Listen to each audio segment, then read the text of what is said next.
Chapter 1 Wife. Just after completing a retinal reattachment surgery, I exited the operating room. After disinfecting and checking my phone, Yuji Axio's call came through immediately. Baby, your husband's back in the country? No wonder you didn't reply when I asked you out for dinner today. Why didn't you tell me he was coming back? Closing the locker door behind me, I replied while walking out. I just got off the operating table. I didn't know he was returning today. What? This bastard didn't even tell you he's coming back to the country? Yu Jiaxiao blurted out bluntly. Since when has he ever bothered to inform me? I replied helplessly. Just half a year into our marriage, Zhou Yanqing went to New York without consulting me. He returns once or twice a year, and I only find out when he's already landed. Indeed, he possesses extraordinary brilliance. Within just a few years, the investment bank he founded, Boyu Capital, became a legendary Chinese success story on Wall Street. By the age of 27, he was already listed among the 50 most influential figures in global finance and graced the cover of the Banker magazine. I learned all this from Financial News. Wow, your husband's return to China made the news. The young girls in our company have been discussing it all morning, and here you are completely in the dark. Yu Jiaxiao directly sent a screenshot of the headline news while passing judgment. Just look at this. Forget his personality for a second. Your husband's face is seriously, undeniably handsome. The Zhou family, Lin City's top elite, has always been a focal point for local financial media. In recent years, Zhou Yanqing's movements have drawn even more attention. Domestic media seem to know his whereabouts better than I do, his actual wife. The photo was a candid shot taken at the airport. A Gulfstream G650 business jet was parked in its exclusive spot on the tarmac, with the tall, imposing figure of a man descending the air stair. Zhou Yanqing's face couldn't be described by just the word handsome. His bone structure was striking, with deep-set contours around his eyes, brows, and nose, making him dazzlingly attractive under the bright afternoon sun. His impeccably tailored suit accentuated his enviable proportions, broad shoulders and long legs, while his every gesture exuded innate nobility. His assistant trailed half a step behind, tilting his head to report something, while the accompanying secretary pushed the luggage with a solemn expression. Zhou Yanqing himself appeared languid, perhaps weary from the long flight, his profile in the photo betraying a hint of listlessness. Staring at the photo, I thought to myself, Zhou Yanqing is back? And I actually found out later than Yu Jiaxiao. Then you probably won't come out to eat with me today. I just got my bonus and wanted to treat you. Yu Jiaxiao grumbled. I reassured her. Don't worry, your treat isn't going anywhere. We'll reschedule. Hanging up the phone, I noticed it was already dark outside. I'd been busy all day and hadn't eaten a single meal, starving to the point where my chest was practically sticking to my back. I hurriedly hailed a cab back to the wedding house villa in Songyun Bay. The doctor's job kept me busy, and I usually got off work late. With a maid at home, I rarely cooked, and frankly, I had no talent for it anyway. Zhou Yanqing's return couldn't have come at a worse time. I'd just dismissed the housekeeper recently, and it would be terribly inappropriate if he came home to no meal waiting for him. I fired up the stove and struggled through a few dishes following online recipes. After nearly 2 hours of effort with the meal finally served, I checked the time. Zhou Yanqing still hadn't returned. I waited at the dining table for another hour before calling him, but the call didn't go through. The WeChat message I sent also went unanswered.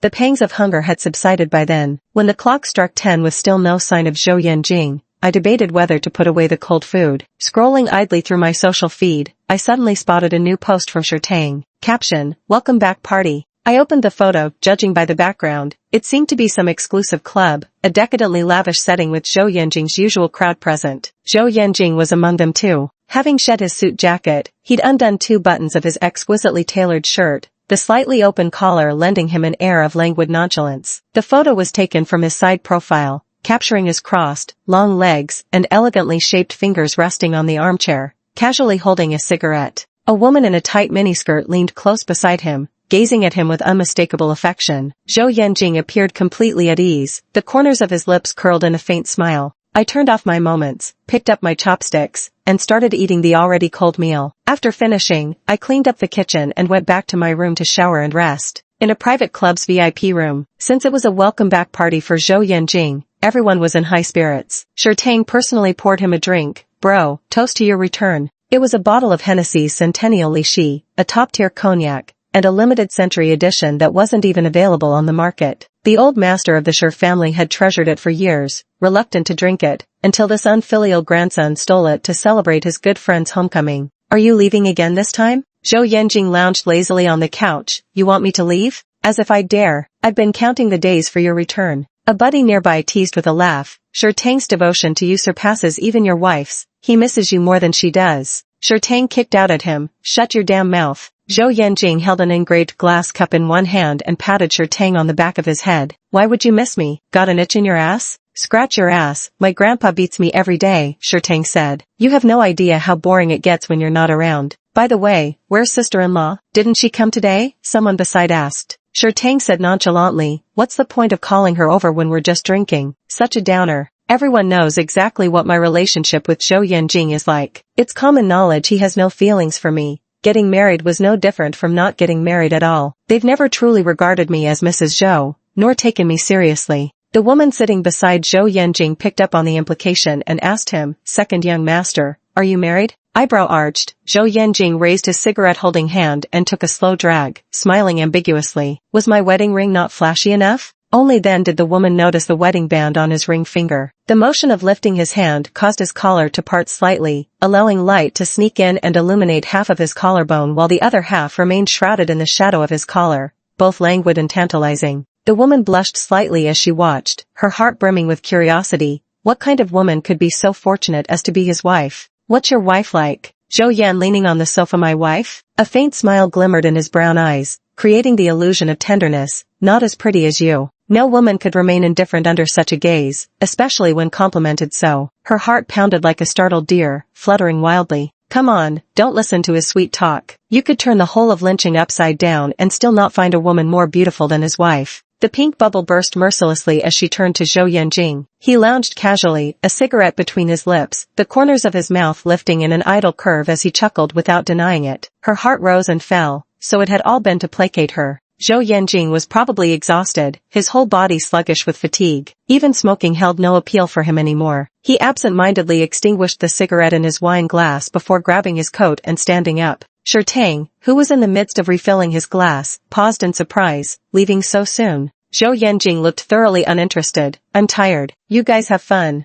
Ever since I was little, I've kept a nightlight on while sleeping. I woke up to the sound of someone entering my room. In the dim amber glow of the bedroom floor lamp, a tall masculine figure stood with his back to me in front of the dressing room mirror. A faint trace of alcohol hung in the air. I sat up in bed, dazed for a moment before regaining my senses. It had been over half a year since we last met. Even seeing his back felt unfamiliar. You came back without letting me know beforehand. Zhou Yanjing glanced back at me. I sat drowsily on the bed, my nightgown crumpled and loose, its thin straps slipping off my shoulders. My skin is fair, naturally so. Back in school during military training, even after a week under the blazing sun, at most I'd turn slightly pink, and within a few days it would bounce right back. The misty purple nightgown made me look like a piece of porcelain white jade, fragile and delicate, with collarbones exquisitely slender and faint. Beneath the pale neck hung a crystal-clear emerald piece lock, icy and translucent. Zhou Yanjing unfastened his buttons single-handedly. What, hiding someone in the house? I wanted to ask why he didn't inform her about returning, but his words left me speechless, my sleep-deprived mind too sluggish to respond. Zhou Yanjing didn't seem to care for an answer anyway, grabbing his pajamas before heading to the bathroom for a shower. I sat on the bed for a while, listening to the pattering sound of water from the bathroom, gradually waking up completely. Chapter 2, Growing Temper. Soon, Zhou Yanjing emerged from the bathroom, his footsteps moving toward the other side of the bed. Then, the mattress dipped slightly as he lifted a corner of the quilt. A faint, cool fragrance drifted over, refreshing yet intense, with an invasive quality that pierced to the bone. The woody bass notes blended with body warmth, leaving a lingering whisper of tobacco in the afterglow. A scent unmistakably branded with Zhou Yanjing's signature. The dim nightlight couldn't reach the bed. The silence of the night was so profound that even steady breaths were audible. Each occupied half of the vast bed, separated by an invisible but icy barrier. After lying still for a while, I glanced at Zhou Yanjing through the darkness. His profile appeared sharper, more detached under the cover of the night.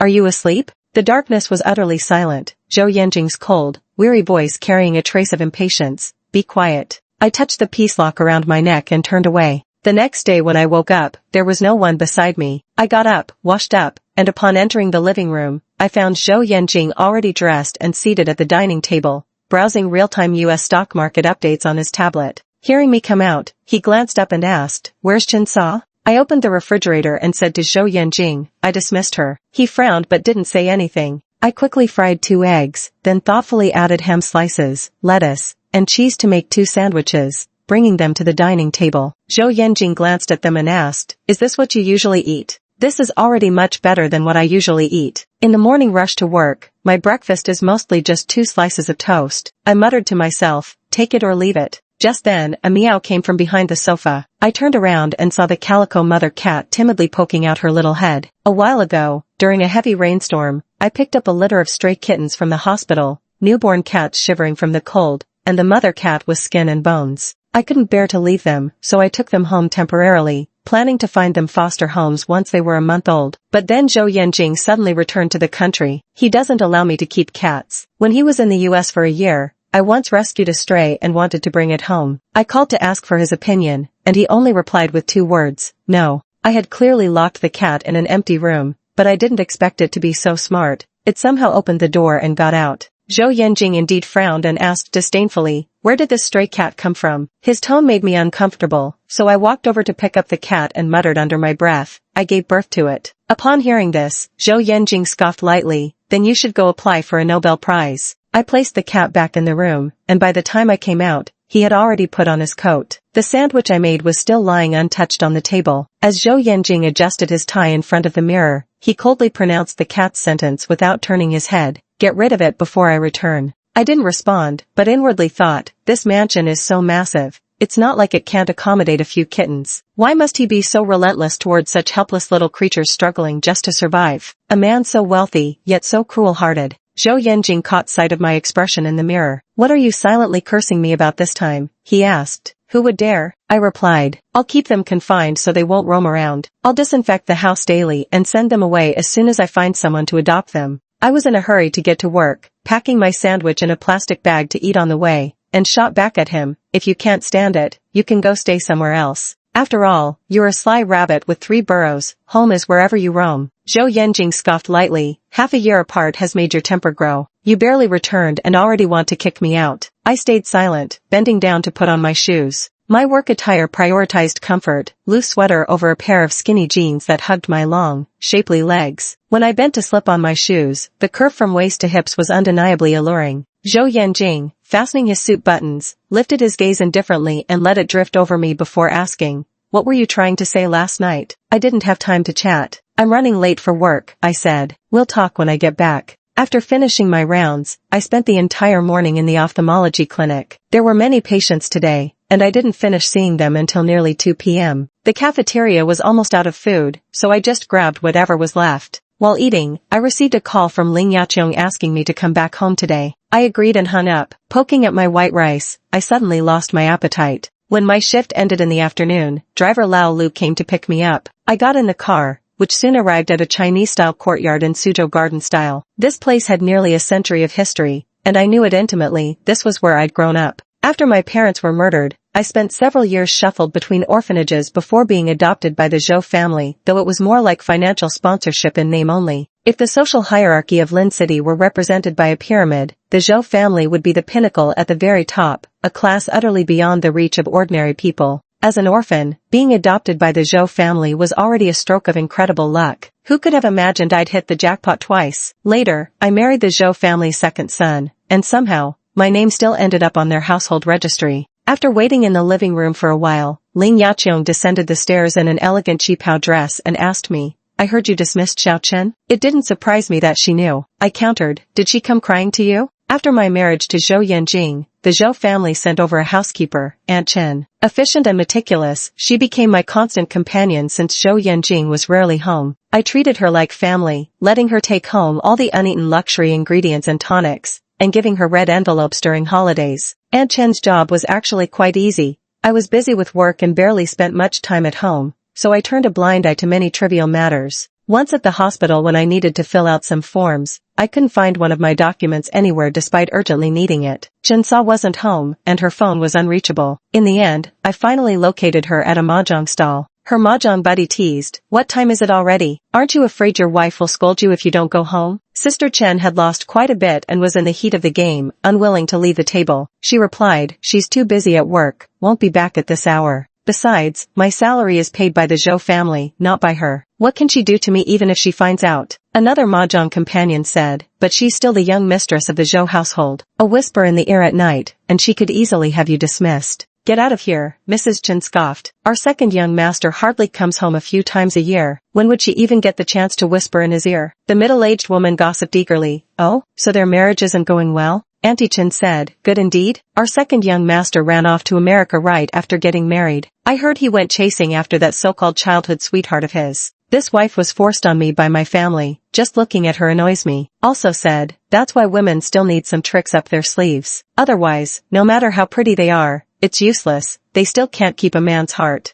Everyone has the instinct to judge others by their appearance. But I never expected to hear such heart-piercing words from the mouth of a nanny I had treated kindly. Auntie Chen was enjoying her gossiping spree when she turned around and saw me standing behind her, nearly flinging her mahjong tiles in fright as she stammered apologies. At the time, I said nothing, only instructed her to retrieve the misplaced certificate and had her dismissed that very night. Ling Yaqiong sat down to lecture me. Xiaochen merely spoke some idle chatter behind your back, though unpresentable. It's hardly consequential. After all, you're Yanjing's wife, the second madam of the Zhou family. If you can't even control a housemaid, how can people not look down on you? I smirked faintly, unsure what embellishments Auntie Chen had fed Ling Yaqiong. But whatever the matter, whether it was my fault or not, Ling Yaqiong always found me wanting, just as she had since my childhood. I've long grown accustomed to not explaining myself. Explaining wouldn't make Ling Yaqiong take my side anyway. It would just be asking for humiliation. Ling Yaqiong continued, if it were just you, fine. But now Yanjing is back. You can't cook, can't manage household chores. Are you planning to wait for him to come home and serve you? I thought to myself, it's not like he hasn't served me before, but I wouldn't dare say that to Ling Yaqiong's face. The maid finished steeping the tea. Ling Yaqiong cherished preaching Ming Longjing tea, its clear aroma curling upward. She took a sip and asked me, did you talk to Yanjing about what we discussed last time? I paused before answering, not yet. I had tried reaching Zhou Yanjing, but he was still in Manhattan at the time. Over the phone, I mentioned wanting to talk. He was busy, impatient to listen, and only tossed me a line, whatever it is, we'll discuss it when I return. After that, I tried calling several more times but never got through, so eventually I stopped trying. Ling Yaqiong furrowed her brows deeply and scolded me. You haven't taken a single word I said to heart. I told you to talk to him, and after all this time, I still don't know what you've discussed. Now that Yanjing is back, the two of you should take some time to go get the paperwork done. Finish it early and be done with it. Living like this is making a spectacle of yourselves for outsiders to laugh at. If you're not embarrassed, I certainly am. What has troubled Ling Yaqiong most these past few years is exactly Zhou Yanjing's marriage to me. If she'd known this would happen, she should never have relented and allowed us to marry in the first place. She also said, divorce would be a relief for both of you, and I'm doing this for your own good. The teacup was a bit too hot to hold. I curled my scalded fingers and lowered my gaze to watch the leaves floating in the pale yellow tea. Had I not loved Zhou Yanjing, it would indeed have been a relief. I replied, I'll discuss it with him. Just then, the maid announced, the master and second young master are back. I turned my head to see Zhou Yanjing returning with Zhou Qizhen. He was always more casual and private, his suit jacket loosely held in one hand as he walked in chatting with Zhou Qizhen, a careless smile playing on his lips. But that faint smile faded subtly the moment he caught sight of me. Ling Yaqiong, who hadn't seen her son in a long time, stood up beaming and went to greet him. Why did you suddenly decide to come back this time? You didn't even discuss it with me, she said. Zhou Yanjing asked, don't you like this surprise? Ling Yaqiong chided, what do I need a surprise for? I'm lucky just not to be angered to death by you, vanishing without a word and reappearing just as suddenly. Truth be told, after not seeing her son for so long, she was happier than anyone. She then asked, why have you lost weight again? Haven't you been eating properly over there? Zhou Yanjing stood there lazily, letting her inspect him, and replied with a mischievous grin, you always say I've lost weight every time we meet. Might as well plant me in the bamboo grove in the backyard. Ling Yaqiong gave him a light slap. Your mouth never takes anything seriously. Since childhood, Zhou Yanjing had been quick-witted, sweet-talking when coaxing and sharp-tongued when arguing. He grew more poised as an adult, but at his core, he remained the same rogue. And from his youth till now, I've never won an argument against him. During the meal, I sat next to Zhou Yanjing. Zhou Qizhen, having long held high positions, carried an air of authority about him, and I had been afraid of him since childhood. At the dinner table, Zhou Qizhen routinely inquired about me, asking how work was going. I answered each question dutifully, feeling as if I were being questioned by a school principal. Only when he turned his attention to Zhou Yanjing did I quietly breathe a sigh of relief. After that, the father and son talked about work the entire time. Zhou Yanjing's achievements on Wall Street in recent years had been remarkable, and Zhou Qizhen nodded occasionally, his words brimming with pride for his son. Preoccupied with my own thoughts, I had little appetite. Yet, afraid that putting down my chopsticks might prompt Zhou Qizhen to question me again, I pretended to eat, slowly counting each grain of rice. Perhaps I was counting too intently, but Zhou Qizhen noticed and asked, "Is the food not to your taste?" I was about to say no, but Zhou Yanjing glanced at me leisurely and said, "She has to eat cat food." Zhou Qizhen looked puzzled. Just as I was awkwardly preparing to explain, Zhou Yanjing, as if unsatisfied with how unimpressed his parents looked, leaned back in his chair and lazily added, "Who knows what kind of supplements she's been taking. Now even cats can give birth." I was instantly so embarrassed I wanted to dig through the earth's core and escape this world. Ling Yaqiong glared at Zhou Yanjing and said, "You silly child, stop spouting nonsense." Zhou Qizhen's serious face fell silent. Being of an older generation, he didn't understand the younger crowd's jokes. After trying to make sense of it, he concluded that giving birth to cats must either be a gynecological issue or a psychiatric one. In any case, as a male elder, it wasn't appropriate to pry too directly, so he asked me instead, "Xiaoxi, are you feeling unwell?" My face burned with embarrassment as I hurried to say, "No, he's just making things up." After dinner, the father and son retreated to the study for some time. Ling Yaqiong went to bring them soup and didn't come out afterward. I had been waiting in the living room, but having gotten little sleep the night before and worked a full day, I soon drifted off, slumped on the sofa. Auntie Zhao, one of the household staff, gently woke me. "Yushi," she called. Rubbing my eyes, I asked, "Is it time to go?" She replied, "The second young master is still discussing matters with the master. I don't think they'll be leaving anytime soon." Auntie Zhao had looked after me since I was a child, treating me like her own daughter. She added, "I've cleaned up your old room. Why don't you go upstairs for a proper nap?" I rarely come here unless it's during holidays or Ling Yaqiong calls me. I never visit on my own initiative. There are still some old childhood belongings in the upstairs room, though not many of them are actually mine. I asked Auntie Zhao for a cardboard box. As I was carrying it downstairs after packing, Zhou Yanjing happened to step out of the study. His gaze slid over the box in my arms. "What's that?" he asked. "Stuff from my childhood. I forgot to take it with me before," I replied. He curled his lip slightly, though it didn't quite look like a smile. Descending the stairs behind him, I said, "Next time, don't spout nonsense in front of your parents." He paused, loosening his tie with a tug, then glanced back at me. "Nonsense? Weren't those your own words?" I explained, "I was just joking. If you go repeating that in front of your parents, I'll be really embarrassed." Zhou Yanjing slipped his hands into his trouser pockets, looking at me with a knowing smirk, as he said in a completely accommodating tone, "Fine. From now on, I'll make a list of everything you say. You mark clearly which phrases can be told to others and which can't. I'll strictly follow it to avoid accidentally leaking your little secrets and then having you take it out on me." I could tell he was mocking me and quickly said, "I didn't take it out on you." Zhou Yanjing didn't seem to care about my explanation, turning to walk down the stairs. I followed behind him. He was very tall, his silhouette elongated and upright in the dim yellow lighting of the stairwell. Even though his steps were leisurely and unhurried, I still struggled to keep up, quickly falling behind. Outside the courtyard, a black Bentley was already waiting by the gate. Zhou Yanjing stood beside the car, lighting a cigarette. The crimson glow flickered between his fingers, revealing a touch of sophisticated roguishness in the night breeze. Seeing me come out, he stubbed out the cigarette and said, "Are those long legs just for show? You walk so slowly." I wanted to argue. Couldn't he see I was carrying a box, but couldn't be bothered to engage. Somewhere along the way, we had both lost the desire to communicate. The phrase "forget it" had crossed my mind countless times, extinguishing every thought I might have voiced.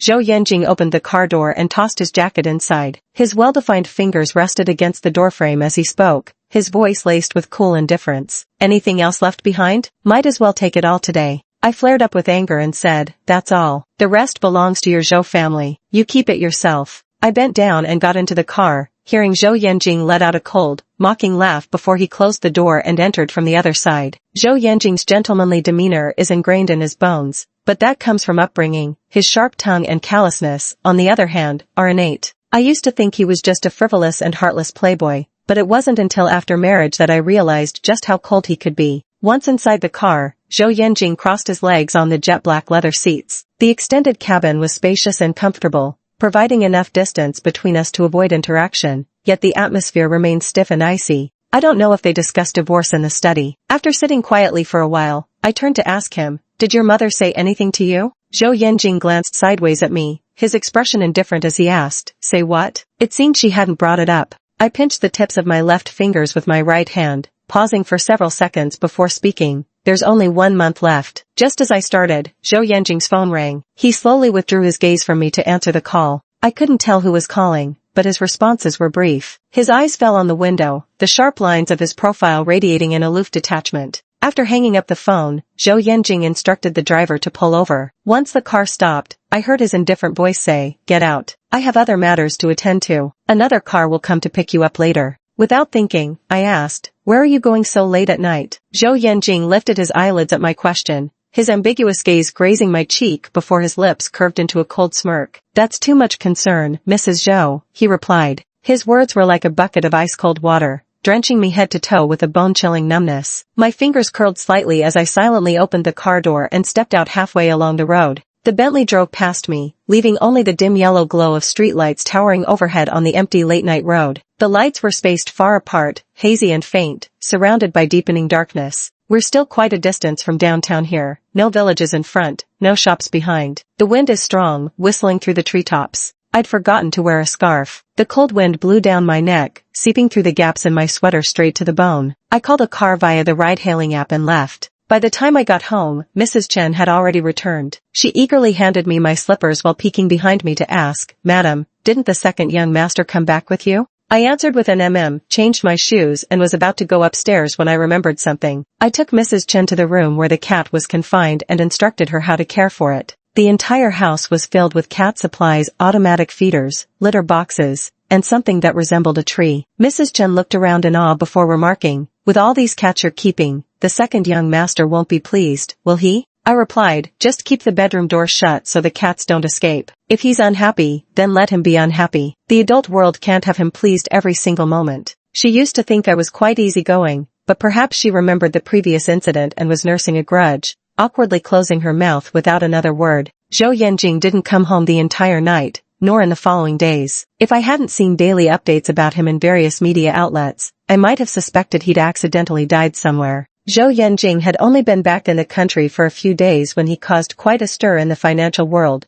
with everyone speculating about the purpose of this Wall Street rising star's return. At the hospital that noon, during lunch break, the young medical staff from the same department were also gossiping about it. Someone exclaimed, "Wow, the second son of the Zhou family is so handsome, both good-looking and talented. Oh my god, I'm totally crushing on him." Suching retorted, "As if you'd even have a chance. He's already married." Someone asked in surprise, "Really? He married so young?" Suching responded with certainty, "Of course it's true. I've seen him. He's even more handsome in person than in photos. His wedding with his wife was incredibly lavish back then. Didn't you all know about it?" Suching's tone made it sound like she was quite familiar with Zhou Yanjing. I glanced up at her. Although we entered the same department at the same hospital the same year, she's never gotten along with me. Moreover, when I married Zhou Yanjing, I hadn't even graduated from graduate school yet and hadn't joined the hospital. Without any family of my own, my side of the wedding had only Yu Jiaoxiao as a guest. Suching added, "Surely you've seen that legendary photo? The one where they were exchanging rings at the wedding, the bride with that ethereal veil, her profile, the atmosphere. I'm telling you, it's perfection." As she spoke, she started digging through old news online for the photo, saying, come on, I'll search it up for you." A few people huddled together, chattering excitedly. Even though we can't see her face clearly, that bone structure screams classic beauty. I really want to know who she is. At that moment, someone remarked, "Hey, Dr. Lin, doesn't this profile look a bit like you?" Without changing my expression, I replied, "You must be seeing things." Suching rolled her eyes hard and said, "Yeah, right. As if she'd be so lucky to marry into riches." Today my colleagues were gossiping about my husband, and that Suching piped up, "It's been 2 years. Have any of you actually seen her husband? If she really married into a wealthy family, there's no way she wouldn't flaunt him." A nurse nearby chimed in, urging me to bring my husband out to meet everyone. Without showing any emotion on my face, I put down my chopsticks, wiped my mouth, and said, "A ghost marriage. Bringing him out might scare you." With that, I picked up my tray and left, leaving behind their stunned faces. When I got home from work that evening, Aunt Chen had already prepared dinner, a table full of dishes, many of which I dislike, like eggplants and bamboo shoots. I told her to make less, but she argued, "If you don't eat them, the second young master still needs to." I replied, "He alone can't finish 12 dishes either." I have a gentle temperament. When someone shows me kindness, I want to repay them tenfold. I avoid conflicts whenever possible, but once I close my heart to someone, it's difficult to reopen it. I told her plainly, "I don't need you to be frugal, but don't be extravagant either." She muttered under her breath, "This is all second young master's money anyway. It's being spent on food for him. How is that wasteful?" Eating at a leisurely pace, I remarked, my hearing is just fine. If you want to grumble, do it somewhere farther away. Only then did she fall silent. The meal was nearly finished, yet Zhou Yanjing still hadn't returned. Jinsa peered repeatedly toward the doorway before asking, aren't you going to call second young master? It's been days already, still not coming home today? I replied to her, if you miss him so much, why don't you call him yourself? She looked rather awkward. Just then, the sound of a car echoed through the courtyard. Mrs. Chen's face lit up as she asked, could it be the second young master returning? She hurried off to open the door, and I, too, turned my gaze toward the entrance. To our surprise, it was old Lu, the driver, carrying a cardboard box. He called out from a distance, Madam, the items you left in the car the other day, the second young master asked me to bring them back to you. I told him to put them down. Old Lu placed the box by the door and was about to leave when I asked again, where has he been staying these days? Old Lu hemmed and hawed, probably thinking things looked rocky between us as a couple and they shouldn't interfere. Finally, he said, the second young master has been busy with company affairs these past few days. I could tell he was dodging the real issue, so I asked, so is he staying at the company then? He quickly replied, no, absolutely not. I didn't press him further and let him go. At noon I called Zhou Yanjing again, only to have his assistant answer once more. The assistant said Zhou was busy and mentioned he'd just returned from abroad, with tons of matters to handle at Boyu. This divorce needed to be discussed with Zhou Yanjing personally. What could his assistant possibly convey? I couldn't help snapping, then tell him with such a packed schedule, he'd better not work himself to death. Call me back before you die. I don't know if the assistant relayed the message verbatim, but Zhou Yanjing still didn't return the call or come home. With Zhou Yanjing absent, Ling Yaqiong called again to press for progress, asking how my discussion with Zhou Yanjing went. Since I had follow-up patients to see in the afternoon and no time for lunch, I just grabbed some bread and told her Zhou Yanjing had been too busy lately, we hadn't talked yet. She accused me of intentionally stalling and snapped, dragging this out only tortures everyone, Yanjing and us. Do you hate us that much? All I could do was weakly reply, I don't. She then began venting years of resentment, saying the Zhou family had never mistreated me, accusing me of failing to keep Zhou Yanjing's affection,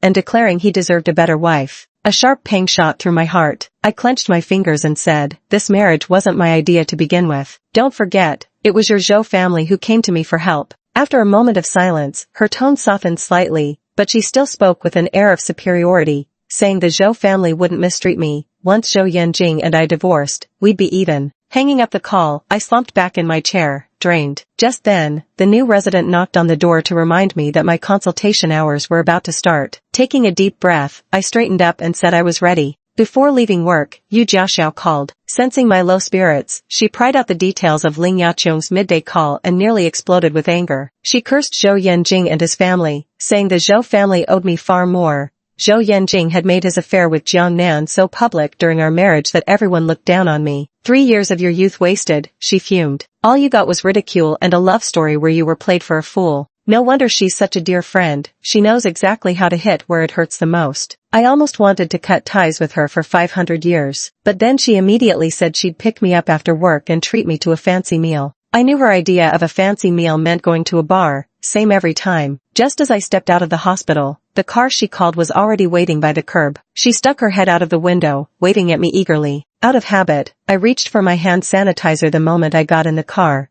and she expertly extended her hands for me to disinfect. She then told me about a new bar running a promotion today, couples get half off. I replied that we weren't a couple, to which she shamelessly countered, we'll just say we are. If they don't believe us, we can always pucker up and prove it. My name is Lin Yuxi. Facing Yu Jiaxiao's invitation, I directly said, politely declined, but she retorted, rejection denied. You're married, while I'm a virgin maiden, technically I'm the one at a disadvantage here, okay? Never imagined bar entry would be easier than I thought. Yu Jiaxiao must be missing a marble, wrapping an arm around my waist while chin pointing at the bouncer. Can tell at a glance, yeah? I'm the T. Instant speechlessness. Yu Jiaxiao went all out to cheer me up, ordering piles of food and premium liquor she'd normally never splurge on. The bar was quite upscale with a nice ambience, and the snacks were tasty too. But today it was unusually crowded, with deafening music blaring, super rowdy and noisy. Yu Jiaxiao, who was practically glued to the internet every day like some gossip-hungry spider spirit, always stayed ahead of trending news. She suddenly asked me, your husband isn't actually coming back to fight for the family fortune, is he? Chapter 6, The Legal Wife. She then added with a chuckle, just in case he really is after the money, delay the divorce, snag a bigger share and then support me. Her little scheme was practically sparking with calculation. I calmly shattered her daydream. It's nighttime already, wake up from your nap yet? We signed a prenuptial agreement. Damn, Yu Jiaxiao's fantasy of striking it rich vanished, and she suddenly became world-weary. Then I sincerely hope he doesn't get a single cent of the family fortune, or I'll be so jealous I can't stand it. As for Zhou Yanjing's actual plans, I truly don't know. Recently, Zhou Qizhen has indeed been considering stepping down, and as far as I'm aware, he intends to hand over the reins to his eldest son, Zhou Shengan. With Zhou Yanjing quietly returning to the country at such a sensitive time, it's no wonder it has sparked so much speculation. However, Zhou Yanjing has always had a very close relationship with his older brother, and besides, his own Primavera investment group has been enjoying unrivaled success these past few years. I don't think a fallout between brothers is likely. Then what did he come back for? I think it's probably for a divorce. He must have been impatiently waiting for this. Midway through, Yu Jiaxiao went to the restroom. I was buried in my food, just taking a few bites when someone said, "What a coincidence?" I looked up and saw Song Yunfan walking into the bar with a female companion. He grew up with Zhou Yan'an. Song Yunfan instinctively glanced towards the private room upstairs, his expression slightly odd, but it vanished in an instant. He asked, "Did you come here alone?" "Came with Xiao Xiao," I replied. "What a coincidence meeting you here." "Just gathering with some friends," Song Yunfan answered curtly, without any intention to invite me along. We weren't particularly close, so after exchanging a few pleasantries, the conversation died. He then led his group upstairs. Moments later, Yu Jiaxiao came rushing back, her expression grave. "Darling, guess who I just saw?" I randomly guessed, the god of wealth? Yu Jiaxiao wasn't in the mood for jokes. "Your husband." My hand paused mid-action. No wonder Song Yunfan had been hesitant to speak earlier. They brought several women with them, all dressed up like temptresses. This damned man, no wonder he hasn't been coming home. He's out fooling around with women, not an ounce of masculine virtue to speak of. Are you misunderstanding him? Since when did he have any masculine virtue? I said nonchalantly, lowering my eyes as I ate my potato wedges. I had just been lectured by his mother at noon, and here he was having the time of his life. Yu Jiaxiao's anger flared uncontrollably. He's only been back for a few days, and he's already out there partying. Was he so deprived of women in the US that he's making up for lost time or what?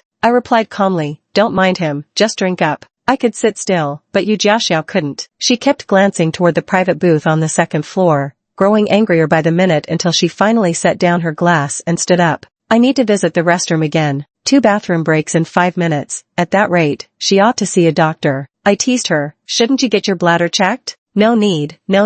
Both of my bladders are perfectly fine." I sighed speechlessly. "Then you definitely need to see it, because a person only has one bladder." Before I could finish my sentence, Yu Jiaxiao had already disappeared into the distance. In less than 2 minutes, there was a commotion on the second floor as security tried to stop someone. "Miss, this is a VIP lounge. You can't enter." "Why can't I?" "Go ask the people inside if they dare stop me, your grandma." With that, Yu Jiaxiao roughly pushed the person aside and barged through the door with overwhelming momentum. I froze for a second before quickly standing up and rushing forward. Before even stepping inside, I could hear Yu Jiaxiao's sarcastic voice coming from the private room. "So sorry, wrong room by accident." Well, these gentlemen look awfully familiar. Isn't it funny how they look exactly like my best friend's bastard of a husband and his idiot friends? I couldn't believe this reckless fool Yu Jiaxiao was being. Every single person in that room was trouble. Those young masters all came from powerful families. They could crush her like a bug with just a snap of their fingers if they wanted. For a split second, I considered turning around and leaving right then. Let this reckless idiot Yu Jiaxiao dig her own grave. At that moment, a sinister voice rang out. "Yu Jiaxiao, what the hell are you acting crazy for here?" The speaker was Shi Tang, the most unruly young master of the Shi family, spoiled rotten by his family, lawless and notoriously hot-tempered, also the most dangerous among Zhou Yanjing's circle of friends. He was lounging with his legs crossed, glaring at Yu Jiaxiao with a hostile expression. "Crazy your grandaunt's ass." Yu Jiaxiao hadn't drunk much but had plenty of audacity, mostly fueled by outrage, having spotted Zhou Yanjing's figure downstairs before rushing up here. "Seeing your grandaunt and not kneeling immediately? You've got a fucking death wish." Shi Tang tossed his glass aside and stood up. Yu Jiaxiao crossed her arms with a sneer. "What, trying to lay hands on your great-aunt? Ungrateful grandson, you'll be the first one struck by lightning." "Damn it." Shi Tang strode toward her with a dark expression. I stepped out from behind Yu Jiaxiao and pulled her back behind me. Shi Tang abruptly halted, his angry expression fading. "Sister-in-law?" At the sound of this address of sister-in-law, the boisterous drinking and revelry in the private room came to a halt as everyone turned to look toward the doorway. Zhou Yanjing held a cigarette loosely between his fingers, his indifferent gaze drifting past Shirtang to land on me. My features belonged to the striking variety. Even without makeup today, I still stood out with a face that was both elegantly bold and exquisitely refined, flawlessly harmonious in every proportion. Under the glow of the crystal chandelier, my fair complexion took on a soft, radiant sheen. I quickly stepped in to smooth things over. Sorry about that, she's had too much to drink and is acting up. Please bear with her. With anyone else, Shirtang would have already thrown them out flat on their backs. He turned to look at Zhou Yanjing and swallowed his anger. Who bothers with idiots, anyway? Yu Jiaxiao opened her mouth to curse back, but I pinched her, turning her obscenities into a sharp yelp. Shirtang scowled. Since you're all here, why don't you sit down and join the game? I glanced toward Zhou Yanjing. The rich aroma of alcohol lingered in the lavish, spacious VIP room. The French crystal chandelier cast an intoxicating champagne glow, making even the air seem more expensive than in the main hall outside. The table was laden with various foreign liquors I couldn't name, while people filled the expansive genuine leather sofa. Half were the young masters from that circle, the other half beautiful young women. Zhou Yanjing sat on the black sofa at the innermost part of the private room, his long legs crossed, the dark tailored trousers accentuating his elegant proportions. Beside him sat a rather stunning woman, the same one in the miniskirt from the photo last time, I realized. The moment we entered, the initially lively and relaxed atmosphere in the room shifted oddly. So this is what you've been busy with lately? I asked Zhou Yanjing. Drinking and entertaining women? Zhou Yanjing rubbed his temple lightly with the hand holding his cigarette. Through the haze of bluish smoke, the faint smirk tugging at his lips carried an air of careless mockery. You caught me just when I started playing. Sticking to me so closely, checking up on me, huh? He said it casually, as if missing calls and staying out these past few days were no big deal. Then keep doing your thing. I pulled Yu Jiaxiao down to sit. I'll wait here till you're free. The whole room fell silent. Shirtang sat there dumbfounded, while Song Yunfan kicked him and hissed, "What an idiot. How dare you actually let her sit down and play?" Shirtang muttered resentfully, "I was just being polite, okay? Who knew she'd actually sit down?" I stayed quiet, true to my word, not saying anything more and not disturbing Zhou Yanjing as he continued to play. Sitting quite far from him, I focused on eating the pile of pistachios in front of me. Yu Jiaxiao hadn't expected me to stay either and was momentarily at a loss. However, being blunt and straightforward by nature, she soon pulled up a handful of grass beside me, brandishing a bottle of alcohol as she vented. "This is so damn extravagant. Our entire table couldn't even match the cost of the dregs in this glass." "Then drink more." I passed her another bottle. Anyway, Zhou Yanjing had plenty of money. Since we were already here, we might as well make the most of it. Free drinks were free drinks. At this moment, the miniskirt-clad girl beside Zhou Yanjing cooed sweetly, "Second young master, why aren't you paying attention to me?" Zhou Yanjing held a cigarette between his lips, his demeanor lazy, his unfocused gaze impossible to discern where it landed. "Tired? Then why don't I help you to your room upstairs to rest for a while?" The entertainment girls accompanying them didn't know the relationship between Zhou Yanjing and me, but judging from those two sentences just now, they could pretty much tell, I must be the official wife. But Zhou Yanjing himself wasn't afraid, so why should they be? Chapter 7, The Plastic Couple. The girls giggled suggestively. "It's barely past what time and you're already heading upstairs to the room. Someone's in quite the hurry, aren't you?" The short skirt blushed under the teasing. "Cut it out." Her voice carried a tender sweetness that even Lin Yuxi found pleasing to the ear. Zhou Yanjing removed the cigarette from his lips, a hand accustomed to luxury, with sharply defined wrist bones exuding strength and fingers as pristine and noble as unblemished jade. He tapped the half-smoked cigarette against the dark gray crystal ashtray, letting the ash fall in, then gave a short, throaty chuckle, with an unbridled demeanor. "I'm not paralyzed that I need help lying down to sleep." Yu Jiaxiao's temper flared up again. "Being half-paralyzed would serve you right." Lin Yuxi seemed not to hear Zhou Yanjing's flirtatious banter with the woman. Lowering her eyes, she continued shelling pistachios for her. "Don't curse him yet. If he ends up half-paralyzed, I'll be the one pushing his wheelchair." "Forget it then," Yu Jiaxiao thought for a moment. "Let's make him paralyzed from the waist up." "What kind of thing is paralysis of the upper body? Cerebral palsy?" Yu Jiaxiao sneered coldly, "A walking prick." Lin Yuxi stuffed a handful of nuts into her mouth. "Shut your trap already." Song Yunfan brought them 2 bottles of wine. Lin Yuxi glanced at them and said, "Thank you." Song Yunfan lowered his voice and explained, "It's just a bunch of guys here, and we didn't want to make you or your friend uncomfortable. That's why we didn't invite you upstairs earlier." Lin Yuxi's bright and limpid eyes turned to him as she smiled. Understood. With a beautiful woman by his side and having drunk too much, he felt like unwinding. There were ready-made rooms available upstairs in this very bar. Her coming would certainly be inconvenient. Her gaze was calm and clear, as if she could see right through everything, which instead made Song Yunfan feel exposed and awkward. At that moment, the girl in the miniskirt leaned even closer into Zhou Yanjing's space, her ample bosom nearly grazing his arm. Second young master, my concert is next week. Would you have time to attend? So she was a minor pop star. Lin Yuxi thought. No wonder his voice was so pleasant. Ugh.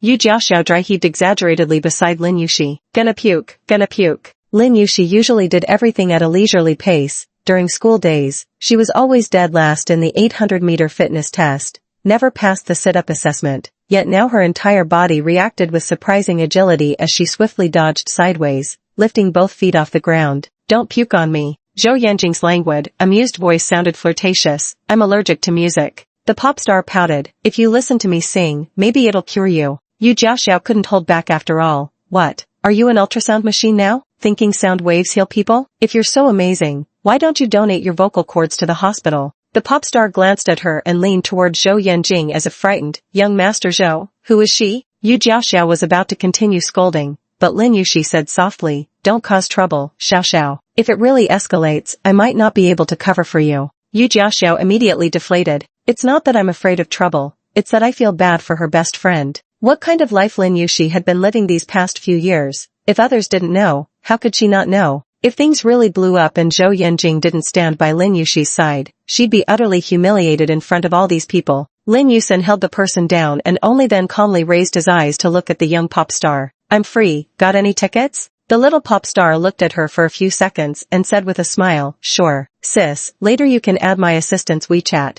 and I'll have them mail the tickets to you afterward. Thank you, no need to go to such trouble. Lin Yuxi's slender, jade-white index finger casually gestured toward Zhou Yanjing. Just have him send it to you on WeChat. The young pop star froze with a stunned expression. Zhou Yanjing's eyelids lifted slightly, casting a glance across the table at Lin Yuxi without committing to any response. The little pop star pouted at him coquettishly. I don't have second young master's WeChat. What should I do? Zhou Yanjing cast a lazy glance at Lin Yuxi and tossed the question to her. What's the plan? Ask her. Hugging and cuddling with another woman right in front of his wife, yet showing no trace of guilt, he couldn't even be bothered to put up a front, leaning back in his chair with absolute composure. Your little flirts asked me what should be done. Let's make minced meat out of you all and throw a grand celebration. Lin Yuxi remained as composed and steady as ever, speaking in her gentle, sisterly manner. She said to the young singer, it's all right, you can add me, and I'll share it with you. The faces of the group of men nearby are practically turning purple with suppressed laughter. Seriously now, recommending your own husband's WeChat to another woman, how could you be so generous? The little pop star was utterly clueless this time. What kind of move is this? She had already secretly sized up Lin Yuxi moments ago. At a glance, this primary wife clearly didn't hold much status. Zhou Yanjing didn't take her seriously in the slightest. She seemed accustomed to it too, sitting there quietly and calmly cracking pistachios. She hadn't put much effort into her outfit, a milky blue knit top paired with a plain skirt, appearing entirely unremarkable at first glance. Yet her features were bold and delicate, possessing the classic bone structure of undeniable beauty. Who cares about their style? Not adding them on WeChat is just dumb. She immediately gave Lin Yuwei a sweet smile and said, thank you, sis. Lin Yuxi also smiled gently, you're welcome. I deserved it. Zhou Yanjing curled his lips in a light sneer, his gaze drifting away from Lin Yuxi's calm face as he drawled lazily, you're thanking me too soon. The little singer stared blankly, not understanding what he meant, but delight surged in her heart the moment she saw him pull out a phone from his pocket. Who needs a middleman when you can directly add WeChat? She happily took out her phone, skillfully opened the scan function, fully prepared, just waiting for Zhou Yanjing's QR code. Zhou Yanjing opened WeChat, but his finger unexpectedly bypassed the expected option. Instead, he tapped into contacts, his gaze flickering toward Lin Yuxi. You reminded me, I forgot to delete you, didn't I? Lin Yuxi. He's really got the mood for deleting people, his finger swiping across the screen as he scrolls through the list asking, which one's your ID? The circle of people around them stayed silent, unsure what exactly this couple was up to today, no one daring to interrupt at this moment. One half of the pair openly flirting with another woman right in front of his wife, the other sitting there watching as if nothing were out of the ordinary. One wants to give her husband's WeChat to a floozy, another wants to delete his wife right in public, without even knowing which WeChat account is hers. A plastic bag has more durability than your marriages. Lin Yuxi tossed the pistachio shells into the dish. Go ahead and figure it out yourself. The little pop star took the opportunity to insist on adding Zhou Yanjing's WeChat. Zhou Yanjing probably couldn't figure out which one Lin Yuxi was in his contacts, so he didn't manage to delete her, leaving him looking somewhat disinterested. Want to add my WeChat, huh? The little pop star nodded obediently. Yu Jiaxiao watched this pair of shameless individuals trying to hook up right in front of Lin Yuxi. Her fiery temper flared up, and even Lin Yuxi couldn't hold her back. She sprang to her feet in an instant. Zhou Yanjing rested one arm casually on the back of the sofa, languidly spinning his phone between long fingers, his voice dripping with indifference. "And what makes you think you deserve it?" The rising pop star, Yu Jiaxiao, plopped back down onto her seat. "Damn, I wish Zhou Yanjing could just shut that mouth of his." Chapter 8, She Molested Me. Publicly rejected like this, the young pop star froze for several seconds before reacting. Lin Yuxi noticed the fleeting micro-expression she failed to hide. There must still have been some embarrassment beneath the surface. Lin Yuxi curled her lips in a light, mocking smile, because she remembered a time when she, too, had felt such unbearable humiliation. Back then, Zhou Yanjing hadn't come home for several days. Lin Yuxi went looking for him at a dinner gathering, only to see him languidly curve his lips into a cold smirk before the crowd as he said, "Since I couldn't marry the one I wanted, isn't it fine to settle for someone else?" Zhou Yanjing was just like this, able to lull you into a blissful euphoria, making you believe you were cherished and adored, then casually plunge a knife into your heart without a second thought. Her chest felt suffocatingly tight. Lin Yuxi picked up her wine glass and said to Yu Jiaxiao, "Pour me a cup." Yu Jiaxiao immediately filled it for her. "Well, isn't it delicious?" The wine was mellow on the palate with an endless aftertaste. Lin Yuxi nodded. "Indeed, you get what you pay for." Yu Jiaxiao poured her another glass and draped an arm over her shoulder, saying, "Drink up, drown your sorrows in wine." Lin Yuxi asked curiously, "Are you so happy because you love drinking? How could that be?" Yu Jiaxiao tossed her hair. "It's obvious I'm this happy because I don't have a brain." Lin Yuxi burst into laughter. "You certainly know your limits," she said. But Lin Yuxi hadn't expected the liquor to have such a strong delayed effect. She had no idea when she had collapsed or where she had fallen, only a vague memory of having a few drinks with Yu Jiaxiao before her memory went blank. In any case, when she opened her eyes again, the alarm was ringing at 7 in the morning. Her body felt weary and sluggish from the hangover. She was too drowsy to keep her eyes open as she groped blindly for her phone. An arm reached over and turned off the alarm clock before she could. Lin Yuxi felt herself enveloped in a warm embrace, and in her half-asleep state, she caught a glimpse of the man's sharply defined jawline. "Zhou Yanjing, am I dreaming again?" She drowsily clung to the man, burying her face in his chest. The warm, broad chest with its firm and taut muscles felt so vividly real that Lin Yuxi's drowsiness gradually faded away. She opened her eyes. After staring blankly at the sharply defined Adam's apple for several seconds, she lifted her gaze to meet Zhou Yanjing's profound dark eyes. Zhou Yanjing gazed at her with an inscrutable look in his eyes. "Comfortable holding me like that?" Lin Yuxi suddenly became aware of herself. She'd been clinging to him like an octopus, limbs entangled. Perhaps having drunk too much, her brain had shut down while her body acted on instinct alone. That cozy, comfortable sensation ebbed away like retreating tidewater. Lin Yuxi unwound her arms from his waist, extricated herself from his embrace, and offered an apology. "Sorry about that. Quite polite now. Now you're acting formal? Who was clinging on to me last night? Pushing you away was impossible?" Zhou Yanjing shot her a glance. "Daring to drink when you can't hold your liquor.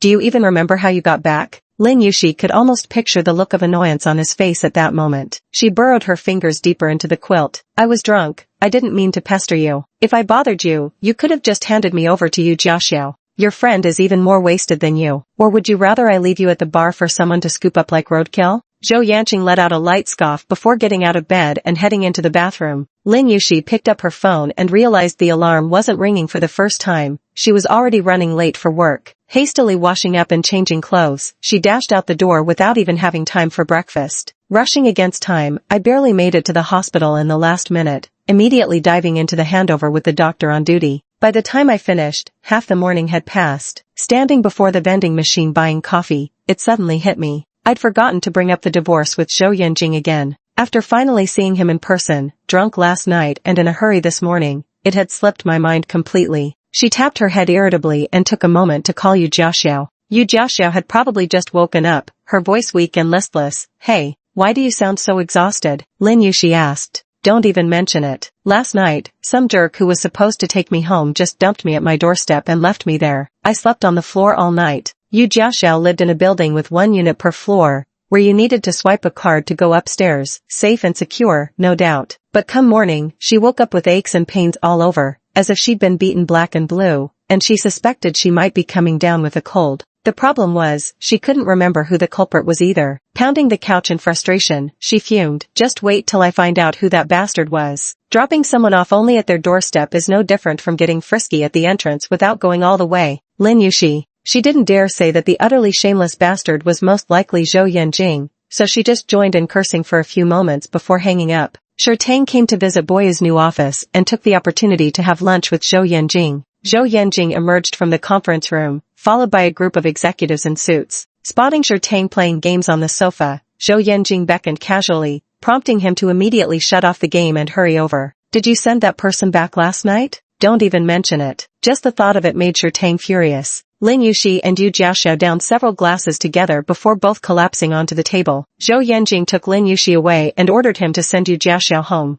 A drunken woman was inexplicably heavy, and with terrible drinking manners to boot. Not only did she vomit in his car halfway, but it took him tremendous effort to haul her upstairs. When he tried to get the keys from Yu Jiaxiao, she clutched her bag like a baby, refusing to let him touch it while yelling, "Robbery! I'm calling the police," and kicking and punching him all the while. Damn, look what she did to me. Shi Tang pulled up his pant leg, revealing several large bruises on his calf that still hadn't faded. The executives nearby couldn't help but laugh. Young Master Shi, you've never been treated like this before, have you? What kind of troublemaker did sister-in-law befriend? Shi Tang grumbled before adding, but look how well sister-in-law holds her liquor. Zhou Yanjing, hands in his pockets, lazily lifted his eyelids. Who told you she's a good drinker? Shi Tang was taken aback. Did sister-in-law hit you too? The executives exchanged bewildered glances, silently debating whether they should excuse themselves from such a confidential conversation. In the quiet air, Zhou Yanjing replied nonchalantly, "No, she didn't." Everyone breathed a sigh of relief, including Shi Tang. That's what I thought. Sister-in-law always seemed so gentle and qui. Zhou Yanjing, she molested me. Shi Tang. Executive. That day, as Lin Yuxi was leaving work, she unexpectedly spotted Zhou Yanjing's Bentley parked at the hospital entrance. Lin Yuxi thought Zhou Yanjing had finally found time in his busy schedule to see his wife, only to realize upon getting in the car that he wasn't there. Where is he? The second young master has afternoon engagements and hasn't finished yet. He asked me to come pick you up first, said old Lu the driver. Where to? The Shi family's patriarch recently welcomed a new great-grandson. Today's the full moon celebration, and the second young master wants you to accompany him. The dress is already ordered. Would you like to try it on now? Zhou Yanjing hadn't brought Lin Yuxi to private gatherings with friends for a long time. Only on occasions like this would she be needed to play the role of a loving couple in front of outsiders. After all, who didn't know he never even came home? Everyone was just putting on an act. Lin Yuxi suddenly felt tired of this life. She had worked all day and was already exhausted. I don't want to go. She used to be quite obedient, but today somehow she was being so unreasonable. Old Lu tried reasoning with her by explaining the stakes. The Zhou and Shi families have been friends for generations. The second young master and young master Shi grew up together. If you don't go, what does that have to do with me? Lin Yuxi said. Take me home. Old Lu looked troubled. If you don't go, I can't explain things to the second young master. Lin Yuxi directly pulled open the car door, got out, and hailed a taxi home by herself. When she got home, she first washed her hands and changed into home clothes. While playing with the cats in the cat room, Aunt Chen came in to call her. The second young master has returned. He wants you to come out immediately. Chapter 9 Having a Baby. Lin Yuxi put down the cat teaser and stood up to leave. Zhou Yanjing was standing in the living room, glancing at his watch when he caught sight of her from the corner of his eye. Raising his gaze, he remarked, have you been taking some supplements again to regulate your health lately? Your ego seems to have grown so big that I had to personally come back to summon you. Lin Yuxi replied, you didn't have to come back. Zhou Yanjing seemed to brush off her veiled sarcasm. Noticing the cat fur stuck to her clothes, he frowned and handed her a flat box. There's 20 minutes left. Go upstairs and change. Lin Yuan didn't take it. She turned on the faucet and leisurely washed her hands under the running water. I said I'm not going. Zhou Yanjing appeared unusually patient today, willing to stand his ground. Do you want me to help you change? Lin Yue clenched her teeth and turned to face him. Is there even a need for the two of us to attend such an occasion together? Who are we putting on this act for? Zhou Yanjing's gaze turned icy as well.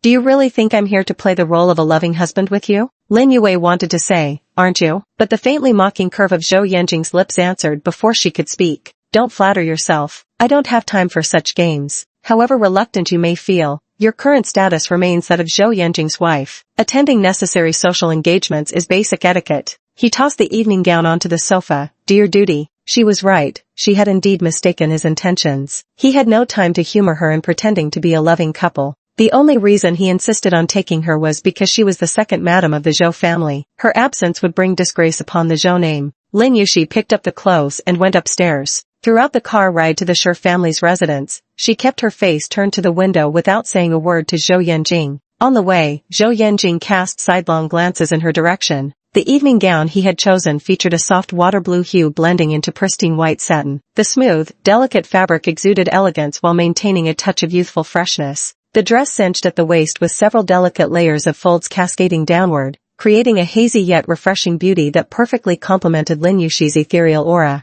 Zhou Yanjing's gaze leisurely traveled over her figure. Is the dress a bit too big for you? Lin Yushi's hands resting on her knees curled slightly. The dress was a bit loose. Whose size had he mistaken again? Lin Yushi kept the back of her head to him, paying no attention. Seems like all you've grown these past 2 years is your temper. Always giving me that look, Zhou Yanjing remarked, though he didn't sound angry, his tone languid and casual. Who taught you that? Lin Yushi turned to face him and fired back. What look am I giving you? Did she dare give him attitude? Besides, she wouldn't see him for 360 days out of the year. Where would she even get the chance to show him attitude? Lin Yushi had never been one to lose her temper since childhood. Even when angry, she would just furrow her delicate brows and stare at people. She might think she was being quite angry, but to others it looked more like a kitten glaring, and the least intimidating kind at that. Just like this. Zhou Yanjing chuckled, finding some inexplicable whimsy to tease her. A pleasant expression. Happy now? Lin Yuwei turned her head away, unwilling to speak to him. Despite their spat, the moment they stepped out of the car, she instinctively slipped her hand into the crook of his arm, her smile brightening with practiced ease, like a seasoned actress slipping into character. Old Master Shi was already over 80 years old, having just welcomed his great-grandson with joy. His face was glowing with health, and his spirits were remarkably vigorous. Zhou Yanjing led Lin Yushi over to greet him, to which the old master chuckled. Whenever my wine cellar loses a bottle, I know it's you, young rascal, coming home. Zhou Yanjing replied, now, don't you wrong me. I don't engage in such sneaky business. That's right, you don't. You always make that scoundrel Shirtang do it for you. Shirtang protested from the side. Grandpa, aren't you embarrassed to say that about me? I'm still your grandson, after all. The old man glared at him. You actually realize you're embarrassing? Shirtang pursed his lips. Well, I'm not an idiot. The old man couldn't be bothered to respond to him. The two families share a deep bond, and Zhou Yanjing practically grew up under his watch, like a half-grandson to him. Seeing him after so long, the old man patted Zhou Yanjing's shoulder. Finally decided to come back? Zhou Yanjing grinned cheekily. I dreamed of you saying you missed me every night, so I hurried back to let you see me and ease your longing. The old man burst into laughter, raising his cane as if to hit him but only giving Zhou Yanjing's leg a tickle-like tap. You rascal, daring to tease your grandpa. Lin Yuwu stood quietly to the side. Apart from greeting Grandpa Shi when she arrived, she hadn't spoken another word. The old man, loving the house along with the crow, turned to her kindly and said, It's been a while since I've seen Xiaoxi. She's getting more and more beautiful. Lin Yushi smiled sweetly. Perhaps because the family had just welcomed a new addition, the old man's thoughts were all on that topic. You and Yanjing have been married for almost 3 years now. When do you plan to have a baby? Lin Yushi's smile froze. Everyone around knew the couple didn't have a great relationship to begin with. How could they possibly have a child when they'd been living separately all year round? The atmosphere grew slightly tense. Lin Yushi vaguely tried to brush it off. We haven't really thought about that yet. The old man was dissatisfied with this answer. Then think about it right now. With the two of you having such good genes, wouldn't it be a waste not to have a child? Don't you feel bad for me? Lin Yushi, this doesn't seem to have anything to do with you, old sir. Shirtang clicked his tongue. Hey, even Aunt Qiong isn't anxious about this. Why are you in such a hurry? What's it to you? Who says Ya Qiong isn't anxious? If she weren't anxious, would she have spent half the day doting on the child, loving it so much she could hardly put it down? She nearly took it home with her. Following the old man's cane, the group looked and saw Ling Yaqiong not far away, indeed holding the Shi family's newborn great-grandson in her arms, her face radiant with grandmotherly affection. The old man added, Sheer, look how much your mom is craving a grandchild. Hurry up and make one for her to play with. Lin Yushi was at a complete loss for how to respond. She cast a pleading glance toward Zhou Yanjing, but he stood idly by without any intention of helping her out of this predicament. Biting her lip, Lin Yushi blurted out, Actually, the issue of us not having children isn't on my side. Everyone froze in shock, their gazes instinctively turning toward Zhou Yanjing. Zhou Yanjing raised an eyebrow slightly. Under the complicated yet concerned gazes of the elders, he leisurely responded, So you're saying the problem lies with me? Lin Yuan replied, It's not my place to comment on this. You should speak to Grandpa Shi yourself. With that, she lifted the hem of her dress and walked away. The air fell into a meaningful, heavy silence. Everyone fell silent. Old Master Shi remained speechless for a long time. Zhou Yanjing stared at Lin Yushi's carefree retreating figure. She even turned back for a glance after walking some distance, but upon meeting his gaze, she swiftly turned away and quickened her pace. Zhou Yanjing let out an angry laugh. Sure Tang looked as if struck by lightning, finding it even harder to accept that Zhou Yanjing might have that kind of problem than if it were his own. His shocked eyes lingered on a certain part of Zhou Yanjing's body for a long moment before he stammered in disbelief. Bro, you.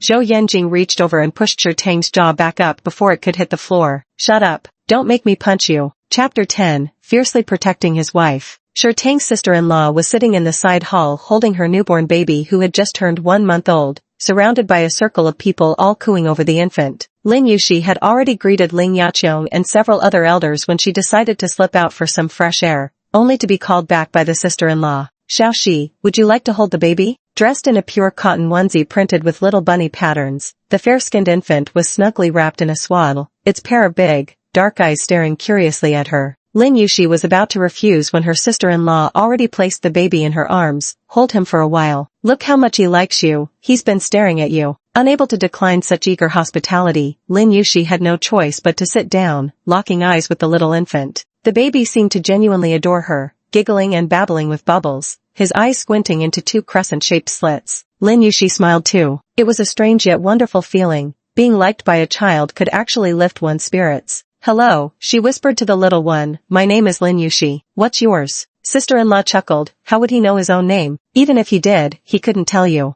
The baby's pure gold longevity pendant slipped out, and sister-in-law adjusted it back in place, suddenly noticing the necklace around Lin Yushi's neck. Oh? Xiaoxi wears a guardian pendant too. All eyes were drawn to the jade pendant around Lin Yushi's neck. It was an exceptionally rare imperial-grade dragonstone jade, carved into the shape of a protective lock, verdant, flawless, and exquisitely delicate in its adorable roundness. Lin Yushi instinctively touched the guardian pendant. She had worn it for so many years that the jade's warmth had become one with her skin through the passage of time. Second sister-in-law looked at it fondly. Where did you buy this protective lock? I'd like to get one too. Lin Yushi shook her head. I don't know either. It was a gift from someone. Second sister-in-law gave an understanding oh and smiled. Yanjing gave it to you, right? Then I probably won't be able to buy one. Lin Yushi smiled back, sitting under the dazzling brilliance of the crystal chandelier, when suddenly she remembered that winter day was swirling snowflakes. New Year's Eve, midnight, the man waiting downstairs. A burning embrace and kiss in the snow. A grand, spectacular fireworks display, just for her. Actually, Zhou Yanjing once loved her too. The elderly madam, who adored jadeite, remarked, these days, young people hardly wear jadeite anymore. This jadeite has such excellent translucency. Xiaoxi has such graceful bearing. It looks lovely on her. Mrs. Shi, with her kind and gentle features, praised Lin Yushi before turning to Ling Yaqiong. You're truly blessed to have such a wonderful daughter-in-law chosen by Yanjing. Ling Yaqiong smiled faintly. How can I compare to your good fortune? You already have a grandson to hold so soon. She just threw out a polite response without thinking, inadvertently steering the conversation in that direction.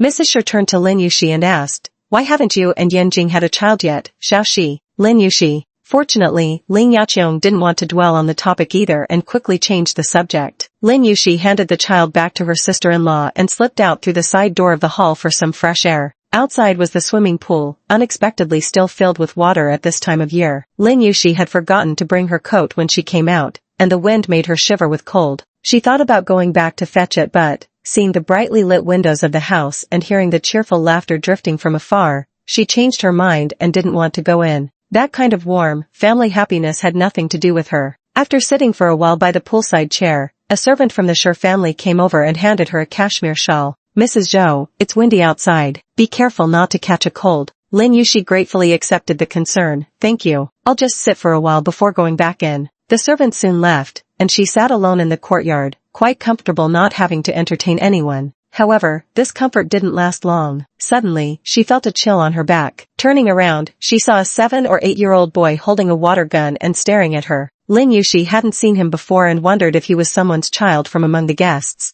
Thinking it was an accident, she didn't say anything, but as soon as she turned away, another stream of water hit her. Turning back, she saw the little boy holding a water gun, his face wearing an unmistakably mischievous grin. Lin Yushi frowned. Do you know me? No, we didn't. Why are you splashing me when you don't even know me? I'll splash if I want to. The little boy sprayed her with his water gun again. Who told you to sit here anyway? Lin Yushi's back was already half soaked. The late autumn chill seeped through the wet cashmere clinging to her skin. But she didn't remove her cape, she knew the kid would keep spraying her. She got up to leave, but the little boy wasn't willing to let it go, raising his toy gun and chasing after her while taunting, "You still want to run?" Most of the time, Lin Yushi was someone who bore hardship without complaint because she had lost both parents at a very young age, lost her home, been abandoned, and bullied. Later, when she was adopted by the Zhou family, living under someone else's roof wasn't easy either. From a young age, she had been cautious and observant, never fighting, never snatching, never crying or making a fuss. Even when bullied, she wouldn't seek support from anyone, because she knew no one would stand up for her. So she always avoided trouble as much as possible. Even a soft persimmon will burst when squeezed repeatedly. Lin Yushi stopped in her tracks and turned to look at him. "Why don't you run?" The brat didn't catch her underlying meaning and kept pumping his water gun. "Why should I run?" Wrapped in her soaking wet shawl, Lin Yushi maintained her steady tone. "Because the pool water is cold. If you run to warm up, you won't cramp so easily when you've fallen later." "I won't fall for that." The brat kept flailing his arms and splashing water at her, making pew-pew sound effects with his mouth. Lin Yushi glanced around. Unfortunately, there were people passing below the corridor. Zhou Yanjing was standing under the eaves chatting with someone, hands tucked in his pockets at ease, his gaze drifting casually toward the poolside. Lin Yushi frowned slightly and silently withdrew her half-extended hand. The man beside Zhou Yanjing eagerly flicked open a lighter to light his cigarette. "I had experts evaluate it. This project's ROI is guaranteed to hit at least 200%. It's a sure win." He lavished extravagant praise on his company's project while Zhou Yanjing idly held the cigarette between his lips, listening with distracted indifference. "I'm not in charge of Hengtai Bank's loan business, President Wang. You've got the wrong person." "Oh now, don't be coy, second young master. You and Big Boss Zhou share the same heart, whoever I ask is the same. Besides, you own half of Hengtai Bank anyway. Approving a loan would just take one word from you." Zhou Yanjing didn't respond, his brow furrowing as his gaze fell on the swimming pool. Turning to look, President Wang chuckled. "Ah, that kid always so fond of playing with pretty older sisters." Zhou Yanjing's gaze swept over with a chilling edge. "Your son? He takes after his mother in looks, but his intelligence comes from me." Even teachers praise him for being exceptionally bright. There was unmistakable pride in Director Wang's tone. Zhou Yanjing's voice was icy. "Having a child without raising him properly. Are you waiting for me to teach him for you?" The man froze at the coldness in his words, but before he could react, Zhou Yanjing had already crushed his cigarette and strode toward the poolside. The brat, seeing that Lin Yushi wouldn't dare to do anything to him, became even more outrageous and aimed the water gun at her face. "Watch me wash off your makeup." Before the water could spray out, a hand clamped down on his wrist from above. "Why would you want to wash off my wife's perfectly done makeup?" Zhou Yanjing stood in front of Lin Yushi, effortlessly restraining the brat with one hand, his brown eyes devoid of any warmth. "Bully my wife, did you ask for my opinion?" Chapter 11, Couple Joins Forces. The brat struggled with a grimace, flailing like a little chick before the 1.87-meter tall grown man, yet still defiantly taunted. "So ugly." "Bleh." Zhou Yanling scoffed. "Which anti-human school did you go to? Your taste is so backwards." He took the water gun from the kid's hands, weighed it in his palm. It was unexpectedly heavy. Casually tossing it toward Lin Yushi, he said, "Here, go play with it." Lin Yushi caught the water gun flung into her arms and stared at it silently. What was she supposed to do with this thing? When Boss Wang heard him repeatedly calling her wife, he realized his son had provoked someone he shouldn't have. Immediately, he rushed over to apologize. "Stop acting up, you naughty child. Come here at once." He reached out to pull the child away, but Zhou Yanjing lifted his eyelids with a cold glance, freezing the man's movements in place. "If you don't know how to educate him, stand aside and watch carefully, learn how it's done." Zhou Yanjing glanced at the unruly child. "What's your name?" "The brat. Call me Daddy." Zhou Yanjing replied nonchalantly. "Oh, so you're called Daddy. Your dad surely knows how to pick names, giving you such a nice name like Daddy." Manager Wang standing nearby turned absolutely livid, gnashing his teeth as he scolded. "How dare you speak like that? This is your Uncle Zhou. Don't claim kinship recklessly. I don't have a nephew who's so asking for a beating." Zhou Yanjing said leisurely, "But you're lucky today. Do you know why? A citizen as warm-hearted as myself isn't someone just anyone gets to meet. Since your father doesn't know how to raise children, and I happen to be in a good mood, I'll teach you on his behalf." With that, Zhou Yanjing grabbed the person by the collar and lifted them up, flipping them mid-air. Holding onto one ankle with a single hand, he dangled the person upside down above the swimming pool. Boss Wang was as frantic as an ant on a hot pan. "Kids don't know any better. He just thought your wife was pretty and wanted to play with her. No harm meant." "What's the rush?" Zhou Yanjing said. "His aesthetic sense is upside down. I'm just helping him correct it." The brat hung upside down in midair, flailing and screaming. "Put me down now, you fucking idiot. Believe me, I'll kill you. Zhou Yanjing clicked his tongue. I guess your parents never taught you to brush your teeth, huh? Such a filthy mouth, better wash it clean. Having said that, he dipped the brat upside down into the pool like a brush dipped in ink. Half the brat's head was submerged before being yanked back up, his previously defiant face now deathly pale from fright as he burst into wailing sobs. Boss Wong was torn between distress and fury, torn between pity for the child and the urge to strangle the idiot himself. Of all people to provoke, it had to be the Zhou family. His company's cash flow was already strained, hanging by a thread on the loan from Hingtai Bank to stay afloat. Apologize to Chairman Zhou now. I'm not wrong. The spoiled brat, stubborn as an ox, kept screaming while spewing incoherent curses through his tears. I $% and 5 asterisk. Seems it wasn't clean enough, Zhou Yanjing remarked. Then let's wash it again. As he dipped the brush into the ink a second time, Manager Wan dropped to his knees with a thud. President Zhou, it's my fault for failing to discipline my child. Please forgive his ignorance and spare him. Lin Yuxi was also stunned by Zhou Yanjing's brutally straightforward method. The commotion by the pool soon alerted people inside the house, and a group rushed over in haste. From a distance, they saw Zhou Yanjing dangling a child upside down over the pool while Lin Yuxi stood beside him, holding a water gun. At first glance, it looked like the couple was bullying a child together. Oh my god, what happened here? Lin Yuxi snapped out of it and hurried forward, tugging at Zhou Yanjing's sleeve to persuade him to put the child down first. She always takes revenge in secret, never as blatantly as Zhou Yanjing. After all, it was someone else's home, and making a scene would also damage the Shi family's dignity. Ling Yaqiong would surely scold her for not holding him back. She had just walked over when Zhou Yanjing wrapped an arm around her waist and pulled her aside. Stand further back. The child's mother also arrived, wailing loudly as she rushed forward, only to be stopped by the father in time. Murder. Help. Save my son, quick. A crowd of people chimed in with mixed advice. Second young master, as an adult, why fuss over a child? Exactly, let's talk this through calmly. Ling Yaqiong's face darkened with displeasure. Yanjing, what are you doing? Zhou Yanjing raised an eyebrow with unruffled composure, dangling the brat as he shook him slightly. Can't you tell? I'm dispensing heavenly justice. Seeing even Ling Yaqiong's words falling on deaf ears, the child's parents tearfully threw themselves at the eldest Elder Shi. Master Shi, you must stand up for us. Elder Shi shot Zhou Yanjing an exasperated look. What a damn rascal. At his grown age, can't he bully children without getting caught? The elder put on a stern face. Yanjing, he's just a child. No matter how he offended you, put him down first. Zhou Yanjing curled his lips with insolent ease. Grandfather, I'm just a child too. Kids play fighting among themselves. Why don't you stay out of it and enjoy the show from your seat? The poolside's slippery with water. Wouldn't want those old bones of yours taking an unexpected swim. Who is Zhou Yanjing? He used to be an absolute scoundrel, unruly as the heavens and earth themselves, with no one able to rein him in. Now he might appear more mature and steady with age, but at his core, he's still that same old bastard. Just apologize already. Chairman Wang berated his son with bitter disappointment. One apology and I'll let you down. The brat, ever the bully who only picks on the weak, realized no one here could control Zhou Yanjing and finally cowered. Through snot and tears, he wailed, I'm sorry, uncle. Zhou Yanjing said, my hearing isn't great, I didn't catch that. Who exactly are you apologizing to? The mischievous kid promptly corrected himself. Sorry, auntie. What auntie? There's no auntie here. Zhou Yanjing remained displeased. My wife is still just a young girl. Who are you calling auntie? You little brat barely over 10 years old.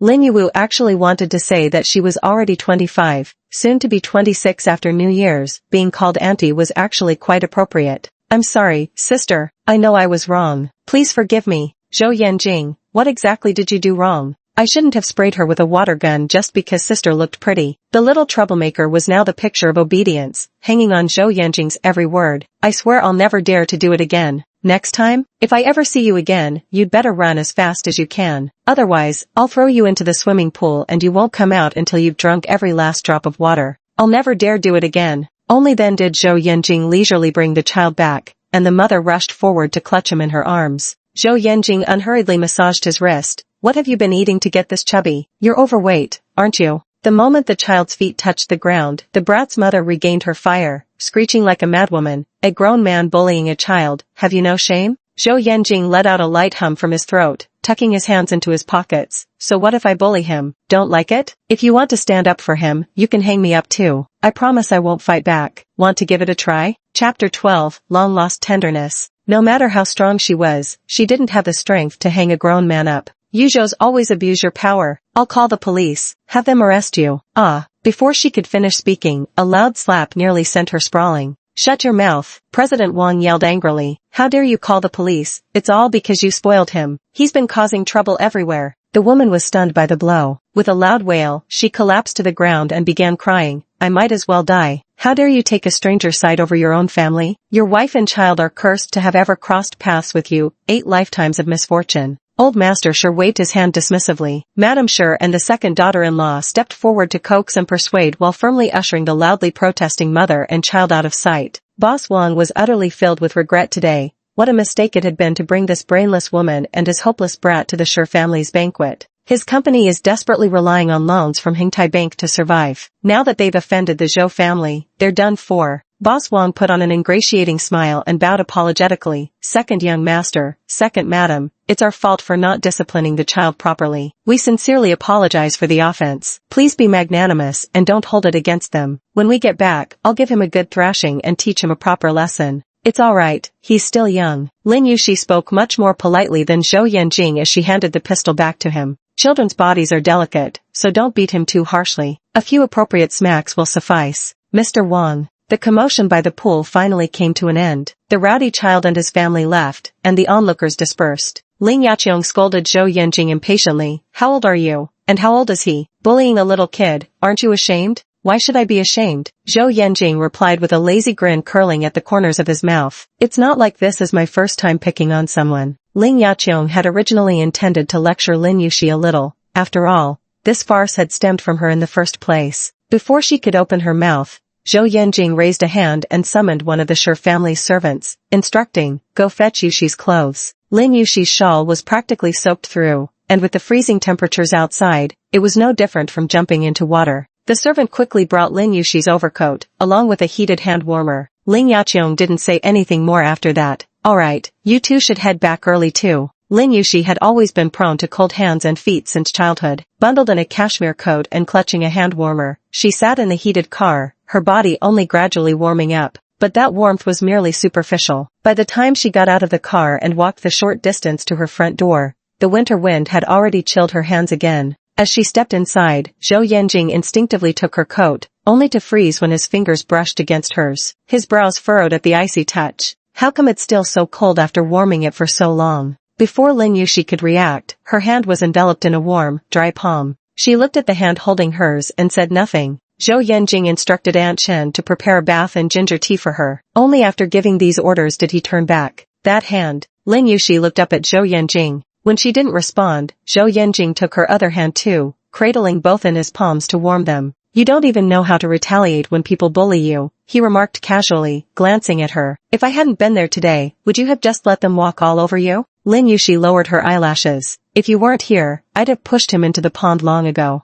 Zhou Yanjing found her approach as childish as a schoolyard fight, utterly lacking finesse. And when his parents come after you, how exactly would you get out of it? Push him in first, then scream for help. When people rush over, pretend to be a hero and jump in to rescue him. Would they really dare scold their own child's lifesaver? Zhou Yanjing mocked, harming the enemy by 1,000 while losing 1,200 yourself. That kid's much hardier than you are. What else do you suggest? Lin Yuxi said. Hang him up like you did? I don't have the strength to lift him. Can't lift him yourself? Don't know how to call for backup? Zhou Yanjing said. Come find me if something happens. I'm not dead yet. How could I let anyone bully you? Even though she knew full well how smooth-talking he could be, Lin Yuxi couldn't help but flutter at those words. Lin Yuxi went back to her room and soaked in a hot bath, feeling much better. When she came out, Aunt Chen had already prepared ginger tea for her. The ginger smell was strong, and Lin Yuxi turned her head away as soon as she caught a whiff. Chen Sa coaxed, just drink a little, won't you? Lin Yuxi refused. I've already taken a hot bath. I won't catch a cold.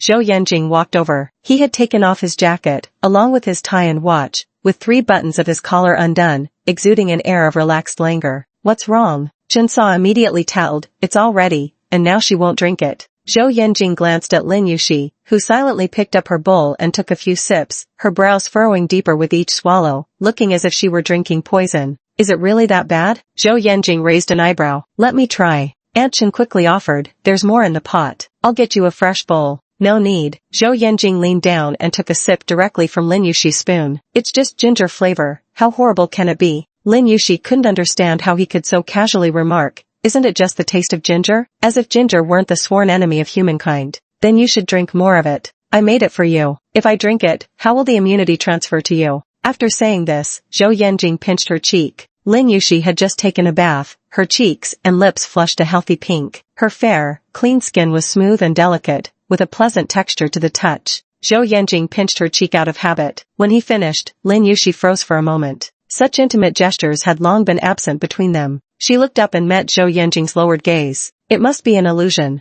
Or perhaps it was the warm lighting in the room that made her think Zhou Yanjing was looking at her so tenderly. Zhou Yanjing, Lin Yuxi spoke. Zhou Yanjing pinched lightly, his hand lingering as the back of his fingers brushed along the delicate contour of her jaw, slowly sliding downward. After her shower, she changed into pajamas, her slender neck leading to beautifully shaped collarbones and pale shoulders. Zhou Yanjing's tone was casual. Zhou Yanjing's gaze roamed along with his fingers, inch by inch across her smooth, delicate skin, the slow pace eliciting a slight shiver from Lin Yuxi. The air grew thick with ambiguity and allure in that moment. He stood so close that the cool, woody fragrance of his cologne lingered around Lin Yuxi's nose. Suddenly, she recalled those feverish, chaotic nights, how the impeccably dressed man would shed his suit to reveal an aggressively masculine physique, both wild and irresistibly carnal. Though Zhou Yanjing usually carried himself with casual irreverence, in bed he was utterly ruthless, his scorching arms locking her tightly against him, leaving not an inch of space between them. He would whisper her name tenderly, over and over, by her ear, Cici. He would also take the opportunity to maliciously tease her, be good, call me husband and I'll give it to you.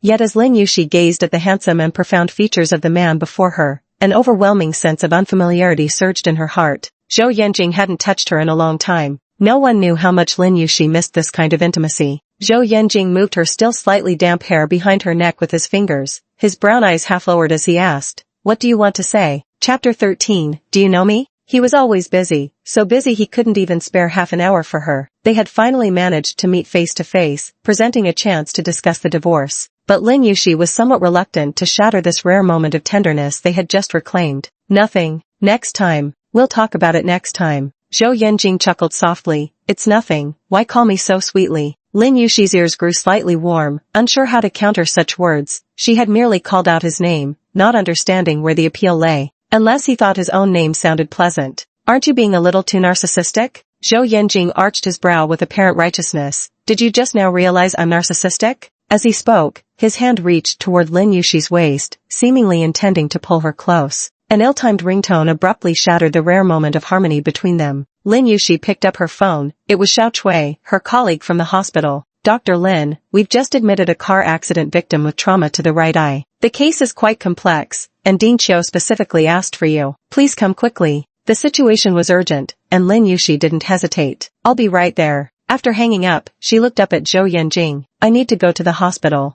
Zhou Yanjing withdrew his hand. Go ahead, have Lao Lu drive you. Lin Yuxi changed her clothes and rushed to the hospital. The conference room was already packed, with neurology and neurosurgery doctors in the middle of a consultation. A middle-aged woman with an elegant demeanor sat on a chair by the wall, her eyes red from crying, likely a patient's family member. Suqing was also present, though her expression was far from pleasant. Vice President Qiu sat at the head of the conference table and waved as soon as she arrived. Lin, come take a look at these scans. President Qiu had risen from his position as director of ophthalmology and had held Lin Yuxi in high regard since her early days at the hospital. Lin Yuxi didn't waste any time and carefully examined the patient's CT films before analyzing. It appears to be compression and contusion caused by the tremendous impact during the car accident. There's bleeding and edema in the optic nerve and sheath membranes, which are being compressed within the narrow neural canal. As soon as Lin Yuxi finished speaking, the middle-aged woman anxiously asked, will this affect her vision? Her voice choked with sobs. Lin Yuxi asked first, is the patient conscious now? The patient is still unconscious, Xiao Chui replied. With the patient comatose and unable to assess their own visual impairment,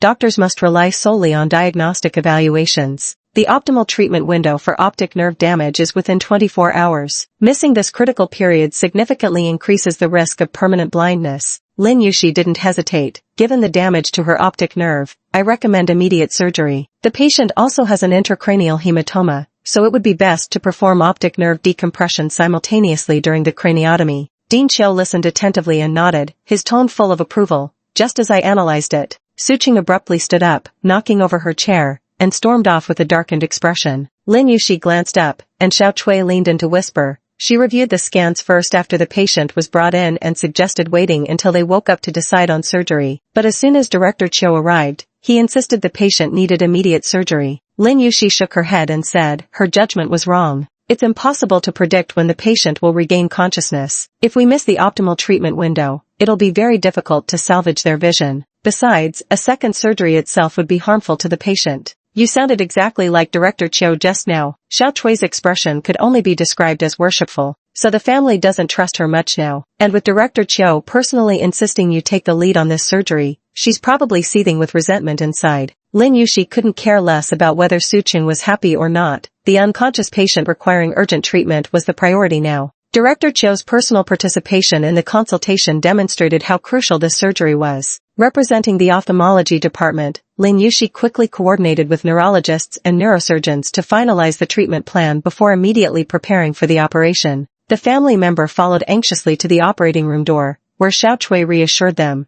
Director Yuan is away for an exchange program. Aside from him, Dr. Lin has the steadiest hands and strongest expertise in our ophthalmology department. You can rest assured, Mrs. Tan. Mrs. Tan grasped Lin Yushi's hand, her swollen eyes filled with earnest entreaty. Dr. Lin, my daughter is in your hands now. Perhaps because she had lost her doting parents and grown up alone without support, Lin Yushi always felt a pang of envy whenever she witnessed other parents' heartfelt devotion to their children. She gave the woman's hand a reassuring squeeze and offered a comforting smile. Trust me, Xiao Chui said, our Dr. Lin never makes empty promises. If she says you can trust her, the surgery will definitely succeed. The craniotomy was performed personally by the neurosurgery department's top chief. After removing the subdural hematoma and contused brain tissue, they located the optic canal. Under the microscope, Lin Yushi then used microdrilling techniques to open the patient's optic canal and perform decompression. With the cooperation of several doctors, the surgery was successfully completed. By the time Lin Yushi emerged from the operating room, it was nearly 2 a.m. The patient was transferred to the intensive care unit for observation. As Lin Yushi finally relaxed and stepped away from that state of intense focus, she belatedly realized her head was throbbing with dull pain. She touched her forehead, it felt a bit warm. She must have caught a chill earlier at the Sher family's place in the evening.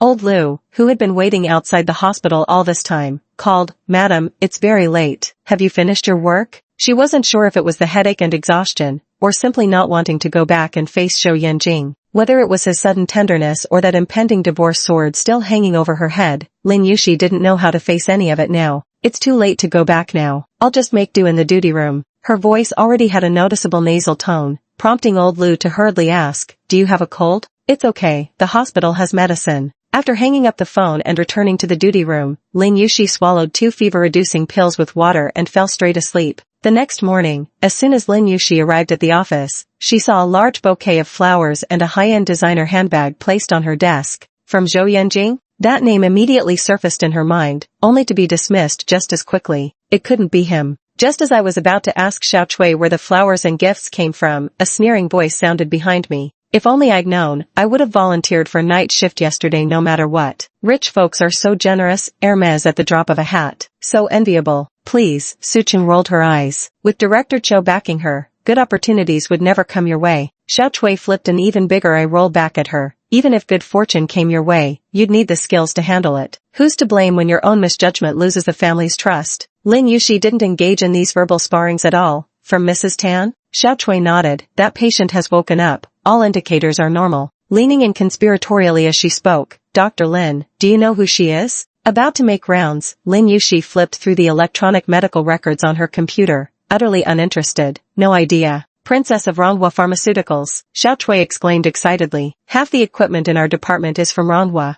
I knew something was off when Suqing was so attentive during yesterday's patient transfer. Turns out she was trying to curry favor but failed. No wonder she's so pissed. Lin Yushi was well aware of Manhwa Pharmaceuticals, the industry leader in pharmaceutical circles. But no matter how wealthy a patient might be, that's got nothing to do with doctors. Lin Yushi arrived at the hospital room to find Mrs. Tan sitting by the bed. Having kept vigil all night without sleep, she looked somewhat haggard yet remained in remarkably good spirits. Dr. Lin, you're here. Thank you so much for yesterday. Lin Yushi set down the designer bag Mrs. Tan had given her. Just doing my duty, no need for formalities. I'll keep the flowers, but I can't accept gifts. It's really nothing valuable, just a small token of my appreciation. Please do take it. As they were politely declining, the person on the hospital bed suddenly spoke. So it's you. The patient's right eye, which had just undergone surgery, was covered with gauze, and there were some abrasions on her face. Even so, one could tell she was a young and pretty girl. Apart from her right eye, she had numerous injuries all over her body, with one leg even fractured. She glanced sideways with a sidelong look.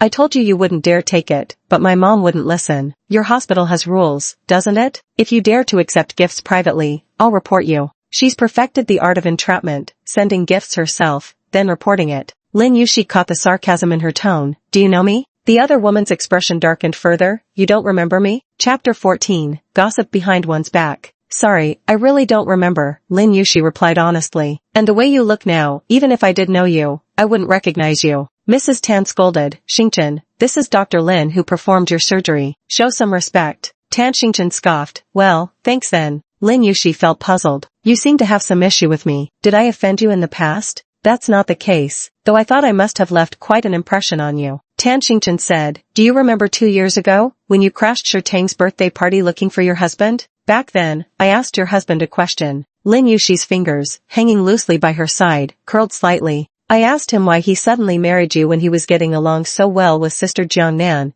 Tan Xingchen flashed a disdainful and mocking expression. Do you still remember how he answered at the time? Would you like me to remind you? How could Lin Yuan possibly forget? Back then, Zhou Yanjing hadn't yet left for New York and for some reason had suddenly grown distant towards her. He hadn't come home for what felt like ages. Lin Yushi couldn't find him anywhere and had no idea what was happening. Knowing he would definitely attend Shi Tang's birthday party, despite not receiving an invitation and disliking such occasions, she swallowed her pride and asked Shi Tang for the address. That day she worked overtime and arrived late, by which time they had already gone through a round of drinks. Zhou Yanjing idly leaned against the sofa, holding half a glass of alcohol with disinterest as he watched the others play their tedious game of truth or dare. When the drinking glass spun to point at him, Zhou Yanjing chose truth. Shi Tang dismissed him with disdain. I already had a great dare planned for you, and you chose truth instead. He then maliciously asked a tricky question. Out of all the girlfriends you've had, which one was your favorite? At that moment, Lin Yushi had just walked in. Zhou Yanjing seemed to notice her,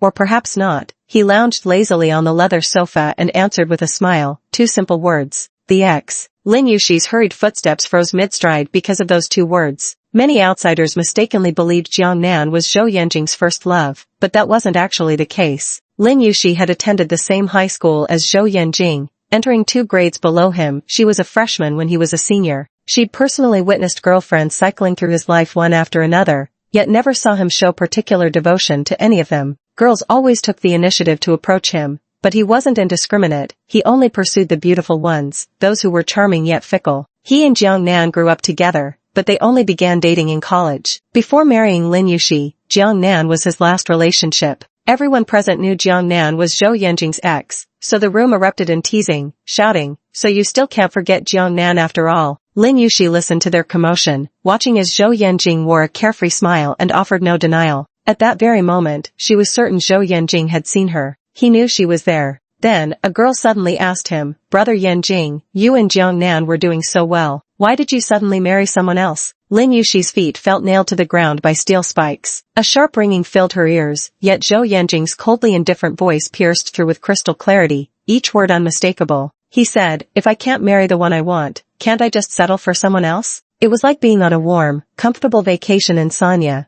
wearing a beautiful lawn dress and basking in the sunlight on the beach, only to suddenly be thrown naked onto the Siberian ice plains at the happiest moment, with blood freezing cold throughout the body. The pride shattered in front of everyone that day, and whenever someone noticed her afterward, the mocking or pitiful looks they cast her way stung Lin Yushi relentlessly. It was from that day onward she became the laughingstock in everyone's eyes. How could I ever forget? Lin Yushi slipped her hands into her coat pockets, as if she needed to appear sufficiently indifferent, otherwise, others might see the unhealed wounds gouged deep in her heart. You and Brother Yanjing still haven't divorced? Tan Xingchen's voice dripped with mockery. I really don't get you, clinging desperately to a man who doesn't love you. Don't you have any self-respect? We're not divorced yet. What's the matter? Lin Yushi's tone was calm, without even a hint of fluctuation. Even Jiangnan isn't anxious, so why are you in such a hurry? With that, she turned around and started to leave. Tan Xingchen, embarrassed and furious, shouted at her retreating figure. Who said I'm in a hurry? Your messy affairs have nothing to do with me. I just can't stand how you took advantage to steal Jiangnan's man. Sister Jiangnan and Brother Yanjing grew up together and loved each other. If they hadn't broken up and you hadn't seized the opportunity, do you think you'd ever have had the chance to marry him? You're at best called the Zhou family's foster daughter. But let's be honest, everyone knows you're just living in the maid's quarters.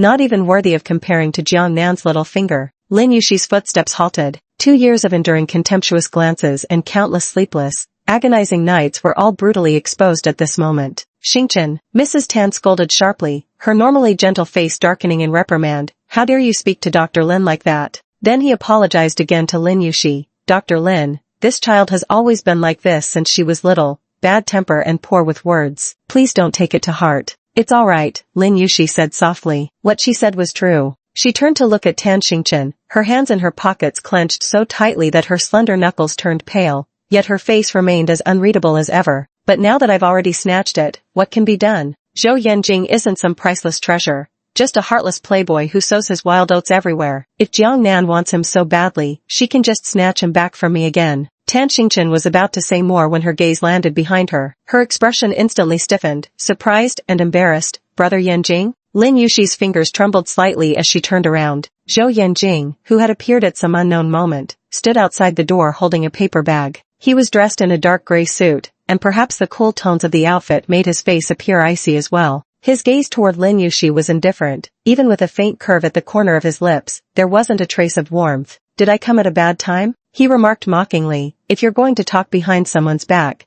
you should at least check if anyone's around first. How awkward to be caught in the act. Lin Yushi pressed her lips together. What are you doing here? Zhou Yanjing stood with one hand in his pocket. Early in the morning, I had a hunch someone would be talking behind my back, so I came specifically to hear how my dear wife would gossip about me. Lin Yushi thought to explain something, but then again, there didn't seem to be anything worth explaining. Wasn't Zhou Yanjing just a cold-hearted and ungrateful scumbag? Did I say something wrong? Lin Yushi said. Zhou Yanjing pulled his lips into a sarcastic smile. No, you said it perfectly. These years must have been truly difficult for you, being married to a scumbag like me. The fingers in Lin Yushi's pockets were clenched so tightly she couldn't even feel the pain anymore. Good that you realize it. The demeanor between the two appeared increasingly composed and indifferent, yet an invisible tension hung thick in the air between them. Zhou Yanjing's striking appearance and aura stood out conspicuously in the hospital setting, drawing frequent glances from passing medical staff and patients in the corridor. Tan Xingchen shrank into herself on the hospital bed, all traces of her earlier bravado gone. Mrs. Tan, believing her daughter had provoked the conflict, attempted to mediate with an apologetic tone.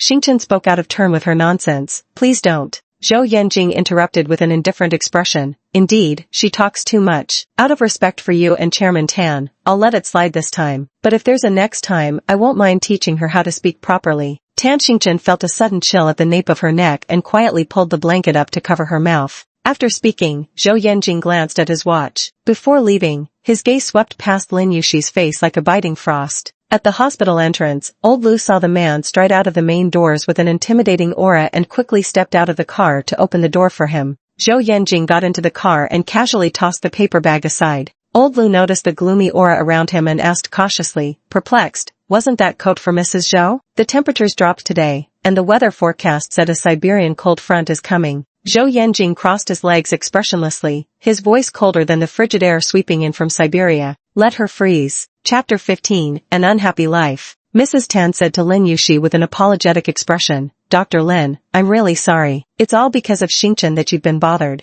It's not really her fault, Lin Yushi replied. I have to get to work, so I'll take my leave now. After she left, Mrs. Tan turned to glare at Tan Xingchen. See what trouble your nonsense has caused? Tan Xingchen retorted indignantly. Those two already had issues between them. It's not my fault. Whatever problems they have are between husband and wife. Who are you to meddle? Mrs. Tan scolded. Thanks to Dr. Lin, your eyesight was saved. From now on, you behave respectfully. Never mention again that she's the Zhou family's adopted daughter. Why not? It's not some secret, everyone knows. You children don't understand the full story at all. What's the inside story? Mrs. Tan initially didn't want to elaborate, but unable to resist her daughter Tan Xingchen's relentless curiosity and persistent questioning, and also wanting her to be more polite to Dr. Lin Yuki, she pondered for a moment before relenting. Dr. Lin's father used to be an executive at Hengtai Bank. Their family was kidnapped years ago due to internal power struggles within the bank. Both her parents were killed because of it, and she barely managed to survive by sheer luck. Her father was a man of loyalty and integrity. He'd rather die than betray the Zhou family. If not for this, she wouldn't have ended up orphaned at such a young age and spent years drifting through welfare institutions. Tan Xingchen didn't know there was such background to this story. Outsiders all said Lin Yushi was fortunate, and she too had thought Lin Yushi had simply gotten lucky to be adopted by the Zhou family. Looking at it this way, the stability of Hingtai Bank was bought with her parents' lives. The Zhou family should be eternally grateful to Lin Yuxi.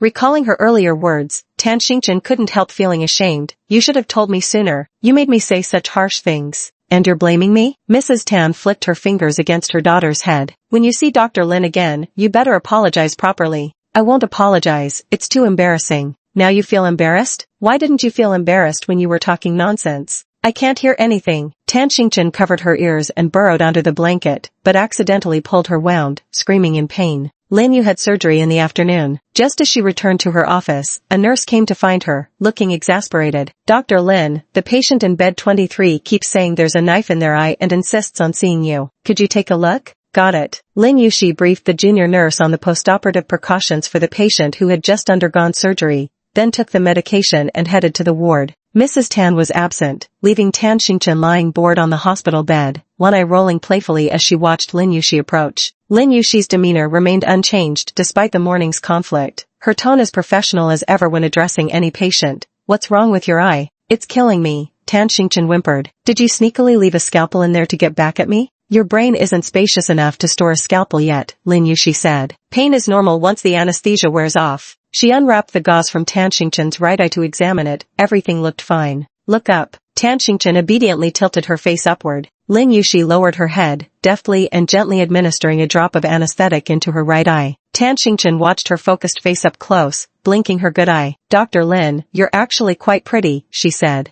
I didn't just suddenly become pretty today. Lin Yuxi responded blandly. After finishing the drops, she turned to leave without another word. Hey, Tan Xingchen called out hurriedly to stop her. Lin Yuxi turned back. Something else? Tan Xingchen fidgeted awkwardly for a long moment before mumbling something indistinct under her breath. Lin Yuxi, what did you say? I couldn't hear you clearly. I'm sorry. Tan Xingchen blurted it out with resolve, no longer hesitant. Though his tone was somewhat sheepish, his apology came across as sincere. My bad for what happened this morning. I didn't know your parents died because of the Zhou family. I spoke without thinking. Just pretend I ate shit. Okay, Lin Yurpli responded. I heard you. Tan Xingchen waited a few seconds but didn't hear the rest. That's it? Shouldn't you say, it's okay, I forgive you? Lin Yuxi looked at her. Because it's not okay, and I can't forgive you. Who doesn't have self-respect? Did she choose to lose both parents? Or did she choose to live under someone else's roof, subjected to their judgment? Was it that she wanted to be hurt by those she loved? Or was she born with a degrading nature, enjoying being humiliated? Before the age of 6 or 7, Lin Yuxi's childhood had been very happy. Her father, already a bank executive with an annual salary of millions in those days, and her mother, an associate professor at Linqing University. From an early age, she had a private tutor to practice piano with, learned calligraphy and painting under a master calligrapher, traveled the world with her parents, and by 6, she could communicate daily in 4 languages, Chinese, English, French, and German. Though not as extravagantly wealthy as the Zhou family, it was still a very affluent household. Had her parents not passed away, she would have grown up as a carefree girl showered with affection and luxury. That kidnapping case became the turning point of her life. Lin Yuhui actually had an aunt, but shortly after her parents' death, she was abandoned by her aunt's family and left at an orphanage. Though all the children in the orphanage came from tragic backgrounds, bullying remained rampant. Lin Yuxi was fair and delicate as a child, clearly the pampered darling of a wealthy family. After witnessing her parents' murder, the trauma left her easily frightened and unwilling to speak, quickly making her the target of bullying by the local troublemaker. Bullying her had no consequences because she would never report it to anyone. Even if she did complain, it would be useless. The bully had been abandoned at the orphanage since infancy, raised through the staff's tireless care, and they always favored him emotionally. All the children there dreamed of being adopted, believing that kind-hearted foster parents were like saviors. But saviors are always rare. Once there was a couple who came to adopt a child. When looking through photos, they chose the fair and adorable Lin Yuxi. The couple seemed gentle and kind, their hands especially warm when they held hers. At that time, Lin Yuxi also thought she was about to be saved. But after spending a day with the children at the orphanage, the couple grew fonder of another lively, clever, and sweet-talking girl who knew how to act spoiled. In the end, they adopted her instead. Introverted children are always disliked by adults. Lin Yuxi stayed in the orphanage until she was 12 years old. At that time, a journalist interviewed her and published an article about her parents' sacrifice. Many people praised her father's heroic loyalty and believed the Zhou family should compensate by adopting his orphan daughter. Thus, the Zhou family was pushed into the spotlight. But the Zhous were a powerful, aristocratic family, such minor public opinion couldn't dent them in the slightest. Over a decade ago, when the internet wasn't as developed, with their influence, they could effortlessly suppress the matter, leaving no trace for anyone to find. Lin Yuxi was adopted by the Zhou family entirely due to Grandma Zhou's insistence. Zhou Qizhen, being a filial son, naturally complied with his mother's wishes, while Ling Yaqiong had never wanted to adopt Lin Yuxi from the start, but was forced to do so by the Empress Dowager's decree. Moreover, Lin Yuxi was quiet and never knew how to ingratiate herself with elders, which made Ling Yaqiong consider her too provincial and unsophisticated. Apart from funding her education and providing meals, Ling showed no other concern for her. Though Lin Yuxi didn't live in the servants' quarters, she was essentially raised by their nanny, Aunt Zhao. Aunt Zhao bought her clothes, trimmed her hair when it grew too long, and treated her kindly, except that having come from the countryside, Aunt Zhao lacked fashion sense and often dressed Lin in rather frumpy outfits. When Zhou Yanjing was young, he loved teasing her, and his words were sharp as ever. He once joked, "Who styled your hair like that? It looks just like a watermelon." After that, Shi Tang and his gang always called her Watermelon Hat, so Lin Yuxi had disliked them since childhood. In a way, one could say it was a mutual dislike. Officially called an adopted daughter of the Zhou family, she had never actually been registered under their household registration. Naturally, no one ever treated her as a genuine young mistress. She and Zhou Yanjing grew up under the same roof, yet it felt like they lived in two different worlds. He was the favored son of heaven, adored and cherished by many, with countless admirers, free to be unrestrained, free to act as he pleased. Lin Yuxi, on the other hand, struggled with all her might just to live a decent life. A spoiled young lady like Tan Xingchen, backed by a wealthy family and indulged unconditionally by doting parents, would never understand Lin Yuxi's feelings. Even if she tore a hole in the sky, someone would patch it up for her. "You're being too petty. I've already apologized to you." Lin Yuxi didn't respond, turning away to leave. "Hey, I haven't finished asking my questions yet." Tan Xingchen shouted stubbornly from behind. "Why did you marry Zhou Yanjing anyway? He doesn't like you, and you don't seem to like him either." Lin Yuxi kept walking without pause. "Gossip won't help your wound heal. Staying quiet will." Throughout the day, Boyu Hospital remained under a heavy cloud of oppressive tension. From Special Assistant Yang Kong down to every employee, everyone stiffened their backs, afraid of making the slightest mistake and triggering the CEO's foul mood that had carried over from the early morning. After all, with Zhou Yanjing's mouth more venomous than aconite, just 3 sentences from him could make someone cry all the way to the rooftop. When the executive office secretary accidentally misprinted a figure, Zhou Yanjing didn't exactly erupt. He just said with complete indifference, "Missing 1 0 isn't such a big deal. Why don't we just move it over from your next month's paycheck? What do you think?" The secretary emerged from the office with a woeful expression, lamenting to Yang Kong, "Assistant Yang,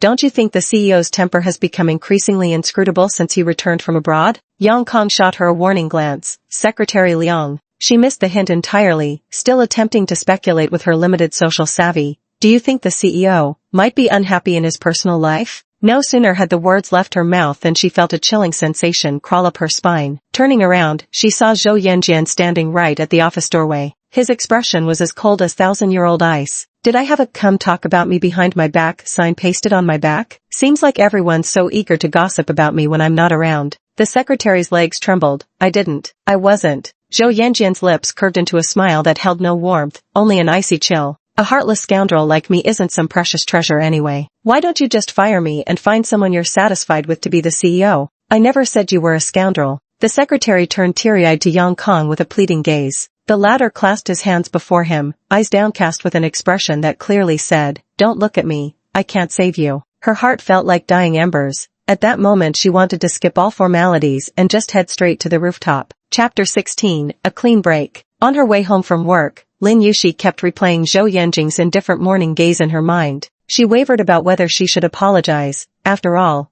those words had admittedly been quite hurtful. Yet she recalled that Zhou Yanjing had hurt her even more deeply, but had never apologized for his words. Fine then, she'd still better apologize. With only 1 month left, she didn't want their remaining memories to be solely of awkwardness and Cold War. In love, the one who loves more must always humble themselves a little. In fact, Lin Yuxi's hesitation and concessions proved completely unnecessary. By nearly 8 o'clock, Zhou Yanjing still hadn't returned. Chen Sa had recently scaled things back, cutting the meal portions by half. Now living a life of 6 dishes and 1 soup meant for one, Lin Yuxi began reflecting on why she was more tight-fisted than a housekeeper. Today, however, Chen Sa was unusually enthusiastic. The spark she'd glimpsed between Zhou Yanjing and Lin Yuxi the previous night had convinced her something would have definitely escalated, had Lin Yuxi not been abruptly called away to the hospital. Later, when old Lu called to report Lin Yuxi had caught a cold, Zhou Yanjing had promptly bundled up thick clothes early that morning to deliver them to the hospital. Though she couldn't quite understand the couple's on-again off-again relationship, such quarrels between spouses were common, fighting at the head of the bed and making up by its foot. Unaware of their argument at the hospital, she proactively suggested, "Should I give the second young master a call and ask if he's coming back for dinner?" She volunteered, and Lin Yuwu didn't stop her. "Go ahead and call," she said. Mrs. Chen happily went to make the call, but the result was clearly not what she had hoped for. Her expression quickly turned disappointed. Assistant Yang said the second young master has evening plans and won't be coming back. Lin Yuxi wasn't the least bit surprised. Lowering her head to eat, she said, "If he's not coming back, then he's not coming back." The calico cat had become increasingly skilled at sneaking through doors and picking locks. Emerging from who knows where again, it leaped onto Lin Yuxi's lap, purring affectionately. Lin Yuxi simply couldn't refuse it. Since Zhou Yanjing wasn't coming back anyway, and the cat had been cooped up for days, it was time for some fresh air. She petted the cat while eating. As usual, Sister Chen had prepared eggplant and bamboo shoots, but half of the 6 dishes weren't to her taste. Qinghui Pavilion was a restaurant imbued with classical Chinese charm. Designed by a master architect as a Suzhou-style garden, every step within its courtyard revealed picturesque scenery, small bridges over flowing water, all quite romantic. Though by this time late autumn had settled in, and even the evergreen bamboo grove wore a tinge of desolation. The tea master, dressed in a cheongsam, knelt gracefully by the tea table, her posture elegant and movements refined as she leaned slightly forward to brew tea for the guest.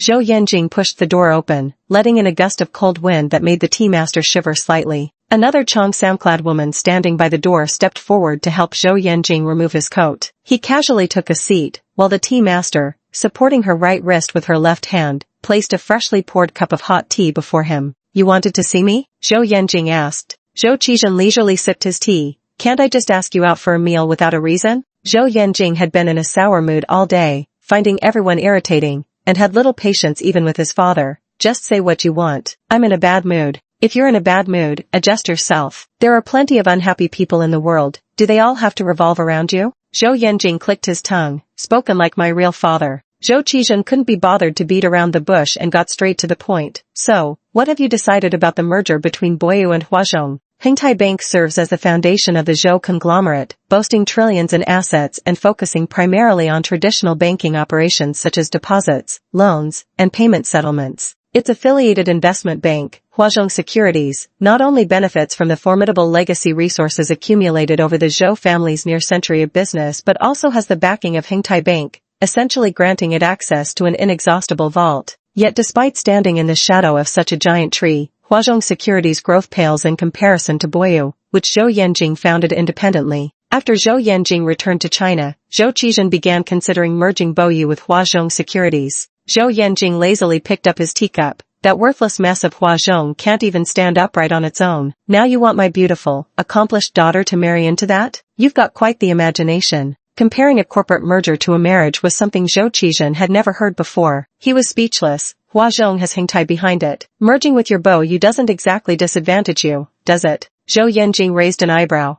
"Do I look like I need your money?" That face was just begging to be punched. Zhou Qizhen was about to speak when Zhou Yanjing let out a soft tut and said, "Never mind, you old man really do have more money than sense." Zhou Qizhen, now that the kid's grown up, it's not illegal to give him a beating, is it? Although Huazhong was nothing but a pathetic mess unworthy of Zhou Yanjing's attention, he was still a rich second-generation heir and, more importantly, his father's own flesh and blood. "A merger isn't entirely off the table," Zhou Yanjing remarked leisurely, taking a sip of tea. "But your family's hopeless little playboy will have to marry into our family." What he meant was clear. He wanted Hengtai's resources, and Huazhong would have to take the Boyu surname. Zhou Qizhen had originally planned to merge Boyu into the Zhou conglomerate. Little did he expect his son to outshine him in ruthlessness, snatching benefits without giving anything in return. A perfectly good business merger ended up turning into a free handout. After a lifetime of dominating the business world, he had never suffered such a loss before. His blood pressure nearly spiked.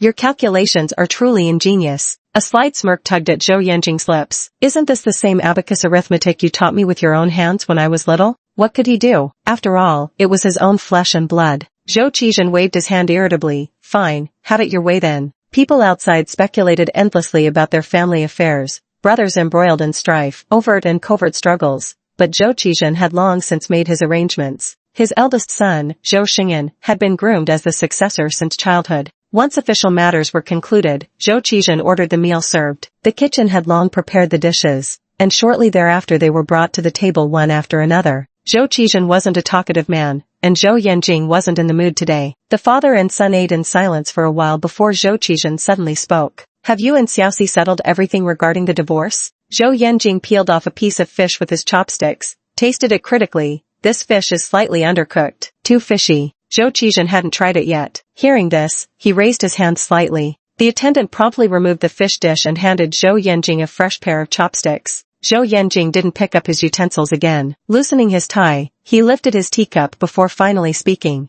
I've been preoccupied lately and haven't had the opportunity. His company had just relocated back to China, leaving him genuinely inundated with work. Zhou Qizhen said, when this busy period passes, make time to sit down with Xiaoxi for proper discussions. Accommodate whatever requests she makes, provided they're not excessive. Over the years, she's endured quite a lot of hardship too. What needs to be made right should be made right. Why not part ways amicably? Zhou Yanjing remained silent, leisurely sipping his cup of tea. What will we tell Grandma? The master originally said it would take 3 years, and now that the 3-year period is over, her health has been relatively stable these past 2 years. She won't have any objections. Your grandmother isn't an unreasonable person. How could she tie the two of you together for a lifetime? Not necessarily. Zhou Yan curled his lips. The old lady loves to stir things up the most. After leaving the restaurant, Zhou Yan got into the car. Old Lu waited for a while and, seeing no instructions, finally asked, Second young master, where are we going back to today? Zhou Yan had originally closed his eyes, but upon hearing this, opened them again, casting a glance at the rearview mirror. Where do you think we should go?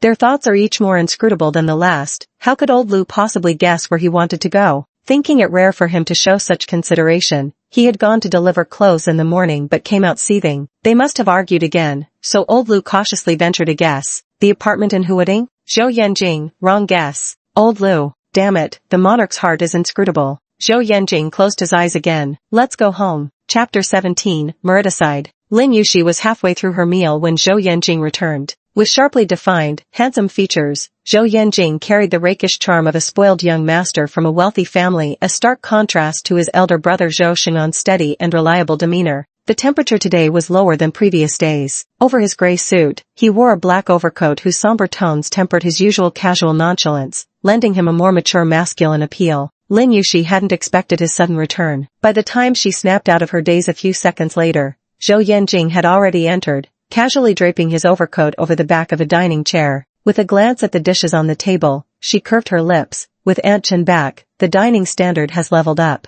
The single sentence made Aunt Chen beam with delight. We thought you weren't coming back for dinner today. Madam has nearly finished eating. Let me whip up 2 more dishes. Lin Yuwei understood Aunt Chen's joy all too well. She'd once been in those shoes too, completely disoriented by Zhou Yanjing's sweet talk, losing all sense of direction. Aunt Chen served Zhou Yanjing a bowl of rice. He didn't mention having already eaten outside, simply sitting down and picking up his chopsticks. Lin Yuxi glanced down at the cat on her lap, hidden beneath the dining table. Zhou Yanjing hadn't noticed it yet. She pondered for a moment whether to immediately pick up the cat and return it to her room, removing it from Zhou Yanjing's sight, or continue hiding it, hoping he wouldn't notice and cause trouble. But she hadn't accounted for Zhou Yanjing's sharp hearing. Catching the faint purring sounds, he lifted his gaze. Auntie Chen's cooking skills have improved so much, even a tractor could be turned into a dish now. Lin Yuxi. Before she could speak, the calico cat flicked its ears, leaped from her onto the dining table, and gazed at Zhou Yanjing with curious yet wary eyes. The smile that had been playing at Zhou Yanjing's lips vanished in an instant as his brow furrowed slightly. Why is this thing still here? Didn't I tell you to get rid of it? Animals possess intuition. The cat could sense human emotions and shrank back cautiously. Here, you eat. Lin Yuxi picked up the cat and returned it to its room. Without going back to the dining area, she grabbed a book and sat in the living room, waiting for him to finish his meal. Zhou Yanjing lost his appetite. By the time Aunt Chen finished preparing the dishes and brought them out, he had already set down his chopsticks. Are you done eating already, sir? Zhou Yanjing wiped his mouth with a napkin, hinting pointedly, Mrs. Zhou has already filled me with anger. I didn't mean to upset you. It was you who said you weren't coming back in the first place, Lin Yuxi protested indignantly. How was I supposed to know you'd suddenly show up? Zhou Yanjing let out a light scoff. You mean to say I shouldn't have come back? Lin Yushi didn't want to argue with him over such meaningless matters again. After a few seconds of silence, she set down her book. Do you have time now? No, Zhou Yanjing replied lazily. I'm busy digesting the anger in my stomach. I have something important to discuss with you, Lin Yushi said. You're always too busy. Can we talk now? Zhou Yanjing watched her with an inscrutable gaze for several seconds, then leaned back in his chair, crossing his long legs, his cold demeanor evident in his eyes and brows. Speak. Lin Yushi glanced at Aunt Chen still standing nearby. Let's talk in the room. She rose and headed upstairs. Zhou Yanjing remained seated in his chair, watching her slender figure disappear up the spiral staircase. He retrieved a cigarette, tapped the pack's end with his forefinger, drew one out, and clamped it between his lips before fishing out a lighter. The violet-blue flame flickered up, lighting the cigarette. He tossed the lighter onto the dining table, took a deep drag, then removed the cigarette from his lips with 2 fingers, resting his hand on the table edge. Blue-gray smoke spiraled upward, half obscuring his features in a hazy veil. Mrs. Chen couldn't read his expression anymore,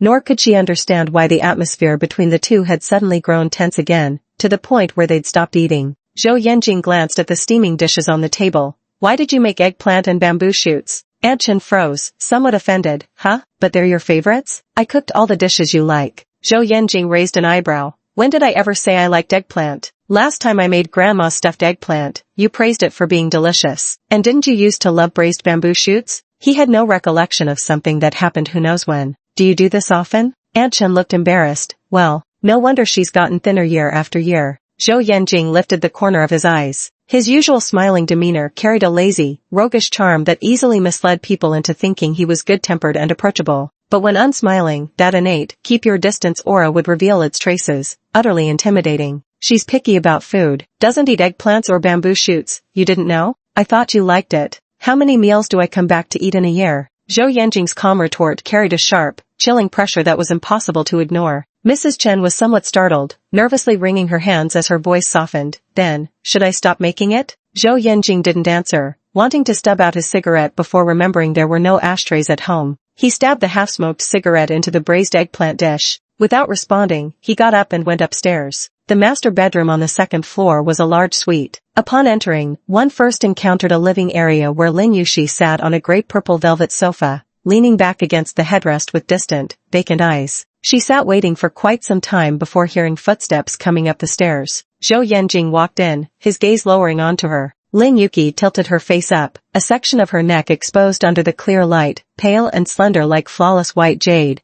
perfectly complementing that translucent emerald green purity pendant. Zhou Yanjing still remembered the smooth yet fragile sensation beneath his palm when he had touched it. Lin Yushi had been staring blankly at the lamp, her eyes stinging slightly from its brightness. It took her a few slow seconds to realize Zhou Yanjing's presence. Snapping back to attention, she straightened up just as Zhou Yanjing's indifferent gaze slid away from her. You. Just as Lin Yushi was about to bring up their pressing matter, Zhou Yanjing's eyes traveled past the wooden screen behind her, settling on the double bed in the inner room. What have you hidden under the covers? I didn't hide anything. Lin Yushi instinctively turned to glance inside, but there was indeed a bulge right in the middle of the neatly made bed. It hadn't been there when she changed clothes after coming home. She hadn't walked far inside earlier and completely missed the change. Zhou Yan walked over and lifted the blanket, revealing several colorful kitten cubs curled up together, fast asleep. Lin Yushi had no idea when the calico cat had stealthily moved all her babies into her bed. For a moment, everyone was stunned, feeling both amused and exasperated.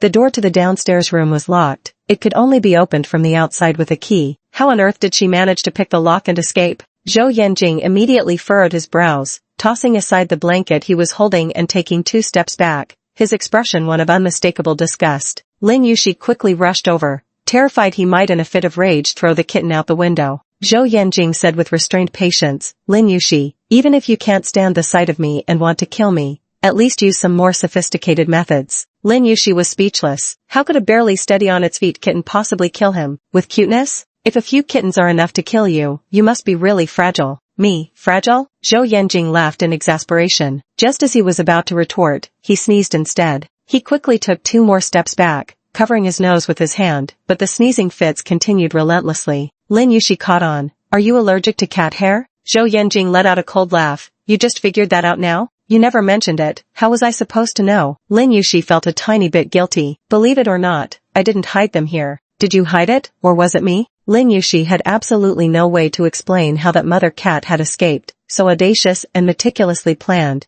carrying all her kittens into the bedroom, hiding them under the covers, plotting to deliver Zhou Yanjing a fatal blow. Chapter 18, Let's Get Divorced. Zhou Yanjing couldn't stand staying in this room a moment longer. Throwing out the words, "I'll sleep in the guest room," he left. Lin Yushi called for Auntie Chen, who was startled at the sight of the cats. Good heavens! The door was securely shut. Where did these come from again? The two of them worked together to carry the cats back downstairs to the room, only then noticing the slightly ajar window and realizing what must have happened. It must have opened the window itself and escaped through the garden. This cat really is, it's practically becoming a spirit. The would-be spirit, a tricolored cat, was inside clawing at the door, yowling piteously. As soon as Lin Yushi opened the door, its cries instantly turned coquettish, seamlessly switching tones. Watching it rub against her hand and act spoiled, Lin Yushi couldn't bring herself to scold it and sighed. If you wanted to murder Zhou Yanjing, you could have at least discussed it with me first. Aunt Chen stared wide-eyed in shock beside them, doubting her own ears. Maybe we should just give them away. The second young master has allergies, and that's no small matter. Cat hair flies everywhere, and no amount of daily cleaning and disinfecting can get rid of it completely. A colleague at the hospital had reserved one kitten, and Yu Jiaxia was also posting on her social media every day trying to find homes for them, but there were still 3 kittens left without a place to go. The kittens weren't even a month old yet, so they couldn't be given away carelessly. Besides, the mother cat was older, making adoption even more difficult. There really was no quick solution to send them away. Lin Yuyu was feeling a bit worried too. Tomorrow I'll have someone install childproof locks on the windows first. She stroked the docile head of the calico cat, her chin resting on her knees as if talking to herself. It probably won't be much longer now. She and Zhou Yanjing would soon be divorced. By then, if she still hadn't found someone to adopt the cat, she would take it with her. Mrs. Chen misunderstood her meaning. Have you already found a family for it? Lin Yushi simply said, change all the bedding in the bedroom and do a thorough cleaning. She washed her hands, disinfected, changed clothes, poured a glass of warm water, picked up the loratadine, and knocked on the guest bedroom door. Come in. Lin Yushi pushed the door open and entered, finding Zhou Yanjing undressing to take a shower. The shirt buttons were undone all the way down, the well-defined contours of his abdomen faintly visible beneath the fabric. His physique had always been impressive. Once, Lin Yuwei had just glanced at his abs while he was changing clothes, only to be caught red-handed. He arched an eyebrow. I know you covet my body, but could you at least try to restrain yourself in broad daylight? Despite putting on such a virtuous act of chastity earlier,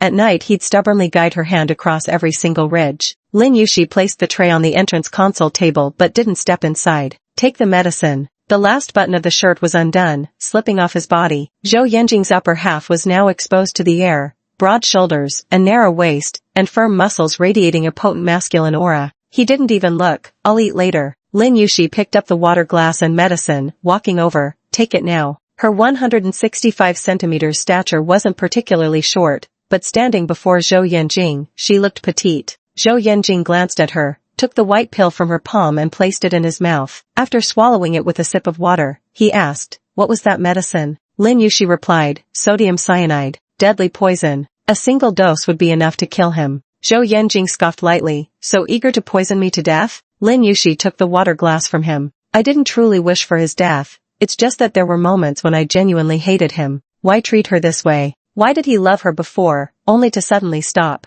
Zhou Yanjing only took one sip of the warm water in the cup, much like his attitude toward women, always just skimming the surface. Lin Yushi thought to herself, he had always been a fickle man. His passion could only last for a fleeting moment with each woman. What made her so special? She gazed at the half-full glass of water, as if seeing herself, briefly cherished, then wearily discarded. There's only one possible outcome, being poured down the drain. Zhou Yanjing. Lin Yushi suddenly raised her head. Zhou Yanjing, who was heading toward the bathroom, stopped and glanced sideways at her. What now? Are you disappointed the sodium cyanide didn't kill me? Lin Yushi didn't respond to his remark, only gazing at him quietly. Her almond-shaped eyes were limpid and gentle, much like her demeanor, bright, pure, and radiating a soothing sense of tranquility, as if time itself had softened. Her gaze held faint yet luminous glimmers, brimming with deep affection. She hadn't looked at him like this in a long time, or perhaps she had never looked at him this way before. Zhou Yanjing was momentarily taken aback, his expression softening involuntarily as the corners of his lips curled slightly. Why are you looking at me with such tenderness? Let's get divorced, Lin Yushi said.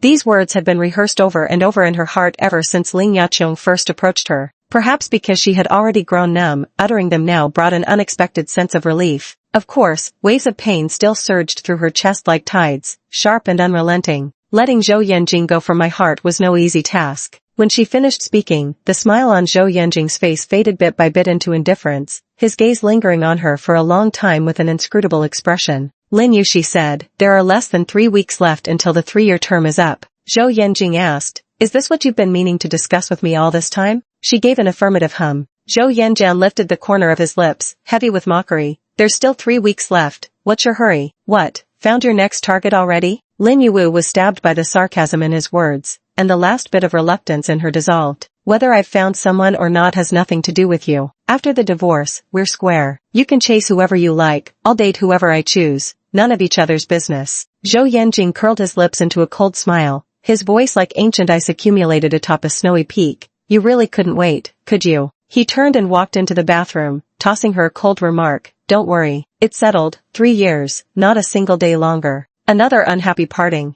Zhou Yanjing took a shower, changed clothes, and left without returning for the entire night. Lin Yuxi only learned about it the next morning from Sister Chen. For the next few days, there was no sign of him at all. Tan Xingchen had a restless nature. After lying in the hospital bed for just 2 days, she felt as if nails were growing on her back, tossing and turning in frustration, complaining how utterly bored she was and that she'd grow maggots if she had to lie there any longer. Mrs. Tan couldn't handle her antics, so she arranged for an electric wheelchair. On sunny afternoons, she'd take Xingchen out to bask in the sunlight for a while. But half an hour of fresh air was nowhere near enough for a hyperactive patient like Tan Xingchen. Craving excitement, she seized the moment when her mother went home to make soup, sent the caregiver off with some excuse, and secretly drove the wheelchair out of the ward on her own. After asking several nurses and hopping around with my casted leg, taking the elevator up several floors, I finally found the ophthalmology office. Yu Jiaxiao worked at an advertising agency with flexible hours. After finishing her client meeting in the afternoon, she came straight over to wait for Lin Yuxi to finish work so they could have dinner together. Lin Yuxi was still busy. "Wait till I finish writing this medical record."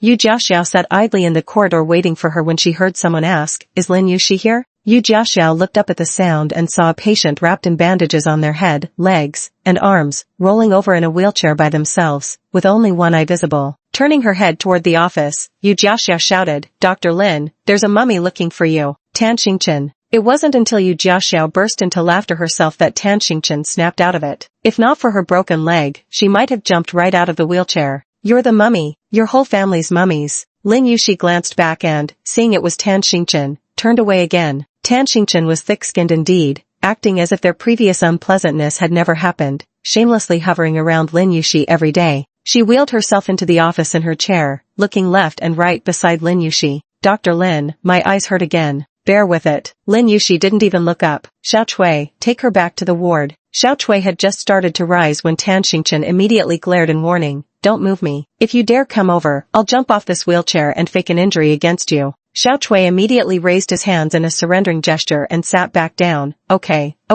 don't get worked up." Tan Xingchen continued leaning closer to Lin Yuxi. "Tell me about you and your husband." As soon as she finished speaking, the doctors working in the office and Yu Jiaxiao playing games outside all turned their eyes toward them in unison. Chapter 19, Childhood Friends. Yu Jiaxiao put away her phone, crossed her arms, and leaned against the door while sizing her up from head to toe. "And who might you be?" Tan Xingchen also shot her a sidelong glance. "Who the hell are you?" Yu Jiaxiao tossed her hair back and declared, "I'm her husband." TCH. Tan Xingchen's vivid expression perfectly conveyed what disdain looked like. "Are you her husband?" "You're Zhou." Before she could finish her sentence, a cookie was stuffed into her mouth, cutting off the last 2 words. "Lin Yuxi, shut up. Go back to your room. Otherwise, no more painkillers for you in the future." Miss Tan had lived her entire privileged life without ever having her weak spot squeezed, until now. And the worst part? She had no choice but to yield, because the agony in her eyes was downright unbearable. Lin Yuxi said the medication couldn't be used too frequently. Only when the pain became truly excruciating would Tan Xingchen beg like a supplicant, and only then might Lin Yuxi mercifully grant her a single drop.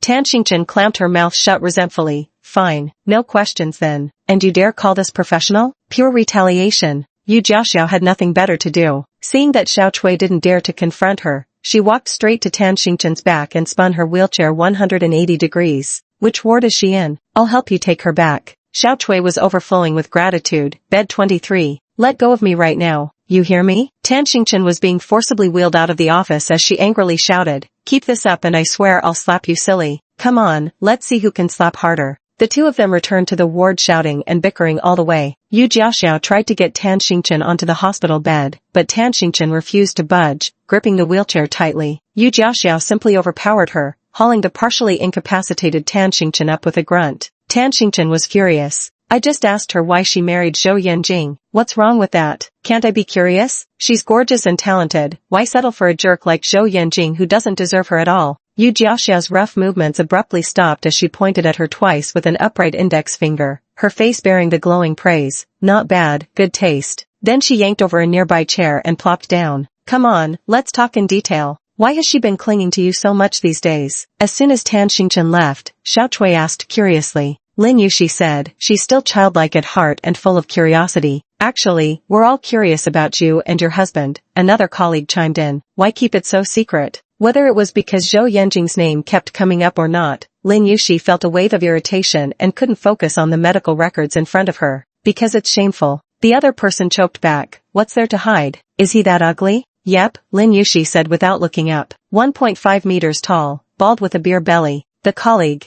By the time Lin Yuxi finished her work and went to find Yu Jiaxiao, the two were already chatting animatedly in the private patient room. The Zhou family adopted Yuxi, and everyone outside praises them for their kindness and benevolence. Kindness my ass, Yu Jiaxiao said, practically spitting with rage. After Yuxi's parents passed away, the Zhou family didn't give a damn about her. If that journalist hadn't exposed the story and they weren't afraid of being labeled ungrateful, they would never have taken her in. Capitalists, when you scrape them together, you couldn't scrape up a single conscience between them. Tan Xingchen quipped, thoroughly fired up, seemingly forgetting that her own father was counted among those very capitalists. The only one in the Zhou family with any decency left is the grandmother. I heard she's a Buddhist, might have a kinder heart because of it. Yu Jiaxiao shook her head with a mysterious expression that said, you just don't understand yet. It's true she believes in Buddhism, but don't mistake her for some kind-hearted pushover. Grandma has always been good to me. Don't talk about her behind her back. Lin Yuxi's voice cut through their gossip session. Both turned their heads simultaneously. Lin Yuxi didn't seem angry as she stood at the doorway calling to Yu Jiaxiao. Had enough chatting? Let's go. Hey, don't go yet. Tan Xingchen protested like someone who'd just had their TV drama turned off right at the climax. You haven't finished the story. Yu Jiaxiao was also reluctant to end the conversation. After all, as Lin Yuxi's sole supporter and lone fighter for years,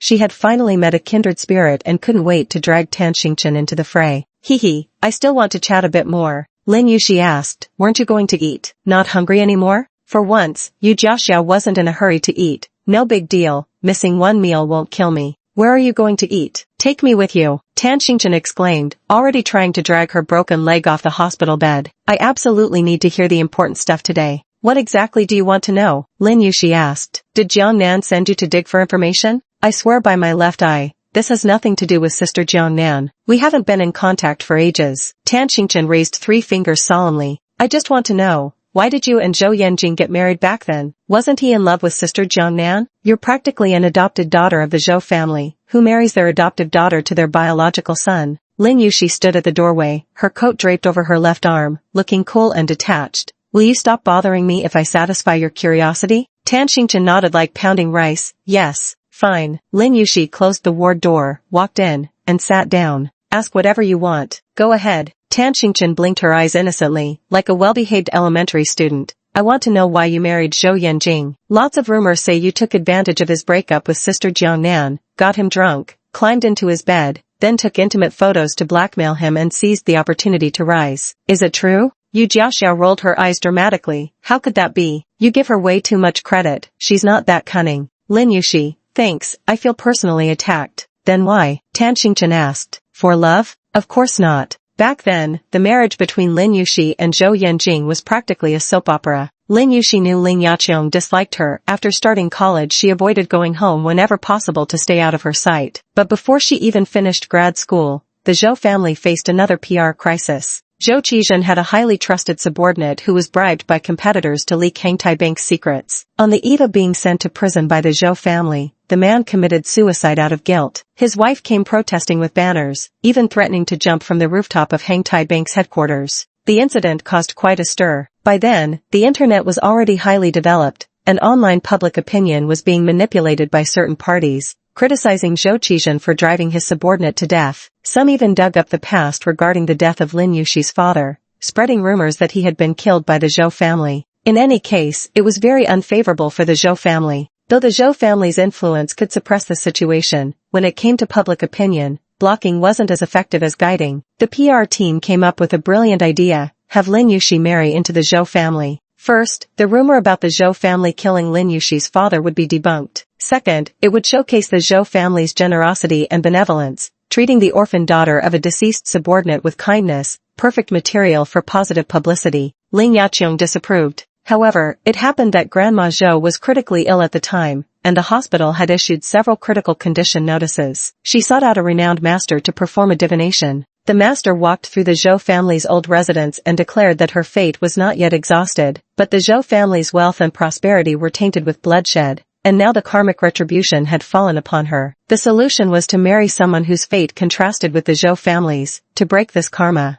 By sheer coincidence, Lin Yushi's birth details were a perfect match. The wealthier the family, the more devoutly they believe in feng shui and metaphysical theories. Ling Yaqiong initially refused to sacrifice her son's marital happiness, but the moment she voiced her opposition, the old matriarch burst into tears. "Are you trying to kill me?" How could Ling Yaqiong bear such an accusation? She had no choice but to grit her teeth and arrange the wedding. Soon after, a beautifully written love story about the second son of the Zhou family and his new wife, childhood sweethearts who grew up knowing and loving each other, suddenly went viral online and was widely celebrated. Under the Zhou family's orchestration, the public relations crisis was swiftly and smoothly resolved. The story was touching, but 99% of it was fabricated. Only Lin Yushi knew the truth. She and Zhou Yanjing were never childhood sweethearts. They were merely strangers who happened to grow up under the same roof by fate's arrangement. Zhou Yanjing's true childhood sweetheart is Jiang Nan. Perhaps out of protection, or perhaps due to other calculations, Zhou Yanjing kept Lin Yushi's information well guarded throughout the entire process. Apart from that barely visible, atmospheric wedding photo, Lin Yushi's identity remains unknown to outsiders to this day. Only close relatives, friends, and those within their social circle know she's the second Mrs. Zhou. Chapter 20, So good at sweet talking. No wonder rich families have such juicy drama, Tan Xingchen remarked. Compared to that, my dad just having an affair seems downright boring. Yu Jiaxia shot back, "Girl, are you out of your mind? I'll tell you about it another time." Tan Xingchen waved it off before asking Lin Yuan, "So you actually agreed?" Lin Yushi lifted the corners of her lips. In theory, it should have been a bitter smile, but hers was faint, cool and detached, like clouds drifting effortlessly before the whims of fate. Unlike a privileged young lady like Tan Xingchen, Lin Yuwei lost her parents' protection at a very young age, growing up through hardships with nothing more than a wish for peace and smooth sailing in life. Given the choice, she wouldn't willingly get involved in this messy affair. At that moment, she wanted to refuse, but Ling Yaqiong, already exasperated by her mother-in-law, spoke sharply, "Yushi, we raised you and supported your education. Now that the Zhou family needs you, you have no right to refuse." The pampered Tan Xingchen couldn't care less about such trivial matters. What's the big deal? You've got to be selfish in life. Screw all that nonsense about gratitude. Pay it back if you feel like it. If not, to hell with it. You're just too naive, I tell you. When someone asks you to repay a kindness, you actually go and do it. If it were me, if my parents died because of someone else, forget about repaying them. If I didn't extort 100 million out of them, I'd consider myself a loser. That sounded a bit too bold and naive. Trying to cheat the Zhou family? Even if you managed to swindle the money, you'd need to be alive to spend it. Lin Yushi only felt exhausted at that moment, a deep, spiritual weariness. She responded absent-mindedly, "Okay, next time for sure." As if there would be a next time. Yu Jiaxiao noticed her low spirits and stopped wasting words with Tan Xingchen. She pulled Lin Yushi along to eat. At the table, when Yu Jiaxiao heard Lin Yushi say she had already asked Zhou Yanjing for a divorce, the meat slid right off her chopsticks. "Baby, you've finally come around. You have no idea how long I've been waiting for this day." Lin Yushi smiled wryly. "Why does the whole world seem to be rooting for our divorce? Who else besides me? Mother-in-law," she paused, Tang and his friends, the media, another pause, and himself. Zhou Yanjing must have wanted a divorce for a long time. Although Yu Jiaxiao also hoped for her to get divorced, hearing this made her stomach churn with resentment. She believed Lin Yushi should divorce because, what kind of life had Lin Yushi been living these past few years? Others might not see it, but she had witnessed it all. If no one else cared, she did. Zhou Yanjing is just a bit better looking and richer.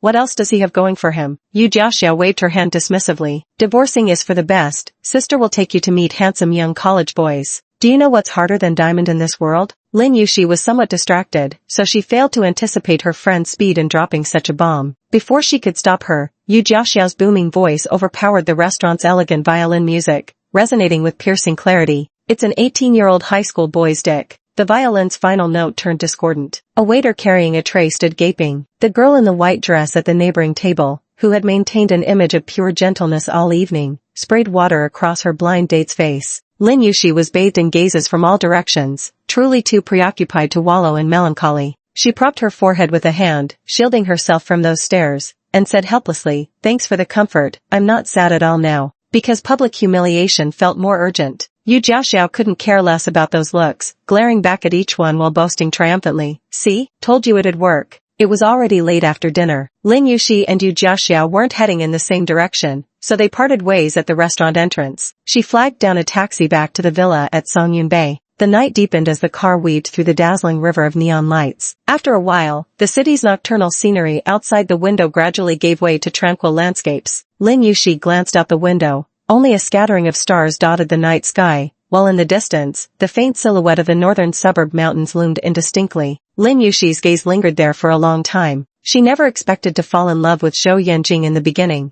Though they grew up under the same roof since childhood, Lin Yushi never liked Zhou Yanjing. She even somewhat disliked him. To this day, Lin Yushi still doesn't like eating watermelon because every time she sees one, she's reminded of the watermelon hat. During his school days, Zhou Yanjing was frivolous and unrestrained, dating, fighting, he did it all. One time, he beat up a school bully so badly the kid ended up hospitalized. And when the school demanded he call his parents, he stood there with bruises on his face, hands in his pockets, acting cocky as ever. "My parents are too busy to bother with such trivial matters. If you have anything to say it to me directly. I can take responsibility for myself." So the teachers called Lin Yushi over instead. They didn't dare lay a finger on Zhou Yanjing, but they were far less gentle with her, berating her harshly, insisting she must contact the Zhou family at once. Lin Yushi had no choice but to call Ling Yaqiong, who assumed she had gotten into trouble at school and promptly scolded her. So from childhood onward, the Zhou Yanjing in her eyes could be summed up in 8 words: frivolous, fickle, and always stirring up trouble. For someone like Lin Yushi, who only wished to avoid all trouble and live peacefully, he was nothing but a colossal nuisance. Neither she nor Zhou Yanjing had any affection for each other. From the very beginning of their marriage, they maintained an awkward distance, sleeping in separate rooms even on their wedding night. On top of that, there was no honeymoon because Zhou Yanjing's work left him with no time for a vacation. Gradually, over time, they became familiar with each other, no longer like strangers sharing a home. After marriage, Zhou Yanjing was vastly different from Lin Yushi's impression of him: gentle, full of smiles, and excellent at coaxing. Zhou Yanjing was the kind of person who, if he wanted to, could effortlessly make you happy. As winter set in, Zhou Yanjing freed up time for their honeymoon, planning a trip to Iceland, but a sudden heavy snowstorm on the day of departure canceled their flight. They took temporary shelter at a villa in the northern suburbs, originally planning to catch the next day's flight. Little did they know that overnight, heavy snow blocked the roads, trapping them there with no way to leave. That winter, the snow fell heavily. Lin Yushi and he stayed in the secluded mountain villa, where snowflakes swirled outside the window while warm air filled the room, just the two of them, spending every moment together. It was there that they first became intimate. Lin Yushi still remembers one day when she felt a bit bored and leaned against the window, gazing at the vast white snow outside. Zhou Yanjing walked up behind her, following her gaze for a glance. Then he asked her, "Want to go build a snowman?" Lin Yushi didn't know whether he'd read her mind or just wanted to play himself,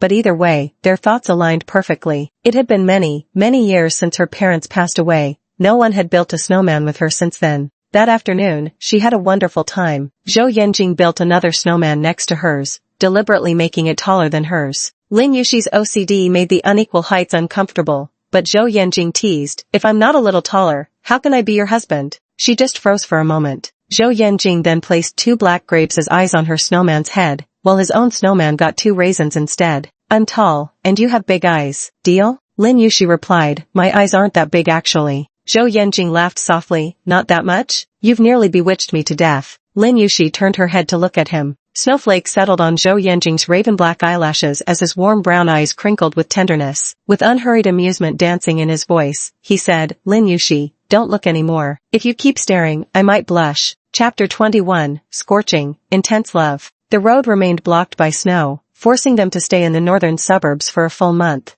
Entertainment options in the villa were extremely limited. Being confined in one space for too long would normally drive anyone crazy, yet throughout that entire month, Lin Yuhui never once felt bored. Zhou Yanjing treated her with such indulgence that lawless would be the only fitting description. Even if you beat Shi Tang to death, he probably couldn't have imagined that Zhou Yanjing, this spoiled young master who'd been pampered since childhood, would personally attend to a woman's every need. Attentive to every detail, thoughtful in every way. Her cooking skills were mediocre, so Zhou Yanjing took charge of all 3 meals a day. The pampered second young master Zhou, who had never lifted a finger for household chores, taught himself all those elaborate dishes from scratch. When Lin Yushi couldn't get up in the morning, he would bring breakfast to their bedroom and feed her. If she got thirsty at midnight, all she needed to do was call his name. Playing in the snow, Lin Yushi's hands turned red from the cold, so Zhou Yanjing tucked them inside his clothes to warm them up. Sometimes she'd be so exhausted from his antics that he'd carry her to the bathroom for a wash, dry her off afterward,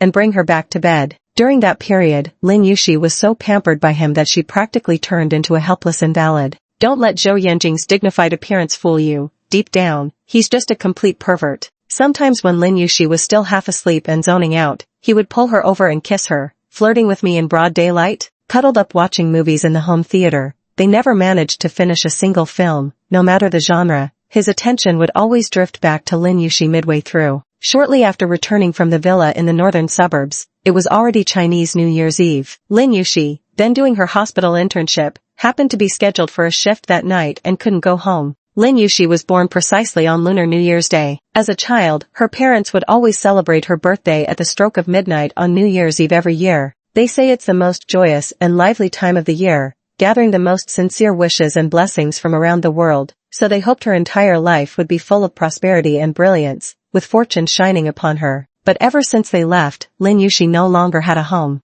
Birthdays, or the grand reunions of New Year's celebrations, had long lost their meaning for her. That New Year's Eve, Lin Yushi was in the hospital ward, hastily celebrating the occasion with colleagues on duty and patients who also couldn't go home. At midnight, grand fireworks lit up the sky outside. Everyone crowded around the window to watch the fireworks. Lin Yushi swept up some trash from the floor. Just as the fireworks display was about to end, a patient suddenly shouted, "Xiao Lin, is that your name up there?" Lin Yushi instinctively looked up just in time to see the last firework. A brilliant burst of light blossomed across the night sky, forming the 3 Chinese characters of Lin Yushi. Sparkling fireworks encircled the surroundings, forming the shape of a birthday cake below. Lin Yushi stood frozen in disbelief. At the same moment, Zhou Yanjing's phone call came through. From the other end of the line, the man's clear voice uttered just 2 words, "Come down." Lin Yushi descended the stairs amidst the crowd's warm laughter, the deep winter snow harmonizing with the festive New Year cheer. The courtyard, freshly cleared of snow, had already accumulated another thick layer. There stood Zhou Yanjing in his black overcoat amid the swirling white snowflakes, a smile on his face as he watched her run toward him.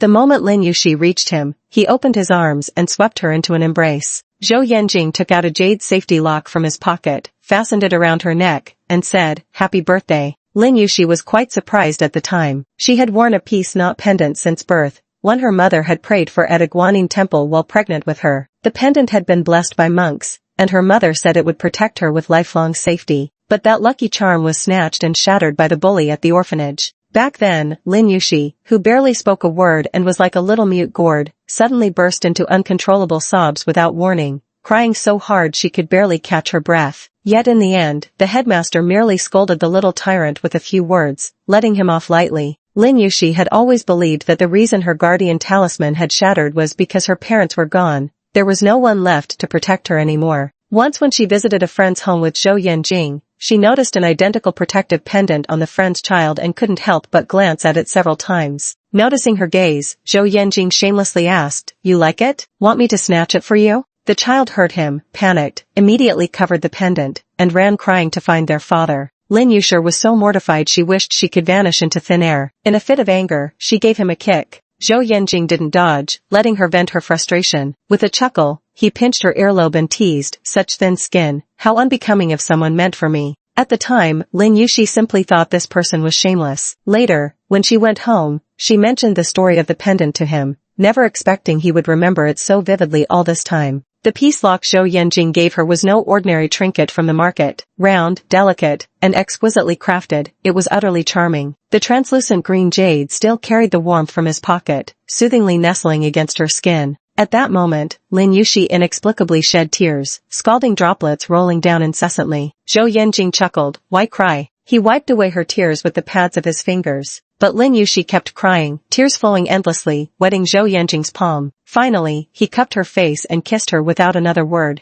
That passionate, burning kiss was deeply etched into Lin Yuxi's memory. For over 2 years, through countless lonely, sleepless nights, returning to her dreams at midnight, she always seemed to be back in that heavy snowfall, held in a warm embrace, listening to the man's tender voice as he soothed her. "Don't cry. From now on, I'll keep you safe." After that, they had a rather sweet period. Zhou Yanjing enjoyed teasing her while she slept, pinching her nose to cut off her breath. When she woke up dazed, he would laugh and say, "Sleeping like a little pig." He called her Cici, and sometimes affectionately called her wifey. Zhou Yanjing had many friends and was always the center of attention wherever he went. Lin Yuxi, on the other hand, was socially anxious and preferred to stay at home in her free time, except when she had plans with Yu Jiaxiao. So Zhou Yanjing declined invitations from his buddies and stayed home with her instead. Once when Zhou Yanjing was away on a business trip, Lin Yuan developed a fever. After taking medicine, she fell into a deep slumber at home, her entire body aching unbearably. In her groggy state, she thought she hallucinated hearing Zhou Yanjing's voice talking to Aunt Chen,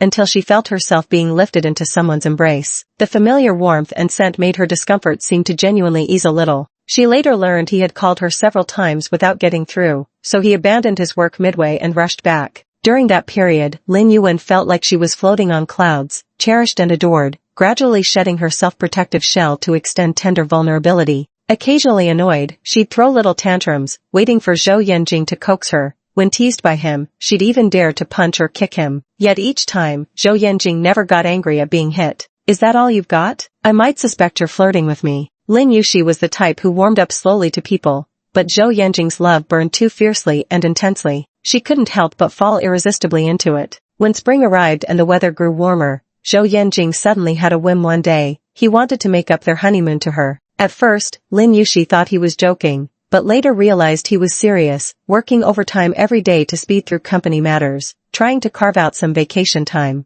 Chapter 22, Demanding an Answer. He even planned the itinerary, so Lin Yuxi genuinely began looking forward to it, searching online for fun things to do in Iceland and meticulously preparing a travel guide. She heard spring in Iceland was just as exciting, still offering chances to see the northern lights, alongside blooming flowers and the return of seabirds migrating back from their winter haven southward, thousands upon thousands, sweeping across the sea in magnificent flocks. But the honeymoon trip still didn't happen, ending up being shelved once again. Zhou Yanjing started coming home less and less, and when Lin Yuxi called him, his responses were cold and indifferent. Even if he did return, it was always very late. He would shower and go straight to bed without exchanging a single word with her. Lin Yuxi didn't understand what had happened. At that time she was still dizzy with what she thought was mutual love, unable to comprehend why Zhou Yanjing had suddenly grown so distant. This was when Zhou Yanjing had just broken away from Zhou Corporation to independently establish Boyu Investment Bank. As the proud second young master of the Zhou family, he refused to rely on his family's influence. It's not at all easy for a newly established investment bank to secure IPO underwriting business from listed companies. Lin Yuxi comforted herself that he didn't come back because work kept him too busy,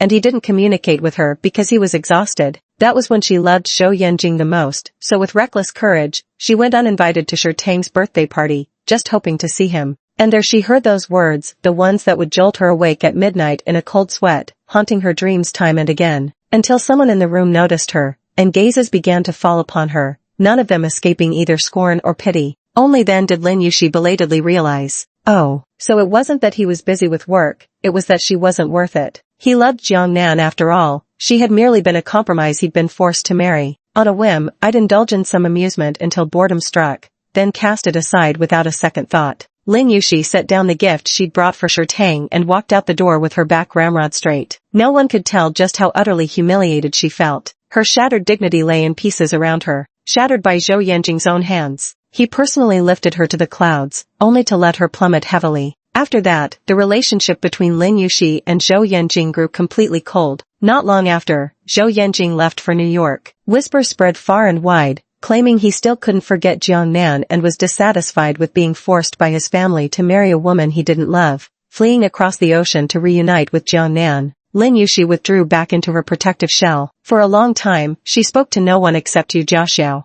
When Lin Yuxi returned to the villa at Pinecloud Bay No. 9, the house was quiet. Auntie Chen came running out at the sound, excitedly saying, I have a friend who works as a caregiver for the elderly in Building 12. Their children are all settled abroad now, so the old folks are home alone with nothing to do and terribly bored. The other day, I mentioned giving them one of our kittens and asked her to check if they'd be interested. Today she got back to me, they want one. The family even held a special video conference to vote on it, made a whole formal affair out of it. Feeling accomplished and eager to bask in her success, Auntie Chen was visibly proud. Lin Yushi nodded and said, once the kittens are 2 months old and have had their vaccinations, we'll send one over to them. Do they still need to get vaccinated? Aunt Chen wasn't aware there were so many details to consider. They've already prepared the cat bed, cat food, and everything. I'll go remind them then. I've got some other sisters too. I'll ask around later to see if any of them want one. Usually bored at home, she hadn't dared to go play mahjong again since being caught red-handed by Lin Yu last time. Now that she'd finally found something to do, she was quite enthusiastic about it. Once all the cats are sent away, the second young master won't have to worry about allergies anymore. Then he can come home every day. Lin Yushi paused momentarily on the stairs but didn't tell Aunt Chen that Zhou Yanjing not coming home had absolutely nothing to do with the cat. He simply didn't want to return. That night, Lin Yushi suffered from insomnia again, tossing and turning, unable to fall asleep no matter what. She got up and took a melatonin pill. After half an hour, the medication finally took effect, granting her fleeting drowsiness, only for her to slip into a restless sleep filled with chaotic dreams. Outside the window, a heavy snowstorm raged, while beneath the man's strong and scorching body, her soft, muffled gasps were swallowed by his relentless kisses. His voice, tender enough to wring out water, murmured her name Cece in her ear, over and over. Then, it shifted to a scene of a boisterous, laughing crowd. She felt caught in the middle, like a snail stripped of its protective shell, bare, restless, and terrified. Meanwhile, Zhou Yanjian sat like an untouchable deity bathed in glaring spotlight, his lips curled in a cold, merciless smile. His lazy, drawling voice, like a demon's whisper, echoed with the promise of her slow, agonizing ruin. If I can't marry the one I want, why not just settle for anyone else? Lin Yushi awoke engulfed in overwhelming sorrow, feeling a chill on her face. Raising her hand to touch it, she realized they were tears. It felt as if a piece had been hollowed out from her heart, a prolonged, searing ache that spread to every limb, tormenting her nerves. Yet she didn't know how to fill that void. After waking, she barely slept the rest of the night, plagued whenever she closed her eyes by memories, both the kindness and the cruelty of Zhou Yanjing. She drifted in and out of sleep, and the fragmented rest left her with a splitting headache come morning. At work, everyone who saw her would remark, "You look terrible, are you okay?" Lin Yushi blamed it on poor sleep. Insomnia again? Her colleague Xiao Chui sighed knowingly. Didn't that traditional Chinese doctor I recommended help? You were doing so well after taking the herbs. What happened? Lately, Lin Yushi really hadn't been sleeping well. Probably because Zhou Yanjing is back. Do you drink coffee? She changed the subject. I can get you a cup. Yes, yes, yes. Xiao Chui's attention was easily diverted. I also want a spicy stick to perk me up. Lin Yushi went to the vending machine to buy canned coffee. Of all things, there was only one bottle left. She wanted to try something else to drink, but after looking around, nothing caught her interest. So she randomly picked a bottled tea, only to have the misfortune of encountering a machine malfunction. The bottle got stuck halfway and wouldn't come out. She tried shaking the machine to dislodge it, putting all her strength into it, but the bottle didn't budge an inch. Lin Yushi suddenly felt utterly dejected. Her luck was always terrible. I feel like crying, but then think how lame that would be. How can a dignified doctor get so upset over not getting a drink that they cry? What kind of authority would I have with difficult patients in the future? She stood frozen in front of the vending machine for 2 whole minutes, suddenly burning with a desire to ask Zhou Yanjing why he stopped loving her. Xiao Chui waited and waited, but neither her coffee nor spicy sticks returned. Instead, she got a phone call. Lin Yushi sounded breathless and urgent, as if she was running. Xiao Chui, I need your help. Xiao Chui immediately jumped up from her chair. What's wrong? What's wrong? Is someone trying to rob me of my spicy sticks? Lin Yushi almost choked on her own breath from frustration. Sorry, I didn't buy any for you. I have something urgent to take care of right now. You scared me. Xiao Chui patted her chest and sighed in relief, only to realize the outcome was essentially the same. Her spicy sticks were still gone. So does that mean my coffee is gone too? I'll buy you 10 packs of spicy strips and 10 cups of coffee when I get back. Could you cover my shift for me? No problem, Xiao Chui replied cheerfully. But where are you rushing off to in such a hurry? The hospital entrance was crowded with people coming and going, while passers-by and vehicles on the road frequently turned to look. A young woman in a white lab coat was seen sprinting down the street. Her hair clip, meant to secure her hair, loosened and fell during the run. She didn't stop to pick it up, and her silky long hair fluttered in the wind as she ran. Her beautiful face was bathed in the golden sunlight. Lin Yushi said, I'm going to get an answer. She dashed across the pedestrian crossing and slipped into a taxi that had just pulled over by the curb. Closing the door under the driver's startled gaze, she panted, Boyu Investment Bank. Thank you. Chapter 23, Who's prettier, me or Jiangnan? Lin Yushi had never been to Zhou Yanjing's company. The early days of Boyu's establishment coincided with the cooling period in their relationship.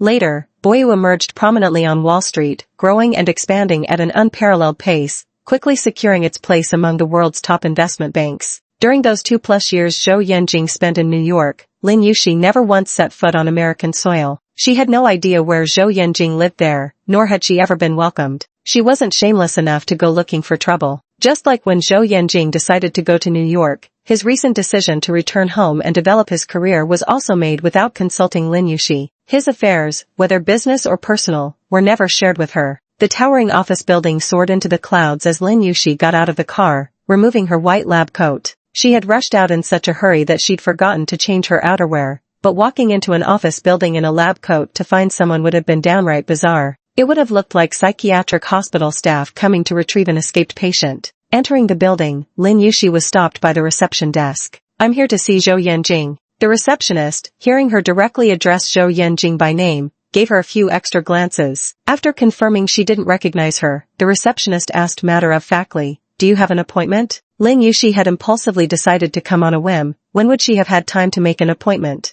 It was her first visit, so it hadn't occurred to her that even seeing her own husband required scheduling in advance. At that moment, the receptionist suddenly bowed slightly in one direction and called out, Assistant Yang. Yang Kong gave a hurried nod and was about to walk straight past when, out of the corner of his eye, he noticed the person standing at the front desk. His steps abruptly halted as he looked at Lin Yushi in surprise. What brings you here? He didn't address her as Mrs. in front of others, and Lin Yushi simply pretended not to grasp the underlying consideration. Is Zhou Yanjing here? President Zhou flew to New York the day before yesterday. There are still some matters to handle there. Lin Yushi, oh, he comes and goes as he pleases, she never knows his whereabouts. Yang Kong glanced at his watch. If it's urgent, you could try calling him. It's 10 p.m. in New York right now, but President Zhou probably hasn't gone to bed yet. Lin Yushi nodded. All right, go ahead with your work. The receptionist could see that Yang Kong treated her with considerable respect. As Zhou Yanjing's right-hand man, for him to show such deference to a woman of such striking beauty surely meant she was someone of unusual importance. The little girl stared straight at Lin Yushi, her gaze filled with both curiosity and panic,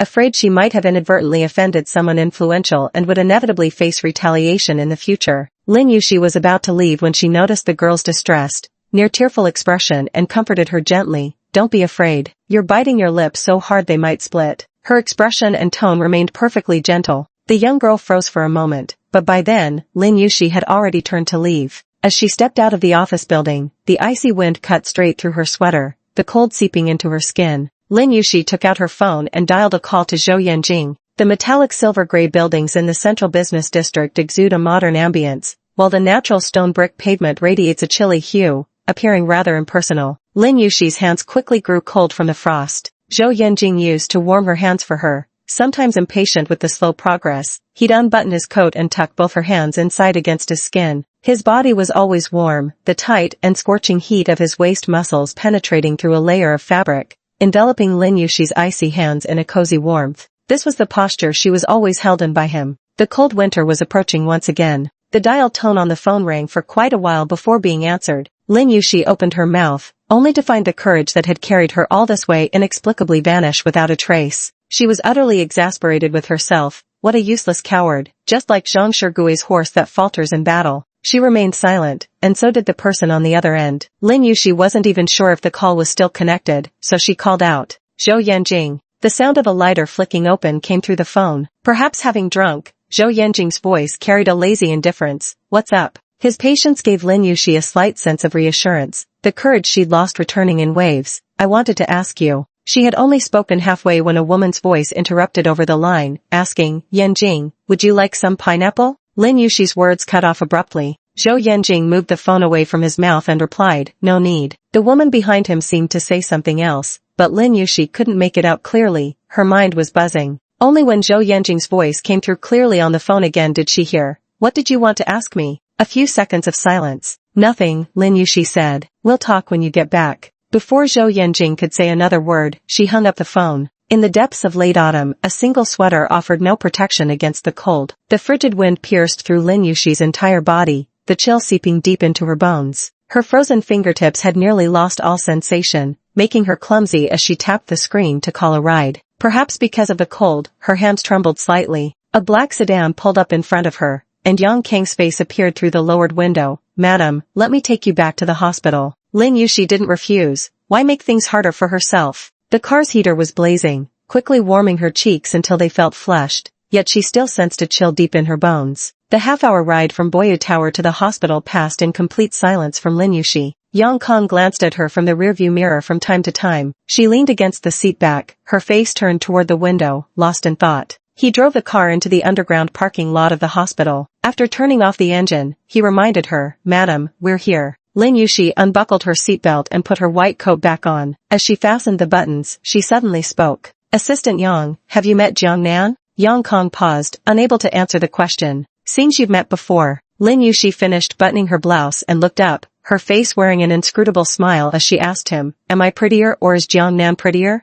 As Zhou Yanjing's most trusted subordinate, Yang Kang's title might only be chief of staff, but his status and benefits equated to a vice president. At Boyu Corporation, his words carried Zhou Yanjing's authority. He could eloquently debate at the negotiation table of cross-border acquisitions, assist Zhou Yanjing in securing major IPO deals, yet couldn't answer this life-or-death question. Yang Kang was practically squirming in his seat, beads of cold sweat forming on his forehead. "Madam, you are naturally more beautiful than Miss Jiang." This statement wasn't entirely insincere. When it came to looks alone, few could rival Lin Yushi. "Is that so?" Lin Yushi said in an almost self-deprecating tone. "Then why does Zhou Yanjing love Jiang Nan more?" Yang Kang was left speechless. "Actually, President Zhou." Lin Yushi had already opened the car door and stepped out, walking straight toward the elevator without looking back. Her slim figure in the white coat looked detached and aloof. The woman's voice that just came through Zhou Yanjing's phone was quite distinctive. Lin Yushi would have a hard time mistaking it. It was Jiang Nan's voice. Lin Yushi hadn't contacted Zhou Yanjing since then and didn't know whether he was still in New York or had already returned to China. She no longer wanted the answers anyway, because I knew it would only bring humiliation upon myself. One afternoon a few days later, Ling Yaqiong called. "Your Uncle Xing has passed away. The memorial service is on Saturday morning. Remember to request leave in advance and be sure to attend." Lin Yushi glanced at her scheduled tasks on the desk. "I have a surgery scheduled for the morning after tomorrow. Which is more important, the surgery or Uncle Xing's memorial service?" Ling Yaqiong said disapprovingly. "You're an adult now. Don't you have any sense of propriety?" Lin Yushi calculated the timing. The surgery the day after next wasn't particularly complex, taking at most an hour. She should still be able to make it if she left right after. She didn't argue further, merely replying, "I understand." But no plan survives contact with reality. Though the surgery that day went smoothly, finishing in less than 50 minutes, before Lin Yushi could even step out of the operating room, an emergency case arrived, a patient with chemical burns to the eyes. A physician's benevolence knows no bounds. Lin Yushi made a swift decision to stay and perform emergency cleansing for him. As soon as she finished, she hastily hailed a taxi to rush to the memorial service. Chapter 24, Mistaking Someone Else's Husband. By the time she arrived, the host was already delivering the eulogy. All attendees at the memorial service were dressed in black, men in identical black suits, women in black dresses, creating a vast sea of solemn darkness as far as the eye could see. A mournful atmosphere of grief lingered over the entire venue. Ling Yaqiong spotted Lin Yushi, her furrowed brows conveying nothing but reproach and displeasure. Several people followed her gaze to look over as well. Unable to make too much noise and disrupt everyone's mourning for the deceased, Lin Yushi noticed the tall silhouette of a man not too far from Ling Yaqiong. She ducked her head and hurried over, quickly taking a seat. But as soon as she settled in, she noticed the slight stiffening of the man's body beside her. Ling Yaqiong's gaze didn't withdraw. If anything, her eyes nearly bulged out of their sockets. More and more eyes were darting in their direction. Lin Yushi, bewildered by the stares, sensed something amiss in the atmosphere and instinctively turned to look at the man next to her, then froze in place. The person beside her wasn't Zhou Yanjing at all. It was actually his elder brother Zhou Xing'an. The two brothers resembled each other so closely in both facial features and physique that their silhouettes could easily be mistaken at first glance. It's just that Zhou Xing'an is the eldest son, dignified and steady, while Zhou Yanjing is more carefree and easygoing, with an even more handsome appearance. Compared to his elder brother who was groomed from childhood to be the Zhou family's heir, Zhou Yanjing's air of a charming noble young master has always been eye-catching since he was little. Lin Yuan instantly felt as if sitting on pins and needles. In such a solemn and formal occasion, rushing straight to her husband's elder brother in front of everyone's eyes, it was simply, no wonder Ling Yaqiong gave her such a glare. Perhaps sensing her discomfort, Zhou Shengan said in a low voice, "We're all family here. No need to be nervous." Lin Yuxi looked apologetic. "Sorry, brother, I thought you were Zhou Yanjing." Both Zhou brothers wore unique custom-made watches gifted by their elders, one of a kind globally, distinguishable only by the initials on their dials. Zhou Yanjing's initials are YJ, while Zhou Shengan's are SA. Zhou Shengan went on a business trip recently and hasn't returned yet. Lin Yuxi had rushed over in a hurry and, under the intense scrutiny of Ling Yaqiong's death glare, mistook the vaguely familiar figure and watch for Zhou Yanjing without thinking. That look is a downright embarrassment to ophthalmologists. "Brother, when did you get back?" "Just arrived at 6 this morning." Lin Yuxi let out an "oh." "He probably came back specifically for the memorial service." Zhou Yanjing added, "Yanjing is in the back." Lin Yuwei turned her head and unexpectedly met Zhou Yanjing's gaze.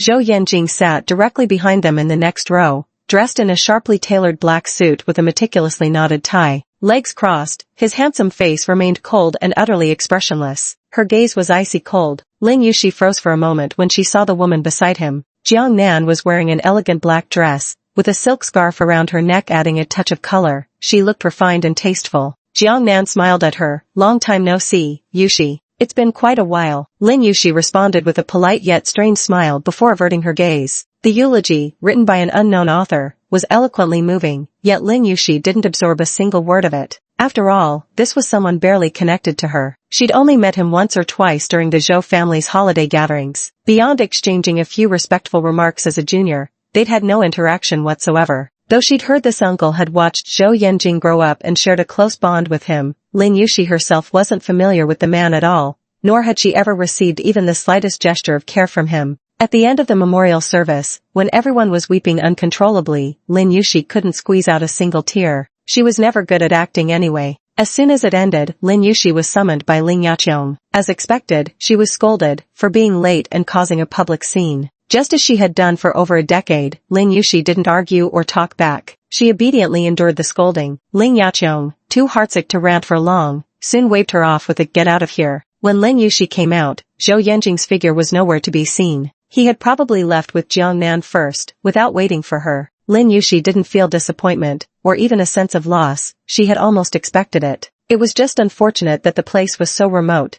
and the old uncle wasn't in good health afterward, spending his days recuperating in the house halfway up the mountain. Getting a ride up the mountain was easy, but trying to catch a cab for the ride back down, that was the real challenge. Lin Yuxi walked along the winding mountain road for a while, but even the rides she posted with extra fares on the taxi app weren't getting picked up. Adding any more to the fare would sting, and just as she gritted her teeth, ready to take the financial hit, Zhou Shengan's car pulled up beside her. "Xiaoxi, let me give you a ride." "No need," Lin Yuxi quickly said. "I'm waiting for Zhou Yanjing." Zhou Shengan's serene gaze lingered on her for a few seconds, leaving Lin Yuxi feeling nothing but the sting of heat crawling up her cheeks. She merely wanted to find a convincing excuse to politely decline, but it was simply too flimsy to hold up. Zhou Yanjing had left long ago. How could his elder brother not know that? "Get in the car." Zhou Shengan said nothing more. Lin Yuxi eventually got into the car after all. After a moment of hesitation, she still chose to sit in the back. Having just made a public spectacle of herself, Lin Yuxi couldn't bring herself to sit in the front passenger seat now.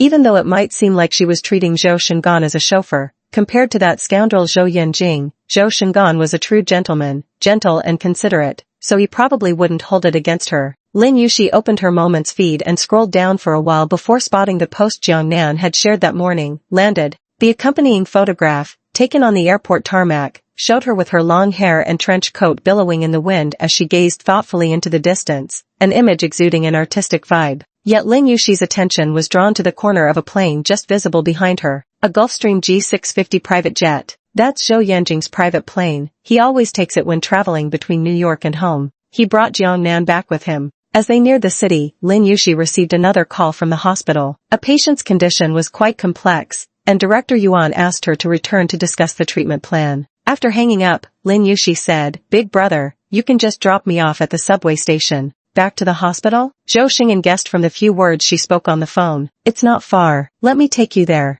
At the hospital, Lin Yuxi exited the car and leaned slightly to thank him through the open door. Zhou Shengan replied, "No need to be so polite, we're family." Lin Yuxi thought to herself, "Soon, we won't be." Even on weekends, hospitals don't close their doors to visitors. For doctors at public hospitals, working overloaded hours is the norm, and overtime is just routine. Lin Yuxi left work very late, dragging her exhausted body home. Upon entering, she noticed a light on in the living room. Someone was home. She set down her bag and looked over. Zhou Yanjing sat in the living room, his left arm draped over the back of the sofa. Half of the cigarette between his fingers had already burned away, its smoke drifting toward her. His suit jacket had already been removed, with the high-quality black dress shirt accentuating his noble yet cold demeanor. Upon seeing Lin Yuxi, he checked the time on his wrist with a glance, his expression darkening. Lin Yuxi was exhausted, not just physically. She changed her shoes and walked inside, her foot just touching the stairs when she heard Zhou Yanjing speak. "You're sitting next to my elder brother quite naturally." His careless voice came over, impossible to discern any emotion. "What? Do you often sit there when I'm not home?" Lin Yuxi couldn't be bothered to respond. "I mistook him for you." Zhou Yanjing sneered with biting sarcasm. "You can mistake even your own husband? Did you follow him all the way to bed before realizing it wasn't me?" Chapter 25, Marital Duties. Lin Yuxi clenched her fists, then turned to face him. "Say what you want about me, but talking about your elder brother like that, is this really how you see him in your heart?" Zhou Yanjiang's icy gaze settled on her face. "He isn't. You might not be either." Lin Yuxi felt her heart constrict, a suffocating wave rising from her throat that made every breath labored. Pot calling the kettle black, she shot back. "Mistaking someone's identity is one thing, but parading around town with Jiang Nan is quite another. What right do you have to judge me? Why are you dragging Jiang Nan into this?" Zhou Yanjing frowned, as if he thought she was being unreasonable. She grew up under Uncle Xing's care. Now that he's passed away, it's only natural for her to come and pay her respects out of gratitude for their lifelong bond. What's the problem with that? You always have an excuse. Bringing her to the memorial service was called sentimentality, and running off to America was glorified as career development. Lin Yuxi gripped the railing tightly with one hand. "Did you sleep together when you were together day and night in New York? How many times?" When Aunt Chen heard her come back, she had been about to step out of the kitchen, but the moment the two began exchanging heated words, she found herself anxiously lingering by the kitchen door. As the quarrel escalated uncontrollably, she couldn't hold back any longer and rushed out to speak up for Zhou Yanjing.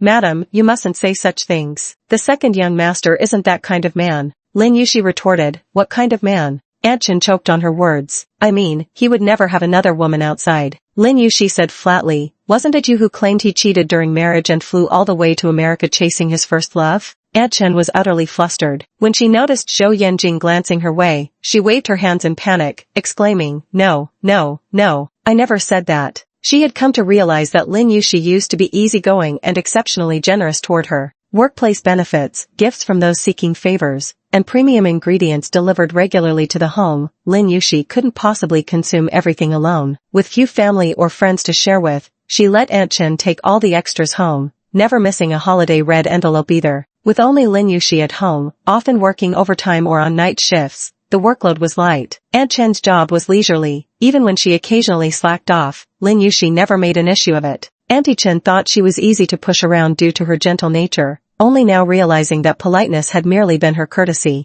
But when that courtesy vanished, she became more terrifying than the second young master himself. Not daring to utter another peep, Auntie Chen scurried back to the kitchen in haste. Zhou Yanling's expression turned icy as he flicked the half-smoked cigarette into a teacup on the table, rising from the sofa to approach Lin Yuxi. He was too tall. Even standing one step higher, Lin Yuxi still came up a few centimeters short. Zhou Yanjing's brown eyes glowered coldly at her. "Who told you I slept with her? Were you hiding under my bed listening? If not her, then who?" Lin Yuxi said expressionlessly. "Or are you trying to say you've been chaste and untouched these past 2 years? A man with your notorious reputation. Do you even believe that yourself when you say it? Notorious reputation?" Zhou Yanjing's face darkened. "Lin Yuxi, in your eyes, am I just some libidinous man who can't bear solitude?" When Lin Yuxi loved him, she found every plausible excuse for his behavior. Perhaps it was because she had been struggling alone too long in the hopeless swamp, suffocating for too long. Now as she looked at Zhou Yanjing's face before her, still handsome, still charming, she could no longer feel even a trace of affection.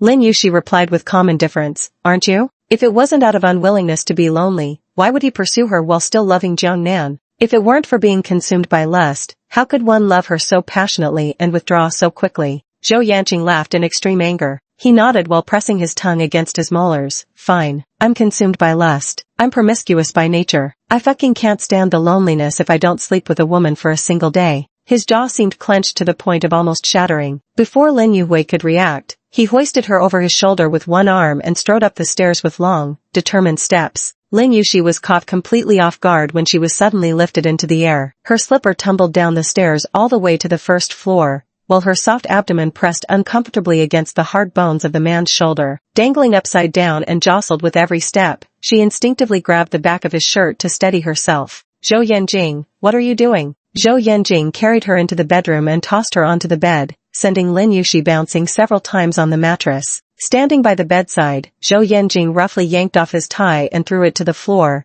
then casually tossed his wristwatch onto the dresser. "What do you think I'm doing?" He smirked coldly. "If I don't feed the lust in my head first, how would I have the energy to argue with you? You're insane." Lin Yushi tried to roll away and crawl off, but the man's large hand caught her ankle. His strength was overpowering. With a single tug, he dragged her right back. Lin Yushi's hand fumbled for a pillow and hurled it straight at his head. She summoned all her strength, and Zhou Yanjing wavered from the impact, yet his grip on her ankle didn't loosen in the slightest. He snorted coldly. "You really didn't hold back, did you?" Had it been a rock, she would have smashed his brains out. Zhou Yanjing grabbed the pillow with an effortless motion, wresting it from her grasp before tossing it far away. Lin Yushi's cheeks flushed crimson with anger. "Let go of me. What are you running from? Isn't this just proper marital duty? Your husband's got his brain stuck below the belt today, so you'll have to endure this wifely obligation." As he spoke, he leaned forward, his overwhelming masculine presence engulfing her small frame while one powerful hand pinned her slender neck in place. Furious but helpless against his strength, Lin Yushi panicked at the thought he might actually go through with it, blurting out, "Endure this, you bastard." Zhou Yanjing was initially boiling with rage, his fury so intense it felt like smoke would come out of every pore, but her utterly feeble "your uncle" remark nearly made him burst out laughing. "Stupid, can't even curse properly." He turned his face to the side, suppressing a laugh before looking back at her. His anger had inexplicably dissipated as he watched Lin Yushi's flushed expression. With a shameless grin, he quipped, "I don't have an uncle. Maybe next time you see Grandma, you can discuss it with her. See if she can put in the effort to give me one." "Oh," he said with a raised eyebrow, "my grandfather's already passed. Relying on her own efforts probably won't work." "Lin Yushi, what kind of person is this?" she said irritably. "Get up." Zhou Yanjing's arm around her neck shifted subtly, his thumb brushing suggestively against the sensitive spot beneath her earlobe. "You haven't finished fulfilling your obligations yet. Where do you think you're going?" Lin Yushi detected the change in his tone. Genuine anger earlier had now turned into downright roguishness. She pushed against him with arms and legs scrambling, this time successfully shoving him off because Zhou Yanjing hadn't seriously resisted. He collapsed sideways onto the bed, propping himself up against the headboard with one bent leg, watching Lin Yushi's fleeing figure hop off the bed like a panicked hamster and stride quickly toward the bathroom. Lin Yushi entered the bathroom and immediately moved to lock the door behind her. Zhou Yanjing got off the bed and leisurely straightened the collar of his shirt that had been mussed up earlier. Just as the door clicked shut, his voice drifted through. "I've never slept with another woman." The shower stream cascaded down as Lin Yushi tilted her head back, letting the cool water wash over her still flushed face. "Calm down, Lin Yushi," she warned herself silently. Don't waver again because of his casual remark. Whether he sleeps with someone else or not doesn't mean a thing. He stopped loving you long ago. Zhou Yanjing descended the stairs with his hands in his trouser pockets, walking into the kitchen. Anchen shrank back timidly, holding a cloth as she retreated to wipe the display cabinet housing the antique collection. Zhou Yanjing stood by the bar counter, placing a glass beneath the water purifier. Amidst the clear sound of flowing water, he abruptly spoke. "Did you tell Yushi that I was cheating during our marriage?" Anchen was terrified out of her wits and hurriedly distanced herself from the accusation. "That's all gossip from outsiders. I never said such things." Zhou Yanjing looked down at the cup, his tone casual. "People outside? What people?" Chapter 26, Welcoming Jiangnan. Anchen stammered, unable to answer. With so many rumors swirling outside, how could she know who started them? Zhou Yanjing wasn't particularly concerned with her answer anyway. "Since you're living in this house, you'd better figure out who the real master is. What other people do outside is none of your concern." Auntie Chen hurriedly replied, "Of course it's you." Zhou Yanjing chuckled ambiguously. "If my employees were as slow-witted as you, they wouldn't last in this industry." Auntie Chen had no idea what she said wrong, nervously clutching her left hand with her right, utterly flustered. "But isn't the master of this house you?" Zhou Yanjing turned off the tap, picked up his glass, and glanced at her indifferently over his shoulder. "You were hired to take care of Yushi." "Auntie Chen, it's been 3 years. How have you still not figured out who your employer is?" Auntie Chen stood there dumbstruck. Zhou Yanjing stopped at the critical point and left after saying his piece. After his reminder, Sister Chen had a sudden enlightenment. The next day, her attitude towards Lin Yushi completely changed. Early the next morning, just as Lin Yushi was about to go downstairs to feed the cat, Sister Chen rushed ahead and blocked her. "Oh, let me do it. You shouldn't go near them. If your clothes get covered in cat fur, the second young master won't be able to get close to you." "Lin Yushi, wouldn't it be better if you just itched to death?" When Sister Chen set the breakfast on the table, it was all Lin Yushi's favorite dishes. Just as she approached the table, Sister Chen rushed over to pull out her chair. Lin Yushi glanced at her, greeted by a beaming smile. As Lin Yushi sat down, Sister Chen eagerly added, "I made seafood congee and sweet red bean glutinous rice balls, savory and sweet options. Which would you like to try first?" "The seafood congee," she replied. The seafood porridge was served, and just as Lin Yushi scooped up a spoonful, Aunt Chen exclaimed loudly, "Be careful, it's hot. Should I blow on it for you first?" Lin Yushi replied, "Why don't you just drink it for me?"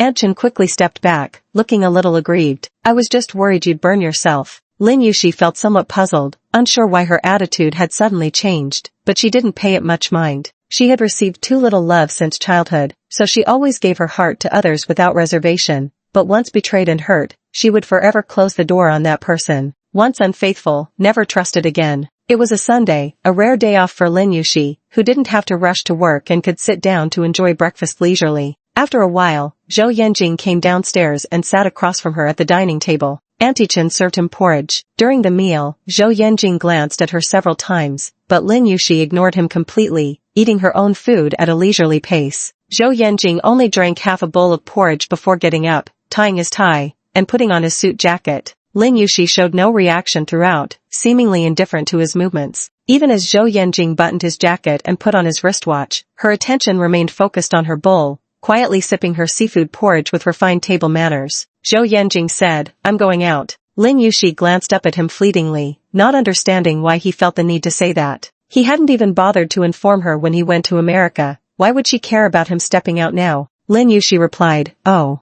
didn't care in the slightest." Zhou Yanjing grew intrigued. "Aren't you going to ask where I'm going?" Lin Yushi found him utterly baffling today. "Go wherever you like." Zhou Yanjing laughed in exasperation. "Did Aunt Chen put ice in your congee this morning? So frigid so early." Lin Yushi ignored him. Zhou Yanjing had already reached the entrance, took his coat from the rack, and turned back to ask, "I have a golf appointment with a client today. Why not come with me?" "No." Lin Yushi didn't even lift her head. After Zhou Yanjing left, Aunt Chen couldn't hold back from commenting, "It's rare for second young master to invite you along. Why didn't you go?" Lin Yushi finished eating, put down her chopsticks, and wiped her mouth with a napkin. "Because I don't want it anymore." She no longer wanted the privilege of staying by his side. Nor did she want the identity of being Mrs. Zhou anymore. That afternoon, Lin Yushi was reading at home when Tan Xingchen called, eagerly asking, "Dr. Lin, why aren't you coming today?" She didn't keep her promise. After satisfying her curiosity, Tian still found excuses to hover around Lin Yushi every single day,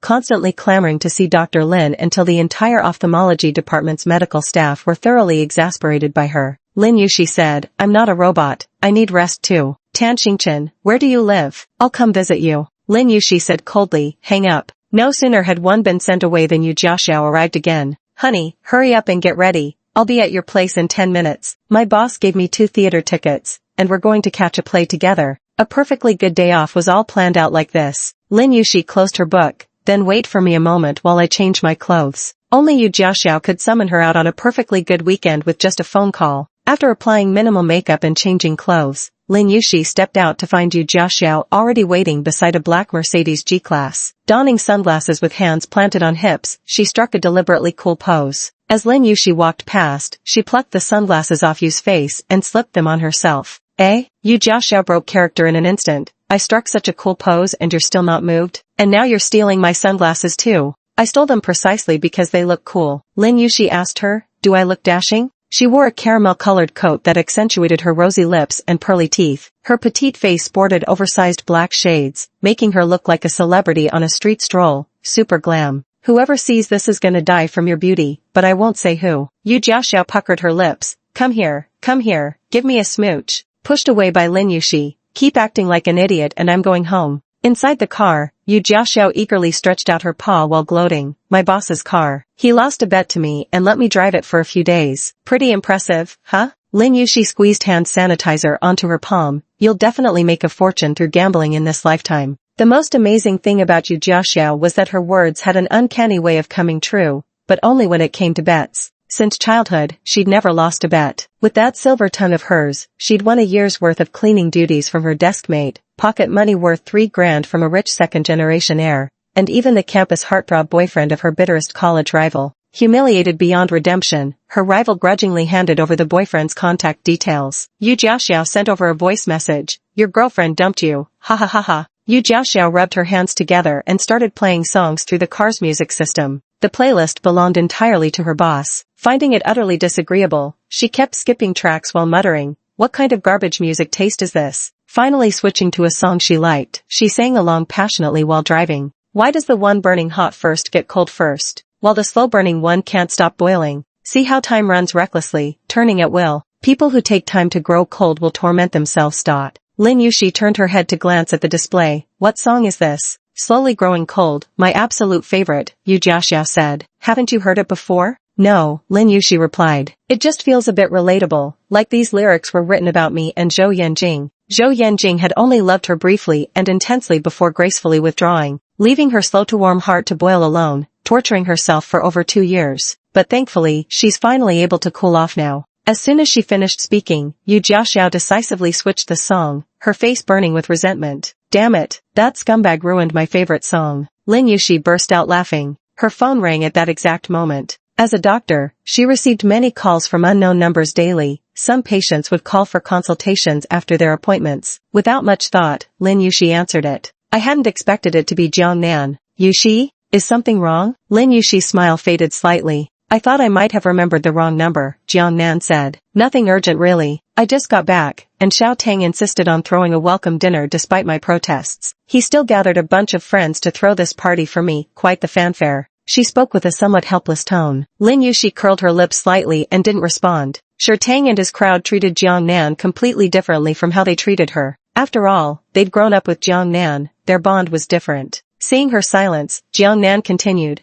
I wonder if you'd grace us with your company tonight? It's been so long since we've seen each other. Lin Yushi was just about to refuse. Jiang Nan smiled again and said, surely you won't try to use work as an excuse? I've already checked with Yan Jing. He told me you're off today. Chapter 27, Hands Off Zhou Yanjing's Woman. Lin Yushi frowned slightly. They really did talk about everything under the sun. Yu Jiaxiao, who'd been eavesdropping by pressing her ear close during the red light, couldn't hold back anymore. She snatched the phone from Lin Yushi's hands and put on an exaggeratedly sweet voice. Oh my, it's Sister Jiang Nan. Why didn't you tell me when you came back? Jiang Nan sounded visibly confused. You are. I'm your giggles, Xiao Xiao. Yu Jiaxiao didn't care one bit whether she'd managed to jog the other's memory, given how utterly non-existent those memories were. It's been so long since we've seen each other. I've practically been dying of missing you. How could we possibly miss your welcome back party? Even if knives rain from the sky, we're crawling there. Send over the address. See you tonight, moi. With that, she abruptly hung up. Having not gotten a single word in edgewise, Lin Yushi. What are you going to do? Flip tables and pull hair? Lin Yushi had never liked conflicts since childhood, always avoiding them when possible, because she knew she was different from others. She had no one to back her up.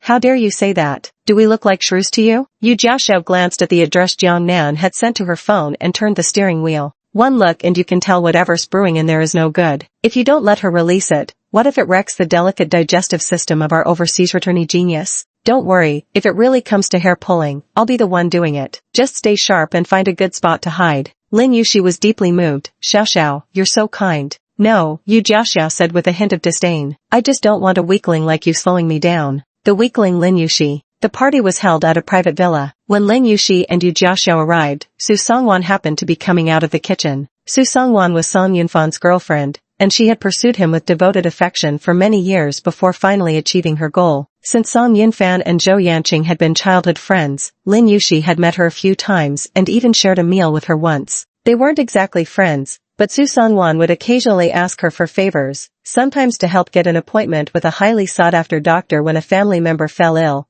other times to secure discounted eye surgery costs for cousins trying to correct their vision through Lin Yushi's connections. Yu Jiaxiao particularly disliked Su Songwan, calling her pretentious and insincere. Though only about half a month younger than Lin Yushi, she kept calling her sister every chance she got. Su Songwan was holding a plate of fruit when she spotted Lin Yushi and gasped in surprise, Sister Yushi? Then turned his head to glance toward the second floor. Lin Yushi followed her gaze. Just then, they heard Sher Tang's voice from inside. Has my brother and Jiang Nan not come down yet? It's been so long. Someone nearby teased him, why the hurry? Don't go up and spoil Joer's good time. The implication was so obvious, how could Lin Yushi not understand? Su Sungwon wore an expression of hesitation, then said, Sister Yushi, you really shouldn't have come here. See, I told you she was up to no good. Yu Jiaxiao rolled up her sleeves and charged inside. This is the first time Grandma's ever seen someone invite others to catch cheating in the act. Just wait till She'd only made it halfway when Zhou Yanjing and Jiang Nan appeared one after another descending the staircase from the second floor. Zhou Yanjing walked with his usual languid pace, casually adjusting his sleeves. Lin Yushi recognized that the shirt he was wearing wasn't the one from when he left in the morning.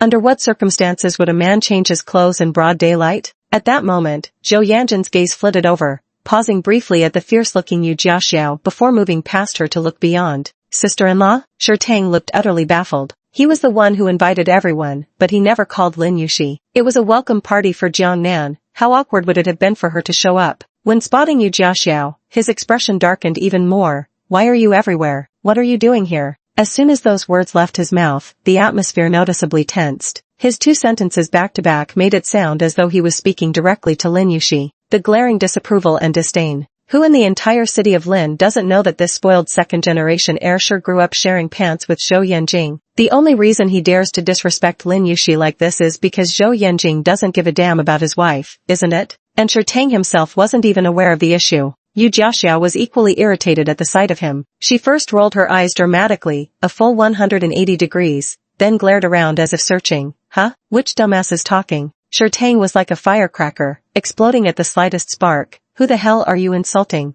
Yu Jiaxiao suddenly looked enlightened. Oh, so it's you, dumbass. Fuck you. Shi Tang's face turned black with rage. He'd barely spat out the curse when someone kicked him square in the backside. Zhou Yanjing withdrew his leg, his gaze lifting with a cool edge as his eyes flickered with warning. If you can't speak properly, consider stitching your mouth shut. Shi Tang swallowed back the fury boiling inside him, jabbing a finger toward Yu Jiaxiao from afar. You wait and see, girl. Yu Jiaxiao batted her eyelashes flirtatiously at him and even flashed a heart sign. Waiting for you, darling. Shi Tang nearly choked on his own rage. At this moment, everyone else in the hall also noticed Lin Yushi's arrival. Shi Tang, Song Yunfan, and others were present. All of Zhou Yanjing's childhood friends had gathered, along with some people Lin Yushi didn't recognize. Upon seeing her, the surprise on everyone's faces was unmistakable. After entering, Lin Yushi took off her coat, revealing a white knitted maxi dress underneath. This skirt looks simple, but it's actually quite demanding on the figure. The slightest flaw would be glaringly obvious. Due to the nature of her job, Lin Yushi doesn't usually put much effort into dressing up, prioritizing comfort over style and never wearing anything revealing or overly sexy. So, apart from Zhou Yanjing, no one knew that despite her slim appearance, so light he could lift her with one hand, her figure was actually phenomenal, with everything perfectly proportioned in all the right places. Today's knit dress showcased her alluring curves to perfection. A waist so slender it seems you could almost encircle it with your fingers, flowing into perfectly curved hips with an exquisite waist-to-hip ratio that leaves nothing to be desired. Moreover, Yuki Lin had cultivated impeccable posture since childhood, her shoulders and neck poised with effortless grace, hair gathered at her nape with a sharp clip to reveal the elegant curve of a swan-like neck. Men, being visual creatures after all, couldn't help but let their gazes linger on her a beat too long. Whatever else might be said, Yuki Lin's beauty had always been beyond dispute. A recently connected wealthy young man, whose family had just established business ties with Shi Tang, remarked with a hint of envy under his breath, so envious of second young master Zhou's luck with women. The two most renowned beauties in Lincheng, both now wrapped around his little finger. His companion beside him scoffed, like you'd ever stand a chance. Try owning a bank first. Who's to say, the first man retorted, with his old flame back in town, that Lin Yushi might get tossed aside the moment he grows tired of her. Let me give you some advice, the companion warned. Don't even think about making moves on Zhou Yanjing's cast-offs. Even his discarded toys aren't for others to touch. What's the harm in touching? Sleeping with a beauty like this just once would make dying worth it. Look at her tiny waist and that perfect little ass. Just imagine squeezing it. Wouldn't that be thrilling? The man rubbed his chin, his gaze burning hotter as it trailed over Lin Yushi, shifting restlessly in his seat. Zhou Yanjing walked toward Lin Yushi, scrutinizing her dress with displeasure but finding no fault with it. The hem reached her calves, nothing was exposed, yet far more tantalizing than if it had been. What brings you here? Finally decided to come out of your cave? Wasn't it you who invited me? Lin Yushi glanced behind him. Maybe you should first decide whether you actually want me here or not. Jiang Nan approached at that moment. It was me who invited Yushi. Why are you being so harsh? She smiled brightly at Lin Yushi and said, "Don't mind him. You came just in time, everyone's been waiting for you." Her words, explicit or implicit, made it seem like she was closer to Zhou Yanjing, while Lin Yushi was treated as an outsider. Today, she was wearing a red dress, bold but not frivolous. After all, as the Jiang family's most beloved princess, such a dazzling color suited her golden branches and jade leaves perfectly. "Waiting for me?" Lin Yushi glanced around the room. No one had ever paid her any attention before. Since when have I had such importance? Jiang Nan had only been making polite conversation, never expecting her to dismantle the pretense so bluntly. Her smile faltered momentarily in embarrassment. "Yushi, you've changed quite a bit from before." Lin Yushi responded with a hum, seasoned with gunpowder. "I used to enjoy tormenting myself, but now I find tormenting others much more satisfying." Even Jiang Nan was left speechless by that remark. "I came in a hurry and didn't bring any gifts," Lin Yushi said. "What you want probably doesn't need me to deliver it anyway." Jiang Nan locked eyes with her for a few seconds, then smiled warmly. "Just having you here is enough. No need for formalities. It's rare for everyone to gather like this today. Come join us." She affectionately looped her arm through Lin Yushi's and led her inside, treating her like some distinguished guest, introducing her to everyone present with great fanfare. Those meeting her for the first time greeted her politely with handshakes and introductions. After all, she was still the second young madam of the Zhou family, not officially divorced, so her status commanded respect. Flattering her couldn't hurt. Lin Yushi had always been a firm believer in reciprocating courtesy. When others treated her politely, she responded in kind. However, when a rather young man shook her hand at the end, whether intentionally or not, he gave her fingers a slight squeeze. When Lin Yushi looked back at him, his expression betrayed nothing unusual. Chapter 28, Your Husband's Still Here. The party organized by Tang was naturally as wild and boisterous as possible, with thumping music blasting and an endless supply of alcohol. As the music started pumping, bodies began to sway, and the social hierarchies between people seemed to vanish in the frenzy. Jiang Nan was the star of the party, with everyone revolving around her. She worked the room effortlessly, engaging in lively conversations and tossing out well-timed, tasteful jokes, a perfect example of a high EQ, well-bred socialite. Ling Yaqiong always complained that Lin Yushi was too introverted and socially awkward. She would have adored someone like Jiang Nan, who was poised, gracious, and effortlessly charming. Yu Jiaxiao loved this kind of event the most. In no time, she was like a fish in water amidst the crowd, completely forgetting the original purpose of her coming here. Lin Yuwei didn't know how to dance, so she found a quiet spot with fewer people to sit down. Just as she settled, she noticed a pair of eyes staring at her intently from the distance. She turned her head. On the other side of the L-shaped sofa, a leg in a cast was propped up on the armrest. Tan Xingchen looked like the farmer waiting by the stump for rabbits. Her face practically spelled out, "Caught you red-handed. You ignored me when I asked you to hang out,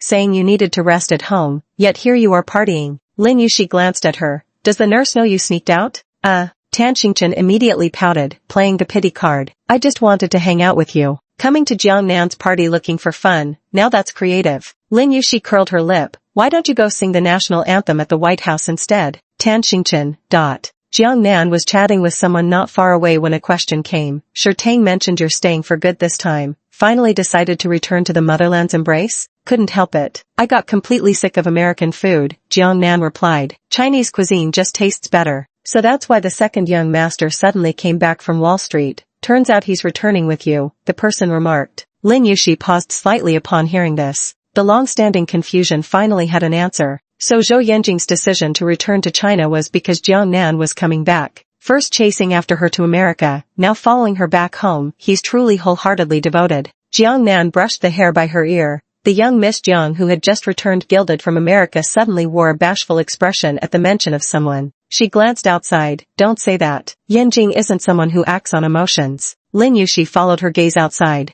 In the garden beyond, despite the late autumn chill, the flowers remained meticulously tended, with clusters of spray roses blooming on every branch. Zhou Yanjing stood beside a cluster of Constance roses, his left hand tucked in his pocket while his right held a phone to his ear as he spoke. The ever-busy second young master Zhou, juggling endless phone calls yet still making time for the party. What could this be if not love? Whether it was Zhou Yanjing's sharp instincts or mere coincidence, he abruptly turned his head to look inside. "Wow, she's looking at you," the woman next to Jiang Nan exclaimed. "You guys are so telepathic. We just mentioned him and he already sensed it." Jiang Nan gazed at him through the glass, her eyes overflowing with sweetness. "Oh, stop teasing me." Only then did Lin Yushi realize, this was what it felt like to observe someone else's love story as an NPC. Searching her heart, she had to admit Jiang Nan and Zhou Yanjing made a perfect match. A perfect match in both talent and appearance, with their families well matched. Although the Jiang family couldn't compare to the Zhou family's deep-rooted heritage, they were still one of the most prominent wealthy families in Linqing. She still remembered that night during her senior year of high school when she came home and saw Zhou Yanjing and Jiang Nan standing under the street light. Zhou Yanjing stood lazily with his hands in his pockets, while Jiang Nan stepped forward to embrace him. The warm orange glow of the lamplight illuminated the young couple immersed in their passionate romance. Later, Lin Yuxi heard from others that the two had started dating, something both families' elders were delighted to see materialize. In terms of allegiance, Tan Xingchen is undoubtedly on Jiang Nan's side, but she's grown quite fond of Lin Yuqi lately. Glancing at her expression, she worries these words might hurt her too deeply. Honestly, you'd be better off divorcing Yanjing. Yu Jiaxiao had just walked over when she caught this remark. Though she too wishes for Lin Yuqi to escape her misery sooner, the words still rub her the wrong way. Why should she divorce to accommodate that damn couple? Why did you have to say such harsh words? Brother Yanjing and sister Jiang Nan were already a couple to begin with. If we're being fair, sister Yuxi was actually the one who came later. What the hell do you know? Do you even understand marriage laws? Whatever their past relationship was, Yuxi is now Zhou Yanjing's lawful wife. What Jiang Nan's doing is called being a homewrecker. Tan Xingchen exploded. You're the one who knows nothing. Yu Jiaxiao, I understand you perfectly. Tan Xingchen leaped up from the sofa and pounced at her. Who are you calling a fart? The two tangled into a chaotic heap. Despite missing one limb, Tan Xingchen surprisingly held her own without any disadvantage. Their fight turned into a full-blown ruckus. Lin Yue, speechless, simply got up and left the battleground, heading to the dining area for some food.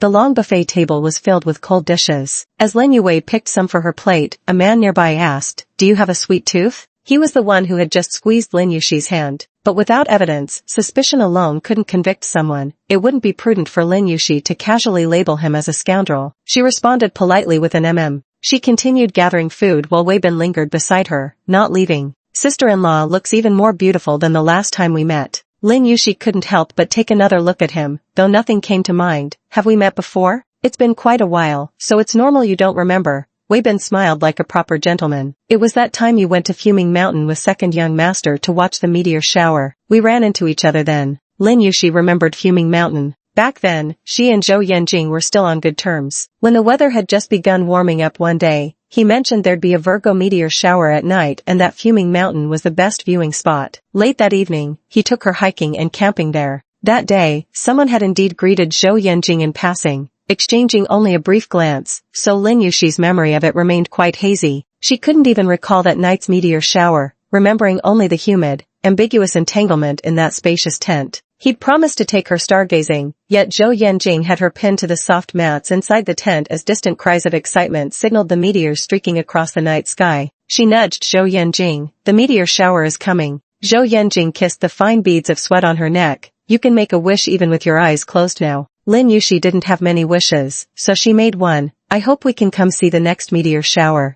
Zhou Yanjing gave a soft and said, then I'll wish that during the next meteor shower, we can still like this. The last two words were whispered into Lin Yuxi's ear, burning her ears red in an instant. She slapped him across the face. You're insane. Her palm was soft and gentle, slapping his face without any real force, more like a playful gesture. Zhou Yanjing chuckled lowly as he kissed her lips, so easily teased. In the end, they didn't catch a single shooting star that night. Having gone specifically for a meteor shower, they naturally hadn't brought any contraceptives. That pervert Zhou Yanjing. Lin Yue remained nervous for days afterward, worrying they might have accidentally planted a little seed. Only when her period arrived punctually the next month did she finally relax. The thought of those irritating scenes made Lin Yuxi's ears burn with embarrassment. What a coincidence. She feigned composure with a perfunctory reply, picking up a small piece of cake. Weibin watched her blushing ears intently, an unreadable darkness flashing momentarily through his eyes. His gaze imperceptibly drifted downward, sliding over the curve of her waist and hips. Unaware, Lin Yuxi kept her head lowered, but across the courtyard, Zhou Yanjing saw it all through the glass, the man's lingering stare, clear as daylight. The pace of his phone conversation quickened almost unnoticeably, his tone veiling a growing impatience. Expecting to leverage Boyu's channels while currying favor with the party secretary's nephew, has he even earned the right to ask? Tell Chairman Wan this, I don't play second fiddle. Either make us lead underwriter with equity shares meeting my terms, or consider this negotiation over. With that, she hung up decisively and strode back inside.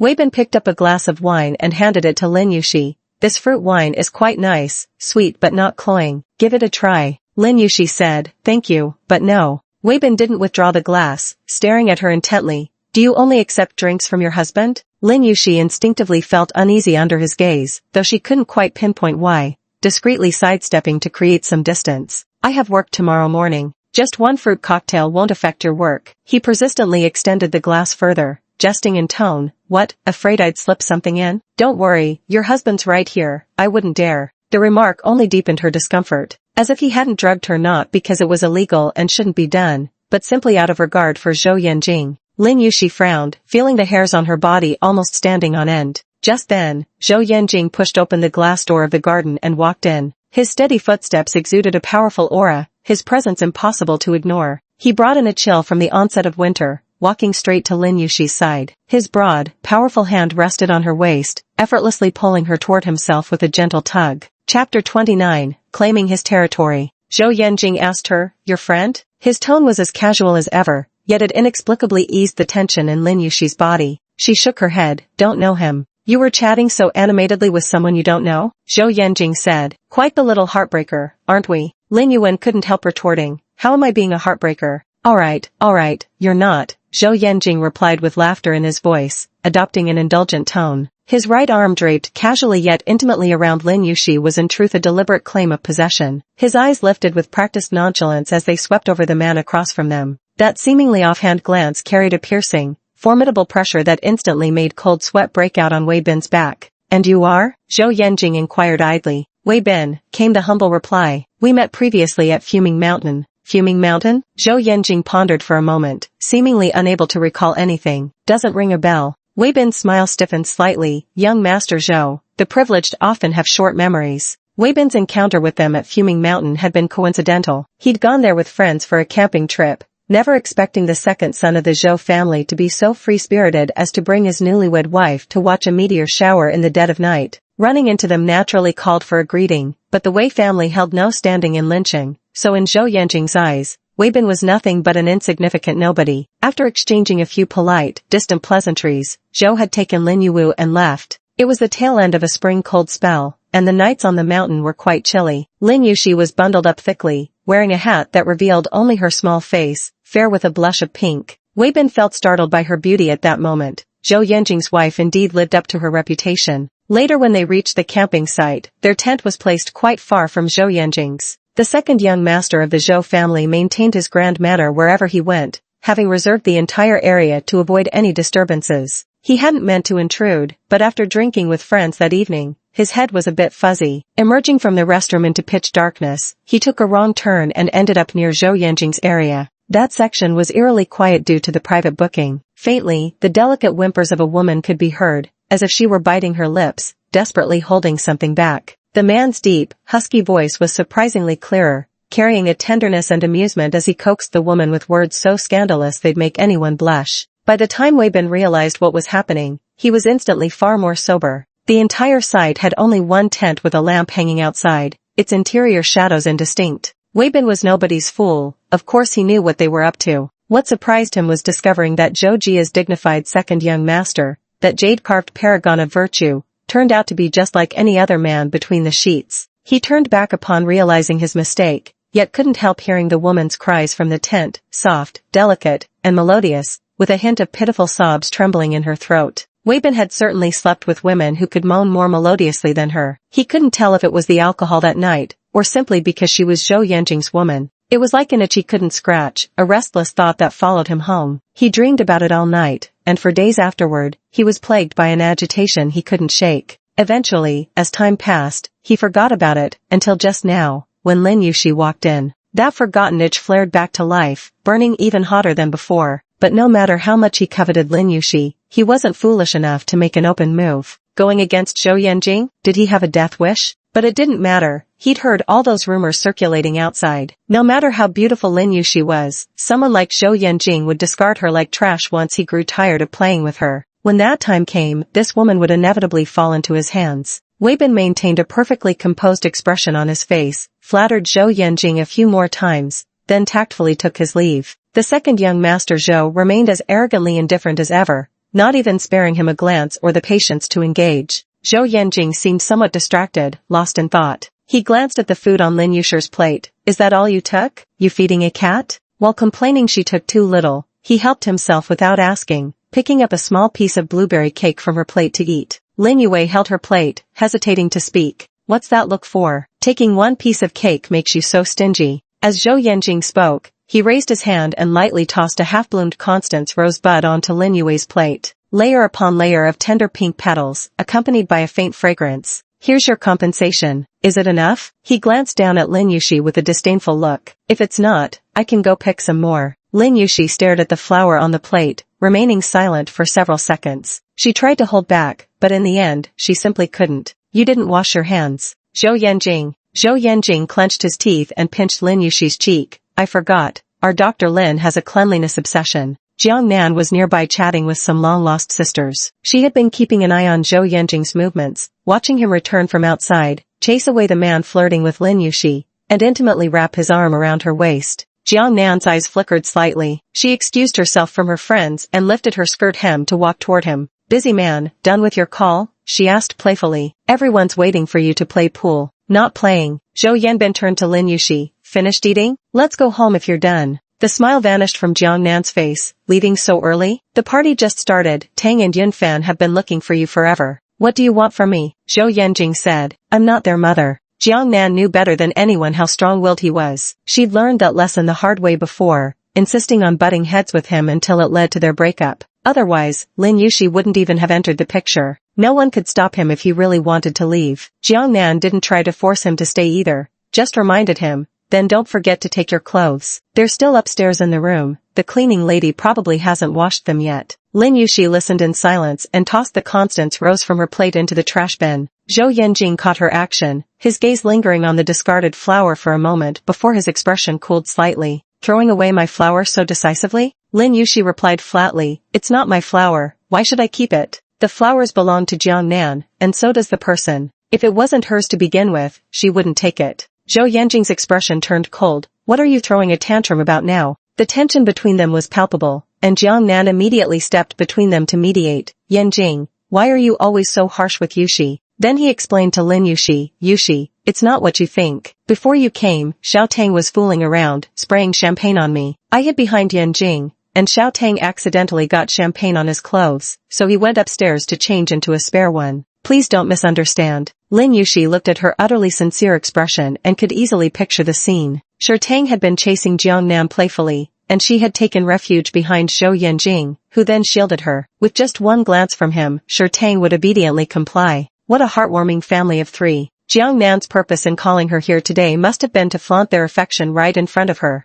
They did an excellent job showing off. She served as a free NPC witnessing their love story. Such a cooperative wife would be impossible to find even with a lantern. Lin Yushi's patience had just about run out. There was no misunderstanding. She set the plate down, abandoning all pretense of politeness. What was the point? Without another word, she turned sharply and walked away. Yushi, Jiang Nan called out anxiously. Seeing that she wouldn't stop, she nudged Zhou Yanjing's arm. Go after her and explain things. Don't let her misunderstand. This doesn't concern you, Zhou Yanjing replied curtly, in no mood for explanations. Choosing not to chase after Lin Yushi, he strode out instead. Yanjing, your coat. Without turning his head, he coldly said, throw it away. Chapter 30, Compensation. Lin Yushi went back to pull apart Yu Jiaxiao and Tan Xingchen who were locked in fierce combat. What grade are you both in? Yu Jiaxiao snorted coldly and smoothed her hair. If she weren't disabled, I'd have held back to just 30% of my strength. Otherwise I'd have slapped her halfway across town. Tan Xingchen also snorted. Talk about a dung beetle yawning. What a big stink. Just wait till my leg heals,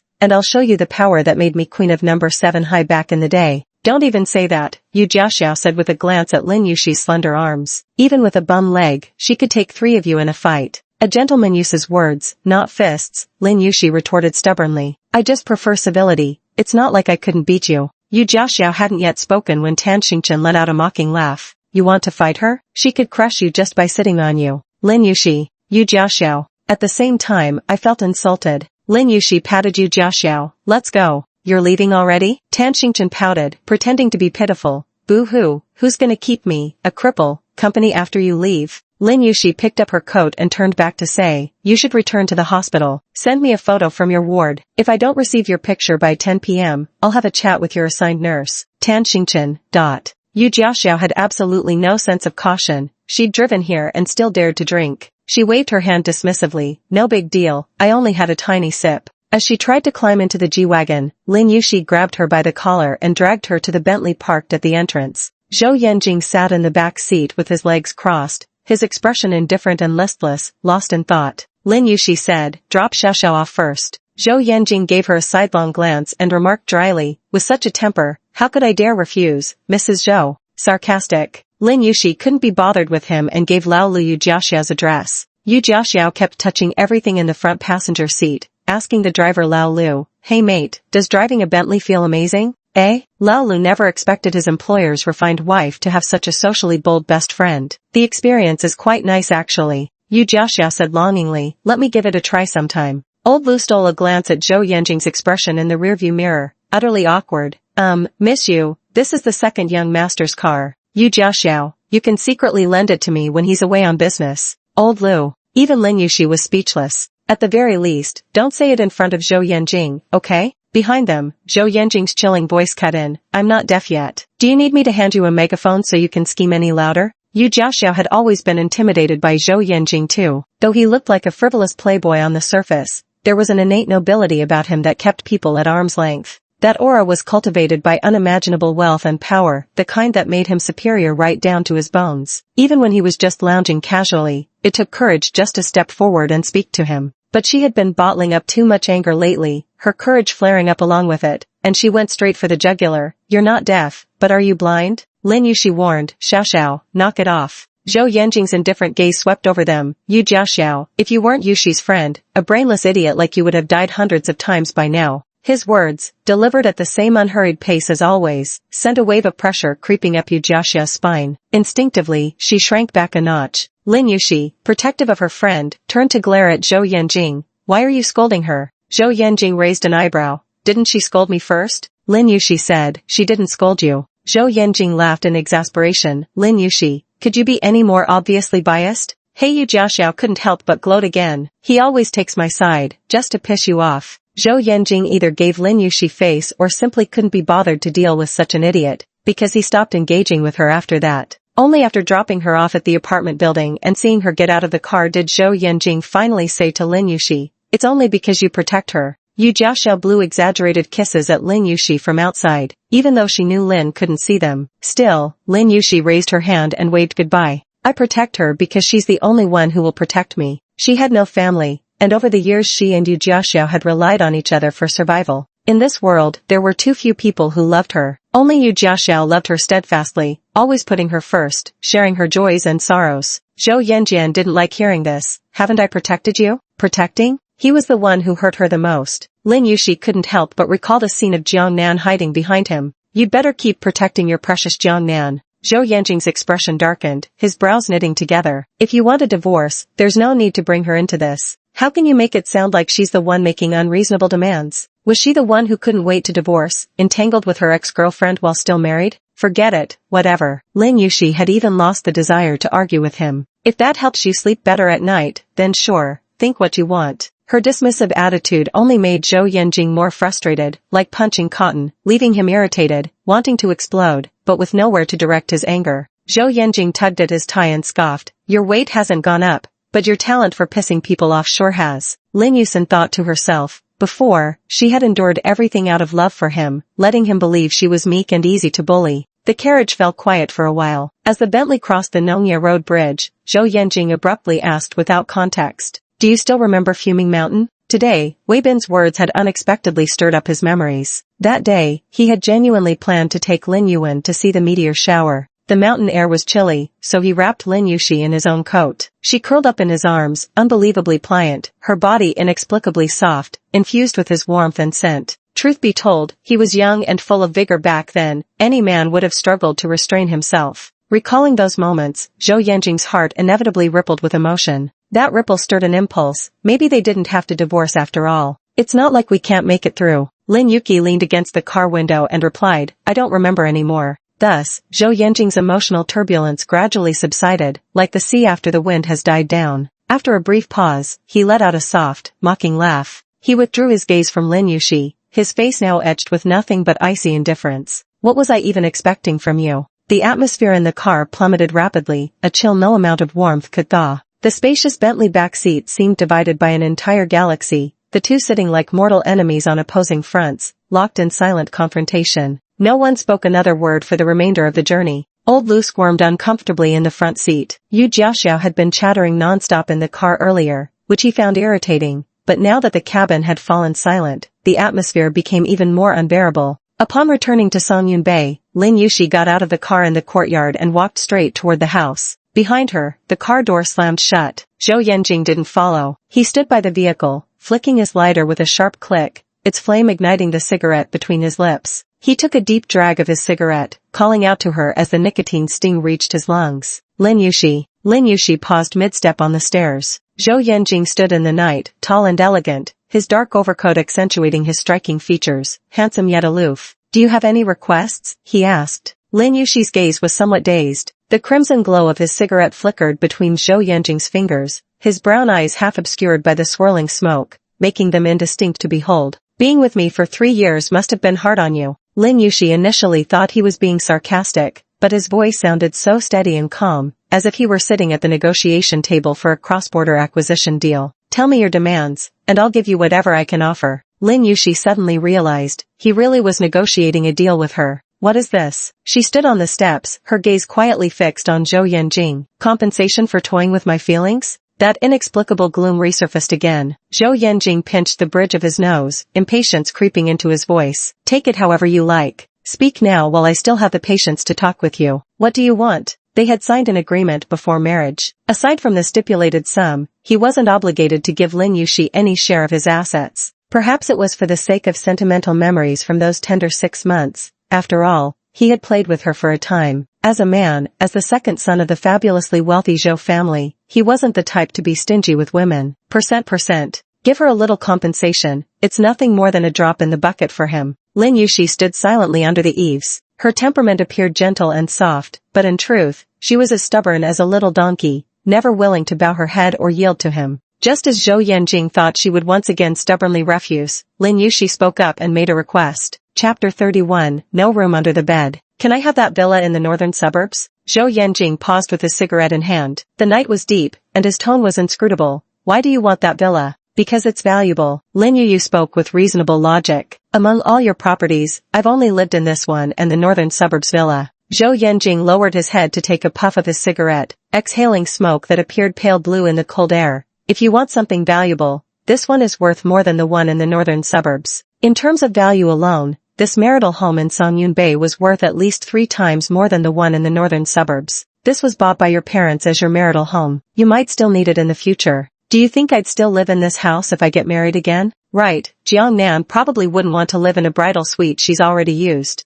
I don't want it either, Lin Yushi said. You can live wherever you like, it's none of my business. Just give me the north suburban property. What do you want it for? Zhou Yanjing asked again. Can't I sell it for money? Zhou Yanjing said, if you want money, asking for cash directly would be simpler. Lin Yushi was a little annoyed. He said to state her demands, yet now was making excuses after she did. Just say outright if you don't want to give it. The property management fees there aren't cheap. Could your salary even cover them? Zhou Yanjing lifted his eyelids leisurely. Besides, I quite like that apartment. It's perfect for winter vacations, and the snowy views there are nice. So does he plan to take Jiangnan there for a vacation in the future? Lin Yushi thought she had already endured all the torment she deserved, even if she had committed murder and arson in a past life. The punishment in this lifetime should suffice. She believed she had come to terms with the ending of their divorce, only for Zhou Yanjing to effortlessly plunge another knife into her already shattered heart. Winter had already begun, and the cold outside was enough to make one shiver. Yet her eyes burned, layer after layer of transparent mist welling up. She had to struggle hard to keep the tears from falling. She pursed her lips, straining her voice tightly, yet couldn't suppress the tremor in its final inflection. If you want to see snow, you can see it anywhere. You could take her to Iceland. The roads up north are terrible. Once snow blocks them, they stay closed for ages. It's just not convenient. Zhou Yanjing let out an enigmatic chuckle. Do you really think they blocked the road for a whole month that time? The cigarette was already finished. He crushed the butt into the potted plant by the door. No matter how bad Linqing's municipal government is, they wouldn't shut down a major provincial highway for a whole month. Lin Yushi froze, a plump tear trembling precariously on the brink of her lower lashes, poised to fall. What did you say? Zhou Yanjing didn't respond, nor did he glance her way as he turned and pulled open the car door. Tomorrow, have Yang Kong compile a list of the properties under my name and send it to you. Pick whichever one you want. Just forget about the one in the northern suburbs. He got into the car, the Bentley turned around and drove out of the courtyard. Lin Yuhui unconsciously chased after it for a few steps, wanting to ask him what he meant by what he just said. During that month in the northern suburbs, she never once doubted Zhou Yanjing's words. He said the roads weren't cleared yet, and the food was airdropped by drones from nearby communities. He said the city officials were a bunch of useless idiots who only ate without working, and the roads probably wouldn't be fixed until the snow melted next spring. He said this isn't bad at all. How about the two of us living in seclusion here forever? Were all those sweet words just meant to deceive her? Did he tell those lies just to spend a few more days alone with her in their little world? During those days in the northern suburbs, it wasn't just her falling deep unilaterally, he had lost himself too, hadn't he? If only for a fleeting moment. These doubts clutched Lin Yushi's heart like a merciless iron hand, crushing it relentlessly. Her remaining shreds of reason forced her to stop chasing any further. The Bentley's taillights vanished into the deep night. A cold wind brushed across her cheeks, and in that moment, Lin Yushi's tears burst forth uncontrollably. Why tell her in the first place? What's the point of letting her know now? It would only make her feel even more pathetic. Every ounce of love Zhou Yanjing once gave her had turned into a knife, each stab piercing straight through her heart. She couldn't move them, couldn't pull them out, even the slightest touch brought bone-deep agony. She would rather remain forever in the dark, never knowing that Zhou Yanjing had also gone to such lengths for her sake. Housekeeper Chen heard the sound of a car and voices outside, but no one came in for a long time. Puzzled, she opened the door only to find Lin Yushi standing alone in the desolate depths of night, choking back sobs. What's wrong? Why are you standing out here alone in the cold wind? What if you get feverish again? Housekeeper Chen fretted anxiously. Where's the second young master? Didn't he come back with you? Lin Yushi said nothing, gripping the wooden stair rail as she slowly climbed step by step back to her second-floor room. She didn't have the strength to bathe, nor even to take off the clothes she'd been wearing all day. Wrapping herself tightly in the blanket, she drifted into a confused sleep. The next morning, Lin Yushi woke with swollen eyes. After applying warm eggs with little effect, she headed out for work. Auntie Chen was sweeping the yard, muttering complaints. Who has such bad manners, tossing so many cigarette butts at people's doorsteps? That afternoon, Yang Kong sent an electronic version of the form to Lin Yushi's email. Zhou Yanjing owns numerous real estate properties. Besides those in Linqing, there are homes in various other cities across the country and abroad, including New York, densely listed over several pages. Over the phone, Yang Kong recommended several properties in Linqing with prime locations and excellent environments, all fully furnished and ready to move into, priced so high she could never afford them even if she worked as a doctor for 2 lifetimes. If needed, he could accompany her to visit and inspect the properties in person anytime. She just needed to pick one she liked. He would handle all the paperwork and arrange the transfer process directly when the time came. Lin Yushi was on her way to the ward when she hung up the phone. Standing in the hospital corridor, she suddenly froze, momentarily forgetting where she was headed. Tan Xingchen's head popped up from behind her. Hey, what are you spacing out for? Seeing her, Lin Yushi remembered, she needed to visit a patient in the ward. She lifted her foot to walk toward the ward, Tan Xingchen's wheelchair whirring along behind her. What's wrong with your eyes? Have you been crying? Did you argue when you went back yesterday? Or did your husband bully you again? Lin Yui's white coat was always immaculate and tidy, her expression calm, betraying no sadness. Are you with the Intelligence Bureau? I'm merely an unremarkable disciple of the gossip sect. Tan Xingchen's questions outnumbered even the 100,000 whys. Was that your husband just now? What does he want to transfer to you? A house? How many units did you ask for? Are you two really getting divorced? By chance, Xiao Chui, who happened to pass by, shouted, Dr. Lin, are you getting a divorce? The patients groaning in pain in the ward all fell silent, craning their necks to stare. Dr. Lin, are you getting a divorce? Lin Yushi, I'm completely fed up. In less than an afternoon, the entire ophthalmology department knew Dr. Lin was getting divorced. Don't believe it? Look at her swollen eyes from crying. None was happier than Su Qing, who beamed when she saw Lin Yushi. Oh, so your Kappa husband dumped you. Lin Yushi didn't know what she was so happy about. What are you so pleased about? Lin Yushi ate her lunch unhurriedly, her tone indifferent. Even my husband's mistress isn't as excited as you. Their colleagues in the cafeteria burst into laughter, leaving Su Qing fuming, her face twisted with anger. Perhaps she had gone to complain to Director Yuan, as Lin Yushi was summoned and reprimanded. Keep your personal life out of the hospital. It affects not only the patients but also your colleagues' work. When Lin Yushi first joined the hospital, Director Yuan hadn't yet become the department head. The ophthalmology chief at that time was Vice President Xiao, who holds his current position now. The two didn't get along, splitting the entire ophthalmology department into two factions. Vice President Chiu had superior medical skills and high prestige, while Director Yuan, though lower in rank, had family ties with the hospital president, giving him substantial backing. Lin Yuxi and Su Qing joined the hospital at the same time. Su Qing was also related to the president and naturally grew closer to Director Yuan. Young and inexperienced, Lin Yuxi was completely unaware that the internal politics within hospital departments could rival palace intrigue dramas. Vice President Chiu took a liking to her and praised her several times, making her Director Yuan's nemesis. She didn't do anything, yet was involuntarily aligned with a faction. Not long after, Vice Dean Chiu got promoted and left, Director Yuan took over, and Lin Yuxi had naturally been targeted frequently over these 2 years, receiving no shortage of reprimands. But she wasn't in a particularly good mood today and couldn't hold back, snapping back. Why don't you check the surveillance footage to see if I've ever mentioned my private life? I can't control patients being nosy, but you can handle Su Qing.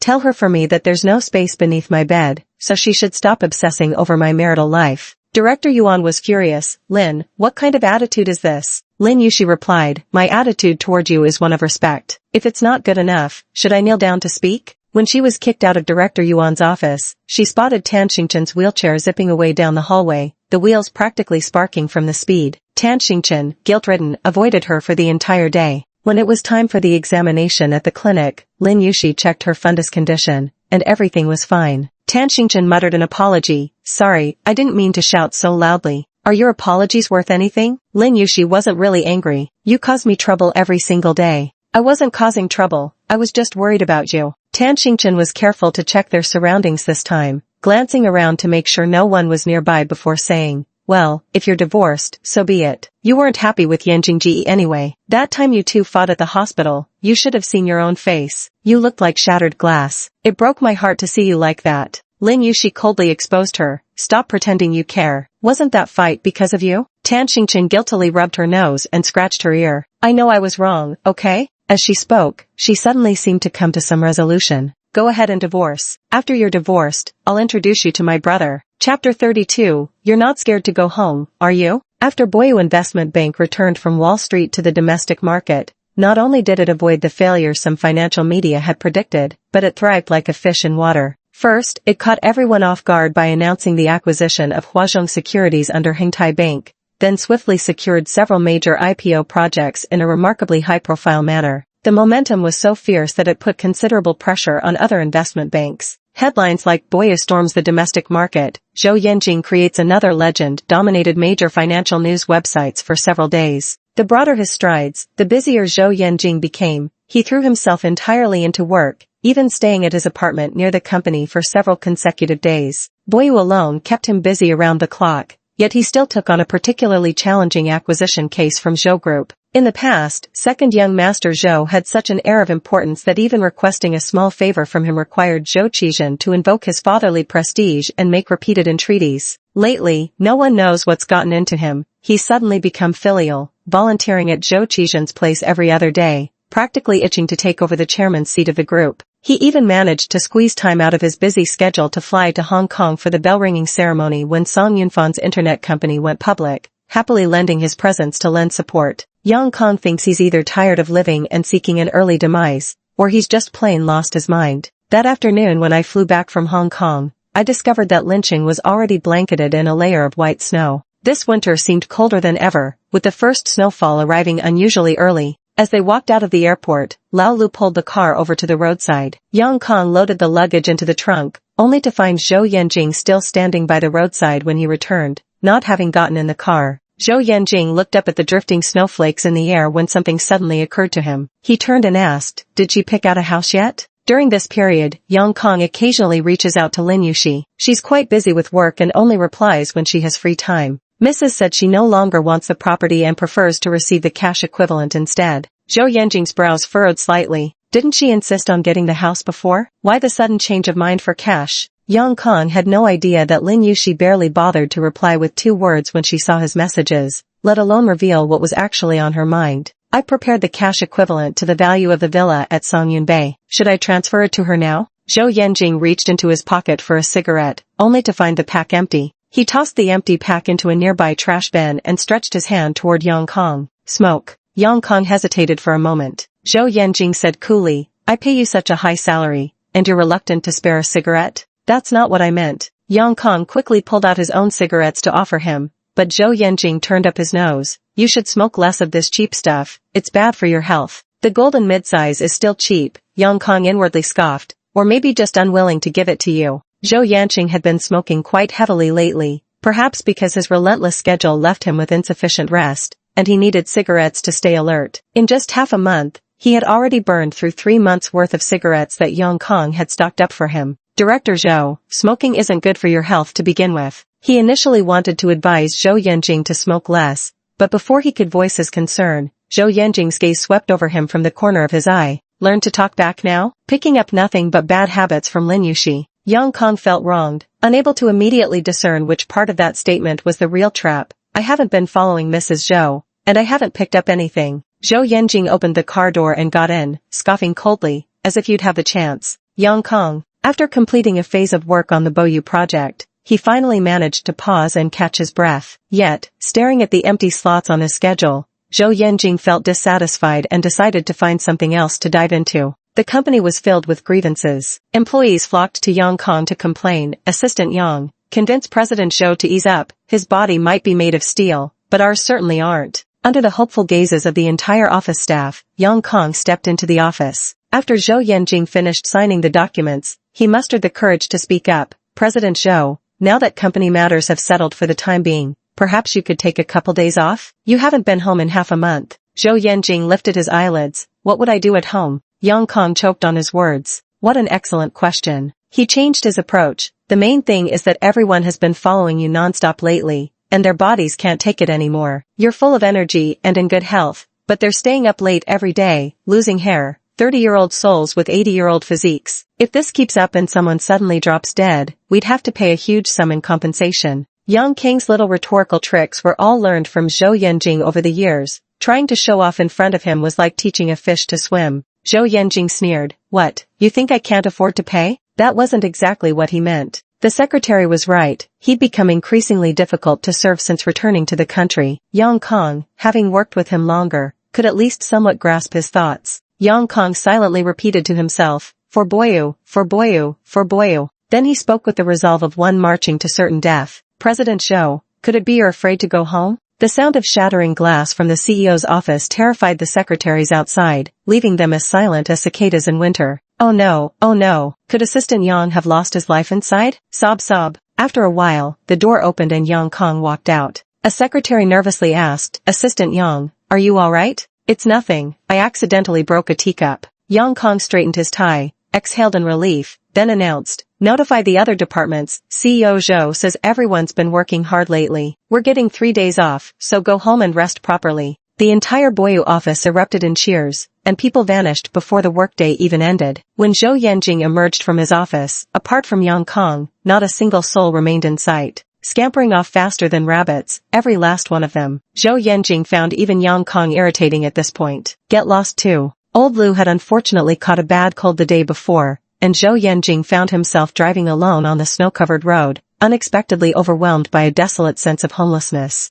In the end, he turned the car around and headed back to Songyun Bay. Upon entering the doorway, the house was warm with heating, as if it were spring, yet it felt strangely empty and quiet. Zhou Yanjing paused mid-step and called out, Lin Yuxi? His voice carried a coldness even he hadn't noticed in himself. The empty house almost echoed with silence. He threw his overcoat onto the sofa and went straight up to the master bedroom. Only when he opened the wardrobe and saw Lin Yuxi's clothes and belongings still there did his tense muscles relax. As he descended the stairs, he heard a few faint meows. He walked to the room where the cats were kept, and as soon as he cracked the door open, the calico cat squeezed out, followed closely by the kittens charging forward. Their little bottoms wiggled as they ran, sniffing around Zhou Yanjing's pants legs. Zhou Yanjing tried to push them back in with his foot, but none of them obeyed. They leaped over his shoes and dashed outside. When Aunt Chen returned from grocery shopping, she saw several cats running wild in the living room, with 2 even rolling around on the sofa play fighting. Cat hair flew everywhere in the house, leaving Zhou Yanjing exasperated as he kept his distance,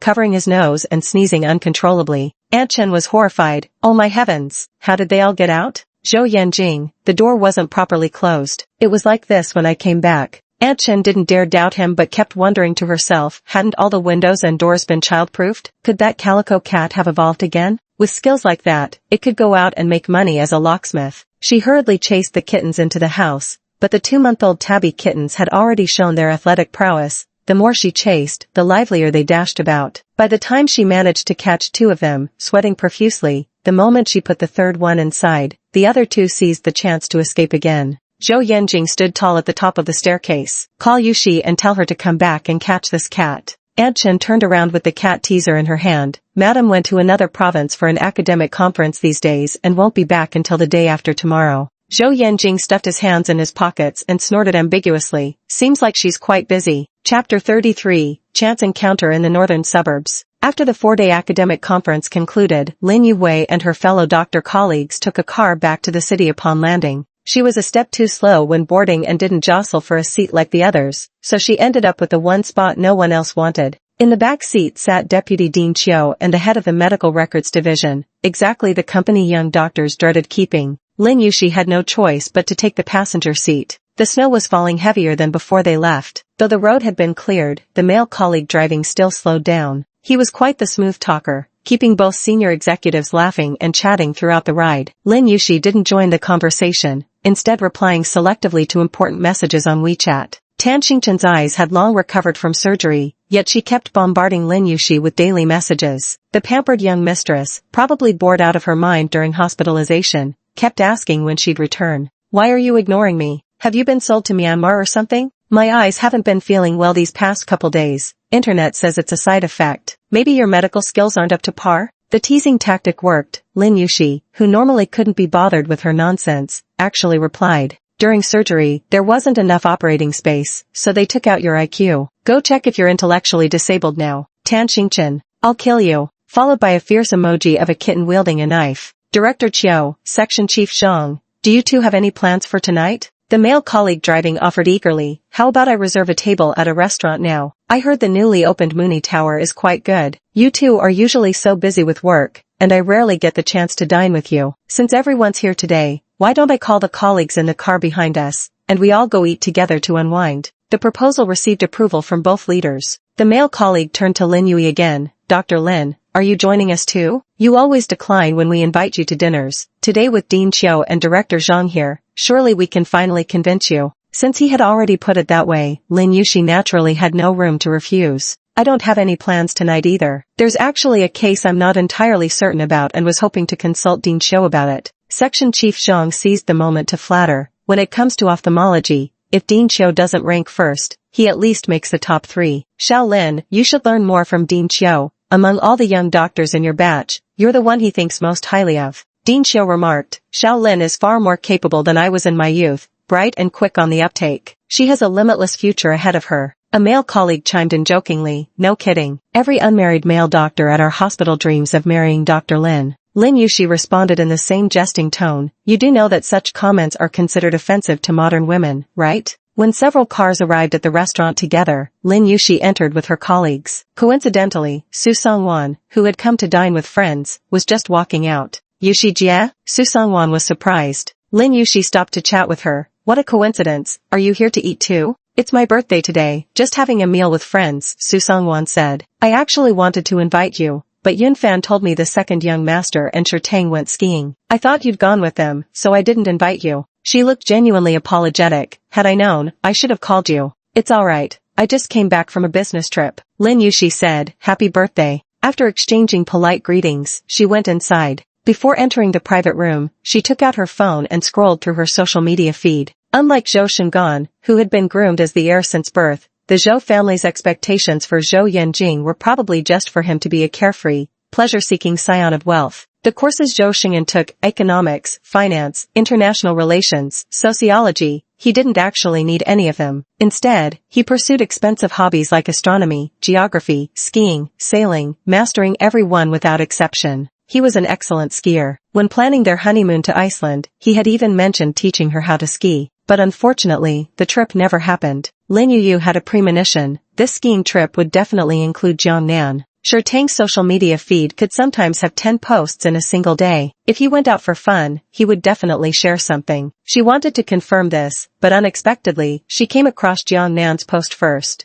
The location was a ski resort in the northern suburbs. Outside the window, the snow lay white and thick. In her selfie, she accidentally captured others in the background, and coincidentally, Zhou Yanjian appeared right in the center of the frame. Dressed in a white ski suit, his athletic and casual attire accentuated his tall and well-built physique. His forehead hair fell naturally and loosely over his brow bone, giving off an effortlessly laid-back vibe. He seemed to be chatting with someone nearby, holding half a cigarette between his fingers, a hint of a smile playing at the corners of his lips. "You seem to be in a good mood." Lin Yushi's gaze fell on Jiang Nan's accompanying caption. "First time skiing, so happy thanks to my coach, the precious patience of the young master, Doge." Such a tone was clearly referring to Zhou Yanjing. Lin Yushi gazed at the smiling face of Jiang Nan in the photo, and saying she wasn't the least bit disappointed would be a lie. To be fair, Zhou Yanjing didn't exactly break his promise, he just chose to fulfill it with someone else. Social gatherings inevitably involved drinking, and at some point during the meal, someone brought up Lin Yushi's divorce. She was beautiful, and nearly everyone at the hospital knew her, which meant her gossip spread far and wide. Dr. Lin is so beautiful, capable, and kind-hearted. How blind must her husband be to go out and find a mistress? Is that other woman some celestial beauty or something? Let me tell you, men are just shameless. No matter how good they have at home, they're never satisfied. Take our anesthesia department head, director who, he got involved with a nurse, and that nurse isn't even as pretty as I am. I heard he even went out soliciting prostitutes. His wife is so elegant, with her father working in the prosecutor's office and her family well off. The female colleagues grew more and more indignant as they spoke, while many of the male colleagues present looked awkward. Someone cleared their throat and tried to change the subject. Dr. Lin here wouldn't have trouble finding someone even if divorced, so stop worrying needlessly. The male colleague from the car earlier flushed after just a few drinks, his face turning the color of liver, bold enough to crack body jokes under the influence. Dr. Lin, why not consider someone from our own circle? What do you think of me? He was immediately shut down by a blunt female colleague. You? More like a pile of cow dung. The others at the table burst into laughter, while the male colleague's face turned even more awkward, flushing red like pig liver. Since they were all colleagues and superiors from the same hospital, someone kept urging her to drink. Lin Yushi didn't want to spoil the mood, and by the end, she was already tipsy. She politely declined a male colleague's offer to drive her home and called a taxi instead. Her head swirled slightly, so she leaned back to rest. When the driver announced their arrival, she stepped out only to realize they weren't at Songyun Bay, but at the North Suburb Villa. She might have genuinely been drunk and gave the wrong address. Lin Yushi was a person deeply attached to the past, so when Zhou Yanjing gave her the chance to make a request, she wanted this villa. The house being valuable was one reason, but more importantly, it had once held great significance for her. Too bad Zhou Yanjing, that penny-pinching Scrooge, wasn't willing to give it to her. Since we're already here, Lin Yushi ascended the steps and opened the door. Truth be told, she had come here alone several times during these 2 years, mostly in the period right after Zhou Yanjing left for New York. Eventually, as she slowly managed to move on, her visits became increasingly rare. Although no one lived here permanently, the property management would conduct regular checkups and cleaning. The underfloor heating would be turned on every winter so the owners could stay anytime they visited. The corresponding property management fees were also exorbitantly high. Zhou Yanjing wasn't wrong, her meager salary truly couldn't cover it. Lin Yushi didn't turn on the lights as she walked to the living room sofa and sat down. The alcohol from dinner gave her a slight buzz now, making her body languid as she curled up on the couch. The familiar surroundings stirred up fragments of memories. Back in those 6 months, Zhou Yanjing had treated her so genuinely well, unnaturally tender, like honey so sweet it was addictive, so much so she failed to notice the poison concealed within. The sudden burst of light stung Lin Yushi's eyes, making her instinctively raise her arm to shield them. As her eyes adjusted slightly to the light, she sat up from the sofa. When she saw the man in a bathrobe coming down the stairs, she froze for a moment, unable to tell if it was just an alcohol-induced hallucination. The black silk robe draped smoothly, its belt loosely tied by Zhou Yanjing, yet the contours of his chest and abdominal muscles subtly emerged, exuding a mature masculine strength. Chapter 34, I Want to Kiss You Back. His voice was lazy, sneaking around in the middle of the night. I thought a thief had broken in. I wasn't sneaking around, Lin Yushi said. You. She wanted to ask why he was there, then suddenly remembered they'd gone skiing that day. The ski resort isn't far from here, they might have stayed nearby after it closed. So, did he really bring Jiang Nan here? Lin Yushi's heart gradually tightened,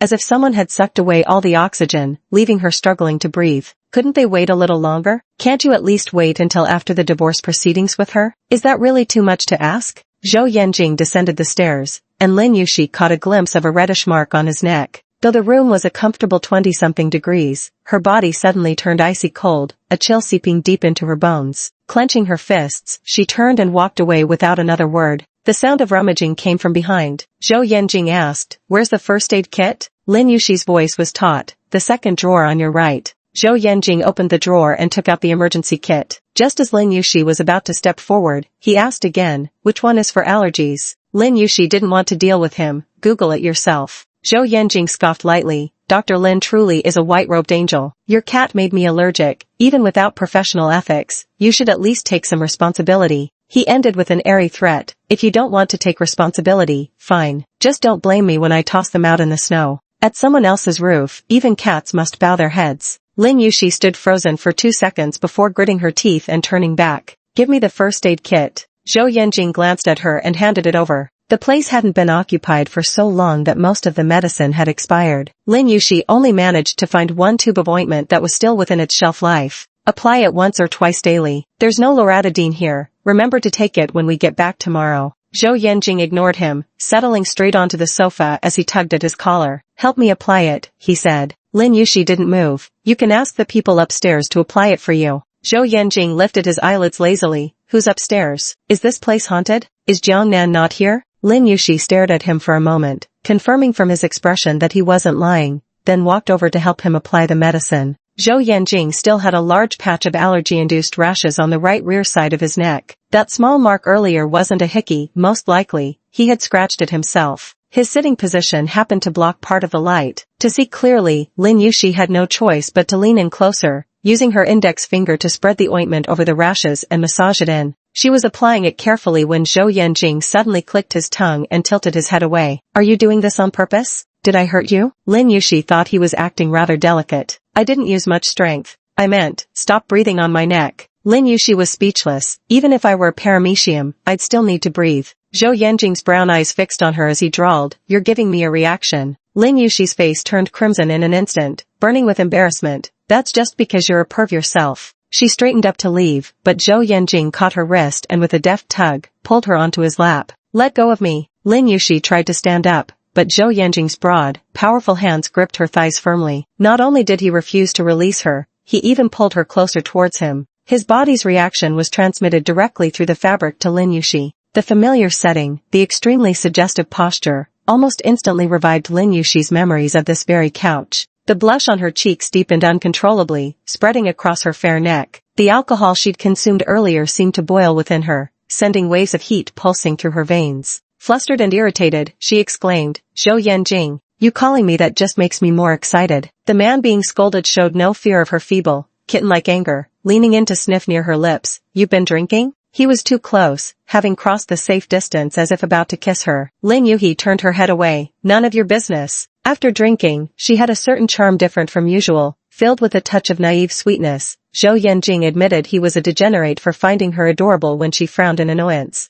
"The smell of alcohol is so strong. How much have you had? Is it heavy?" Lin Yuxi fell into the trap, covering her mouth and saying, "Just a few glasses." "Don't believe you," Zhou Yanjing said. "Let me check." Lin Yuxi was about to ask how he planned to check. Was he going to draw her blood on the spot to test her alcohol level? The next second, Zhou Yanjing grasped her delicate chin, tilting her face toward him. Before Lin Yuxi could utter a single sound, she was kissed. His cool lips pressed against hers, and Lin Yuxi's spine instantly stiffened, her breath beginning to tremble. The art of kissing was something Zhou Yanjing had taught her. Those passionate, inseparable kisses from the past were etched deep in her bones and blood. Zhou Yanjing seemed hesitant, withdrawing after just one kiss. His thumb grazed her chin as he stared at her soft, rosy lips, lost in thought. Lin Yuxi was all too familiar with his scent. She might have forgotten, but her muscle memory hadn't. Her mind was muddled from the alcohol boiling in her veins, leaving no room for thought as she instinctively tilted her head up and kissed him without hesitation. Zhou Yanjing's body stiffened for a moment, his deep gaze dropping to her face, its meaning unreadable. But just as quickly as she had succumbed to the moment, Lin Yuxi snapped back to reality. Reason flooding back, she abruptly shoved Zhou Yanjing away without delay. Zhou Yanjing was pushed backwards by her as Lin Yuxi rose from his lap and turned to leave. "Lin Yuxi." Zhou Yanjing's voice came from behind her. He leaned against the sofa, his tone enigmatic. Why did you kiss me? Lin Yushi pressed her lips together. You kissed me first. Zhou Yanjing said, I only touched it for a second at most. You kissed me for 5 seconds. You're the one who profited. Where were those 5 seconds? Lin Yushi's mind was in turmoil, caught between regret. Alcohol truly was a troublesome thing, and being kept perpetually off balance by his alternately icy and inscrutable attitude. Her feelings were already tangled enough, but hearing him play the victim first made her even angrier. He was clearly the one who provoked her in the first place. So, what do you want to do? Hearing no reply, footsteps approached from behind. Zhou Yanjing hooked his arm around her waist and pulled her into his embrace. Lin Yushi was caught off guard as she found herself hugged. I want to kiss you back. Zhou Yanjing lowered his head and kissed her before she could react. His cool lips pressed against hers with an overwhelming force, leaving her no room to refuse or resist. Caught off guard, Lin Yushi found her waist tightly locked in his arms as he effortlessly parted her lips, his tongue boldly invading her mouth. She whimpered weakly, pushing against his chest to no avail, only to have her breath and very oxygen stolen away.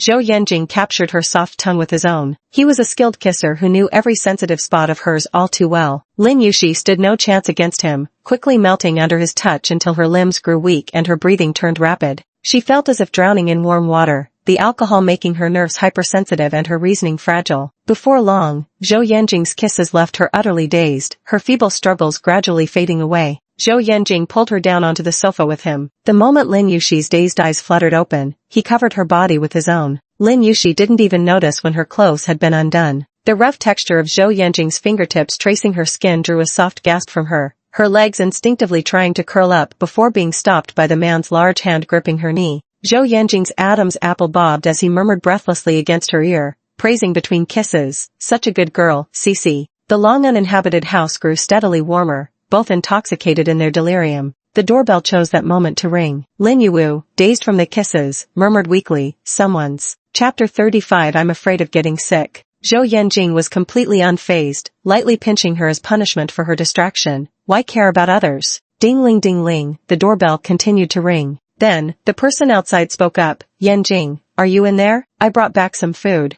It was like suddenly waking from an illusory dream. Jiang Nan's voice was the whip that snapped Lin Yushi back to reality. All the burning, feverish blood in her body seemed to drain away in that instant, as if she'd been stripped naked and thrown into a vast snowy wilderness. Biting cold and overwhelming shame simultaneously engulfed her. He really brought Jiang Nan here. Lin Yushi seemed to sober up instantly, acutely aware of where she was. And what exactly do you mean by this? Not a trace of intoxication remained in her voice now. Her tone was piercingly cold. Zhou Yanjing, will you ever be able to control your libido? Like a bucket of ice water, it doused all the warmth in Zhou Yanjing's body. His hand withdrew from Lin Yushi's clothes, and his handsome face gradually turned cold as he scoffed. Does my touch disgust you that much? Lin Yushi flashed a mocking smile. I'm afraid of catching something. Her words struck a man's sore spot instantly. Zhou Yanjing's expression darkened as he glared at her and sneered. Lin Yushi, have I spoiled you too much? You show me attitude every day. Aside from you, who else would dare speak to me like this? What virtue or ability do I possess that would warrant second young Master Zhou's consideration of my feelings? Lin Yushi sat up, right in front of him, and fastened her clothes which he had undone moments ago, button by button. Her lowered brows were so quiet, neither crying nor making a fuss, yet she seemed as if someone had wronged her. Zhou Yanjing felt an inexplicable rage rising in him. With a darkened expression, he stood up from the sofa and walked to the table where he took a cigarette from the pack. The lighter was thrown back onto the table after lighting the cigarette. He smoked with a gloomy expression, his back turned to Lin Yushi, his voice irritated and cold. Get out. On my way out. Lin Yushi straightened herself up and walked away without glancing back at him. Behind her, Zhou Yanjing kicked over the coffee table with a violent crash. Lin Yushi opened the door to find Jiang Nan standing outside holding a bag from a high-end restaurant, looking visibly surprised to see her. Yushi, what are you doing here? Peering through the open doorway, she saw the overturned coffee table in the living room and Zhou Yanjing's stormy expression. Lin Yushi had originally intended to ignore her, but those words made her pause mid-step. How did I get here? Her delicate brows and eyes cast a faint glance at Jiang Nan, and for a fleeting moment, that cool, slightly mocking expression strangely reminded others of Zhou Yanjing. Lin Yushi said, when you truly become Mrs. Zhou,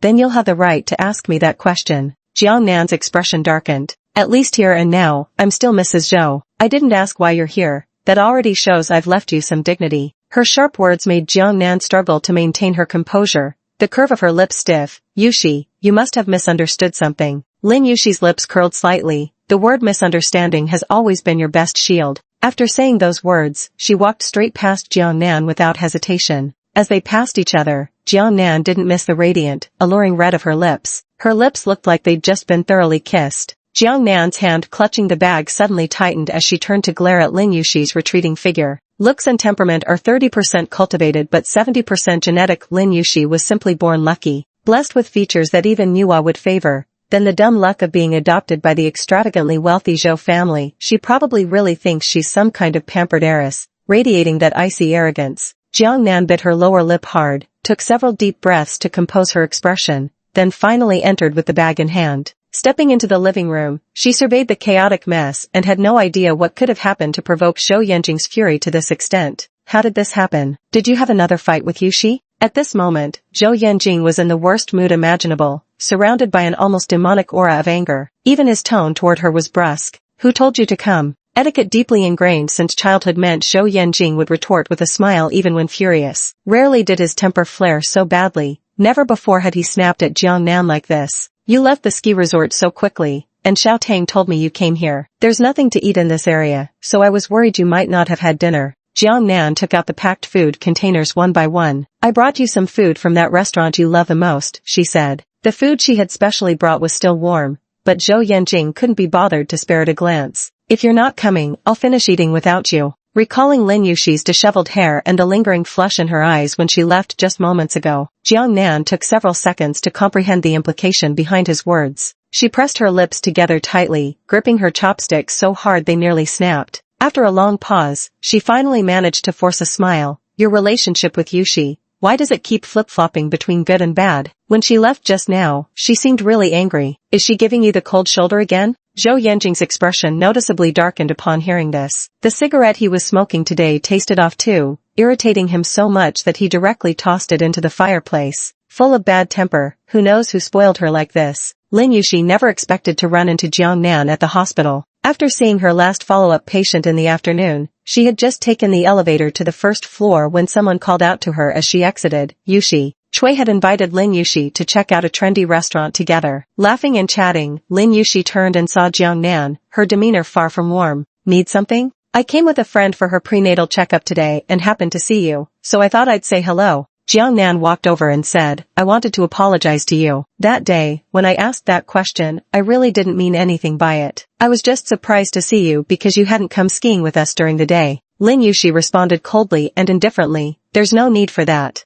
As if such a trivial matter warranted a special apology, why not report it to the United Nations while you're at it? Jiang Nan's intentions, of course, weren't that simple. Yuxi, I know you've seen through it. To be honest, I didn't want to hide it from you. I still love Yanjing. Our breakup back then was just a moment of anger. I was young and impulsive, too proud to back down, waiting stubbornly for him to apologize. Who knew Grandma would suddenly fall critically ill? And then, she glanced at Lin Yuxi. By the time I found out, you two were already married. These words made it sound as though Lin Yuxi had taken advantage of the situation. For the past 3 years, I haven't gone a single day without regretting. I know I shouldn't continue loving him, it's unfair to you. But Yuxi, the two of you aren't happy together. Otherwise he wouldn't have left for New York so soon after your marriage and lived apart from you, right? I'm saying all this not to imply anything else, just to tell you that between Yanjing and me, everything has been pure and above board. I truly respect you. Rest assured, until your divorce is finalized, I won't overstep even half a step.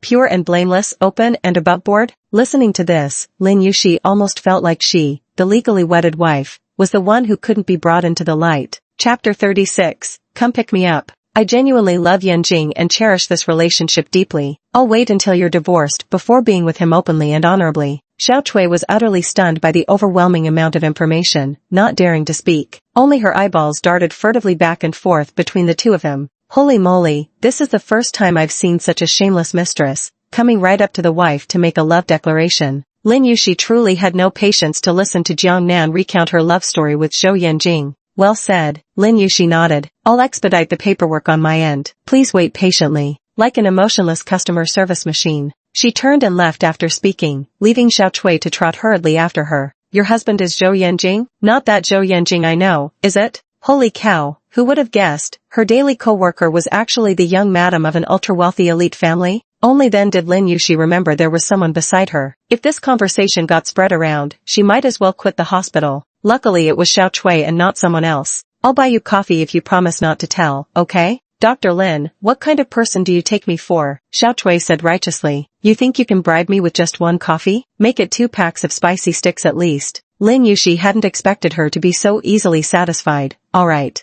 As the two were talking, they had already reached the entrance of the outpatient hall when suddenly someone called from behind. Cece. Lin Yushi instinctively turned around, only to see a slightly pregnant woman hurrying to Jiang Nan's side. I've been looking for you everywhere. Lin Yushi stood frozen for a few seconds before asking Jiang Nan, did she just call you Cece? Jiang Nan was chatting with the woman when she turned her head upon hearing this. That's right. My childhood name is Cece, with the she meaning matter. My original name was Jiang Nanchi, but my grandfather didn't like it, so he changed it to Jiang Nan. Still, my family continues to call me Cece. She paused as a thought struck her. Oh yes, isn't your childhood nickname also Cece? She smiled and said, you see, we actually have quite a lot in common. Lin Yushi stood rooted to the spot, unable to describe what she felt in that moment. For the longest time, her mind was completely blank. Like a cave exposed to the winds on all sides, empty, save for the roaring hell of the biting cold. Dr. Lin. Dr. Lin? Xiao Chui had to call out several times before Lin Yushi snapped back to reality. Let's go. Her expression was blank, moving forward like a sleepwalker in a daze, nearly bumping into the glass door. Xiao Chui quickly grabbed her arm. Are you okay? It's nothing. As they stepped out of the building, Lin Yushi said, Xiao Chui, I won't be joining for dinner. Clearly distraught and in no mood for trendy restaurants now, Xiao Chui immediately nodded. We can always visit the restaurant another day. But are you sure you're alright alone? Should I see you home? Lin Yushi felt short of breath, as if something swollen and suffocating filled her chest while simultaneously feeling hollow and empty, as though something were missing. She couldn't muster the strength to speak, simply waving her hand before walking away. She didn't know where she was heading either, only that her feet kept carrying her forward without pause. Xiao Chui watched her retreating figure anxiously from behind. The atmosphere at Boya these past few days hasn't been pleasant. Just as the 3-day holiday ended, the employees were greeted by a boss in a foul mood. Even the normally steady and reliable Yang Kong received a scolding. When pressed for the reason, Secretary Xiao Liang admitted she'd accidentally overheard the exchange. Assistant Yang had asked General Manager Zhou whether a certain payment should be processed immediately, to which Zhou responded with a cold sneer. Did they push you for it? If not, why the misguided enthusiasm? Is my money burning a hole in your distinguished eyes? If you're so eager to make payments, why not transfer all the deposits from your own account to give yourself a thrill while benefiting society in the process? Secretary Wang clicked his tongue in disbelief. Even making payments on time gets scolded? President Zhou is really too hard to please.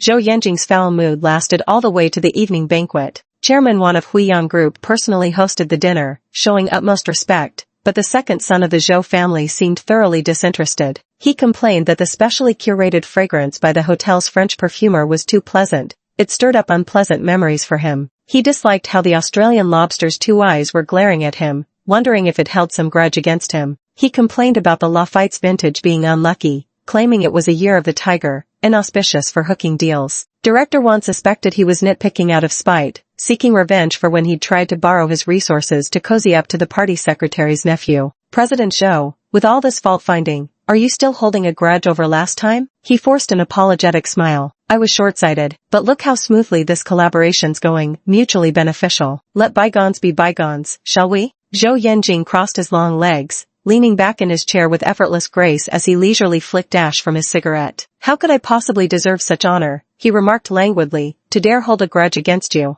Chairman Wan, passive-aggressive much. Someone at the table suddenly recalled something and asked curiously, huh? If I remember correctly, President Zhou, isn't your wife born in the year of the tiger? I heard they consulted a fortune teller to match their birth charts before getting married. If their zodiac signs were truly incompatible, the Zhou family would never have let her enter their doors. Zhou Yanjing lazily took a drag from his cigarette and scoffed lightly. Why else do you think she's the tiger that tames me? The other man reacted swiftly. After a brief stunned pause, he burst into laughter and joked. Who would have thought even second young Master Zhou is a henpecked husband? Another companion chimed in. Being henpecked is a good thing. Haven't you heard the saying, the more a man loves his wife, the better his fortune becomes? Obeying your wife brings prosperity. Zhou Yanjing lifted the corner of his lips slightly but remained silent. His phone rang at precisely that moment. Zhou Yanjing answered the call with a languid tone. What brings you to call me? Any orders? It was Zhou Shengan on the line, cutting straight to the point. I saw Yushi at the bar. Where are you? Come pick her up.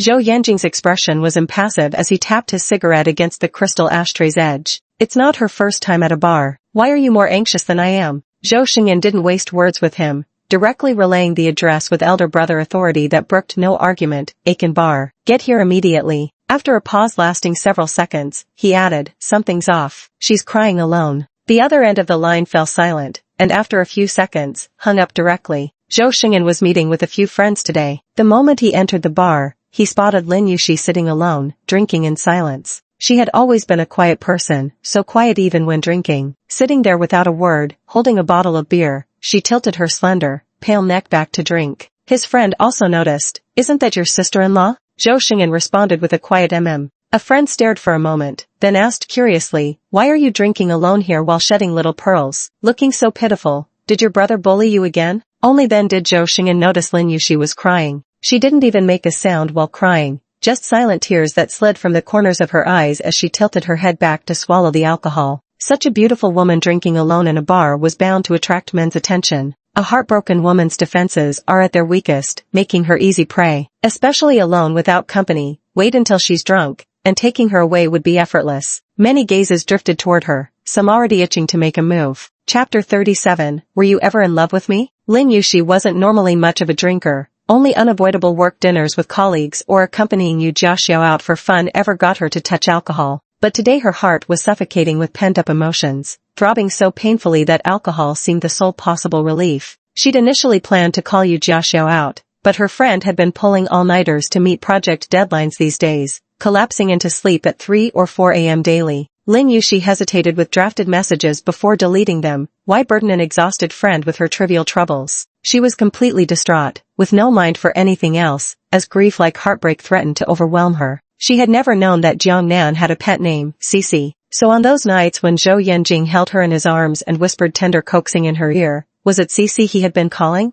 Or Cici? Were all those tender affections and sweet words just opportunities for him to call out her name while pouring his heart out to someone else? When he kissed her, though his eyes were on her, which Cici was he really thinking of in his heart? A wave of suffocation rose from the depths of her heart, nearly stealing her breath away. She had thought Zhou Yanjing had loved her, at least once, even though it was only a brief moment. Because she had once been so passionately loved by him, she couldn't let go or move on after being neglected. She kept doubting herself. Was it because she wasn't likable enough that Zhou Yanji tired of her so quickly? Was she not good enough, not worthy of love? She struggled alone in that long, frigid marriage for over 2 years before finally beginning to emerge, only to be told today that even that fleeting, meager love had actually been meant for someone else. So Zhou Yanjing had never loved her, not even once. Her torment, her plight, her desperate struggles, they were all just one colossal joke from beginning to end. From the very start, she'd been nothing but an insignificant NPC, without even a name of her own, just borrowing someone else's. She had never been loved. She already knew that no one in this world would ever love her. Those who loved her had long been dead. They died in that abandoned factory, on that bitterly cold winter night. She should have died there too. Her parents had fought with all their strength to snatch a slim chance of survival for her. Her life was stolen from death's grasp by their sacrifice. So no one would ever love her again, because she wasn't supposed to live in this world. She should have died that day. Zhou Xingyan was in the VIP box on the second floor when the waiter knocked and entered, whispering something in his ear.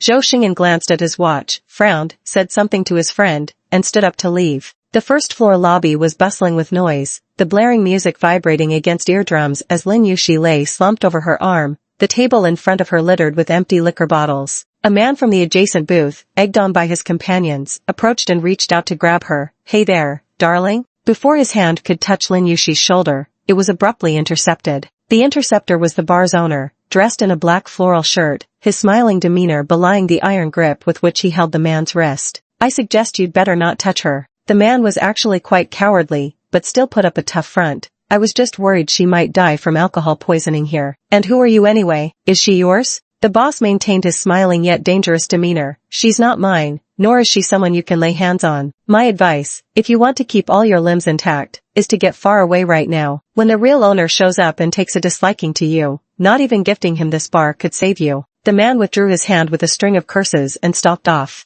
The boss stood by the booth, watching the woman slumped over the table. It was hard to tell if she was truly drunk or not, resting her head on her arm as silent tears streamed down. Just then, Zhou Xingyan approached. The boss reacted with unexpected deference. Mr. Zhou, you're here to enjoy yourself tonight? Zhou Xingyan gave a slight nod and said simply, I'm taking Xiaoxi home. The boss hesitated for a moment but didn't stop them. After all, they were all from the Zhou family, it didn't matter who took her away. Zhou Xingyan grabbed Lin Yuxi's arm, intending to help her stand, but he found himself unsure how to proceed. After a brief deliberation, he finally scooped her up into his arms. As they moved toward the exit, Lin Yuxi's eyelids fluttered slightly open. Both her eyes were swollen, the rims red, her intoxication rendering her utterly disoriented. Through bleary vision, she caught the outline of the man's profile and mistook him for Zhou Yanjing. Her flushed, alcohol-warmed face tilted up as she stared at him through tears. I regret it so much. I never should have married you. Zhou Xingyan froze for a moment. Xiaoxi, have you mistaken me for someone again? I'm your elder brother. Lin Yuxi didn't hear him at all. Seeing who she thought was Zhou Yanjing, that uncontrollable sorrow washed over her heart once more. You're just like them, bullying me for having no parents, no one to stand up for me. There's no reasoning with a drunk person, so Zhou Xingyan gave up trying to correct her. He just listened to her words, wondering what exactly his younger brother had done. Lin Yuan was overwhelmed with sorrow, crying until her eyes were blurred with tears, making the figure before her indistinct. Yet she persisted in asking him, did you ever love me? Why don't you love me? Zhou Xingyan carried her out of the bar. Looking up, he noticed the car parked by the roadside, where Zhou Yanjing stood in his black overcoat, silently watching them. Zhou Xingyan carried the woman over. With hands in his pockets, Zhou Yanjing cast an inscrutable glance at the woman in his embrace. She gazed up at the man holding her, weeping bitterly as she repeatedly asked him why he didn't love her. Zhou Yanjing merely watched indifferently, showing no intention of taking her over. Zhou Xingyan said, what are you standing there for? Zhou Yanjing smiled carelessly. You should finish what you started and send her straight home. Zhou Xingyan's brow furrowed deeper. Is this how you act as a husband? What did you do to anger Xiaoxi this much that she's crying like this? Me bullying her? Zhou Yanjing said. When would I ever get the chance to bully her? Hands in his pockets, his demeanor was lazily rebellious. Big brother, why don't you teach me how to be a proper husband to her? The rumors about him in Jiangnan had spread like wildfire. It was impossible Zhou Xingyan hadn't heard at least some of them. 5 years older than Zhou Yanjing, he had doted on his younger brother since childhood and rarely spoke harshly to him. Today was an exception as he coldly reprimanded him. Yanjing, the Zhou family does not tolerate such irresponsible behavior. Whatever your private affairs may be, as long as she remains your wife, you must fulfill your duties. Lin Yue, utterly drunk and unconscious, heard the familiar name and cried even harder, slurring her words as she cursed. Zhou Yanjing, you bastard. Zhou Yanjing chuckled softly. Even drunk, you still remember to curse me. He finally pulled his hands out of his pockets and reached over to take her from Zhou Xingyan's embrace. He wanted to put her down, but Lin Yuxi was as drunk as a loach, slipping straight towards the ground. Zhou Yanjing caught her with one hand. Can't even stand properly. Did you leave your legs in there? Drunk people don't answer questions. She just leaned against him like a boneless pile of clay. Zhou Yanjing had to pick her up again. Old Lu hurriedly opened the car door. Zhou Yanjing bent down to place her on the seat, but the unconscious Lin Yuxi, like a baby being put down after being lulled to sleep, instinctively wrapped her arms around his neck. Zhou Yanjing tried to pry her hands from behind his neck, but her grip was tighter than iron chains. Caught in a dilemma, he was forced to maintain his bent position, supporting himself with his right hand on the seat as he looked at the woman's completely drunken face, both exasperated and amused. Lin Yuxi, I think you're just trying to drive me to an early grave. In the end, it was Zhou Yanjing who sat on the chair and pulled her onto his lap. Chapter 38, New Beginnings. Usually, this woman was like a little hedgehog covered in spines, pricking him at every touch, but when drunk, she became much more docile. Her drinking manners were actually quite good. She remained quiet and didn't cause trouble, the complete opposite of someone like Yu Jiaxiao. Just loves to cry. Who knows where all those tears come from? They kept welling up every now and then, soaking his suit and leaving dark water stains. Are you made of water, crying so much? Zhou Yanjing's temper, no matter how great, was completely dissolved by her tears. He fetched a handkerchief to wipe her face. You dare drink this much alone? You wouldn't even know if someone kidnapped and sold you. Lin Yuxi alternated between tears and slumber, quieting only after what felt like an eternity. Leaning against Zhou Yanjing's chest, she slipped into unconscious sleep, utterly unaware. When the car stopped in front of Song Yunbei's house, she was already deeply asleep. Her cheeks were flushed with sleep, but there was a faint furrow between her brows, as if even in slumber she remained unhappy. Her lips parted slightly, with a hint of white teeth peeking through the soft pink. Zhou Yanjing lowered his gaze for a while before raising his hand. He pinched her lips together between his fingers. Lin Yuwu remained fast asleep, unaware, and perfectly obedient to his ministrations. Zhou Yanjing amused himself by pressing her lips shut and then parting them again, as if playing with a doll. Old Lu watched him engrossed in his game but didn't dare interrupt, tactfully stepping out of the car to give them privacy. Lin Yuxi frowned in her sleep as he played with her, half opened her eyes to see Zhou Yanjing's smiling gaze. He pinched her cheek and said, sleeping like a little pig. Back in those honey-sweet days, Zhou Yanjing loved to tease her while she slept, waking her up just to laugh and call her little pig. For a fleeting moment, it felt like those times had returned. Lin Yuxi hadn't seen this version of Zhou Yanjing in so long. Half asleep, neither here nor there, Lin Yuxi couldn't tell what was real anymore, like wandering in a dream. She reached up to wrap her arms around Zhou Yanjing's neck, pressing close with dependence, her voice tinged with fragile sobs. I missed you so much. Yet Zhou Yanjing's smile gradually faded. He didn't return her embrace, sitting silently in the car as she clung to him. Who were you thinking of? Lin Yuxi just kept sobbing against his shoulder. Zhou Yanjing didn't say anything, letting her cry for a while before carrying her out of the car, taking her upstairs, and placing her on the bedroom bed. Lin Yuxi had already fallen asleep again, her brows lightly furrowed as she shed tears of sorrow. The fabric over his chest was completely damp, soaked through by her tears during the journey. Zhou Yanjing stood by the bedside, wanting to light a cigarette, but after taking it out, he put it back again. The bedroom nightlight was on. Lin Yuxi had been terrified of the dark ever since her childhood kidnapping and always needed a light to sleep. Zhou Yanjing leaned against the dresser, silently watching the figure on the bed in the dim light, though no one knew how long he had been standing there. When her quiet sobs finally subsided, he straightened up and walked out, closing the door behind him. Lin Yuxi slept a long, long sleep. In the prolonged dream, people and places shifted endlessly, as if she had relived her entire 20-plus years of lonely, solitary life once more. Looking back, a sea of warm lights stretched behind her, while before her lay only a vast expanse of white mist. All these years, there had never been anyone by her side. No, well, perhaps there was some. Too few in this world loved her, but she still had friends, so at least the number wasn't zero. When Lin Yuxi opened her eyes the next day, it was nearly noon. She had never gotten up this late before, and because it was so late, she didn't feel the usual rush to hurry. At this hour, there was no point in trying to make it anyway. Lazing in bed a while longer, she called Director Yuan to ask for leave, only to receive a puzzled response. Your family already asked for leave on your behalf, didn't they tell you? Family? Lin Yuxi was momentarily dazed.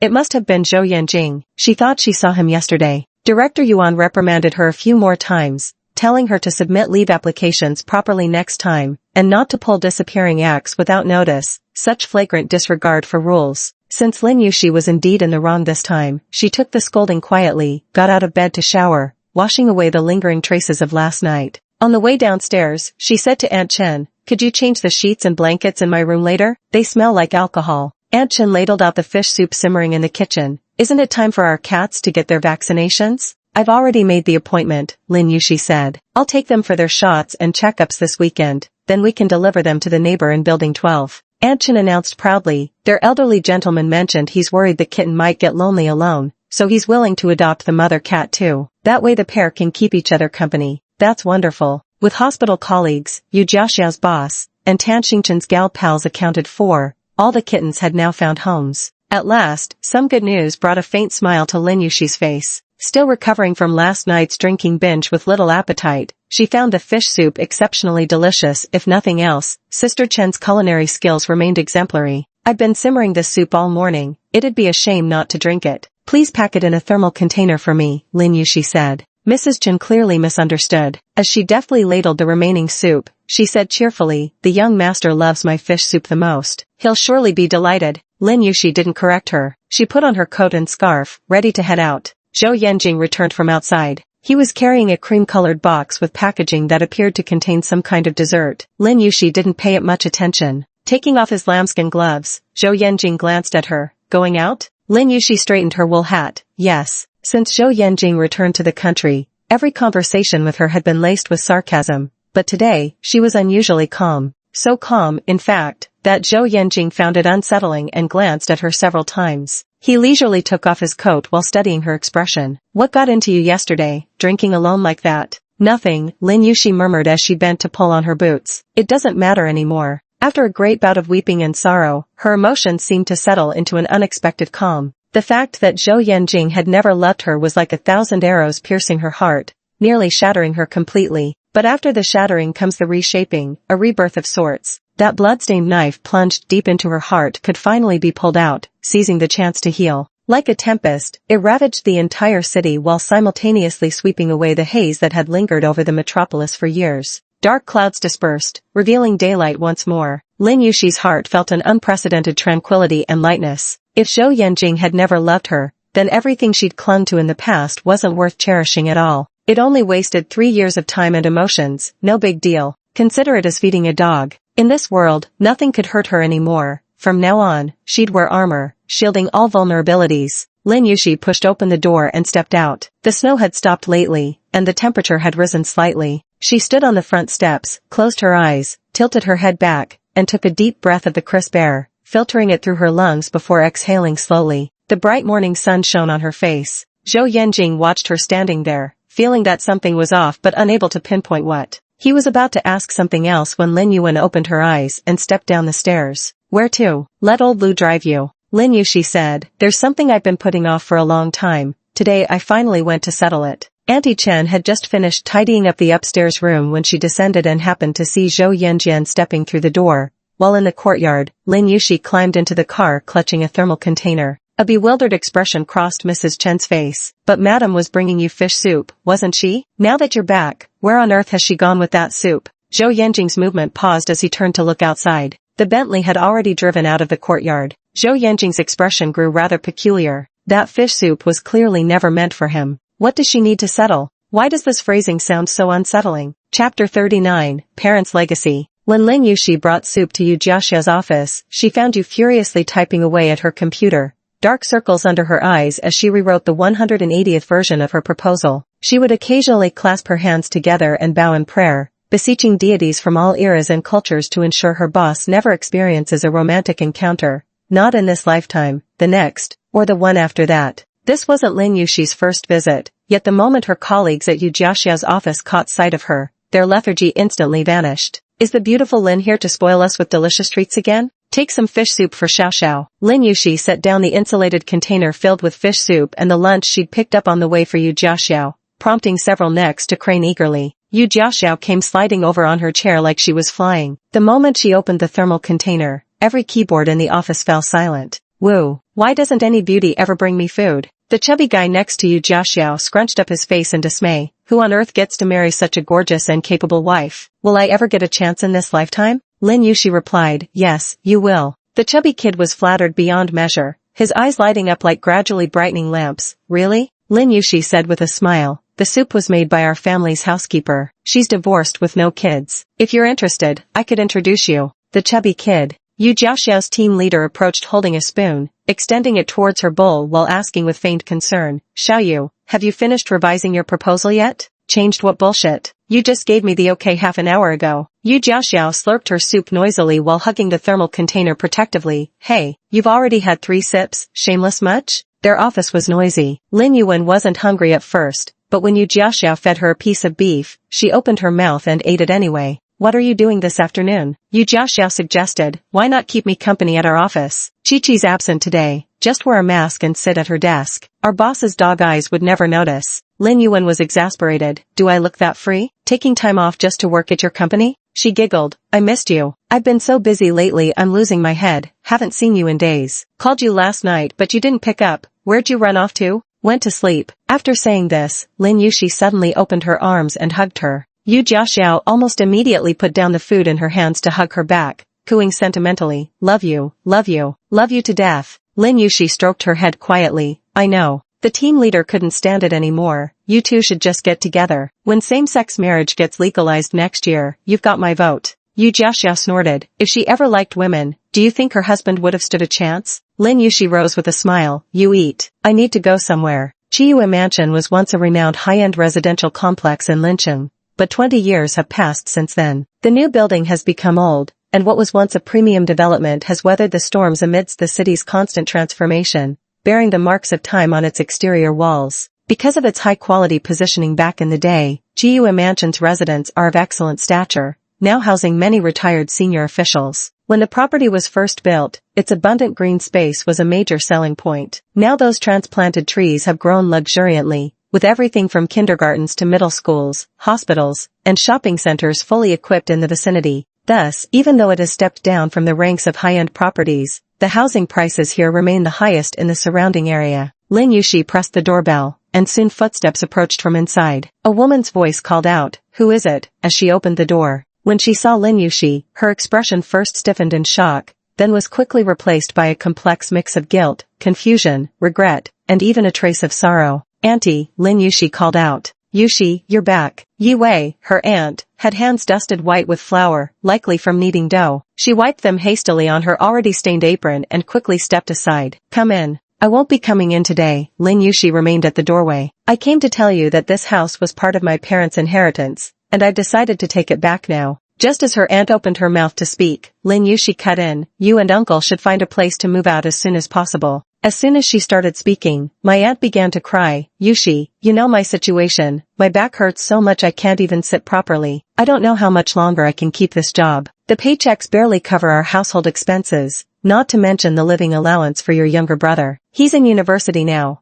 and the cost of living there is so high, 3,000 yuan a month isn't even enough. And your uncle, well, he's just unreliable." Lin Yuxi's expression was devoid of much emotion as she regarded her indifferently. "I've heard this line many times before. I've made allowances for you, otherwise, I would have taken back this house 3 years ago. Yuxi, you're driving us to our deaths. There are plenty of people living in this city without homes. They haven't dropped dead. If you hadn't moved in back then, would you all really not have survived till now? You still dare to show your face?" Uncle Zhao Jianhui stepped out of the house, pointing at Lin Yuxi as he began yelling furiously. "I've never seen an ungrateful wretch like you. Back when your parents died, if it weren't for us taking you in, you'd have fucking kicked the bucket somewhere. Not only are you thankless, but now that you're married to some rich husband living in mansions and driving luxury cars, you don't even think of us. Instead, you come back every day demanding repayment. Isn't your husband's fortune and all those properties enough for you? If you're referring to taking care of me for a few months before dumping me at an orphanage and seizing my family's house," Lin Yuxi said, "then indeed, I have nothing to be grateful for." "What do you mean your house? We've lived here for years, none of your damn business. Stop making a scene." The aunt tried to hold him back, but the man shoved her away forcefully. The middle-aged man's booming voice carried such strength that his shouts could be heard throughout the entire building. "Don't think I won't touch you just because you've got someone backing you up. Get the hell out right now. Walking bad luck like you.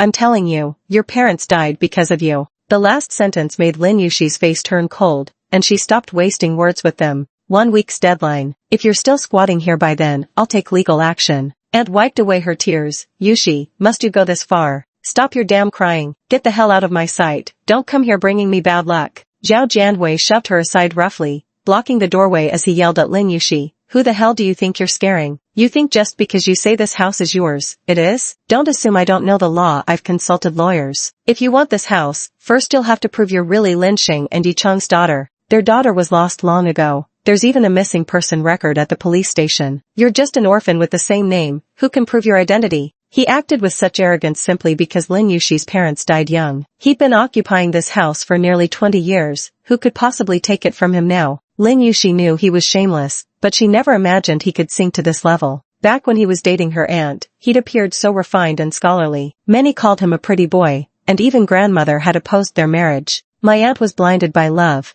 willing to break ties with her family just to elope with him. Who could have guessed that the fair-faced scholar of those days was essentially a scoundrel? Appearance reflects the heart. Over the years, as he reached middle age, his face had grown coarse and brutish, truly repulsive. Lin Yuxi stood before him with calm composure. The Zhou family's adoption of Lin Xing's orphan daughter made the news back then. The Zhou family is the best proof. That was so long ago. Who knows if they just adopted some random child and claimed she was Lin Xing's daughter. Plus, that Zhou family stunt was all for show, chasing fame. Can publicity stunts count as evidence? Go to court and see if the judge buys it. Lin Yuxi smiled faintly. That's all right. If the judge doesn't recognize news reports, they should at least acknowledge paternity test results. You think I'm a 3-year-old child? Your parents have been dead for nearly 20 years. Were you planning to run DNA tests with ghosts? Chapter 40. Kicked out of the wealthy family. Didn't your lawyer inform you? Although my parents are deceased, we can still verify through other relatives' DNA, like my aunt, for example. Zhao Jianhui didn't understand such things at all. He turned his head to glare at his sister-in-law. How dare she? No need to glare at her. Even if Auntie isn't willing to do a comparison test to verify my identity.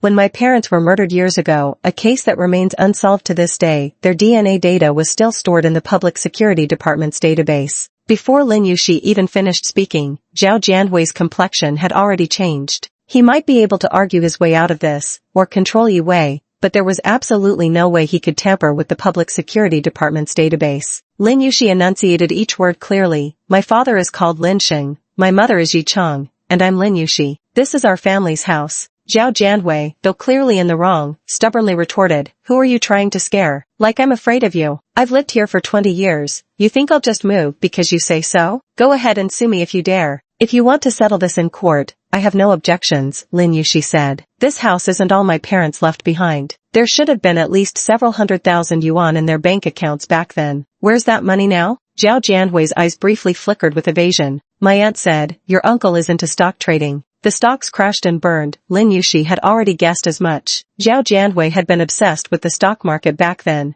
despite having zero understanding of how it worked. Zhao Jianhui shot my aunt a glare to shut her up. Since when did you get to decide that? If that's the case, then I say you owe me 5 million. My father still had 3 cars under his name at the time, along with some stocks and investments, plus all the savings. Altogether, they were worth at least 1 million. These assets, factoring inflation and investment appreciation, will all need to be repaid by you when the time comes. Lin Yushi said, by the way, you deliberately abandoned a child. I believe the judge will consider whether your actions constitute a legal offense. Perhaps out of panic or a flicker of conscience, the aunt quickly responded, we'll move. Zhao Jianhui immediately objected, you can move if you want, but I'm not going anywhere. The aunt snapped, do you want to go to jail? Zhao Jianhui fell silent, his face dark with anger. Yushi, the aunt pleaded again, we're all family, there's no need to take things this far. I don't have any family left, Lin Yushi replied. 1 week deadline, don't forget. As she turned to leave, Zhao Jianhui's curses echoed behind her. So desperate to get the house, she must have been kicked out by that rich family. With that good-for-nothing attitude, I wouldn't want her either. Lin Yushi's paternal grandparents had passed away before she was born. Her maternal grandmother doted on her during her early childhood, but soon passed away from a heart attack after being angered by her aunt. Thus after her parents' death, Lin Yushi was left with only that aunt as family. She still remembered how her aunt's family of 3 had rushed over from another city. Her aunt had held her tightly while weeping uncontrollably, promising, your aunt will take good care of you in your mother's place. Her cousin had just been born then,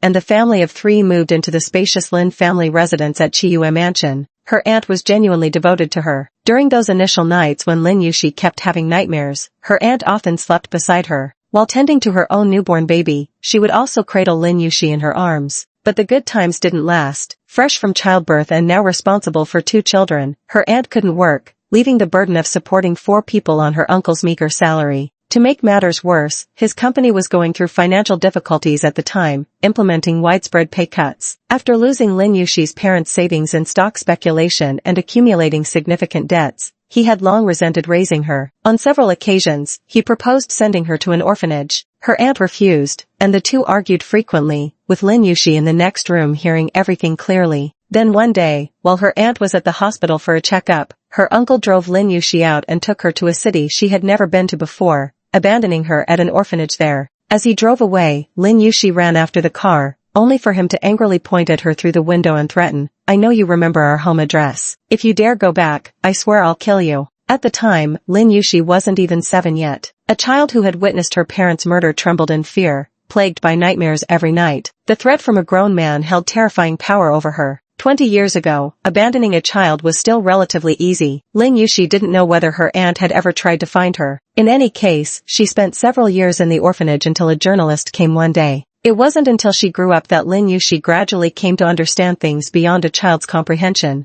For instance, that house was her parents' legacy and rightfully belonged to her. She once tried to reclaim the house from them. By then, her uncle had been unemployed for a long time and was dependent on her aunt's income, while her cousin had just entered high school through district zoning at a nearby key school. Her uncle called her an ungrateful wretch, while her aunt always begged her in tears. They had nowhere to live, and her cousin's studies were at a critical juncture. Any disruption could ruin his entire life. They even knelt before Lin Yushi, sobbing and pleading desperately. Not long after, Zhou Yanjing's grandmother fell seriously ill. Once her marriage to Zhou Yanjing was settled, her uncle outright refused to return anything. Your in-laws are so wealthy, it's not like they're short on houses. Must you take ours? Are you trying to drive us to our deaths? From elementary school to college, a person is taught certain principles and cultivated with noble moral virtues. But once you enter society, you realize the world doesn't bother reasoning with you. When dealing with this kind of unreasonable person, there's simply no way to make them see reason. Lin Yushi had asked for it several times over the years, but never succeeded in getting it back. but now that she was divorcing Zhou Yanjing, she would no longer have any ties to the Zhou family. She wanted to reclaim what belonged to her parents. She wanted her home back. Lin Yuxi didn't know how her aunt had convinced her uncle-in-law after she left, but in any case, within a few days, she received a phone call from her. Yuxi, her aunt's voice trembled hesitantly over the phone. I've already talked to your uncle-in-law. We're moving out tomorrow. I know we've wronged you, but... Lin Yuxi cut her off. I'm at work. If there's nothing else, I'm hanging up. No, your work comes first. I'll come see you tomorrow to return the keys. Just send it to me by local express, Lin Yuxi said. The key was obtained quickly, and things went a bit more smoothly than Lin Yuxi had expected. This was ideal. Although she wasn't afraid of going to court, it was still troublesome, time-consuming and draining, and moreover, she didn't want any further entanglements with their family. But too much time had passed. Now that Lin Yuxi wanted to claim her parents' inheritance, the procedures were somewhat complicated, requiring visits to various service centers and government agencies to obtain all the necessary documents. That day, after finishing her night shift, Lin Yuxi returned home in the morning. Auntie Chen chattered on. Recently, the second young master has been coming home more often,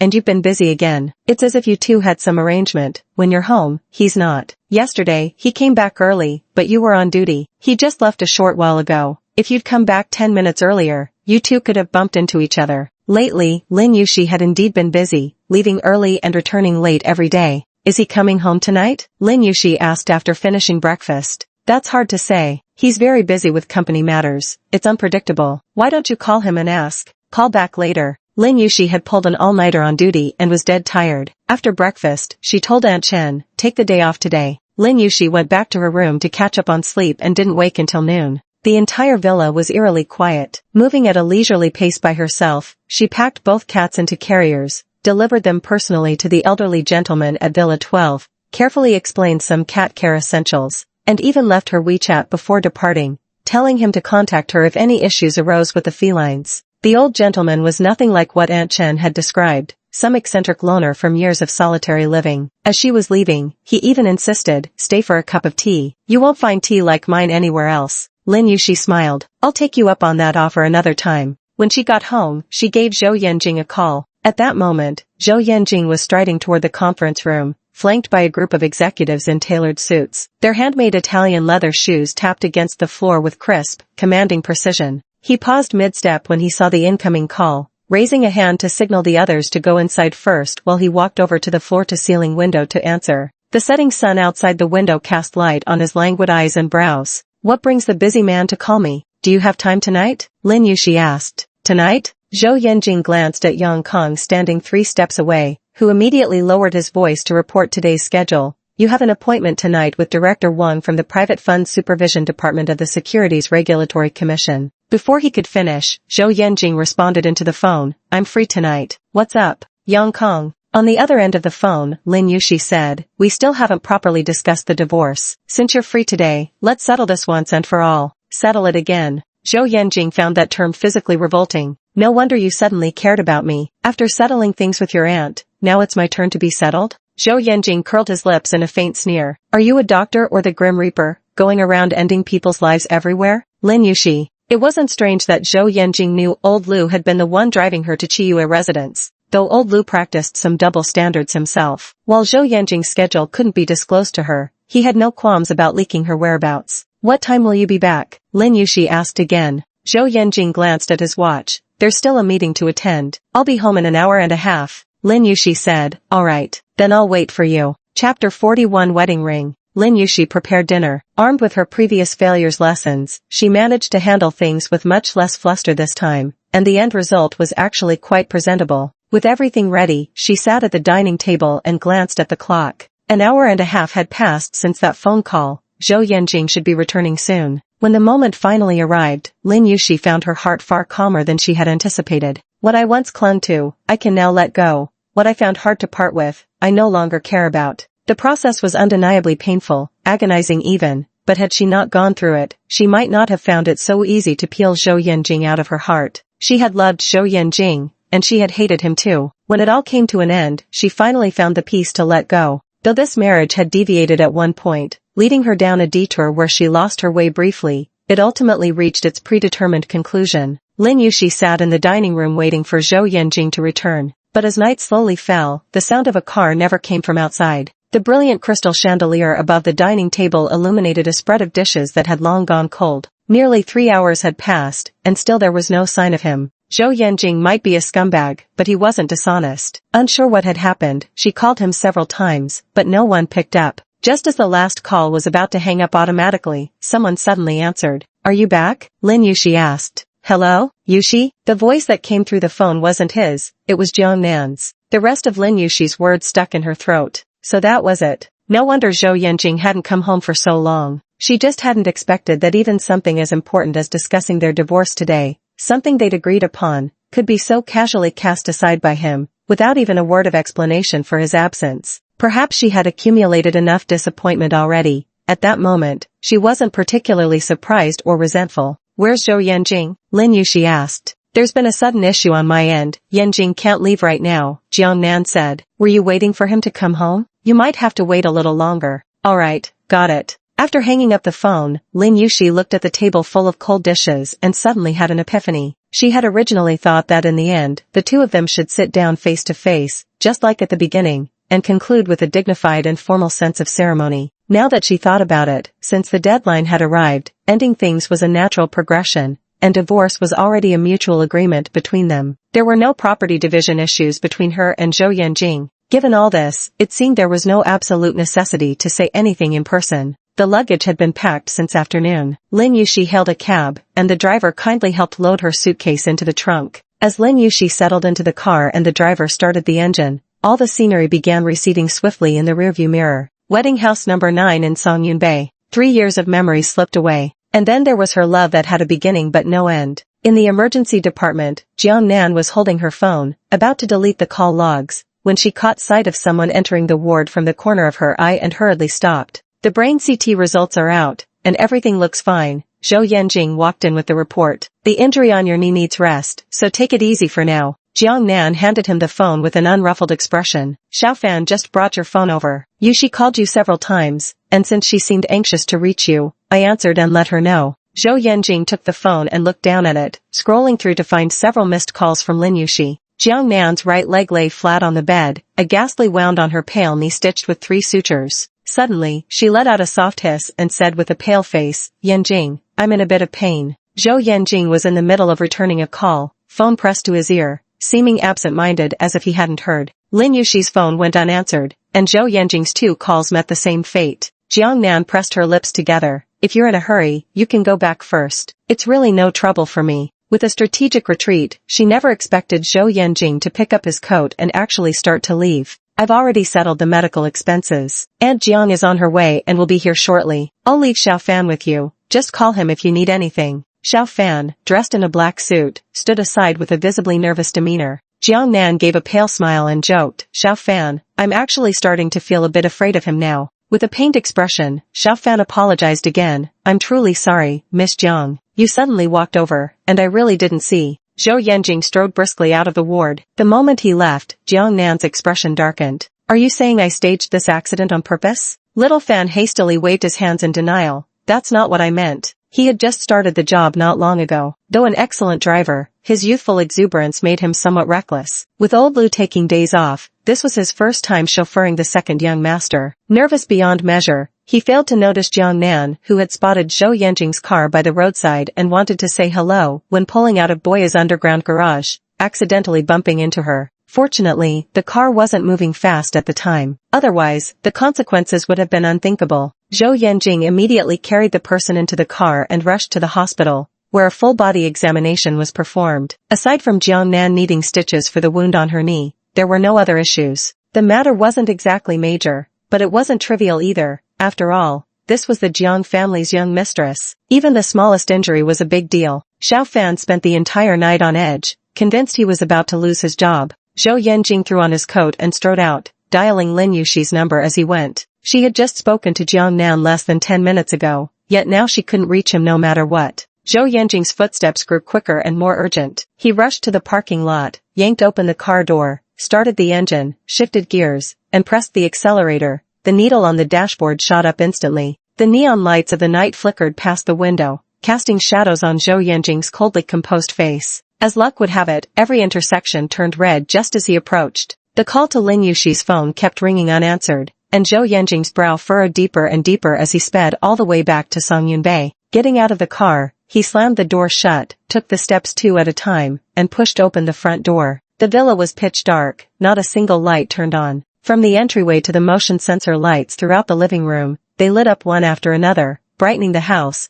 but it remained deathly quiet. The dishes were still on the table, and Zhou Yanjing's anxiety, which had been building up the entire way, slowly subsided. He didn't know exactly what he had been afraid of, but seeing those dishes made him breathe a sigh of relief. This kind of emptiness was familiar. Last time it had been a false alarm too. It was so late, he thought. Lin Yushi must have grown tired of waiting and gone to bed. She always enabled Do Not Disturb while sleeping, which explained why his calls hadn't gotten through. It all made perfect sense. But there was an intangible thread that kept pulling at his mind. As Zhou Yanjing reached the second floor, the master bedroom was pitch black. Not even a floor lamp was lit. He flicked on the switch by the door. The bed quilt lay perfectly smooth, without a single wrinkle. Lin Yuan wasn't home. Zhou Yanjing opened the door to the walk-in closet to check. It was still as full as before, almost unchanged from the last time. Her clothes are still here, so she definitely hasn't left. Yet the room inexplicably feels emptier. He circles around the space, sensing something's missing but unable to pinpoint what.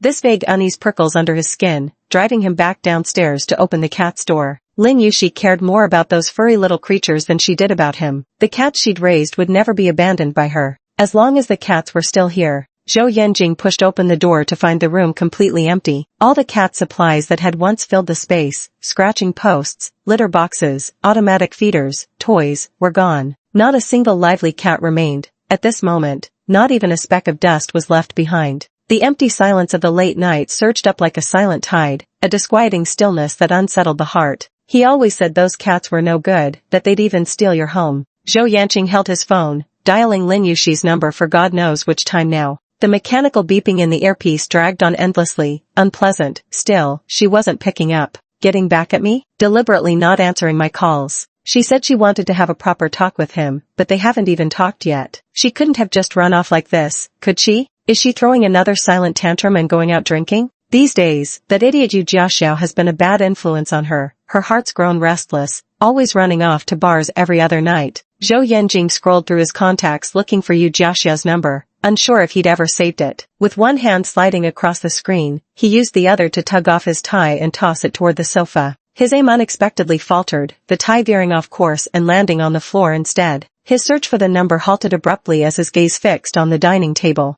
The untouched dishes and 2 neatly arranged place settings remained undisturbed. Zhou Yanjing's eyes locked onto the seat where Lin Yushi usually sat. A platinum ring lay quietly on the solid wood table. Chapter 42, She's Really Gone. That ring was part of a matching set with his. Zhou Yan'an walked to the table and picked it up. Lin Yushi had very slender fingers. Their wedding bands had been custom-sized. She'd still been wearing hers when she left home yesterday. All these years, no matter how fiercely they quarreled or how cold the war between them grew, she had never taken off that ring. So she's really gone? Zhou Yanjing searched every corner of the villa, but Lin Yushi had taken very little with her. The luxury brands delivered new seasonal collections every quarter, yet she left behind every single one of those extravagant bags and jewelries. Zhou Yanjing paced around the house several times before returning to the dining room. The dishes on the table appeared rather simple compared to Aunt Chen's culinary skills, clearly not up to her standards. Could they have been made by Lin Yushi? Though already cold and slightly dull in color, they still looked quite decent. Her cooking seemed to have improved significantly from before. Lin Yushi has truly left. She didn't even leave him a single word. Yu Jiaxiao had also been calling Lin Yushi all night. That afternoon when they spoke on the phone, Lin Yushi mentioned she was going to have a face-to-face talk with Zhou Yanjing. Yu Jiaxiao had even checked in once to ask how it went, to which Lin Yushi replied that he still hadn't returned. But after 10 p.m., when Yu Jiaxiao tried following up again, she couldn't reach her friend anymore. Thinking Lin Yushi might be feeling down because she was finally about to divorce Zhou Yanjing and needed some alone time, Yu Jiaxiao resisted the urge to bother her that night. She planned to reconnect the next day, only to find Lin Yushi's phone powered off.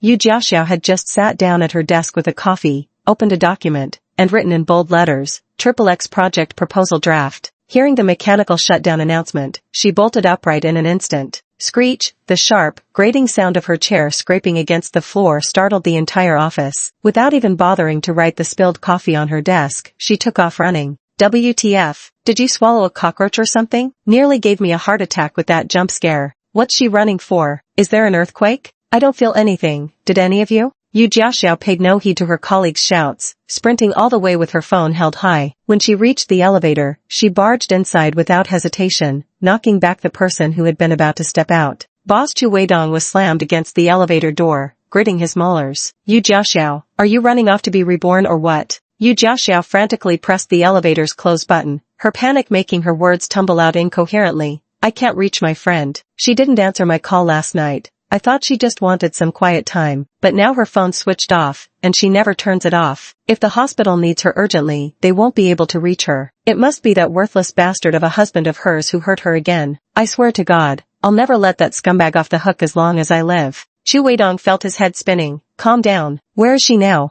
I don't know where to go either. Yu Jiaxiao started crying anxiously halfway through her sentence. She had depression a couple years ago and only recently got better after struggling so much. I'm scared she might do something reckless again. Chu Weidong pressed the button for the basement level and said methodically, don't panic just yet. Do you know her home address? I'll take you there first. On the way, try contacting her husband, he might know something. Chu Weidong drove the Mercedes-Benz G-Class as he rushed to Songyunbei with Yu Jiaxiao in the passenger seat. Yu Jiaxiao called Zhou Yanjing on the phone as soon as they got in the car, and the moment he answered, she started shouting at him. Zhou Yanjing, you scumbag, you're going to hell when you die. At the sound of the name, Chu Weidong, who was driving, raised an eyebrow. Her husband is Zhou Yanjing? Yu Jiaxiao didn't even have the time to reply to him. Zhou Yanjing was abruptly scolded early in the morning, yet his reaction was unexpectedly calm. His voice carried a sluggish weariness. What's the rush? You can notify me where to go after I'm dead. It's not like I'll be late. Just you wait. I don't have time for you right now. Where's Sharon? The sound of a lighter flicking echoed as Zhou Yanjing lit a cigarette. Gone. Where did she go?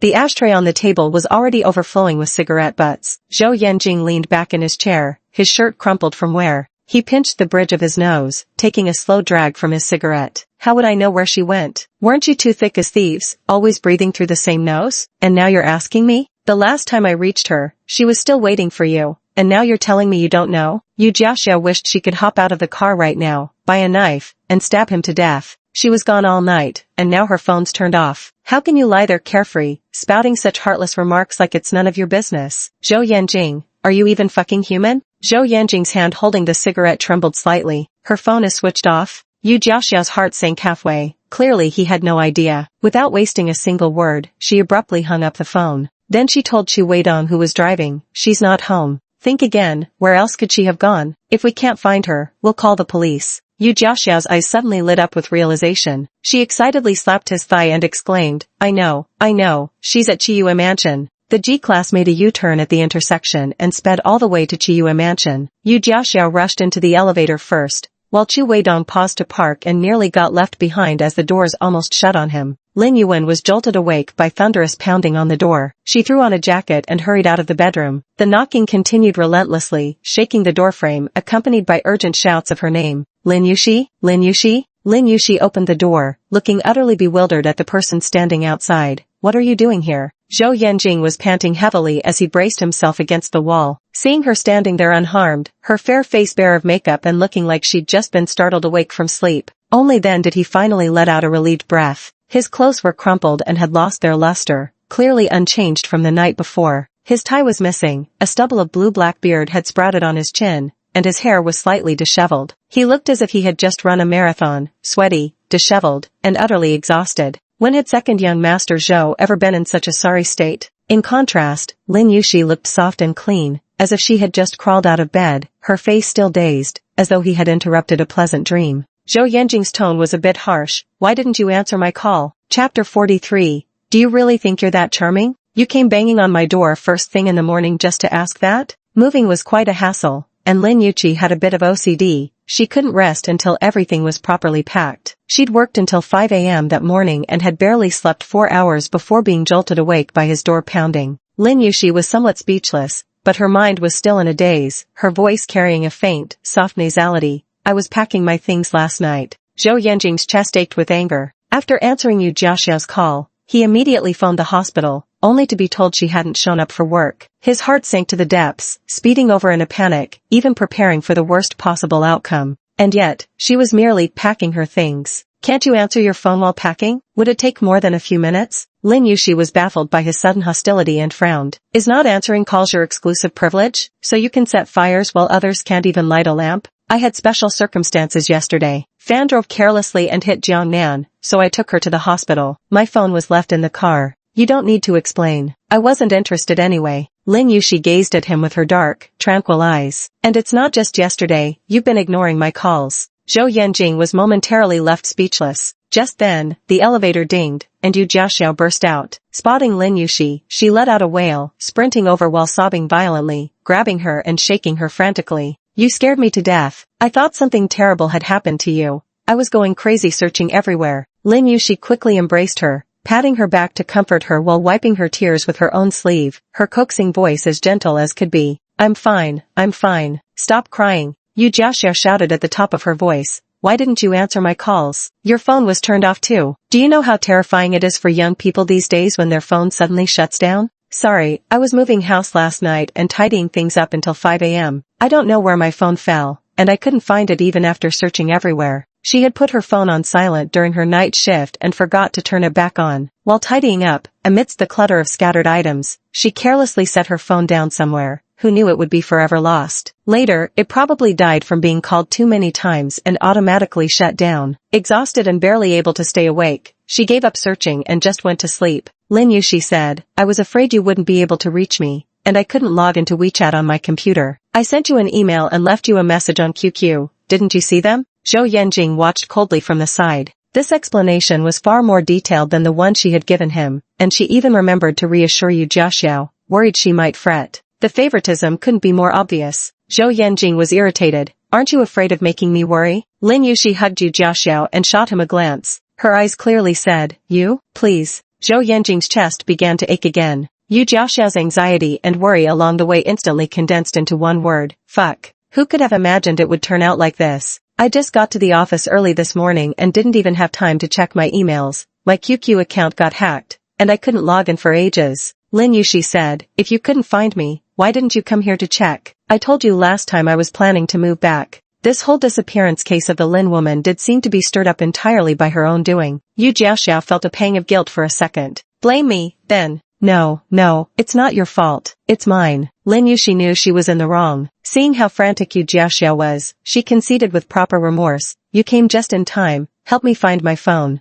Yu Jiaxiao vented her anger. When I find it, I'll smash it to pieces. Alright, you smash it. Lin Yushi pacified her, then turned her gaze to the man who had followed behind her. Only then did Zhou Yanjing notice Chu Weidong. Chu Weidong first nodded politely in greeting, second young master. Then he briefly introduced himself to Lin Yushi. Chu Weidong. Oh, so you're Xiaxiao's boss. Lin Yushi suddenly understood. Does she mention me often to you? Chu Weidong asked. What does she say about me? Nothing much, just some curses like lifelong celibacy, infertility, having a kid with 2 buttholes or something. Yu Jiaxiao quickly pinched Lin Yushi's arm, desperately signaling with her eyes. Lin Yushi's arm ached from her pinching. She complimented you on your excellent leadership. Chu Weidong gave Yu Jiaxiao a meaningful glance, whose evasive eyes darting everywhere but meeting his gaze clearly spelled guilt. Seems like she didn't say anything nice about me. Nonsense. I only said good things. Yu Jiaxiao jabbed Lin Yushi with another elbow. Quick, make up some more. Lin Yushi almost spat blood from her exasperation. Forget it, I'll let you off today, Chu Weidong said. Your friend just moved and must still have plenty to do. Take the day off and stay here to help her. Yu Jiaxiao pretended to protest. Oh no, boss, I haven't finished my proposal yet. All my colleagues are working. How could I rest in good conscience? Cut the act. You're obviously in no mood to work today. You'd just corrupt my other employees if you went in. Lin Yushi said politely, I've really caused you trouble today. If you don't mind, please come in for some tea. I won't disturb you any further, Chu Weidong replied. I came unexpectedly today and didn't realize you just moved into a new place. I didn't bring any gifts either, but I'll definitely make it up another time to congratulate you on your new home. Yu Jiaxiao's boss was quite different from what Lin Yushi had imagined. Based on her description, he should have been a modern-day Ouyang Feng, standing at 1.65 meters tall, with an ugly face and a vicious heart. Lin Yushi hadn't expected the real person to be so courteous, and rather handsome at that. Thank you, you don't need to be so polite. Fair enough. The two exchanged pleasantries, with Lin Yushi displaying an exceptionally friendly attitude. Left standing aside, Zhou Yanjing felt rather unsettled. Why not invite me in for a cup of tea? Lin Yushi shot him a glance, making it abundantly clear she had no intention of inviting him in. Yu Jiaxiao snapped, like hell you're drinking anything. With that, she yanked Lin Yushi inside and moved to slam the door shut. Zhou Yanjing caught Lin Yushi by the wrist. Having rushed here in a feverish hurry, his palm burned against the delicate, porcelain-smooth skin of her wrist. Let's talk. Lin Yushi tried to pull her hand back, but his fingers tightened around hers, holding on even firmer. Zhou Yanjing's gaze swept past Yu Jiaxiao, who clearly lacked the ability to read the room and was even glaring at him, waiting for the right moment to throw a punch. Leave us alone for a minute. Yu Jiaxiao stiffened her neck defiantly. And why should I? Before he could finish his rant, Chu Weidong yanked him over. Your friend's place seems to be missing some stuff. Come downstairs with me to buy them. With that, he forcibly dragged the man away. Their departure immediately quieted the previously rowdy hallway. The sudden stillness allowed a belated silence to spread between them. For a lingering moment, neither spoke. Lin Yushi twisted her wrist and freed herself from Zhou Yanjing's grasp. With his hands now empty, Zhou Yanjing felt an inexplicable hollowness expanding like a black hole within him. Let's talk inside, he said. Lin Yushi looked hesitant. Zhou Yanjing let out a light scoff in his throat while gracefully adjusting his collar. What are you afraid of? I haven't touched you in over 2 years, and now that we're divorcing, do you really think I'd suddenly sleep with you here? Don't flatter yourself. Lin Yushi really wanted to slap his annoying face with her slipper. Chapter 44. How could anyone be this stingy with their wife? Out of politeness, Lin Yushi ultimately invited him inside after all. But making tea was out of the question. Her reservoir of courtesy simply wasn't that deep. Zhou Yanjing stepped in, his gaze leisurely sweeping across the room. After all, it was a 20-year-old house with design and decor leaning more toward classical styles. Lin Yushi had given it a thorough refurbishment after retrieving the property from her aunt. She changed the door locks. Although many of the old furniture in the house were items left by her parents, they had been used by her aunt's family for nearly 20 years. With her slight obsessive-compulsive tendencies, she cleared everything out. After emptying the house, she replaced everything that could be swapped, the toilet, appliances, and chose furniture with a similar style to what was there before. Her parents' photos were also hung back on the walls. Zhou Yanjing remarked, that little savings of yours must be nearly gone after buying all this, right? Over the years they've been together, Lin Yushi has hardly spent a penny of her own money. Everything from meals to clothing and daily necessities was arranged for her, allowing her to save every bit of her salary and bonuses. But the doctor's salary wasn't that high either, and this expense wiped out more than half of it at once. None of your business, Lin Yushi said. What exactly do you want to talk about? You said you wanted to talk to me yesterday, Zhou Yanjing countered. What did you want to say then? There's nothing left to say between us. Lin Yushi wrapped herself in her knit cardigan. I'm free these next few days. Find some time and let's get the paperwork done. Zhou Yanjing felt his breath grow heavy. He instinctively reached to loosen his tie, only to realize there was nothing around his neck. So that suffocating feeling wasn't from the tie after all. No rush, he said. I'll have the lawyer draft an agreement first. No need, Lin Yushi felt that would only complicate things. We don't have any children, and there's no property involved. No point making it so troublesome. What do you mean unnecessary? Zhou Yanjing tilted his chin up. You'd willingly leave behind the villa at Songyunbei to squat in this dilapidated shack? If word gets out, what will people think of Zhou Yanjing? That I'm stingy enough to skimp on my own wife? Ex-wife. Lin Yushi frowned. How is this place of mine a dangerous building? How is it not a dangerous structure? Any building over 20 years old qualifies as dilapidated, Zhou Yanjing said. If you're afraid of the dark, living in such an old place, you might as well be inviting ghosts. Ghosts aren't the scary part, it's people letting their imaginations run wild at night. Lin Yushi hadn't felt afraid initially, but after his words, she couldn't guarantee her mind wouldn't start screening horror movies once the lights were off. It suddenly occurred to her that there were no night lights installed in the bedroom now. When she slept that morning, dawn was already breaking, and she'd been so exhausted she crashed instantly without noticing. But come nightfall, shut up. Lin Yushi was so mad she wanted to hit him. This is my parents' house. Zhou Yanjing glanced at her leisurely. Who else would I be talking about but your parents? They've been gone for nearly 2 decades, practically elders among ghosts by now. Who knows, they might be so thrilled you've moved back that they bring along some relatives and friends to visit you. Imagine them standing around your bed at midnight, watching you sleep with big, cheerful grins. Although Lin Yushi missed her parents dearly, the thought of unexpectedly seeing them at her bedside in the middle of the night was downright spine-chilling. She was absolutely furious, lifting her foot to kick Zhou Yanjing in the calf. You're so annoying. She didn't hold back with that kick. Zhou Yanjing hissed in pain, but somehow, the knot of frustration in his chest actually eased a little. Well, that's just pitiful. Probably because she hadn't thrown one of her little tantrums at him in a while. Back when she got annoyed, she'd always kicked him. She'd always been stubborn as a mule to begin with, spoiled rotten by him too. When mad, she'd give him the cold shoulder without ever backing down first. Every time, it was him who had to cave and coax her out of it. The slipper flew right off Lin Yushi's foot. Quickly curling her toes against her other foot for balance, she steadied herself by grabbing the edge of the table. Zhou Yanjing bent down to pick up the runaway slipper. Half kneeling, he lifted her calf to slip it back onto her foot. Lin Yushi pressed her lips together and pulled her foot back. I can put them on myself. Zhou Yanjing caught her by the ankle and drew her leg back towards him. Lin Yushi resisted, and thus began several rounds of this back and forth tugging. Zhou Yanjing lazily lifted his eyelids. Keep squirming and you'll flash someone. Lin Yushi immediately froze, hurriedly tightening the knit cardigan around her to cover the nightgown beneath. Zhou Yanjing helped her put on her slippers, then let go. Lin Yushi immediately placed her feet on the floor and took a step back. Zhou Yanjing stood up and softened his tone a little. If you don't want to stay at Songyun Bay, I'll transfer the villa in the northern suburbs to you. Lin Yushi glanced at him, her reaction much calmer than he expected. No need, I don't want it anymore. That villa no longer held any significance for her. That inexplicable irritation bubbled up again, stirring discomfort in Zhou Yanjing's heart. One moment you want it, the next you don't. Lin Yushi, why are you so fickle? One moment you refuse to give it, the next you offer it. Your thoughts are equally hard to fathom, Lin Yushi countered calmly, her tone unruffled. I've already told Yong Kong last time, I don't want the house, just give me the cash equivalent. The company's cash flow is tight recently, we don't have that much liquidity, Lin Yushi said, then forget about all of it. Her tone was quite calm, not out of spite toward anyone, but genuine indifference. After all, the compensation in the agreement was already quite substantial,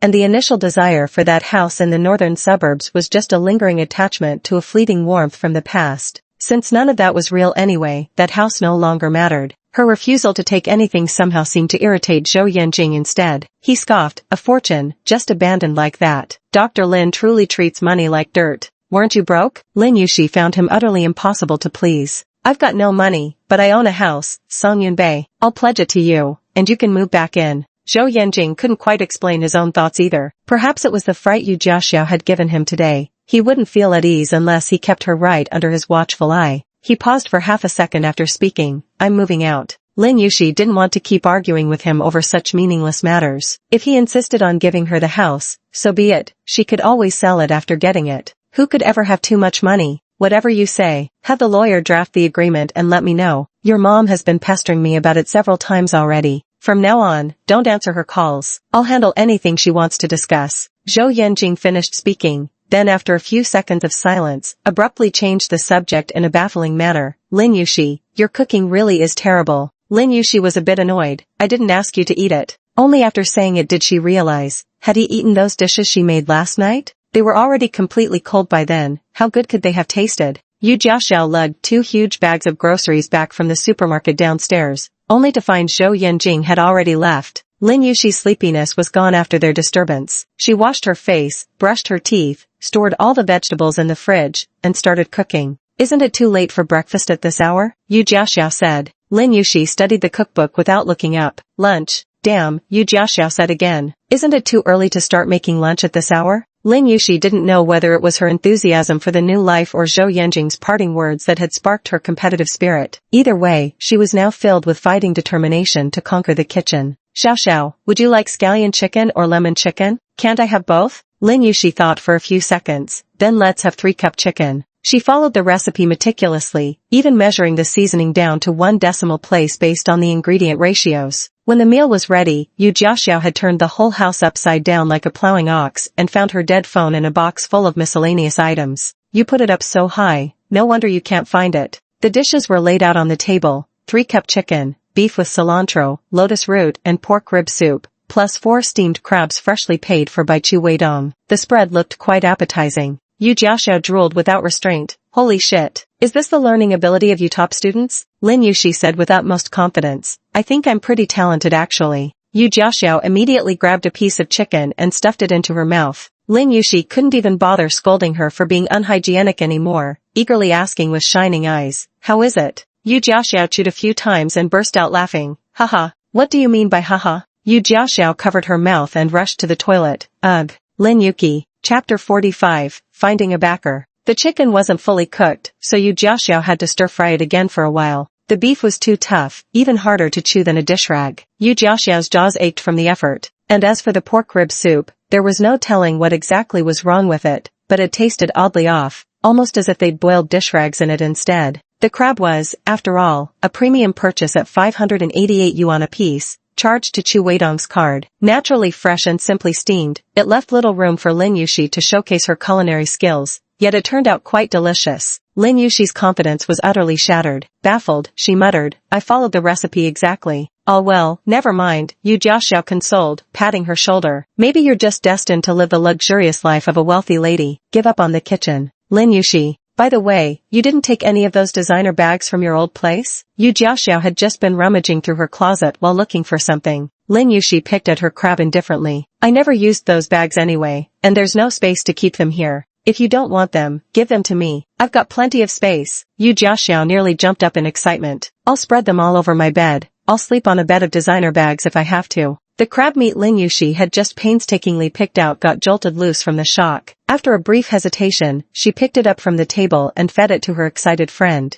"Zhou Yanjing gave me that villa. Whatever you want, just go take it yourself later. At least he has some conscience left." Yu Jiaxiao felt mollified, chewing on crab meat as she asked, "By the way, how much is that villa worth?" Lin Yuan wasn't sure about the exact figure either and casually replied, "Probably a few $100 million. Yu Jiaxiao immediately slid off her chair with seamless grace, kneeling on one knee before her. She took Lin's hand and planted a heartfelt kiss on it. "Darling, would you be willing to support me for the rest of my life?" "No," Lin Yuxi replied coldly, "not unless you do the dishes." "No problem." Yu Jiaxiao bounded off to do them. Lin Yuxi had taken a day off to move, returning to work punctually the next morning. While handing over duties to the colleague on shift, she sensed something felt off in the atmosphere. Others were looking at her, and she looked back, causing them to avert their eyes. After rounds, when she met Xiao Chui, the latter let out a surprised sound at the sight of her. "Why aren't you wearing your peace lock today?" "Not wearing it anymore," Lin Yuru replied before asking, "Did something happen yesterday when I wasn't here? Why is everyone looking at me so strangely?" "Nothing much, just, well." Xiao Chui hesitated before continuing, "You didn't pass the intermediate professional title promotion assessment." "Why?" Lin Yuxi was surprised. Her application materials had been submitted long ago, her years of service met the requirements, and both her professional papers and performance records were impeccable. Given her qualifications and professional competence, there was no reason she shouldn't have been approved. "They said the quota is tight this year, just one spot for our department." Chui gestured subtly toward another direction. Sucheng got it.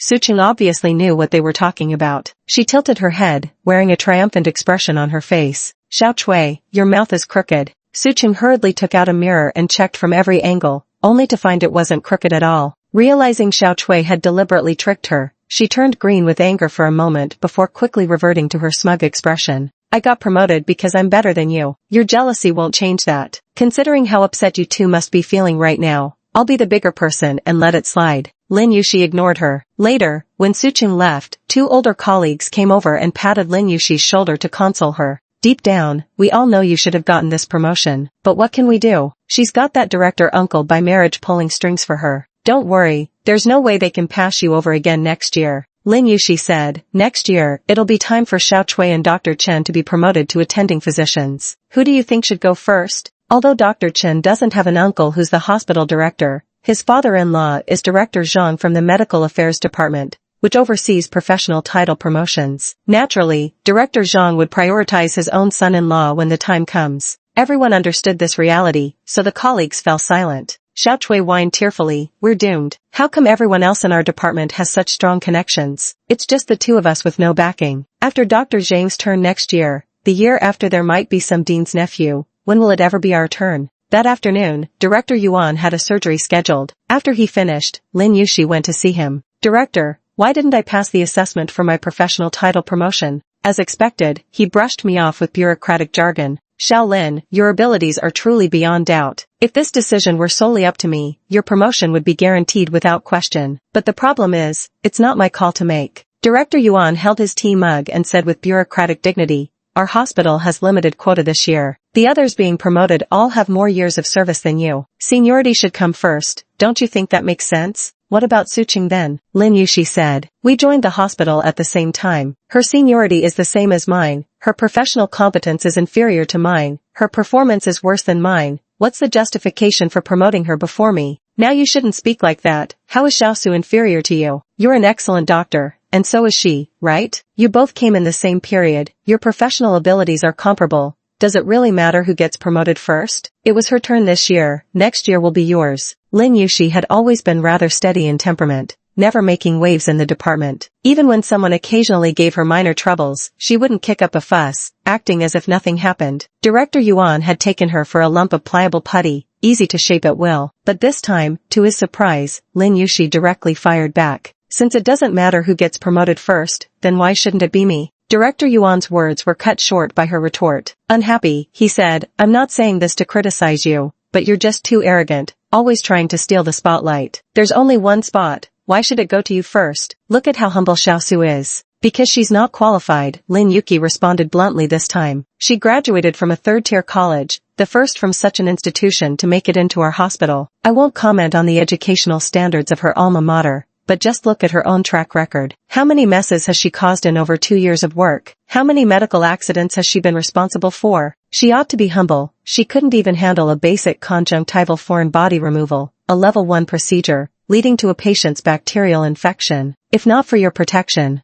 what kind of nonsense is this? Director Yuan slammed the table and stood up, glaring at her with raised eyebrows. Let me tell you, if you don't correct this attitude of yours, you won't get promoted next year either. Mark my words. Lin Yuki pressed her lips tightly together. As long as he remained in the director's position, her normal promotion prospects would face endless obstacles. Director Yuan scoffed coldly. You'd better reflect on this properly. Get out. Lin Yushi stepped out of the office and happened to bump into Su Qing. Got scolded by the director, didn't you? She crossed her arms smugly. You've been acting so high and mighty in front of me, but now I've been promoted to attending physician before you. You better show me some respect from now on. Lin Yushi kept her hands in her white coat pockets, looking at her calmly. The dean and director Yuan may have secured your promotion to attending physician, but can they guarantee your rise to associate chief physician or even chief physician? Having connections is fine, but being a doctor ultimately depends on ability. Director Yuan won't stay in ophthalmology forever, and the dean will retire someday. You'd better work on improving your professional skills. People can help you temporarily, but not forever. Su Qing flushed with anger. You're just jealous that I got promoted before you. So what if Director Yuan supports me? The dean is my uncle-in-law. As long as he remains dean, I'll always be one step ahead of you. If you're so capable, why don't you find a patron of your own? Chapter 46. Buying the hospital just for you to play with. Oh, the sudden sound from behind instantly made Su Qing turn her head. Tan Xingchen seemed to have eavesdropped on quite a bit,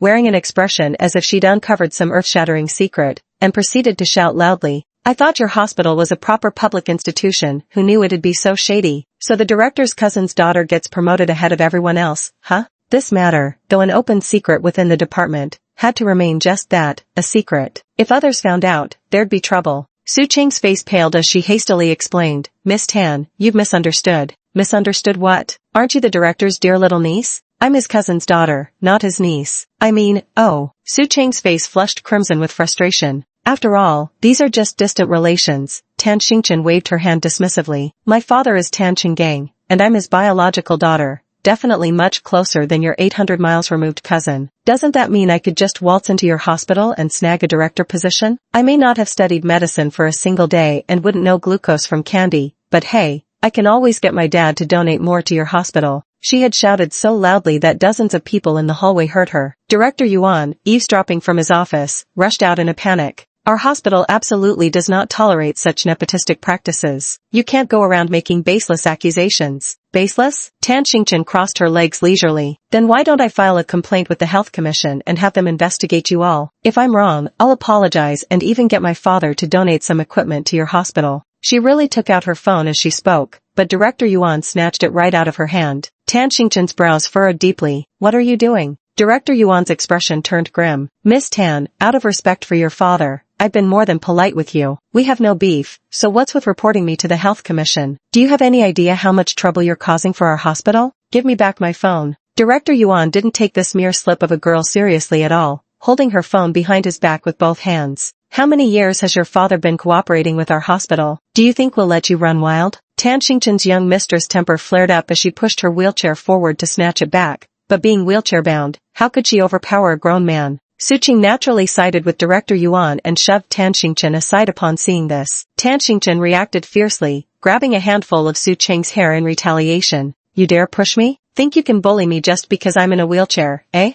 Su Cheng was yanked into a twisted, hunched position, her face contorted as she flailed her arms wildly and shrieked, "Let go of me, let go." Director Yuan was stunned and barked at Lin Yuxi, "Pull them apart right now." Lin Yuxi wanted to intervene but couldn't find a way to separate them. Someone's already filming with their phone. Keep fighting if you aren't afraid of ending up online. At those words, Su Cheng froze instantly. After all, she was a doctor. Being caught on video brawling with a patient would not only shatter her image but also invite relentless online backlash. Huh, scared now? Tan Xingchen seized the moment to yank Su Cheng's hair again, even kicking her with the cast on her leg. "I've got 3 million followers, bring it on." Lin Yuan sighed, massaging her temples in exasperation. Tan Xingchen snorted before finally letting go obediently. Su Cheng, unable to contain her anger, took advantage of the moment and shoved her hard when she least expected it. Caught off guard by the dirty trick, Tan Xingchen found her wheelchair speeding backward. Screeching in panic, she fumbled with the joystick, only making it go faster. Lin Yuru rushed over to stop the wheelchair, but she underestimated the combined weight of the motorized wheelchair and Tan Xingchen,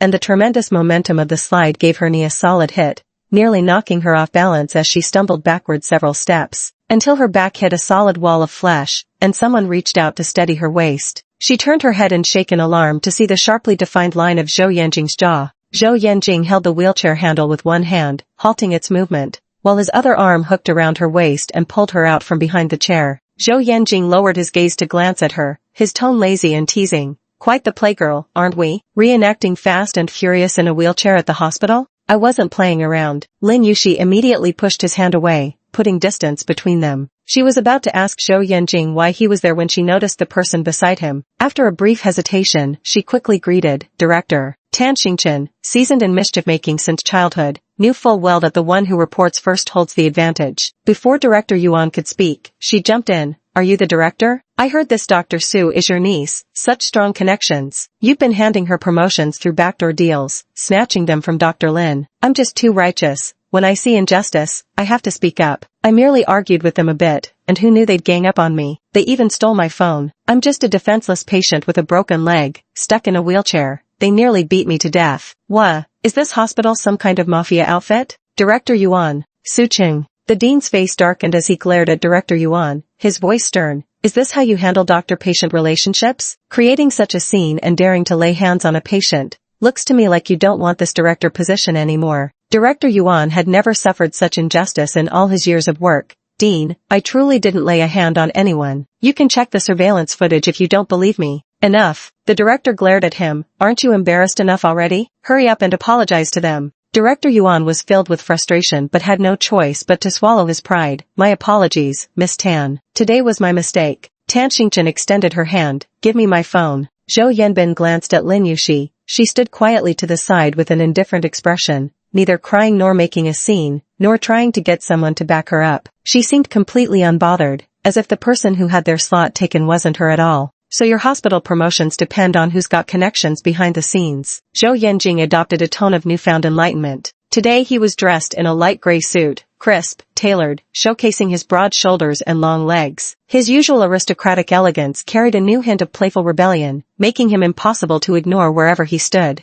With a slight tug at his lips, he remarked nonchalantly, "Seems my wife's connections aren't quite strong enough then." His wife? Su Cheng and Director Yuan both looked utterly bewildered. Lin Yuxi quickly shot him a warning glance, silently urging him to shut up. Zhou Yanjing seemed completely oblivious. Not only did he fail to read her hint, he even stoked the flames further. "No wonder you've been giving me the cold shoulder every day. Turns out you've been having a hard time at the hospital and taking it out on me." Lin Yuxi gritted her teeth. Who was taking anything out on him? Out of thin air. Su Cheng looked at her, then at Zhou Yanjing. Looked at her again, then back at Zhou Yanjing. Her eyes darted so fast they nearly spawned sparks. Lin Yuxi was utterly exasperated by Zhou Yanjing. He'd been dead over 2 years. Why suddenly crawl out of the grave now? They were already on the brink of divorce. If people found out about their relationship now, it would only cause complications later. Seeing her deliberately ignoring him, clearly trying to distance herself, Zhou Yanjing reached out and pulled her closer. Under the gaze of several pairs of eyes, he pulled Lin Yuxi into his arms in an intimate embrace. Lin Yuxi tried to push him away,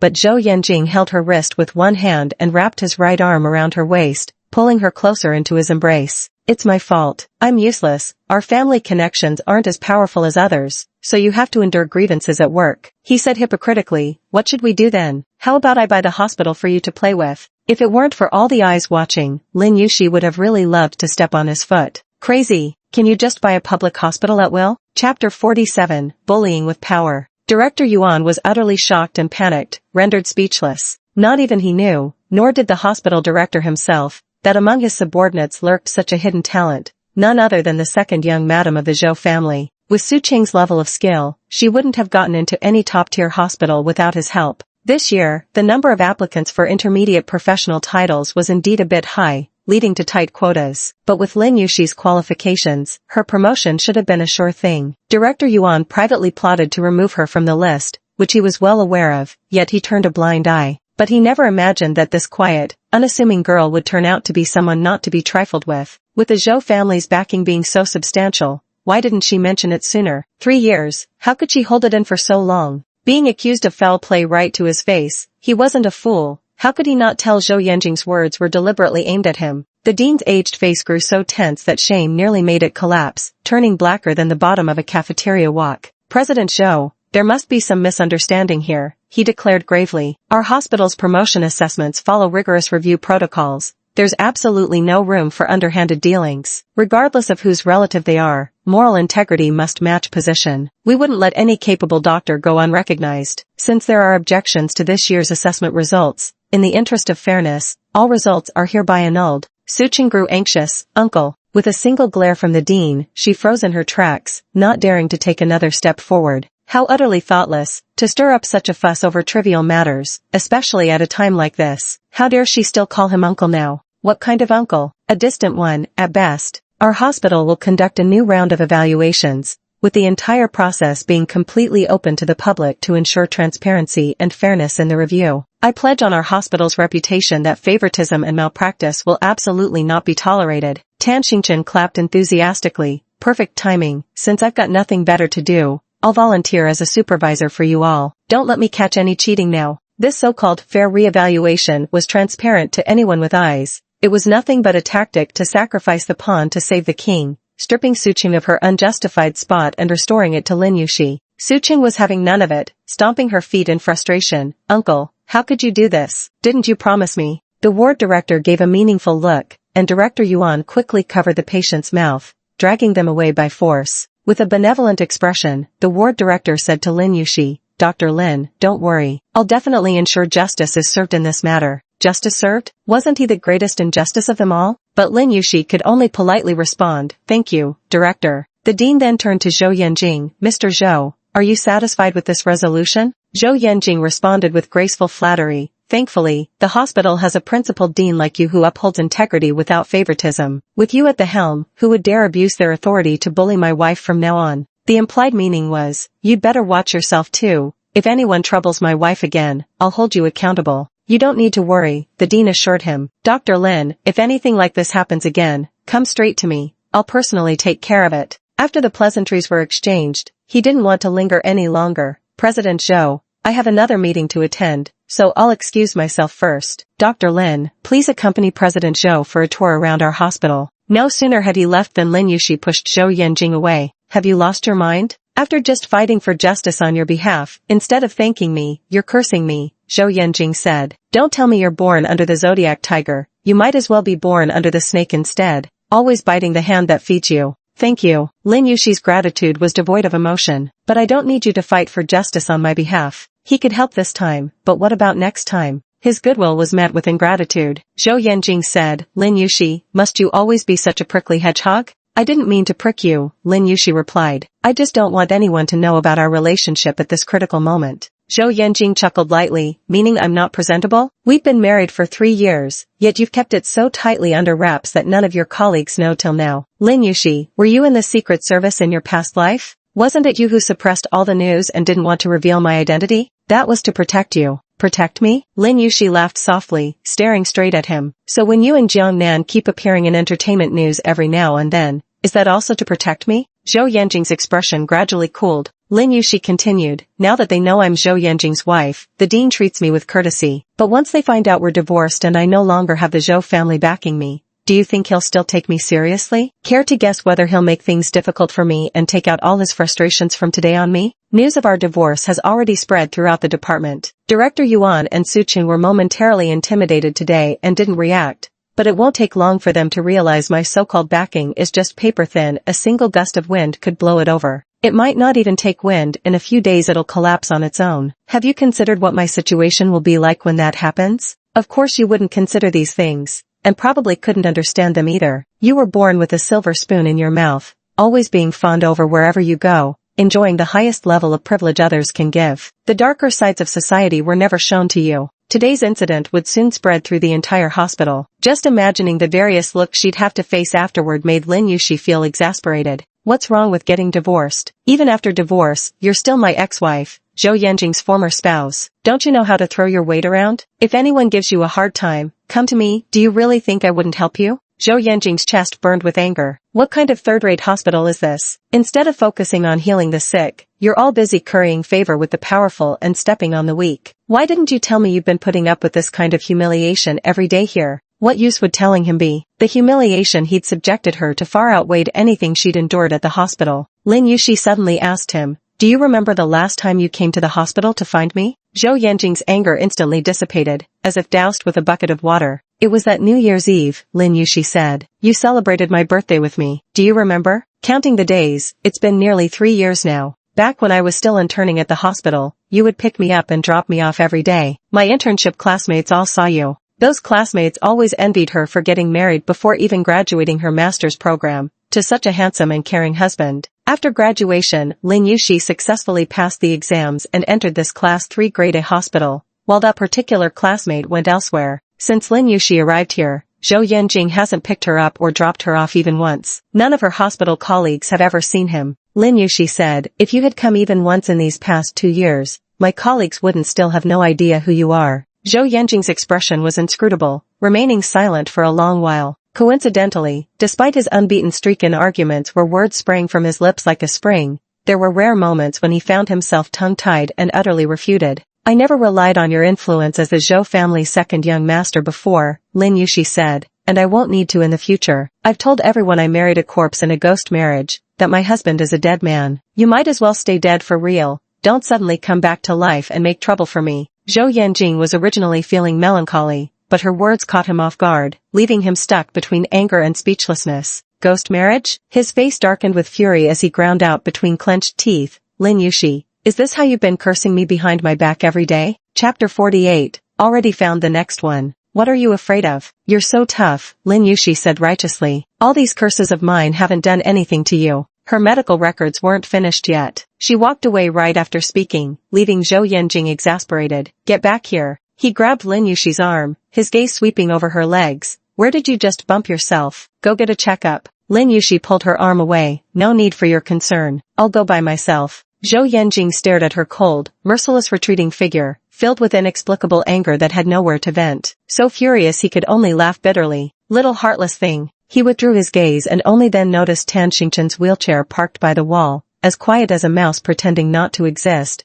only her eyes darting back and forth. "Zhou Yanjing, why are you still here?" Tan Xingchen had none of her previous arrogance left, shrinking her neck cautiously. "I didn't hear anything. I'm deaf." Since she had just stood up for Lin Yushi, Zhou Yanjing didn't find her as annoying as before. He just kept his hands in his pockets and gave her a cold glance. "Next time, fight your own battles." Tan Xingchen, oh. Lin Yushi's entire knee was swollen, covered in blue and purple bruises that looked quite alarming, but after examining it herself, she didn't think it was serious. Once she finished her immediate tasks, she went to the orthopedic department to get an x-ray. No major issues, just swollen as big as a loaf of bread, a bit painful, have to walk slowly. She prescribed some medication, and on her way back, she passed by a single occupancy ward. Coincidentally, someone inside opened the door to come out. Lin Yushi and Ling Yara came face to face. She initially wanted to call her mom, but the word rolled around on her tongue. Considering their current relationship, she felt auntie would be more appropriate. "Auntie Ling." Ling Yara probably already knew she had moved out. Hearing this form of address, she merely gave a faint nod. She was holding a patient's water bottle, appearing at the hospital simultaneously with Zhou Yanjing, likely visiting someone. Lin Yuan casually asked, "Here to see a patient?" Nan injured her leg. "I came to check on her," Ling Yara replied.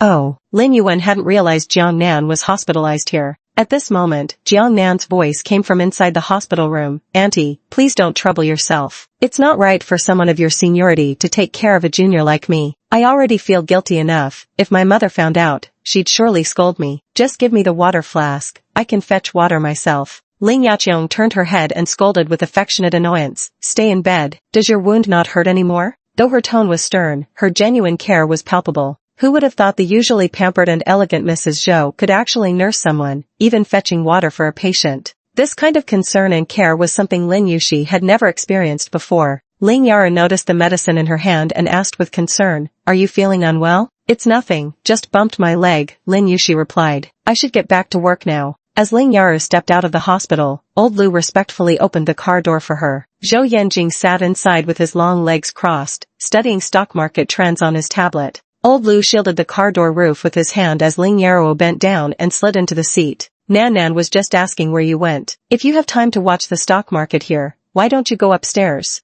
Zhou Yanjing didn't look up. She's not a prisoner. Even if she were, with her injured leg, she couldn't run away. Do we really need two people to keep watch? It was your driver who hit her. You're fully responsible. Shouldn't you at least show some consideration? I've paid all the medical bills, bought nutritional supplements, and even arranged for the most authoritative wound repair specialist to see her. Didn't you and Dad also gift 2 sets of antiques as an apology? What more can I possibly do to show my sincerity? Zhou Yanjing said with shameless nonchalance. Or should I just take a knife to my own knee too, get 3 to 5 stitches, to restore her psychological balance as compensation? When the time comes, remember to ask Uncle Jiang to return those 2 antique sets. My place feels too empty lately, could use some decorations. Honestly, who taught you to talk like that? Ling Yara finished speaking, then changed her tone. How are the procedures between you and Yushi coming along? Zhou Yanjing replied, what's the hurry? Do you even need to ask what I'm hurrying for? The two of you have dragged out this divorce for months now, and it's still not finalized. Divorce isn't as simple as having a farewell meal. With my substantial family assets,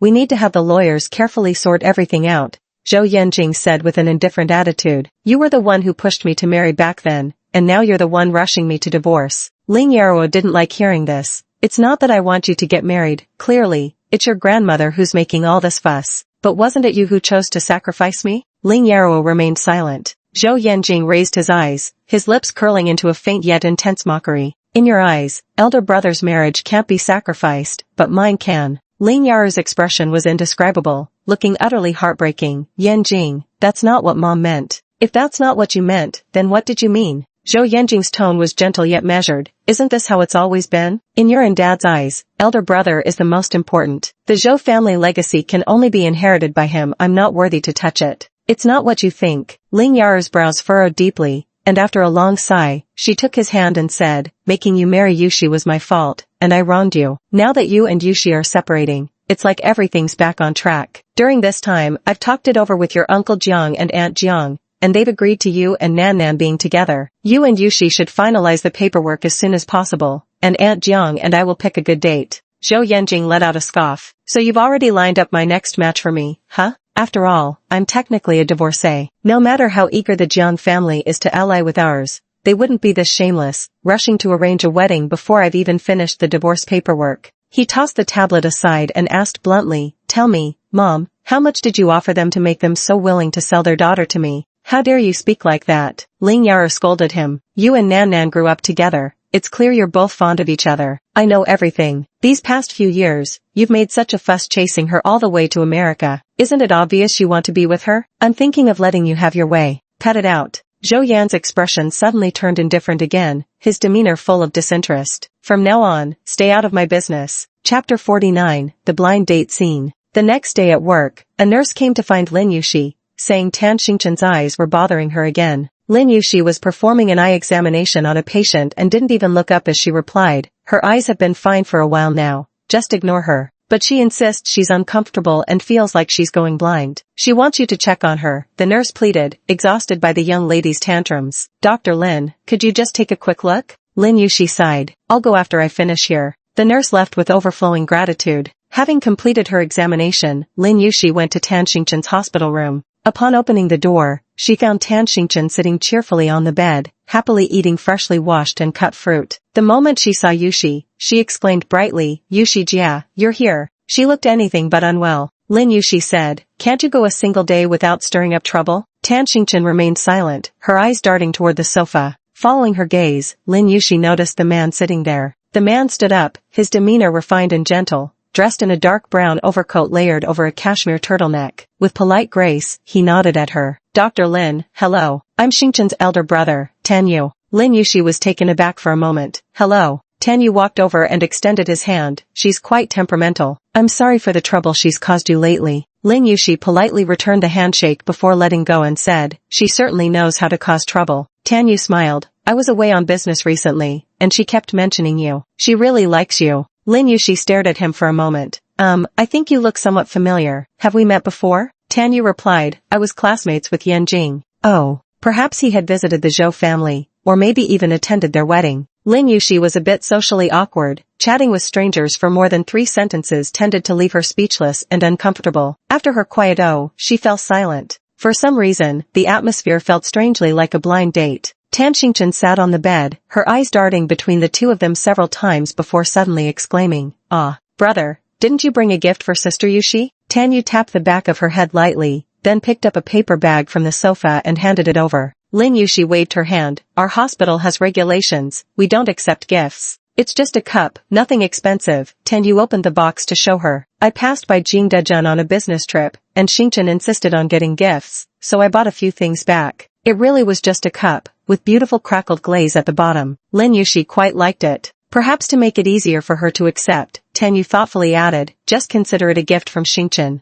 Just take it already, Tan Xingchen said. If you don't, my mom will come deliver you a Hermes bag tomorrow. Lin Yushi accepted the offer. Then I'll take the cup. Thank you, it really is quite beautiful. With Tan Xingchen finally discharged from the hospital, the entire ophthalmology department became much quieter. The new results for the professional title promotion assessment were posted publicly soon after. As news of the reassessment spread, rumors swirled about the underlying causes, yet the key individuals involved remained tight-lipped. The hospital director had even explicitly forbidden subordinates from discussing the matter, as if deliberately concealing something. Amidst the hospital gossip, everyone could only speculate that it had something to do with Dr. Lin and Dr. Su from the ophthalmology department. The simmering rivalries between departments were an open secret among colleagues, and the director's hiring of a relative who graduated from a third-tier college was even less of a mystery. Furthermore, comparing the new results with the previous version made it obvious where the problem lay. What else could it be? There must be some shady dealings going on. Someone like Su Qing got promoted with that level of skill, while Dr. Lin, who's clearly more qualified, was passed over? Forget Dr. Lin, even I don't agree with this. This opportunity was rightfully Dr. Lin's in the first place. I say these unethical practices in our hospital really need to be addressed properly. After the results were announced, whenever Lin Yuhui ran into doctors from other departments,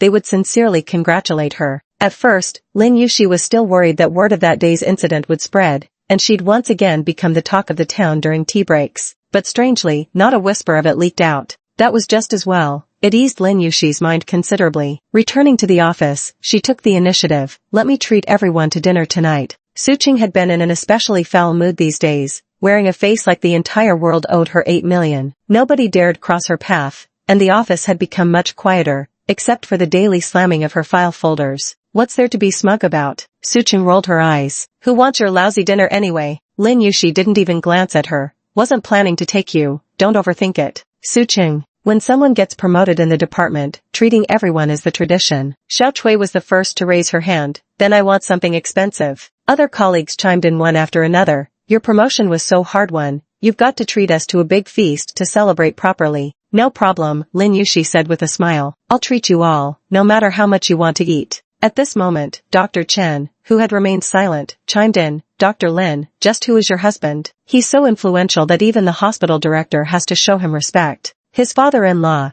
being the head of the medical affairs department overseeing professional promotions, naturally knew this incident occurred because someone was backing Lin Yushi, leaving the hospital director no choice but to remove Su Qing from his position. However, the director only told him that the person behind Dr. Lin from ophthalmology was someone they couldn't afford to offend, without revealing the specific identity. The moment these words were spoken, everyone's eyes instantly locked onto Lin Yushi. Her husband was far too mysterious. Not a single person in the department wasn't burning with curiosity. Su Qing desperately wanted to spill the tea, to reveal that Lin Yushi's sweet, innocent facade was all an act, that she was actually a master schemer who had somehow clawed her way into a wealthy family. Key phrases like second son of the Zhou family and Hengtai Bank were already on the tip of her tongue, but faced with the dean's direct warning, she could only clamp her lips shut, practically bursting from the effort. Lin Yuxi glanced at Dr. Chen, the same man who had gotten drunk at the last dinner party and made inappropriate jokes about her, only to be shut down by Man Jia, who likened him to a pile of cow dung.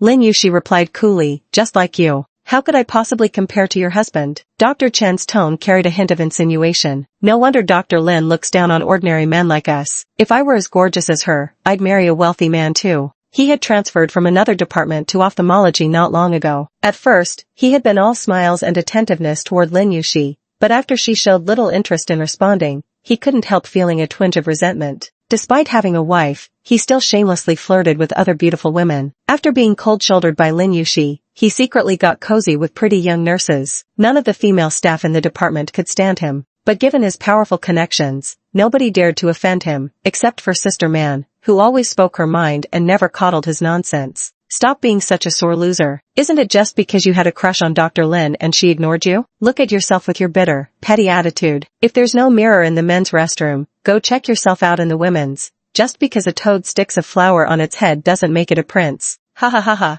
Dr. Chen was somewhat unattractive in appearance, but he loved to dress himself up, wearing only designer brands like Balenciaga and Givenchy, though all knockoffs. This remark successfully had all the female colleagues in the office burst out laughing. Sis Man, you're so hilarious. Dr. Chen's face flushed red as he glared at Sis Man, then grabbed the patient records on the desk and stormed off. That evening, Lin Yuxi treated everyone to dinner, inviting colleagues she'd always gotten along with. She took them to a fairly upscale seafood buffet, and after eating, they all went together to karaoke. On the way, Lin Yuxi was called by Xiao Chui to go to the restroom together. Xiao Chui had an upset stomach and moved slowly. Lin Yuxi washed and dried her hands at the sink, then stood leaning against the wall playing with her phone while waiting. Suddenly, she felt an uncomfortable sensation, as if a pair of eyes were watching her from somewhere. She looked up and scanned her surroundings. Waiters carrying drinks passed through the hallway, while off-key singing spilled from the private rooms on both sides. She saw nothing suspicious. Damn, I shouldn't have eaten so much crab earlier. Xiao Chui groaned while clutching her stomach as she emerged. Seeing Lin Yuxi's expression, she asked, "What's wrong with you?"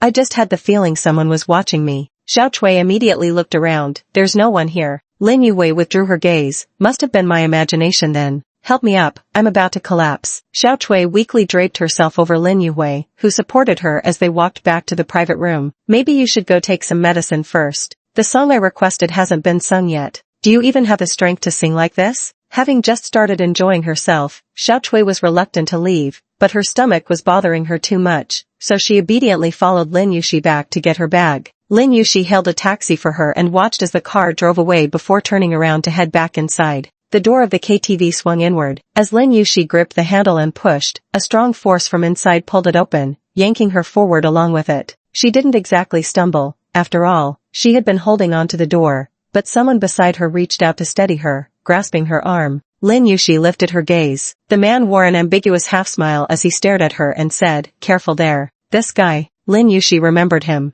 Wei Bin. She had met him last time at Jiang Nan's welcome banquet. Chapter 50, Dumped You So Soon. Lin Yuxi hadn't formed a particularly good impression of him. Out of politeness, she said thank you and tried to withdraw her hand. Wei Bin loosened his grip only halfway. As she pulled back, his palm slid smoothly down her forearm, over the delicate yet resilient wrist bone, across her palm, and finally over her knuckles until it reached her fingertips. Lin Yuxi felt the hairs on her back stand on end and immediately took a step backward. She furrowed her brows. "What are you doing?" "Just giving you a steady arm. What's the problem?" Wei Bin flashed an innocent expression with startling sincerity. If not for the lingering discomfort on her skin, from where his fingers had brushed against her arm to his lingering touch, Lin Yuxi might have thought she'd misjudged him entirely. "Why aren't you wearing your ring anymore?" A ring worn for years leaves marks that never fade. Despite Lin Yuxi's naturally fair complexion, the base of her ring finger still bore a faint ghost of where it once sat. Lin Yuxi instinctively curled her fingers. "That has nothing to do with you. Everyone in the circle is talking about your divorce from Zhou Yanjing," Wei Bin said. "I heard the Zhou and Jiang families are about to form an alliance through marriage. He and Jiang Nan are already preparing for their engagement." A fleeting look of stunned silence flashed across Lin Yuxi's face. Not that it was surprising. She had always known Zhou Yanjing and Jiang Nan would end up together. She just didn't expect it to happen so soon. Even if he was impatient, did the Zhou family really not care about their own reputation anymore?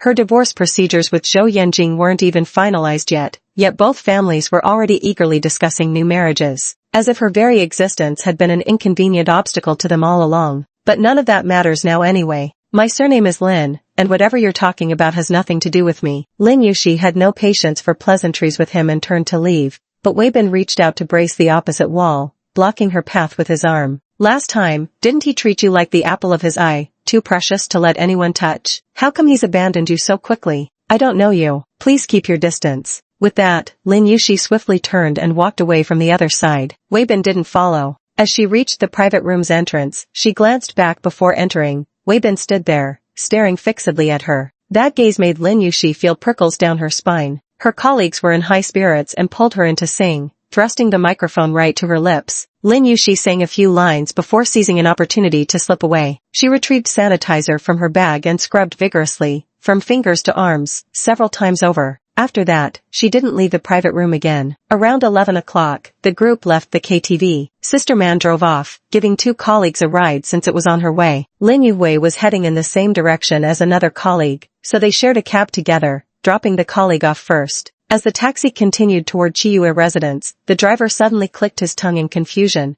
Is that car behind us following us the whole time? Lin Yuwei turned to look. The car's headlights were very bright, and she could vaguely make out that it was a black Mercedes. The license plate wasn't anything special, and she didn't recognize it either. Are you sure, driver? Coming out of that KTV earlier, I noticed a Mercedes following behind us. I thought it was just going the same way, so I didn't pay close attention. But then we just made that detour away from your friend's place, taking that roundabout route. There's no way it'd still be following if it was just coincidence, right? Though I can't say for sure, I didn't catch the license plate. The driver sounded uncertain. Unless it's just a coincidence, and this isn't the same car. Black Mercedes business sedans, they're everywhere on the road. Running into 2 similar ones wouldn't be unusual at all. But Lin Yushi's childhood kidnapping had left her with a tendency to easily feel unsafe. Especially after seeing Wei Bin earlier in the KTV, Lin Yushi said, turn around at the intersection ahead and take a look. The driver made a U-turn, confirmed no car was tailing them anymore, and sighed, seems like I was overthinking. Don't take it to heart, miss, might have watched too many thrillers lately. Lin Yushi stayed silent, her eyes fixed on the rearview mirror. The black Mercedes never reappeared after that, but for some reason, that uneasy feeling still lingered in her heart. She didn't know if she was just being overly sensitive and suspicious. It wasn't until she returned home that her taut nerves finally relaxed. When bedtime came, she kept the nightlight on as usual. She'd consulted the lighting store owner before. Floor lamps like the one in Song Yunbei's bedroom required pre-installed wiring. She hadn't been involved in the initial renovation and didn't realize how troublesome it would be. Now, the house couldn't accommodate new installations, so she had to settle for a ready-made nightlight, which provided too limited illumination,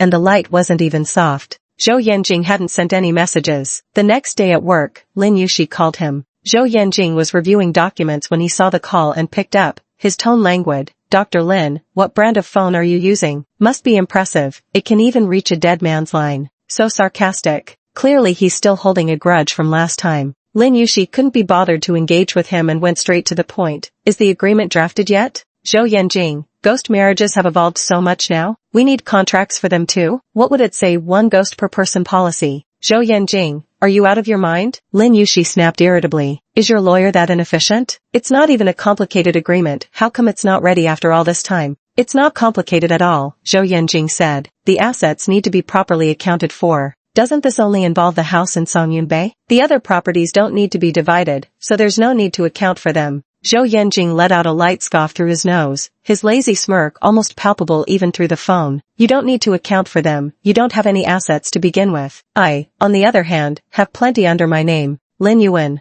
I really want to roll my eyes at him right to his face. Then how much longer do you need? Zhou Yanjing countered. Are you in a hurry? If you are, I can tell him to speed things up. She wasn't in a hurry, but he probably should be. Until the divorce is finalized, what exactly is his relationship with Jiangnan? It's not exactly proper. Lin Yushi didn't want to continue being awkwardly sandwiched between them any longer. It's urgent. You'd better hurry up. Zhou Yanjing paused his pen, placed it on the documents, and loosened his tie. What's your hurry? Explain. I need to get it done this year. The fortune teller said getting divorced next year would ruin my financial luck. Zhou Yanjing scoffed. With that meager salary of yours each year, What financial luck could you possibly have? Trusting him would be worse than trusting me. Rather than chasing unreliable mysticism, wouldn't it be simpler to coax me sweetly and pry more money from me? Lin Yushi found this man utterly preposterous. Aside from the house in Songyun Bay, all your other assets remain yours. I have no intention of dividing anything or prying anything away. Just draft the agreement soon so we can finalize the divorce quickly and move on with our lives. Zhou Yanjing's tone turned sour. Move on with our lives? What exactly have I held you back from? Slowing your march towards spring with another man? Lin Yushi didn't want to engage with him and directly hung up the phone. Chapter 51. Hard to love someone else again. Even Yang Kong, who was waiting by the desk for documents, heard the cold, mechanical dial tone.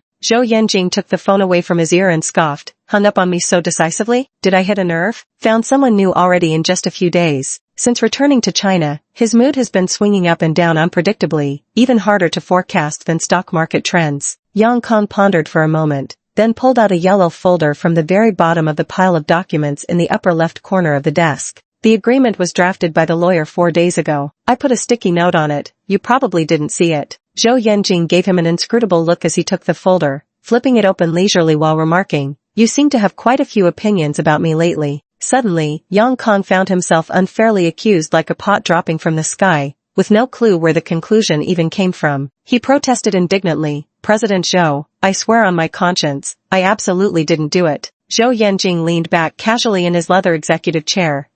Maybe I just don't like the look of you. Yang Kong thought, who made him the boss? As Lin Yushi had said, without disputes over property or child custody, this was indeed the simplest agreement possible. Zhou Yanjing was scrutinizing the agreement with the same rigor as grading college entrance exams, meticulously reviewing each page and nitpicking every line. Is this font Simsun? It looks so awful. Here we should use a semicolon, not a period. What does irretrievable breakdown of marriage even mean? Such poor wording. Does divorce always imply a broken relationship? He picked up the pen, crossed out the words failed marriage, then decided it wasn't enough and drew a box around them before scribbling over the box until it was completely black. Yang Kong was baffled. President Zhou, isn't your marriage already completely broken? The question halted Zhou Yanjing's grade school level antics. He glared at Yang Kong again, finding him even more irritating now. Did you even study Chinese? Something has to exist physically before it can break. Since we never had any feelings to begin with, what exactly is there to break? Yang Kong. Alright then. Zhou Yanjing slammed the folder onto the table. What kind of garbage is this? Did he buy his lawyer's license with money? Though Tan Xingchen had been discharged from the hospital, he still pestered Lin Yuri every few days, constantly badgering her to eat together. Lin Yushi was busy with work and hard to schedule, but Tan Xingchen found the trick. As long as she brought Yu Jiaxiao along, there was a 90% chance Lin Yushi would come. And Yu Jiaxiao had zero principles. Whoever treated her to a meal was instantly a good friend. She and Tan Xingchen would often loiter together outside the ophthalmology office, waiting for Lin Yushi to finish her shift. A colleague joked, "Dr. Lin, it's like you're raising 2 kids here." Lin Yushi said with a smile, "Those 2 are harder to handle than kids." Since Tan Xingchen often hovered around her, Lin Yushi found herself meeting Tan Yu more frequently. He often came to pick up Tan Xingchen, sometimes coincidentally dining at the same restaurant with friends or clients. When they did cross paths, he usually just came over to say hello, quietly settling their bill, always mindful of boundaries in both speech and manner, never crossing into annoyance. Lin Yushi was hardly blind to Tan Xingchen's transparent little schemes. "My divorce with Zhou Yanjing hasn't been finalized yet. For your brother's reputation, you'd better stop playing matchmaker. What's there to worry about? The whole world knows you're already divorced. The paperwork is just a formality," Tan Xingchen said dismissively. "Besides, you and my brother are barely an item yet, while Yanjing and Jiangnan are practically engaged already. That's their business. I have mine," Lin Yushi replied. During his marriage, Zhou Yanqing had already been involved with Jiangnan, so naturally he wouldn't care about such a small detail, but she did. It's irresponsible to jump into a new relationship without fully resolving the previous one, both toward yourself and others. I don't like this messy situation. What's so messy about it? You're practically bending over backwards to avoid him. You won't even talk to my brother. Tan Xingchen pouted. Don't you like him? What's wrong with my brother? I didn't say there was anything wrong with him, Lin Yuzi replied. Even after my divorce is finalized, I have no plans to date anyone. I've only truly loved one person, who left me utterly broken. It took enduring bone-deep agony to move on, so now it's hard for me to love anyone else. Climbing out of one fiery pit just to jump into another, do you think you don't have enough breast nodules yet, or that your life is too long? Lin Yushi is actually quite realistic. Love isn't a necessity in life, and she can live perfectly fine without it. Tan Xingchen said indignantly, my brother is a really good person, gentlemanly, considerate, and caring. He's nothing like that scumbag Yan Jing. He takes relationships seriously. If it weren't for you, I wouldn't introduce him to just anyone. Yu Jiaxiao's eyes sparkled mischievously. Your brother sounds amazing. Introduce me. If she doesn't want to date, I do. Dream on. Tan Xingchen scoffed. You'd lower our family's IQ. Yu Jiaxiao immediately grabbed her by the neck. Say that again? Tan Xingchen instantly counterattacked by pinching her. Bully me every day and still want to marry my brother? Keep dreaming. Let go of me. You let go first, then I will. No. You started it. You let go first. Lin Yuxi deftly lifted her plate from the table to avoid having the food spilled all over her when the two of them inevitably knocked the table over in their scuffle. She couldn't figure it out no matter how hard she thought. I'm so mature and steady. Why on earth did I end up being friends with the two of you? Yu Jiaxiao and Tan Xingchen counted down 3, 2, 1 together before releasing their grips simultaneously. Yu Jiaxiao tossed her hair back. You've forgotten? Well, I haven't. Back in school, if I hadn't shamelessly clung to you, you wouldn't have given me the time of day. So you're the persistent type too. Tan Xingchen narrowed his eyes. You wouldn't happen to be an ENFP personality as well? Damn. You too? The two who were just choking each other moments ago now shook hands amicably, as if they'd found kindred spirits. We're both ENFPs at the end of the world, nothing personal. We just enjoy their introverts' private space, that's all. Lin Yuxi, what did us introverts ever do wrong? The rooftop restaurant tonight had been booked by Tan Xingchen. Famous for its panoramic glass walls offering stunning views, tonight's windows framed the dazzling nightscape of Linqing, while a thin blanket of snow covered the ceiling panels. The lights in the restaurant were dim and golden, with candles flickering on the tables, casting romantic shadows. As they were leaving, Yu Jiaxiao looked around at all the couples and remarked, the food here is pretty mediocre. It's really just the atmosphere that's nice, perfect for dates. What are the three of us doing here? Tan Xingchen rummaged through her bag for her credit card and said, what's wrong with us three? Can't the three of us live well together? Under the amused gaze of the cashier, Lin Yuan took out her phone to pay. My treat today. The other person pulled up their table's bill and was about to scan the code when they suddenly let out a surprised huh, and said, sorry, but your tab has already been paid. Paid already? Just then, Tan Xingchen called out, bro. Lin Yuwu turned her head following the voice and saw Tan Yu, who had just finished dinner with his friends, walking out. Tan Xingchen whispered in her ear, I swear by my left leg, today wasn't a chance encounter I engineered. If I'm lying, may my left leg get broken in a car accident the moment I step outside. Lin Yuxi, there's really no need to be that harsh on yourself. Are you all finished eating? Perfect timing, I just wrapped up here, let me give you a ride back. Tan Yu said to his friend, who then left first. Lin Yuxi replied, Xiao Xiao drove here, I'll catch a ride with her later. You just take Xingchen back with you. Tan Xingchen shoved her bag into Tan Yu's hands. Wait for me here, I need to run to the restroom first. You really are as useless as a donkey needing to pee before pulling the millstone, Yu Jiaxiao said while catching up. Wait for me, I'm coming too. Lin Yuxi and Tan Yu stood waiting near the restaurant exit. A notification popped up in the hospital group chat. Chui was tagging her. Lin Yuxi lowered her head to check the messages. After a brief silence, Tan Yu spoke up. Xingchen keeps changing her mind every day like shifting clouds. Has this been causing you trouble? Lin Yuxi looked up to realize Tan Yu was watching her. Perhaps it was the ambient lighting of the restaurant that made his gaze seem ambiguous. He must have heard Tan Xingchen's remark. Lin Yuxi knew exactly what he was referring to.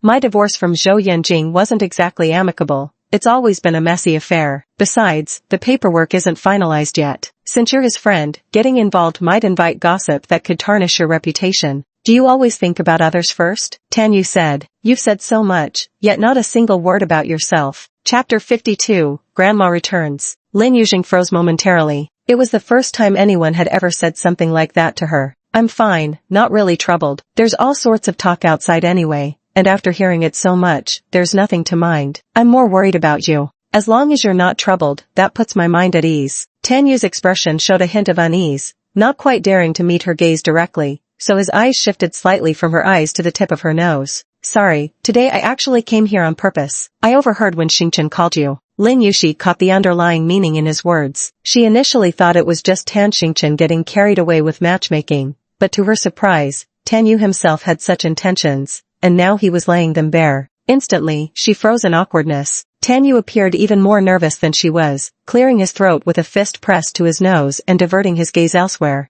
The restaurant was excessively warm. Lin Yuxi wore a cream-colored cashmere cardigan that looked delicate and soft to the touch. Her hair was tucked behind her ears, revealing a delicate and fair face. She held a coat in her arms and her phone in her hand. The atmosphere was awkward and delicate. This was the scene Zhou Yanjing walked into. His gaze lingered on Lin Yuxi for half a second, swept indifferently over the man standing beside her, then slid back. Staring at Lin Yuxi's flushed earlobes, his gaze darkened slightly. What are you doing standing there? Did you take up a part-time job as a door guardian at the restaurant after work? Lin Yuxi and Tan Yu only noticed him then, and Jiang Nan, who entered right behind him. Lin Yuxi averted her gaze, not even bothering with the pretense of a greeting. Yuxi, Tan Yu? Jiang Nan looked surprised to see them. Are you two here to eat as well? Tan Yu had been their classmate, but unlike Song Yunfan and Shi Tang, he wasn't as close to Zhou Yanjing. He exchanged simple pleasantries. What a coincidence. Zhou Yanjing seemed distracted, his inscrutable dark eyes fixed on Lin Yuxi, who was pointedly ignoring him. Jiang Nan said, Yanjing was worried the scars on my knees might be permanent, so he arranged for me to see the best reconstructive specialist in the U.S. The appointment just happened to be scheduled here today. Lin Yuxi acted as if she hadn't heard, still gazing toward the restroom area while waiting for someone. Perhaps accustomed to being fawned over, young Master Zhou seemed displeased by her indifference. Though Lin Yuxi had no intention of engaging with him, he insisted on making his presence known. You're getting more and more impudent. Can't even bother to greet me when you see me? Lin Yuxi finally turned her head to glance at him. Why should I greet you? Not hitting you already counts as me being polite. Tan Yu and Jiang Nan were both momentarily stunned upon hearing this. To be honest, although Zhou Yanjing always appeared relaxed and casual, often speaking with a hint of smile, even his closest friends never dared act too presumptuously around him. No one had ever dared speak to Zhou Yanjing like this. Song Yunfan didn't dare, and neither did Shi Tang. Zhou Yanjing gave a faint smile at this, his originally icy voice softening considerably. So fierce. What about me displeases you this time? Lin Yuxi said, the mere sight of you displeases me. Zhou Yanjing laughed in exasperation. Reaching out, he grabbed her wrist and pulled her away from Tan Yu and over to himself. Looking down at her with lazy, half-lidded eyes, he taunted, then keep looking until you find me pleasing. What's wrong with you? At that moment, Yu Jiaxiao and Tan Xingchen came squeezing out of the restroom, playfully bumping into each other. Spotting the two extra guests at the entrance, Tan Xingchen exclaimed in delight, Sister Jiang Nan. She had adored Jiang Nan since childhood, always chasing after her like a devoted follower. However, being 4 or 5 years younger than Jiang Nan, the sisters in Jiang Nan's circle never really warmed to including a kid in their activities. Jiang Nan, who'd been watching Zhou Yan'an and Lin Yuxi's awkward tussle with pursed lips, quickly smoothed her expression into a practiced smile upon hearing the voice. Are you here for dinner with your brother? No, I came with Sister Yuxi. Jiang Nan paused, then asked with a smile, since when did you and Yuxi become so close? Tan Xingchen's 800 schemes contained few sincere ones. Only now did she realize that she was originally on the same side as Jiang Nan, but now that she'd grown so chummy with Lin Yuxi, it seemed like she'd turned into a traitor. Damn it, she should have stayed hiding in the bathroom just now. Tan Xingchen looked somewhat guilty. When I was in the hospital, Sister Yuxi often took care of me. Yu Jiaxiao saw her wavering and coldly exposed her. Fence-sitter, wasn't it you who insisted on tagging along with us? Tan Xingchen hesitated, glancing between Jiang Nan and Lin Yuxi. For the first time in her life, she found herself in such an awkward situation and didn't know what to do. Lin Yuxi said, you don't need to be so conflicted. How you make friends and who you befriend is entirely your choice. At your age, you should at least learn to take responsibility for your actions. You're not a child anymore, yet you still insist on forming cliques like play with me and you can't play with her. You pester her to eat together every day, so why don't you dare admit it when facing Jiang Nan? Besides, Jiang Nan probably doesn't value this little fangirl of hers that much. How many times did she visit Tan Xingchen during her long hospital stay? Lin Yuxi pulled her wrist free from Zhou Yanjing's grasp and called to Yu Jiaxiao, let's go.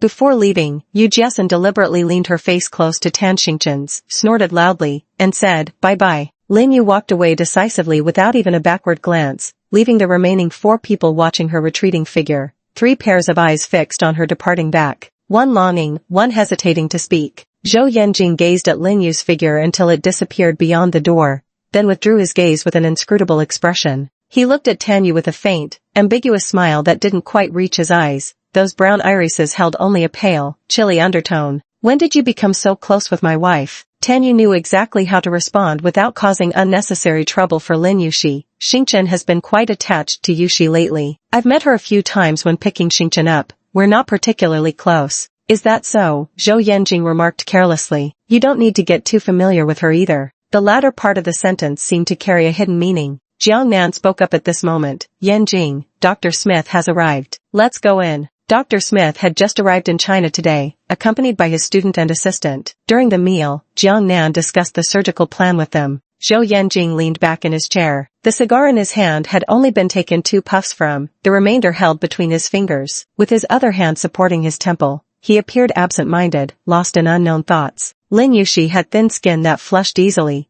tinting her complexion with the faintest layer of blush pink. But her earlobes were different. When they flushed red, the color resembled intoxicatingly vibrant rouge, tempting Zhou Yanjing to always nip at them playfully. Yet they were so delicate and sensitive, the slightest touch would draw soft, whimpering sounds from her. Her whimpers carried a subtle, velvety nasality, utterly coquettish. While arousing protective instincts, they also ignited a deeper, darker urge to torment. Zhou Yanjing felt quite unsettled. Why would she blush in front of another man? When Lin Yuxi received the call, she had already bathed and was lying down to rest. Just as sleepiness began to set in, she was startled awake. Seeing that it was Zhou Yanjing calling, she muttered, "How odd. What are you calling her for in the middle of the night?" She answered, "What do you want?" Zhou Yanjing asked, "Why is your face red?" "Ah?" Lin Yuxi was confused at first, instinctively raising her hand to touch her cheek. Then realizing something, she abruptly sat up in bed, scanning every corner of the ceiling while clutching her pajama collar tightly. With a furrowed brow, she demanded fiercely, "Did you install surveillance in my home?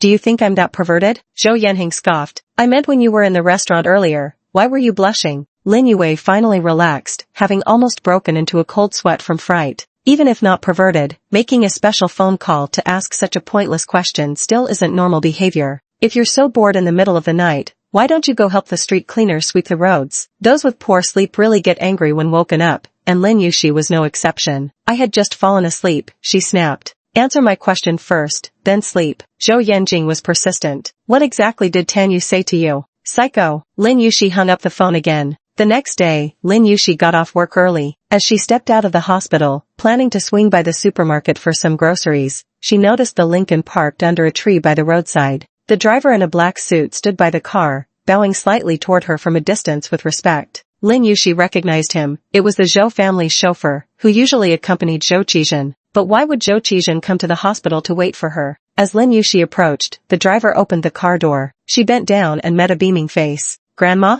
Oh, my darling grandson. Grandma has missed you so much." 79-year-old Grandma Zhou sat in the car, dressed in an elegant song brocade mink coat with coiled buttons, appearing both dignified and kindly. Her wrinkled face beamed with smiles as she reached out to Lin Yuxi outside the car. "Quick, come in. It's freezing out there." Chapter 53, Contagious Kisses. Lin Yuxi got into the car as Grandma Zhou gently stroked her face, examining her closely up and down, the wrinkled lines of her palms carrying the distinctive tenderness of an elder's doting affection. "How come you've lost weight again? Haven't been eating properly, have you?" Lin Yuxi sat obediently. "I've been eating properly, and I even gained a couple of pounds recently. How come you've lost so much weight?" Granny Zhou hadn't been in good health to begin with. Suffering from stomach cancer, she underwent several surgeries that transformed her from a plump old lady to someone nearly half her former size. 3 years ago, she nearly crossed the threshold of the underworld, almost losing her life altogether. Whether it was due to the genuine skills of the master she invited or mere coincidence remains unclear.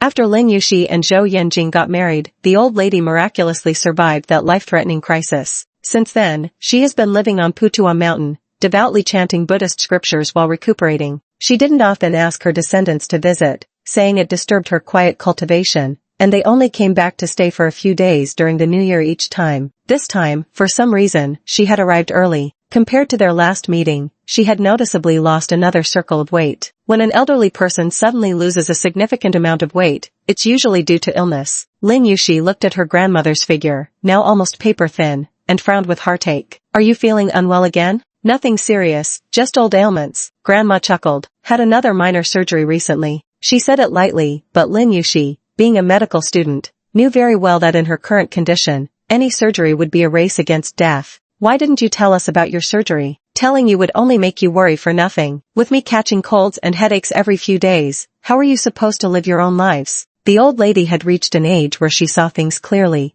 "I'll let you know after it's done. If it goes well, you can rejoice for me, another crisis overcome. If not, well, it's the perfect time to come collect these old bones of mine. I'd rather live with constant fear than spend the rest of my life drowning in regret." Lin Yuxi understood all too well the agony of losing a loved one, a pain from which one never truly recovers. The old lady was momentarily stunned by her words. Knowing the girl had lost her parents early and thus cherished companionship more than others, she took her hand and said, "Then Grandma was at fault. Next time, I'll definitely invite you to keep me company." He then told the driver, "Let's go, we're heading home for dinner. If we don't go back soon, those folks at home will start calling to hurry us up again." "You haven't been home yet?" Lin Yushi was surprised. The driver chimed in at this point. "The moment the old madam got off the plane, she insisted on coming to pick you up. She's been waiting at the gate for 2 hours now. You could have waited for me at home all the same. I'll come see you after work." The old lady gave a proud sniff, certainly not going back. "Their wrinkled old faces aren't worth looking at. I'm sick of seeing them. My dear granddaughter is so lovely to look at. She brings me joy."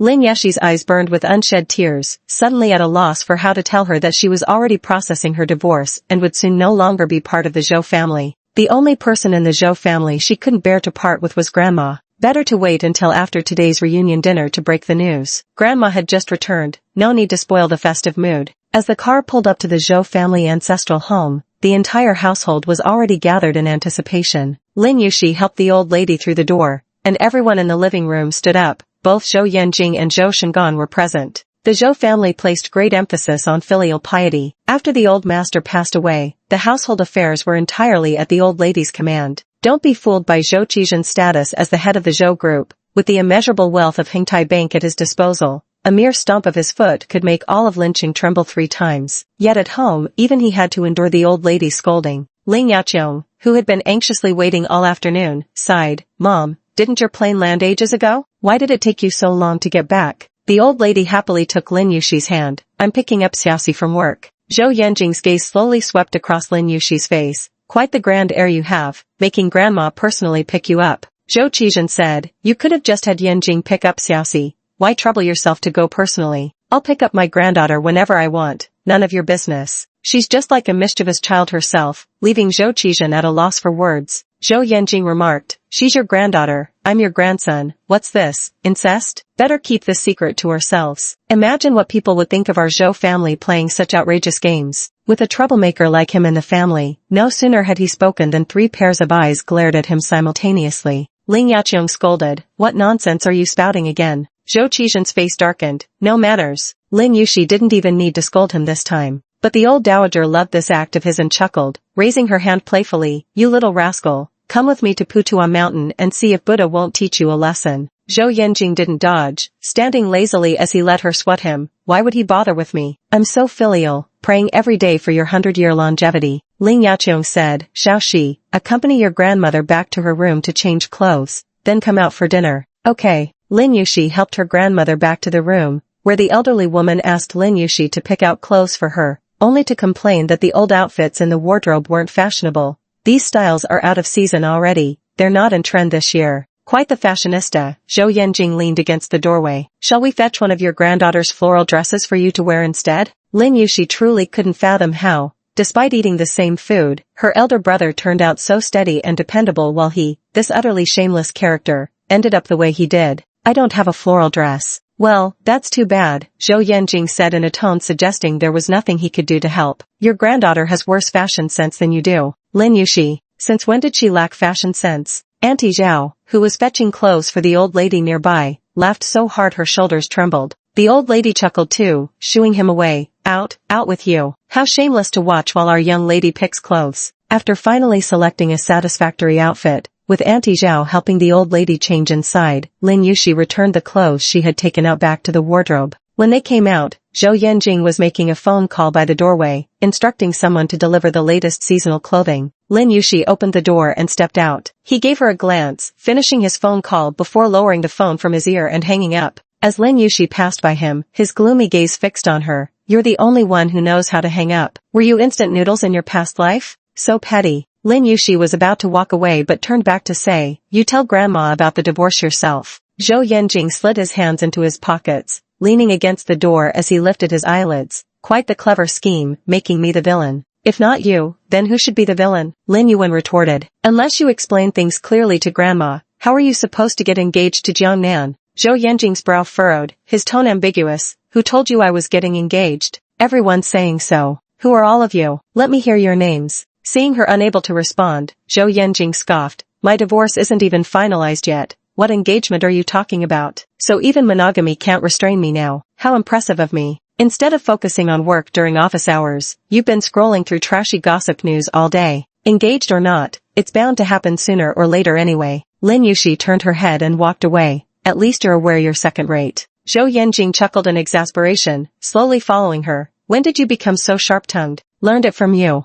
I never taught you that. Did you catch it from kissing me? Lin Yushi suddenly stopped in her tracks, and Zhou Yanjing halted behind her, raising his gaze. Jiang Nan had arrived at some point and was seated on the living room sofa, detailing the specifics of her reconstructive surgery to Ling Yaqiong. They had clearly overheard Zhou Yanjing's last remark. Jiang Nan's smile stiffened momentarily, while Ling Yaqiong wore an expression of sheer exasperation. Chapter 54, Enduring a Little Longer. Zhou Yanjing said, you weren't scheduled for surgery today, so what are you doing here instead of staying at the hospital? I came to see Grandma, Jiang Nan replied, glancing at Lin Yushi. Yushi, you came too? Her tone carried a hint that suggested Lin Yushi shouldn't have been there. With Grandma's return today and the Zhou family's gathering, her presence seemed to solidify her role as the Zhou family's future daughter-in-law. On the contrary, it was Lin Yushi who should have felt awkward in her current position. Lin Yushi's expression remained impassive. If you can come, why shouldn't I? One was the past tense, the other the future tense, neither was the present anyway. Who was any better than whom?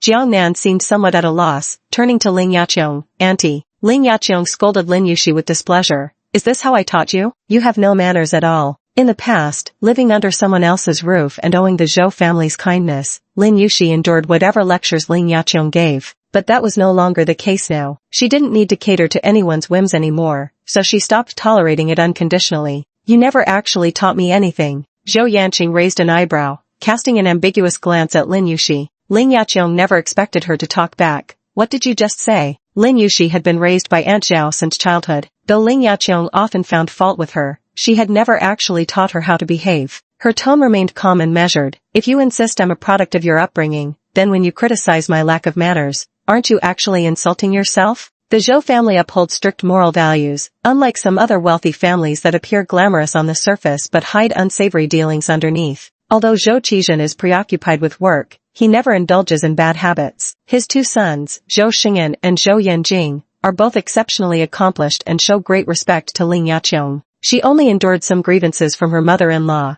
but since the old lady permanently resided on Mount Putua and rarely returned home, no one else in the Zhou family household dared to contradict Ling Yaqiong so boldly. Ling Yaqiong's expression darkened, yet Lin Yuan's words left her with no room for rebuttal. Zhou Yanjing seemed to relish stirring the pot as he asked with amusement, did you learn this from me too? I've never talked back to Mom. Ling Yaqiong's anger dissipated somewhat as he changed the subject. Haven't you talked back enough? You're the most unruly one here. Just then, the old lady emerged from her room supported by Auntie Zhao. Grandma Jiang Nan immediately put on a sweet smile and called out in a sugary voice, you're finally back. The old lady wasn't pleased to see her. What are you doing in our home? It's been years since I last saw you. When Auntie mentioned you'd be returning today, I initially planned to meet you at the airport with Yanjing, but unfortunately, I had a surgery scheduled this afternoon and couldn't go. I've been thinking about you all along. I came as soon as the operation was over. Jiang Nan had a natural talent for charming elders. Her well-practiced sweet smile showed neither awkwardness nor hesitation. She clearly knew how to curry favor. What's there worth seeing? The old lady didn't spare any niceties. You've never been likable since you were little. I've no desire to see you. Jiang Nan struggled to maintain her smile. Anyone whose warm gestures were met with such a cold rebuff in public would find it hard to save face. Ling Yaqiong quickly stepped in to mediate. Mom, Nan was only trying to be filial. She hurried over to see you despite her leg injury not having fully healed yet. If the injury hasn't healed, then focus on recovering properly. I'm not some miracle cure. What good will seeing me do? The elderly matriarch, being someone of senior standing, wouldn't normally embarrass a junior in public, but if someone insists on stepping into the line of fire themselves, Yanjing this, Yanjing that, saying such things in front of Lin Yushi, who exactly did she think she was fooling? At her age, she's as cunning as a millennium-old fox. Who does she think she's fooling with these theatrics? Today is our family banquet, where family matters should be discussed without outsiders present, the old lady declared decisively. Have a car take her home. Give her some of my deep-sea fish oil supplements too. We wouldn't want people saying the Zhou family lacks manners. Who exactly lacks manners? They might as well say it outright. What business does an outsider have barging into someone else's family banquet? Maybe take some fish oil to nourish that brain of yours.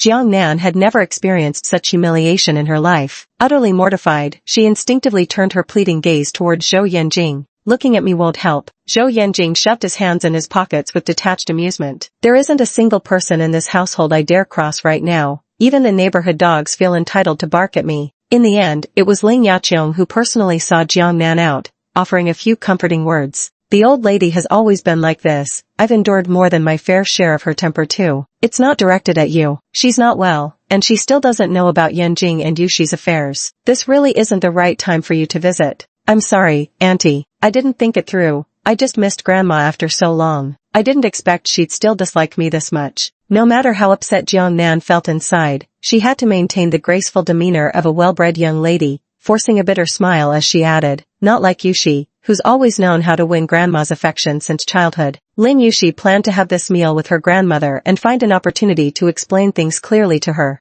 Her grandmother was unaware of the situation. If she ended up offending Jiang Nan again, Lin Yushi didn't want to be blamed for it later. She had already taken the fall far too many times. At the dinner table, Ling Yaqiong used serving chopsticks to pick up food for the elderly woman. The old lady's appetite had actually been quite poor, but she didn't show it in front of him. She tasted a piece of the tender stewed fish meat and nodded approvingly, saying, "This fish is quite good. Give some to our Xiaoxi too." Ling Yaqiong then served some to Lin Yushi as well. Lin Yushi said politely, "Thank you, Auntie Ling." The old lady's ears were sharp and her reactions quick. "Why are you calling her auntie now?" Everyone at the dining table froze at once, their expressions varied. The old lady looked from one to another, displeased. "What kinds of faces are you all making?" Ling Yaqiong put down her chopsticks and prepared to confess the truth. "Mom, actually Yanjing and Yushi." Ahem, ahem. The old lady suddenly burst into coughing, violent enough that Lin Yushi immediately stood and went to gently pat her back. After coughing for a while, she finally caught her breath, but her vitality seemed utterly drained by the fit, leaving her looking extremely frail. "I can't go on," she said. "These old bones of mine can barely manage a few bites anymore. Who knows how many days I have left." When eating itself becomes a struggle for a person, it's a sign that death is already waiting. Lin Yushi's eyes instantly reddened. "Don't talk like that," she said. "Let's take it slow. How about I ladle you some fish soup?" The old woman couldn't drink a single sip. The entire restaurant's atmosphere grew heavy. After a moment, Zhou Qizhen said in a deep voice, "Let's take Mom back to her room to rest first." Several people helped the old woman back to her room. She held Lin Yushi's hand and said, "Stay here tonight to keep Grandma company. I've had your room with Yanjing cleaned and prepared." Lin Yushi leaned over the bedside, pressing her face against the wrinkled back of the old woman's hand, and nodded, "I'll stay with you." There are truly very few people in this world who genuinely care for her. Lin Yushi stayed with Grandma in the room for a while, only leaving quietly after she fell asleep. Zhou Qizhen, Ling Yaqiong, and Zhou Xingyan were all sitting in the living room. Zhou Yanjing wasn't there. No one knew where he had gone. What did the doctor say? Zhou Xingyan had just finished a phone call with the caretaker responsible for grandmother at Mount Putua. His brows furrowed. Grandmother had a relapse some time ago and underwent surgery. They kept it from us. The doctor says, in the best case scenario, her body can hold on for another half a year. And if things don't go well, Ling Yaqiong found herself in a dilemma. As for Yanjing and Yushi's matter, we can't keep it from her forever. Zhou Xingyan fell silent for a moment. "I just cancelled my wedding engagement, and Yanjing is also getting divorced. They're all bad news. Telling her would only affect her mood." Zhou Qizhen rarely smoked at home, but now he lit a cigarette, sitting there with a grave expression, not uttering a word. At the sound of Lin Yushi's footsteps, several pairs of eyes turned toward her. Zhou Xingyan asked, "Is Grandma asleep?" "She's been asleep for a while," Lin Yushi replied. Zhou Qizhen's furrowed brows never relaxed. Only after finishing a cigarette did he finally speak. "Your grandmother's current health condition can't withstand any more shocks. Let's wait until she's better before gently bringing up your matter with Yanjing. Her health comes first. Other matters aren't urgent right now." Lin Yulan nodded. "I understand." Ling Yaqiong propped her head up with a worried expression, but could only sigh helplessly at this point. "Dad, Mom, you should go back and rest first." After Zhou Qizhen and Ling Yaqiong returned to their room, only Lin Yushi and Zhou Xingyan remained in the living room. Zhou Xingyan also looked exhausted and somewhat apologetically said to Lin Yushi, "Xiaoxi, I'm afraid you'll have to endure this situation for a while longer." Lin Yushi didn't respond. She wasn't sure how Grandma would react if she learned the truth. Like them, she didn't dare take that risk. She even desperately wondered if it was because she and Zhou Yanjing were getting divorced that they had somehow disrupted some mysterious metaphysics, causing Grandma's illness to suddenly relapse. Because when she did the math, the timing actually matched up. After a pause, she asked, "Brother, why did you and Miss Bai call off your engagement?" "There wasn't any particular reason," Zhou Xingyan replied. "We each had our own pursuits." "Oh." Get some rest early. Zhou Shengan finished speaking and went upstairs first. Compared to the Jiang family, the Bai family in Beijing and the Zhou family were truly well-matched in social status, and their union would be a powerful alliance. Their engagement was agreed upon only after Lin Yuxi married Zhou Yanjing,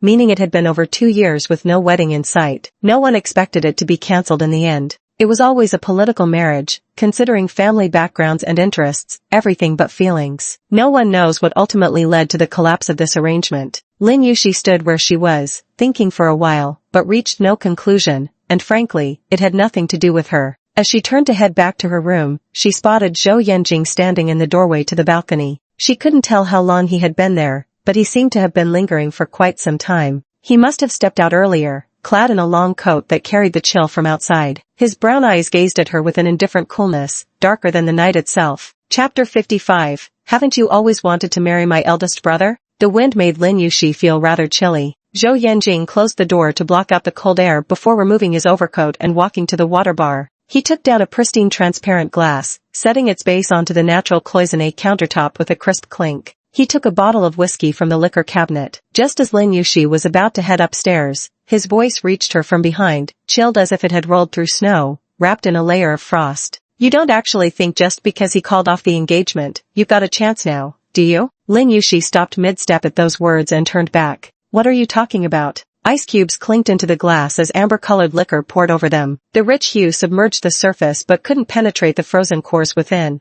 Wasn't marrying my elder brother always your dream? Zhou Yanjing took a sip, his voice laced with mockery. You must be thrilled about his cancelled engagement. Pity even if we divorce, you'd still have no chance. The scorn in his expression wounded Lin Yuxi deeply. She wanted to argue back, yet couldn't deny the painful truth in his words. Faced with this master of emotional cuts like Zhou Yanjing, she truly would have preferred marrying his elder brother. At that time, Lin Yuxi had also once asked Ling Yaqiong why it wasn't eldest brother. Eldest brother was neither married nor betrothed at the time, whereas Zhou Yanjing already had Jiang Nan by his side. Whether considering the order of seniority or their romantic circumstances, logically it should have been eldest brother who was chosen. Ling Yaqiong thought her naive. Xingyan is the eldest son who will inherit the family business. His marriage partner must be from an equally prominent family, not just any woman will do. Whether to marry or not, or whom to marry, Lin Yuxi had no say in the matter. If she had a choice, she wouldn't have married into the Zhou family. If she had a choice, she'd have chosen to marry the eldest brother, not Zhou Yanjing. If I'd married your elder brother back then, it would have been much better than marrying you, Lin Yuxi said. Zhou Yanjing gripped the glass with force, his finger bones turning white as he sneered. Lin Yuxi, what kind of dream are you living in? Just because you could marry me doesn't mean you're qualified to marry my elder brother. His marriage is a commercial project, one that needs to be negotiated at the bargaining table, weighed for leverage, stacked with profit, integrated with resources, and aligned with connections. It must create sufficient value for the Zhou family. His voice was as if dipped in ice, blunt and cutting. Do you have that kind of value? He was stating facts, brutally realistic ones. Lin Yuxi didn't have a powerful enough family background to be of any help to the Zhou family, couldn't bring them the slightest benefit, and when she was bullied, there wasn't even one person to shelter or stand up for her. Her only value to the Zhou family, as the master said, was to help dissolve the family's karmic obstacles and let the old lady live a few more years. No, so what? I'm not qualified, so I can't even dream? Lin Yuxi said. At least Big Brother is a decent man, not someone who can't control his lower half like you, cheating so spectacularly during marriage. Zhou Yanjing's temple throbbed violently, his grip on the cup nearly crushing it. What affair are you accusing me of? You're always dumping baseless accusations on my head. Thank God you studied medicine instead of law. If you'd become a judge, how many wrongful convictions would those hands of yours create? Lin Yuxi didn't understand why he wouldn't admit it, daring to do it but not own up to it. I never realized you were such a coward before. Zhou Yanjing gave a cold laugh. Now I'm a coward too? My image in your eyes is truly colorful. Can't be bothered to argue with you. Lin Yuxi turned and went upstairs. Zhou Yanjing was so irritated he wanted to smash his cup. He'd already lifted it halfway when the thought of disturbing Granny made him pause. Instead, he brought it to his lips and took a gloomy sip. Right as Lin Yuxi stepped out of the shower, the sound of a turning doorknob announced Zhou Yanjing's return. Of course it didn't open, she'd locked it from inside. Locked out of his own room, Zhou Yanjing was so furious he almost laughed. Lin Yuxi, he called sharply, this is my room. Why the hell are you locking me out? This bedroom belonged to Zhou Yanjing. The room Lin Yuxi had lived in since childhood was downstairs, next to Auntie Zhao, a very small space. After marriage, all her belongings were moved here. In truth, she and Zhou Yanjing had rarely returned to live here together, and the nights she'd slept in this room could be counted on one hand.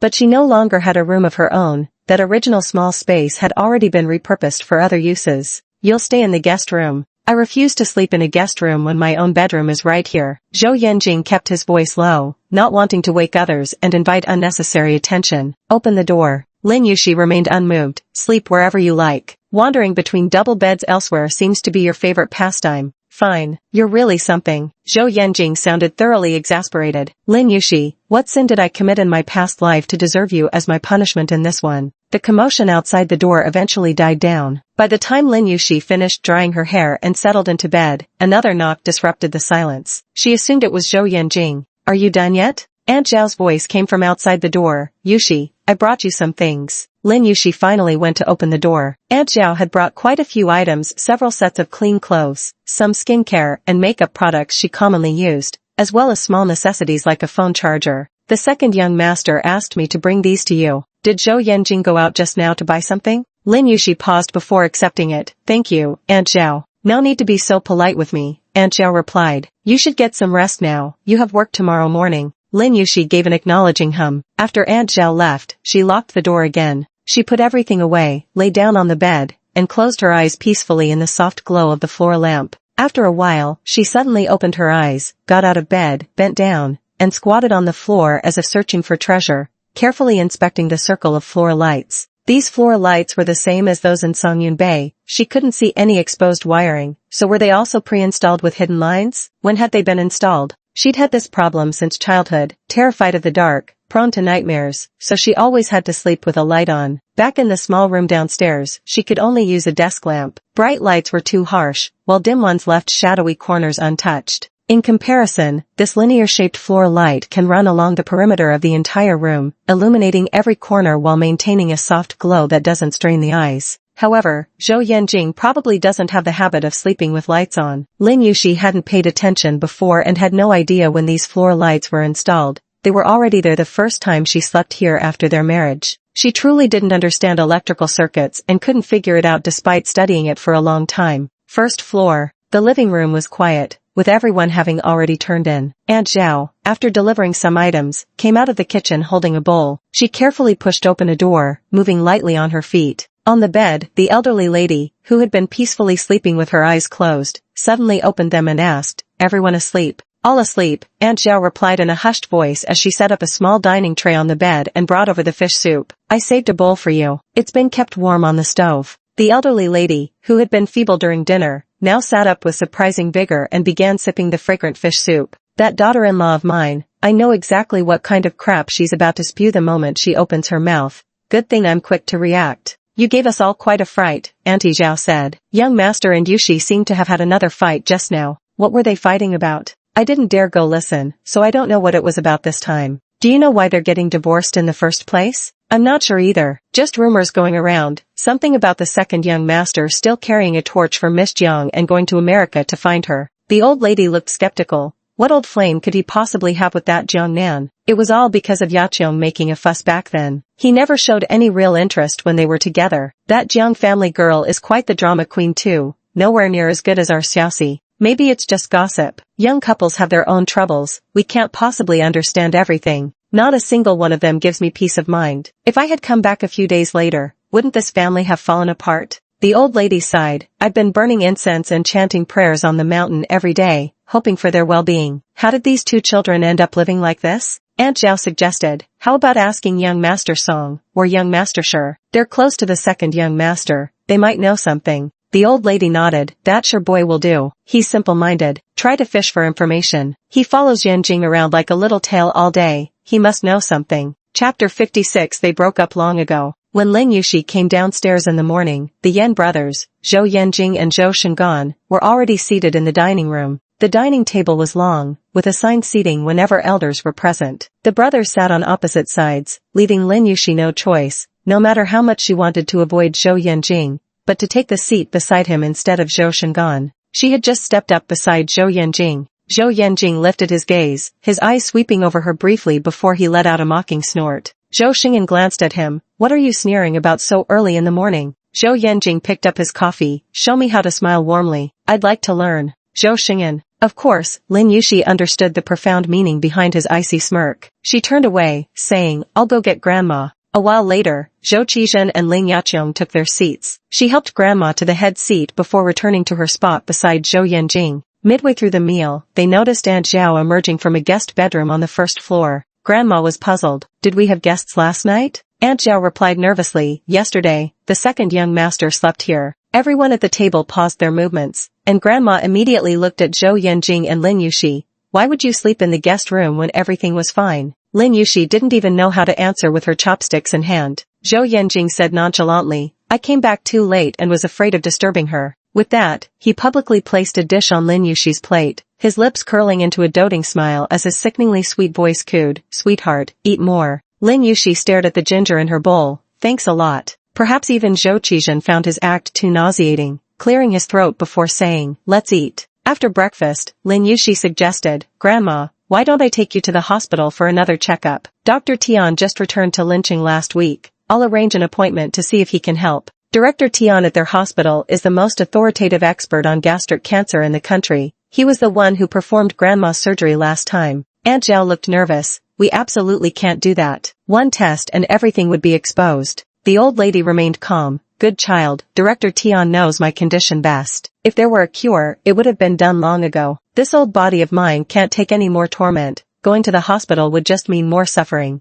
At her words, Lin Yuxi couldn't hold back her tears. Bean-sized drops rolled down her cheeks as she quickly covered her eyes with her hands. Zhou Yanjing clicked his tongue and glanced at the old lady. Stop provoking her. The old lady quickly consoled her. Oh, my dear child, don't cry now. Grandma's fine, see? You're my little lucky star. The more you come back to keep me company, the longer I can live, another 3 years at least. Lin Yuxi felt a pang in her heart. Then I'll take the day off today and stay home with you. Those hands of yours are meant to heal the sick and save lives, my dear. There are so many patients at the hospital waiting for your care. You can come back and keep me company after your shift. I'll come back as soon as I can after work. If you feel uncomfortable anywhere, you must tell me. Go on, go on. The old lady called to Zhou Yanjing, you take Xiaoxi to work. It's so cold out. Make sure she doesn't catch a chill. She even personally escorted Lin Yuxi to the door, watched her get into Zhou Yanjing's car, and stood there seeing them off. Once the car drove out of the courtyard and left the old lady's surveillance range, there was no need to keep up the pretense anymore. Lin Yuxi said, just pull over and drop me off here.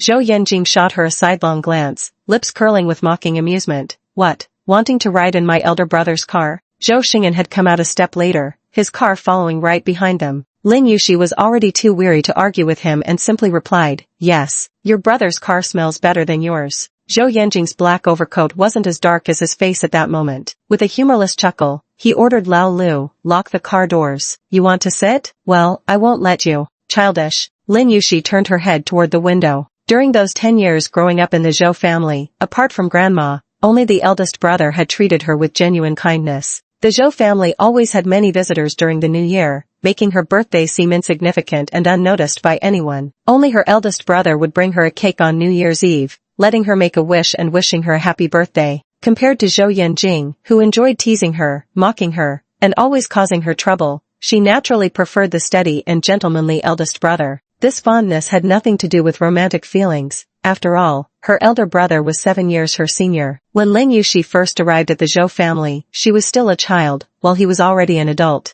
Lin Yuxi's feelings for him were more about trust in a warm and reliable older figure, a vulnerable orphan's instinct to seek comfort and avoid harm. If she had to marry into the Zhou family, the eldest brother was clearly a much safer choice than Zhou Yanjing. Looking back at these past 3 years, didn't everything precisely confirm her initial thoughts? She had never expected anything more to begin with. Marrying into the Zhou family was solely for her grandmother's sake. Just 3 peaceful years, then a straightforward divorce when the time came, that was all she sought. Yet it was Zhou Yanjing who insisted on provoking her, seducing her, only to abandon her after stirring her emotions. If only it were elder brother. Elder brother was such a good man even if he didn't love her. At the very least he would respect her and never hurt her. Word had it that the Zhou family matriarch had returned, though she wasn't in the best of health. Many visitors had come during the day to pay their respects. The Shi family had come too. The old lady murmured on the phone, it's been ages since I last saw Xiao Tang. I really miss him. When Mrs. Shi arrived, she dragged a barely conscious Shi Tang, who had stayed out fooling around until midnight, out of bed by his ear and hauled him over. Exhausted, Tang found it even more dull when he arrived and realized Zhou Yanjing wasn't there. Sitting in the living room and listening to the elders chatter, he kept yawning until he soon slumped onto the sofa and fell asleep. By the time he woke up, damn, it was already afternoon, and both his mom and sister-in-law had already left. Holy shit. Tang was dumbfounded. Did my mom abandon me? The kindly old lady sat opposite him with gentle eyes. This is your home too. Sleep here if you're tired, your brother will be back soon. Here, have some chicken feet. Aunt Zhao brought over a pile of snacks and drinks. Having grown up practically living at the Zhou household, Tang felt completely at ease, eating whatever the old lady handed him. Just as he was happily munching away, the old lady sighed mournfully. Yanjing and Yushi had another fight. Who knows what it was about these days? At my age, the children never tell me anything. I just worry uselessly for them. They're already divorced. Why do you still care about them? Tang said. My brother likes Jiangnan, just let them get married. The old lady looked at him. Your brother told you that? Well, does it even need to be said? To Tang, this was as obvious as grass being green, something he'd always taken for granted. If you seriously asked whether grass had ever declared itself green, the question would genuinely stump him. How long have he and Jiangnan been together? When she went abroad for college, my brother waited years for her. If my sister-in-law hadn't suddenly gotten in the way, they would have been the ones who got married. They broke up ages ago. Yeah, they split before the wedding. The old lady instantly realized she was getting information slower than 2G network speeds. They separated when Jiangnan went abroad for studies. Tang instinctively blurted out, "You're talking nonsense." Just as he was about to drop to his knees to apologize, the old lady snorted, "I'm letting you off. I'm done talking with you. You're just trailing behind your brother eating dust without knowing anything." The old lady stood up, abandoning her attempt to pry information from him. "Useless fool. Even if I cut off the internet for 3 years, I'd still know more than you."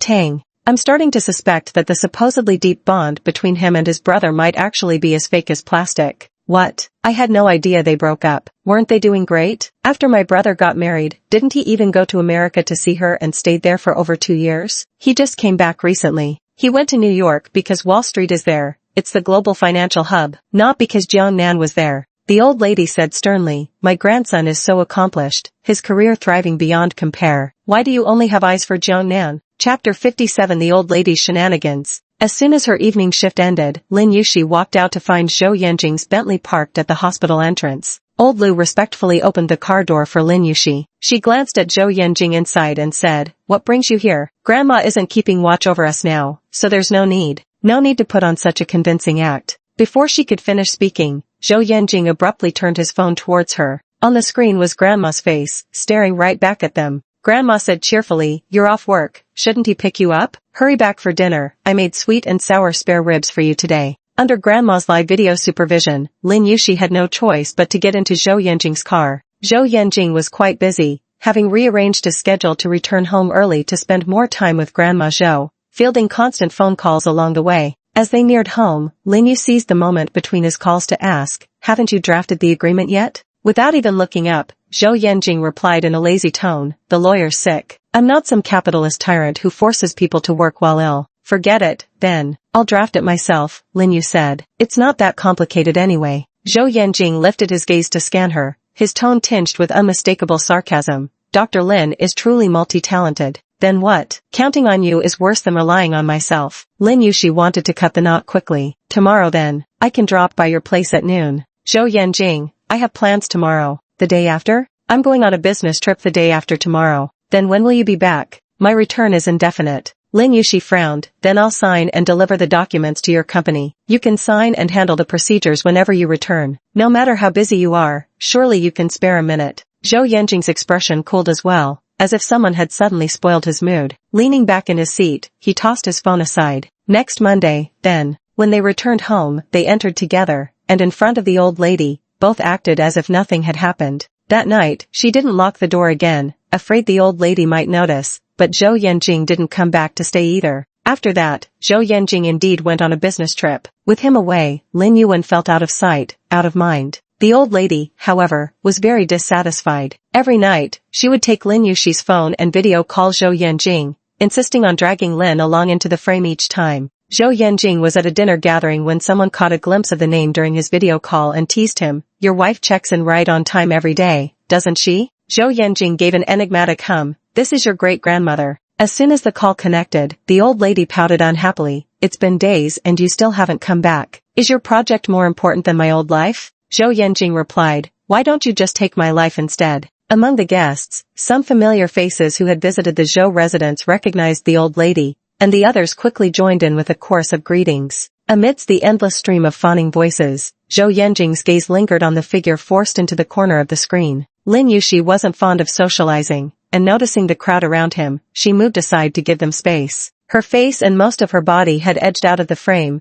though her hands remained visible as she massaged the elderly woman's legs, fingers as delicate as spring onions, wrists fairer than snow. Someone offered a cigarette, and Zhou Yanjing held it between his lips. The man cupped the flame while lighting it for him, remarking, this must be the wife? Even just seeing her hands, you can tell she's beautiful. Zhou Yanjing lifted his eyelids lazily. Who said you could look? The other person flushed with embarrassment and quickly stepped aside. Zhou Yanjing put away his phone and shooed away those bootlickers. Coming back tomorrow. Lin Yuwu had been staying with the Zhou family for several days, returning right after work every day to accompany grandma, weekends included. Yu Jiaxiao, feeling neglected, began to voice her discontent. Are you sure she's not faking it? Trying to keep you tied to the Zhou family so you won't leave. That little old lady of yours is quite the cunning fox. Don't be so narrow-minded, Lin Yuxi warned her. Fine, I'm being narrow-minded. You're the classic case of counting money for someone who just sold you out. After hanging up, Lin Yuxi went back to cutting the fruit. The old lady's intention to matchmake her and Zhou Yanjing was glaringly obvious, but whether she was genuine or feigning it, her poor health was indeed a fact. Spending a few more days with her now would mean Lin Yuwu would have fewer regrets when the day came that the old lady truly passed away. The old lady wanted fruit yogurt, so she picked out the reddest strawberries. After all, these were hands accustomed to wielding scalpels. Though she could never quite master the heat or seasoning, her knife skills had improved remarkably. She sliced the strawberries into uniformly thin pieces with a precision that could rival laboratory standards. You might as well slice them into strips, thread them into strings, and knit a strawberry sweater. Zhou Yanjing, who had returned at some unknown time, was leaning against the kitchen island behind her. His sudden voice startled Lin Yuxi, making her hand tremble with the knife. She hissed in pain, lifting her finger to reveal a small cut on her index finger. Zhou Yanjing immediately straightened up and pulled her hand toward him. How could you be so careless? Lin Yuxi retorted irritably. Isn't it because you're being so creepy standing here? She pulled her hand away. Don't move, Zhou Yanjian commanded forcefully, gripping her hand as he called a maid to fetch the first aid kit. Grandma insisted I supervise you. Who knew slicing fruit could be hazardous? Maybe she was worried you'd get eaten by the strawberries. What guilty conscience are you hiding? A simple remark from me shouldn't have startled you this badly. The medicine cabinet here is always well stocked with a wide variety of medications, and he rummaged through it. Lin Yuxi reached out to grab the saline solution, but he snatched it away before she could. After cleaning her wound with saline solution, he disinfected it with an alcohol swab, then wrapped it tightly with several layers of gauze. Good enough? Quite pleased with himself, he added, I'm much better at medicine than you are at cooking. It's just a small wound, no need to bring medical expertise into it. Lin Yuwei held up a finger that had nearly swollen into an icicle and proceeded to remove the bandage herself. A simple band-aid will do. Showing no gratitude for kindness, Zhou Yanjing glanced at the thinly sliced strawberries. Did our family go bankrupt without me knowing? Since when do we have to slice strawberries to eat them? I didn't make them for you. I sliced them for Grandma. Lin Yuwei walked off with the prepared yogurt bowl in hand. During the meal, Lin Yuxi sat beside Zhou Yanjing as usual,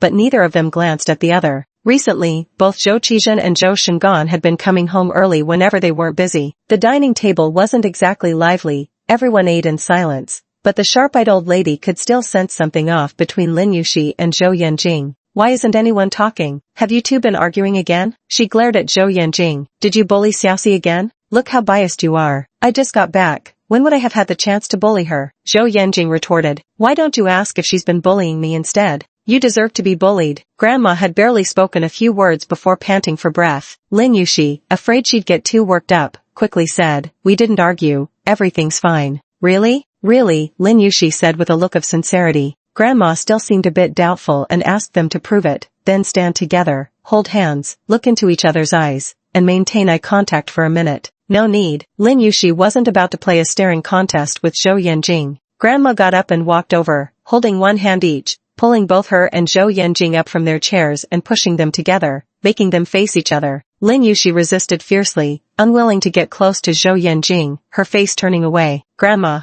Zhou Yanjing didn't look at her either, lazily remarking, we're not 3-year-olds anymore, playing this game. How childish. Grandma, see? You two are clearly fighting. Ling Yaqiong couldn't help saying, young people's affairs are their own business. There's no need for you to worry about them. Granny glared at her. Seems to me you're not hoping for their happiness at all. Falsely accused out of nowhere, Ling Yaqiong couldn't even find a place to plead her case. The old woman clutched her chest and sighed lamentably. At my age, I've lived long enough. The only thing I can't rest easy about is the two of you. If you don't live your lives well, I won't be at peace even when I'm gone. A few feeble coughs were interspersed in between. Lin Yushi couldn't stand hearing such words. Don't say that. The old lady really knew how to make a scene. Zhou Yanqing reluctantly gave in. All right, I'll look at it. Satisfied? After speaking, he glanced down at Lin Yushi's clearly resistant expression. If you don't cooperate, she'll put on a blood-coughing performance for you next. Chapter 58, Can't bear to divorce you anymore. Lin Yuhu couldn't understand why, while peacefully enjoying their meal, it suddenly felt like being called on by a teacher during class, with everyone insisting she lock eyes with Zhou Yanjing.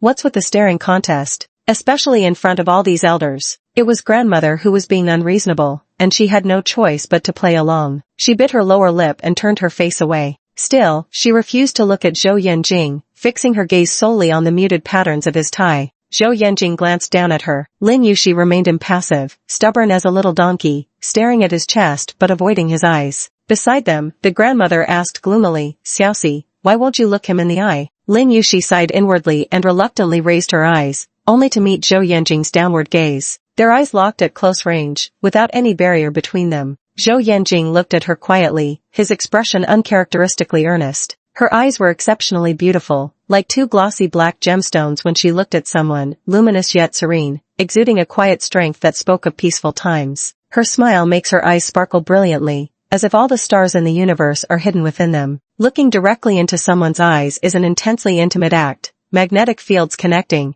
invisible threads pulling, every second breeding infinite chemical reactions. The surroundings grew utterly silent, all sounds vanishing as quarrels and hostilities seemed to dissolve into nothingness at this very moment. There remained only this person before them. Gradually, subtle ripples began to stir in Zhou Yanjing's heart. With Zhou Qizhen and Zhou Shengan watching nearby, Lin Yushi felt so awkward she could practically dig a hole with her toes. Pursing her lips, she silently counted the seconds, eager to push through this minute and be done with the task. When she reached 29, Zhou Yanjing suddenly curled his lips into a smile and chuckled. Then the laughter grew stronger, his exhaled breath gently brushing against Lin Yushi's nose. She was baffled. What are you laughing at? Felt like laughing, so I did. Zhou Yanjing couldn't explain why himself. It just felt natural to laugh when looking at her. His eyes shimmered with mirth, like soft, cheerful ripples spreading outward. Maybe it's because you look funny. Lin Yushi didn't want to acknowledge him, yet because their eyes were locked, she could clearly perceive the shifting emotions in his gaze. Like strands of melting cheese stretching endlessly, his look was lingering and full of tenderness, making her feel deeply loved.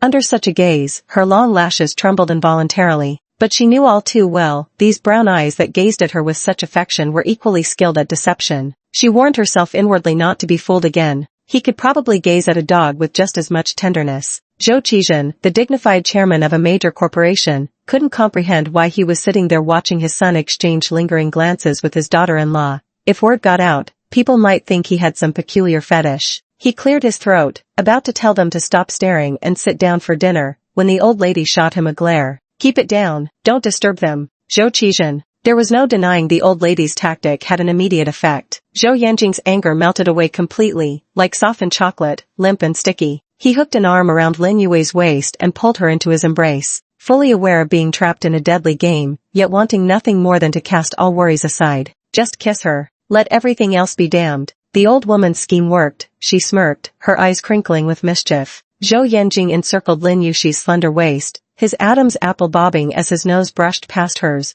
poised to descend for a kiss. As he leaned down, Lin Yushi turned her face away. 1 minute's up. Zhou Yanjing froze mid-motion. Lin Yushi withdrew from his embrace, and the tender, smiling expression on his face faded with her movement. His smile vanished silently, gradually turning into complete indifference. Having failed to kiss, the old lady was quite disappointed, but she could clearly see her grandson's eagerness to do so. Delighted, she chuckled and said, Xiaoxi is shy. Go back to your room if you want to kiss. Lin Yushi sat down to eat without saying a word. Later, Zhou Yanjing seemed disinterested, barely touching his food. After dinner, Zhou Yanjing sat alone on the rattan chair on the terrace. The cold wind of deep winter blew against his sharply handsome face, which showed no expression whatsoever. The cigarette between his lips burned quietly as he remained motionless, squinting slightly at the nightscape. Footsteps approached as Zhou Xing'an placed a bottle of wine and 2 glasses on the glass coffee table before taking a seat beside it. He poured 2 glasses of wine. Not going back to sleep? What are you thinking about alone here? Zhou Yanjing gazed at the deep blue night sky in the distance. After a long pause, he slowly said, "Big brother, sometimes I really envy you."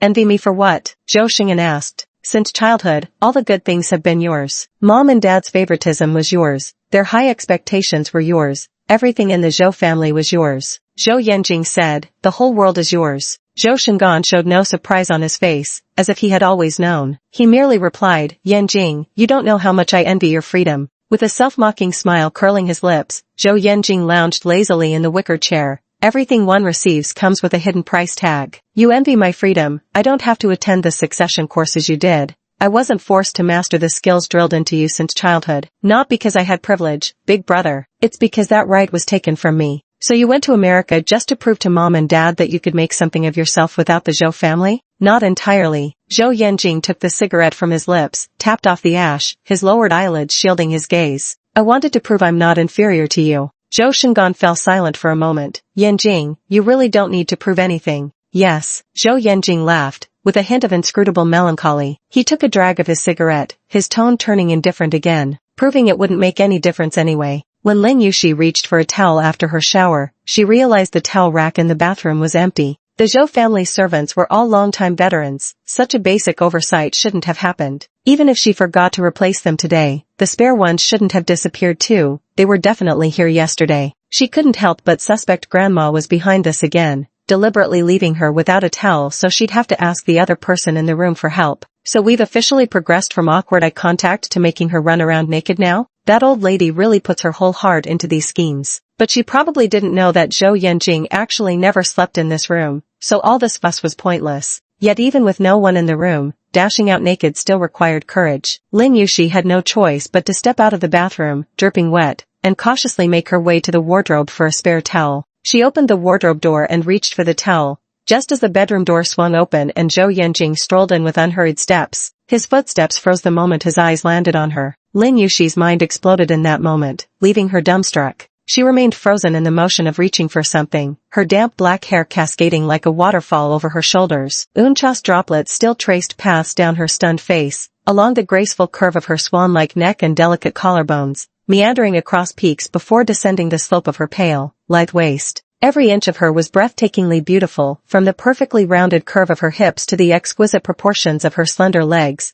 porcelain white and endlessly long. Several seconds later, or perhaps less, Zhou Yanjing finally tore his gaze away from that devastatingly sensual vision. He raised an eyebrow. "So that's why the old lady insisted on chasing me upstairs after taking my wine. She had such a grand gift prepared for me." Lin Yuxi hastily grabbed a piece of fabric from the wardrobe, she didn't even know what it was, and wrapped it clumsily around herself to cover up. With pursed lips, she said, "There were no towels left in the bathroom." "I can see that." Zhou Yanjing remained standing there, openly admiring her with no intention of averting his gaze. Grandma really knows how to scheme. Since he wouldn't leave, Lin Yuan couldn't very well change clothes right in front of him. Her skin burned with embarrassment, irritated by his lingering stare. "Have you looked enough?" "If you're asking, then obviously not." Zhou Yanjing's gaze wandered leisurely over her figure. "What should I do? I'm starting to feel reluctant to divorce you." Chapter 59, See you at the Civil Affairs Bureau tomorrow. Lin Yuxi clenched the fabric in her hand, her entire face flushed, not with shyness, but with a crimson hue fueled by fury and humiliation. "What do you mean by that?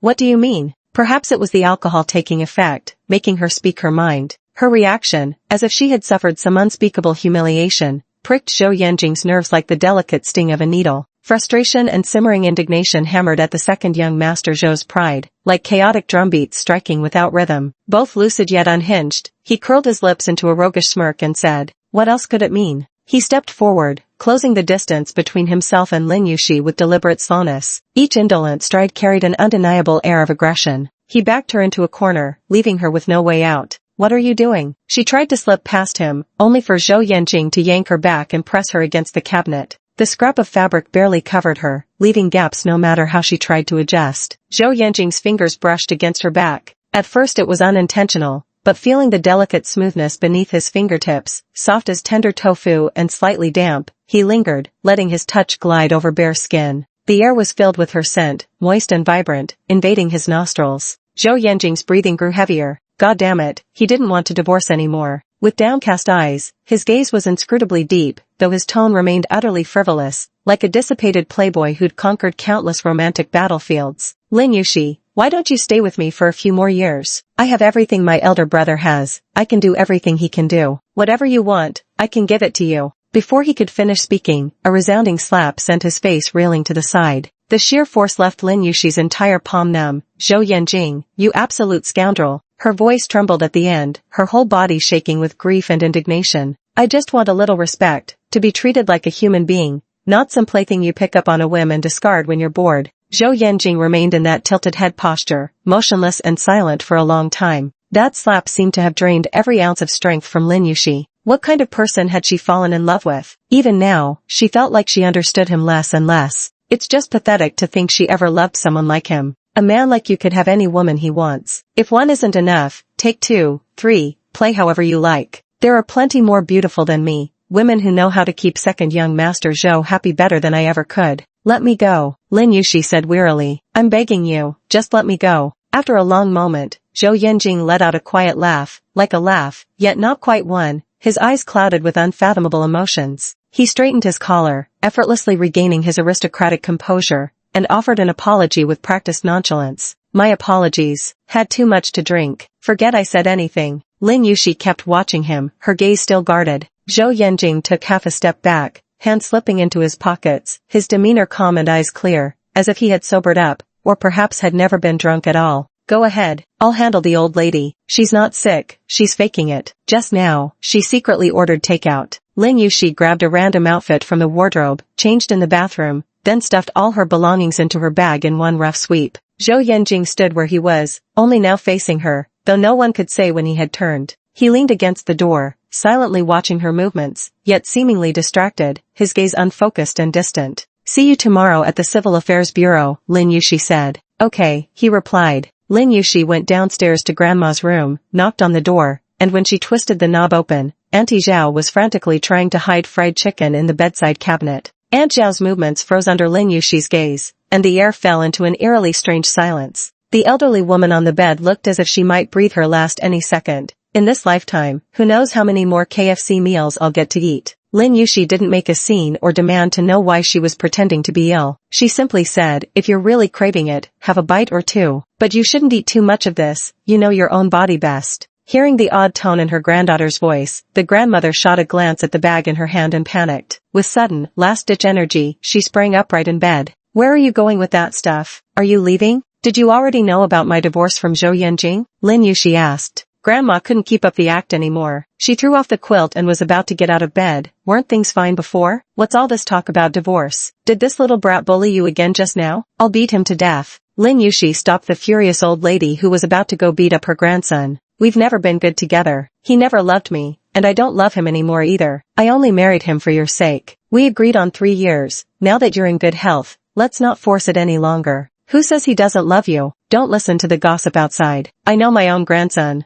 Lin Yuxi replied, he said it himself. What? The old lady nearly lost her breath from shock. Lin Yuxi helped her back onto the bed and settled her in comfortably. She sat by the bed for a while and whispered, Grandma, I've truly been miserable these past 3 years, not happy at all. Please don't force me anymore, alright? The old woman looked at her quiet demeanor with heartache, her eyes reddening. How could this have happened? Lin Yuxi smiled at her and said with feigned nonchalance, even though I divorced him and won't be part of the Zhou family anymore, I'll always consider you my family in my heart. I'll visit you often, and if you ever miss me, just call me. Our bond has nothing to do with them. She tucked the blanket around the old lady's shoulders, then picked up her bag and stood. The old lady pushed the covers aside again. Let me see you off. Lin Yuxi couldn't refuse, so she had Aunt Zhao drape a thick coat over her shoulders. Old Lu was already waiting in the courtyard. The car's heater had been turned on earlier, so it wasn't cold inside. Grandma accompanied her all the way to the car, instructing old Lu to make sure she was safely delivered right to her doorstep before returning.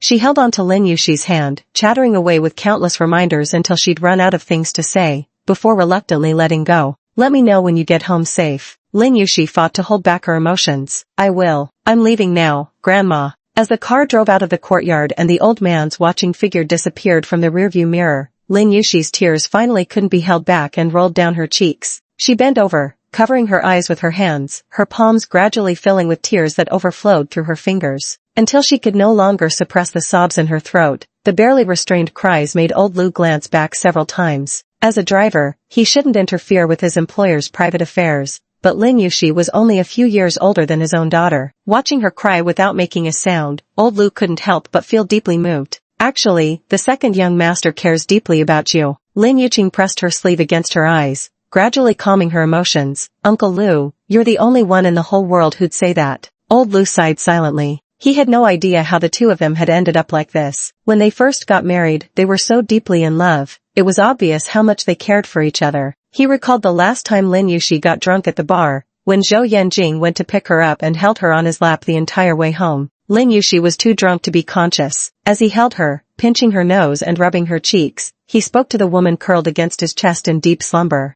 Out cold like this, might as well sell you off. Lin Yushi, if I sold you, would you even find your way home? Then changing his mind again, he planted a kiss on their lips. Forget it, it's not for sale. Someone this dumb, I'm afraid you won't find your way back. Chapter 60, Handling the Formalities. When Zhou Yan'an came downstairs in the morning, his grandmother was sitting imposingly in the living room with her walking stick, ready to hold him accountable. The moment she saw him, she barked, "You little brat, get over here." Zhou Yanjing looked like he hadn't slept well, with traces of fatigue between his brows. He took a sip of black coffee and said, "What now, Your Highness?" The old lady glared at him angrily and demanded, "Tell me this instant, do you truly love Xiaoxi or that Jiangnan? Getting gossipy in your old age, aren't we?" Zhou Yanjing responded distractedly. The old lady was furious. "Stop being such a slacker. What happened to all those promises you made to me, huh? And look what you've done. Just see how you've bullied our Xiaoxi. I don't care what you do. Break it off with that Jiangnan immediately and go apologize to Xiaoxi. Haven't you made enough of a mess of this family already?" Zhou Yanjing downed the remaining half cup of coffee as if it were poison,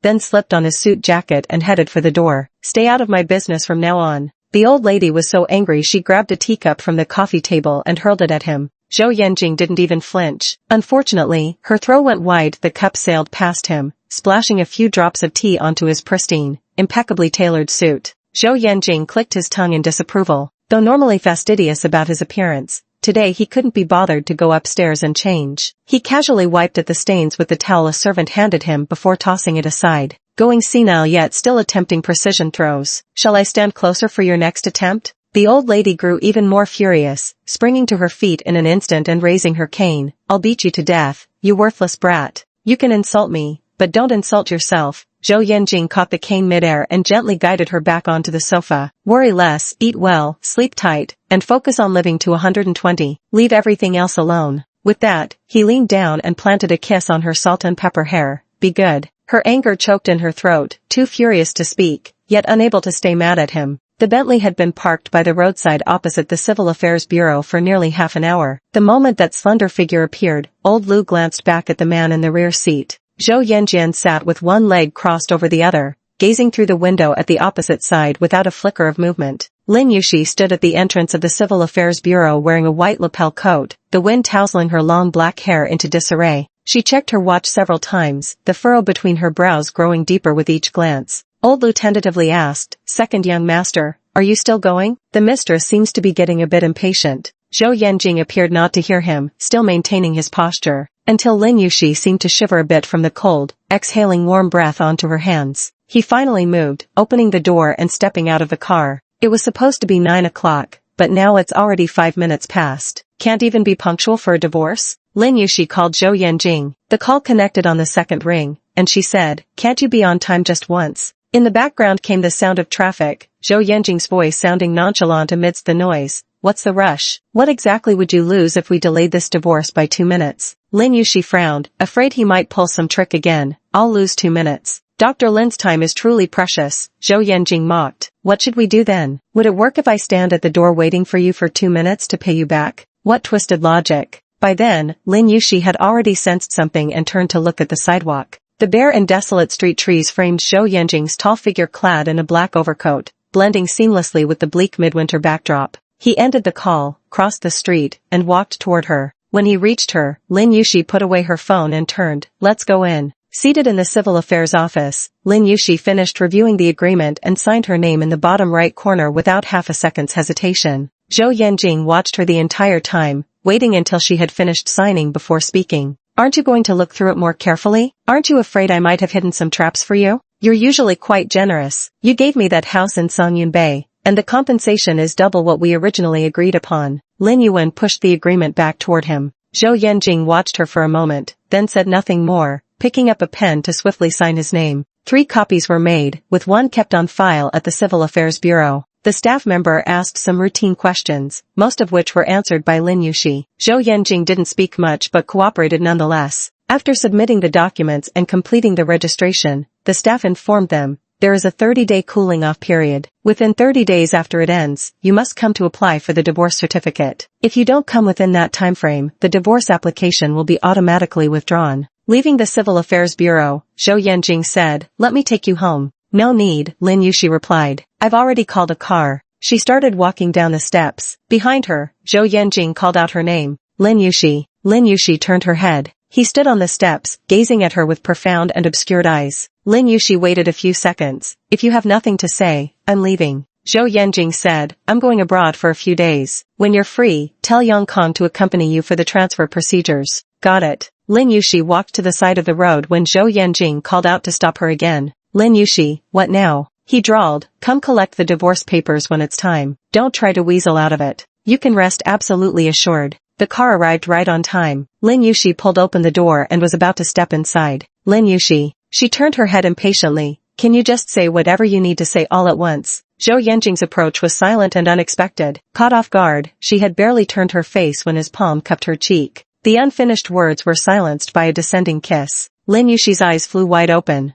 At such close proximity, she could see Zhou Yanjing's jet-black lashes and closed eyes. The cool touch of lips, yet scalding breath. The kiss began without warning and ended just as abruptly, like a fleeting night blooming cereus, lingering on her lips for only the briefest instant, too quick to grasp. At most, a second. Before she could react and push Zhou Yanjing away, he had already released her. Without a word, offering neither explanation nor opportunity for her to scold him, he turned and strode away. Only Lin Yuxi remained standing there in a daze, watching his receding figure grow increasingly distant. It was like passing by the roadside when a dog suddenly darts out to bite you before running away without warning. Bewildered, and utterly baffled. When she reached the office, a massive bouquet of flowers sat on her desk, vivid crimson roses emitting an overwhelmingly rich fragrance. Oh, the colleague teased, Dr. Lin, who's pursuing you? Already got suitors right after the divorce? Our Dr. Lin is indeed in high demand. By the way, how did the paperwork go this morning? The policies these days really don't favor women. What's with this mandatory cooling-off period for divorce? Didn't we just have a case where a man changed his mind during the cooling-off period and stabbed the woman, leaving her severely injured? Before she could finish, another colleague scolded, Hey, can't you say something more auspicious? It's all right. Lin Yuxi smiled. Everything went quite smoothly. She picked up the flowers, wanting to see if there was a card. Truth be told, she hadn't had many suitors growing up. Being neither skilled at nor particularly fond of socializing, she'd never been surrounded by many admirers, so she'd never really considered herself particularly beautiful. It wasn't until her 3rd year of high school that a male classmate who often competed with her in English exams confessed his feelings. That day after school, they were kept behind by the English teacher to discuss competition matters, and it ended quite late, so the boy walked her home. Just before reaching the small intersection near the Zhou residence, the male classmate suddenly grabbed her hand. Lin Yuxi was startled, noticing his palm was sweating nervously. He said a lot, but Lin Yuxi barely registered any of it, probably because it was dark, and his touch came without her permission, making her deeply uncomfortable. Then she saw them under the streetlight not far away, Jiang Nan embracing Zhou Yanjing's waist. Afraid Zhou Yanjing might spot her and report to Ling Yaqiong that she was dating Yang, she snatched her hand back and walked away. After that, perhaps embarrassed by the rejection, the male classmate never spoke to her again. There were only a few people in Lin Yuxi's social circle, and recently, the only one likely to send flowers was Tan Yu. Unable to find a card, she assumed the flowers were from Tan Yu and felt somewhat troubled. She didn't want things to develop in that direction. After much deliberation, she sent Tan Yu a message at noon. Received the flowers. Thanks, but please don't send them again. Tan Yu's reply came quickly. I didn't send flowers. Lin Yuxi froze, then hurriedly began to apologize, halfway through typing when Tan Yu, as if after some internal struggle, sent another message. But I can send some. Lin Yuxi was mortified. That's not what I meant. I must have gotten it mixed up. It was probably from someone else. Really sorry about that. Just pretend you didn't see it.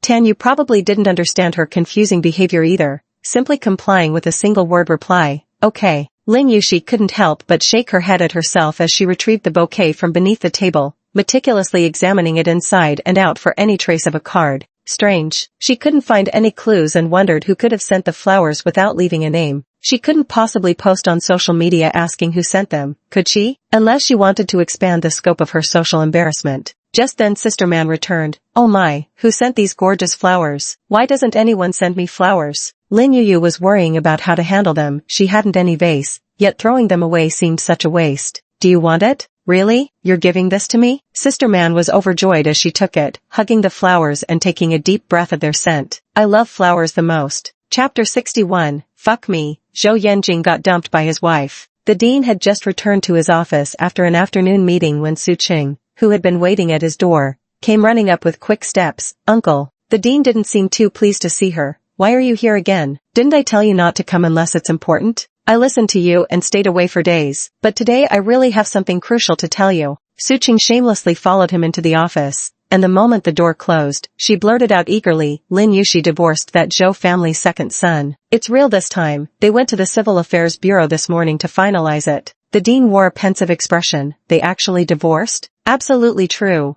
I heard it with my own ears. She said it herself. That's none of your business either. The dean still hesitated. After all, he had no grudge against Lin Yushi. It wasn't worth risking offending the Zhou family just for a junior doctor. Mind your own business and stop provoking her all the time. Don't go making trouble for me. No way. Su Qing protested urgently. She's already divorced. Without any backing now, shouldn't she give that promotion spot back to me? The dean slammed the table violently. Give it back? Do you think promotions are a joke? Or do you think the last commotion you caused wasn't big enough? Su Qing shuddered in fright. Get your ass back to work. Uncle. The dean shot him a glare, silencing Su Qing, who could only stomp off indignantly in frustration. On Christmas, Yu Jiaxiao ditched her colleague's party and rushed to Lin Yushi's home to celebrate together. She had secretly taken a fully decorated Christmas tree from the company, struggling tremendously while hauling it upstairs. The tree was towering and adorned with various baubles. As she walked along, things kept falling off and she kept picking them up, finally managing to lug it into the living room. Lin Yushi's back ached from exhaustion. Your boss is truly blessed to have you. Of course, I just helped him land a major deal. She had also brought several bottles of wine. The two sat cross-legged on the carpet as Lin Yushi prepared a new recipe she'd learned, lasagna with Italian meat sauce. Yu Jiaxiao couldn't hold back after just her third bite. Are you sure this is lasagna and not layers of dish rags? Lin Yushi said weakly. It's not that bad, is it? I still think it's edible. True, when you're starving enough, you'd even gnaw on the soles of your shoes. Yu Jiaxiao poured 2 full glasses of red wine. Here's to celebrating your freedom from that bastard and stepping into a new life. Lin Yushi clinked glasses with her, beaming. Congratulations to us both. Before they'd even finished their first drink, the doorbell chimed repeatedly. Yu Jiaxiao patted her bottom and stood up. I'll get it. Lin Yushi turned to look, only to see her slam the door shut the moment it opened, without a word. The person outside wedged their foot in the gap, pushing hard to get in. Tan Xingchen exerted so much effort her face contorted. You crushed my toes. Broke 'em clean. Yu Jiaxiao threatened fiercely. I'll crush you to death with my thighs. The two of them wrestled at the doorway for what felt like ages. Just as the door was about to give way from their struggle,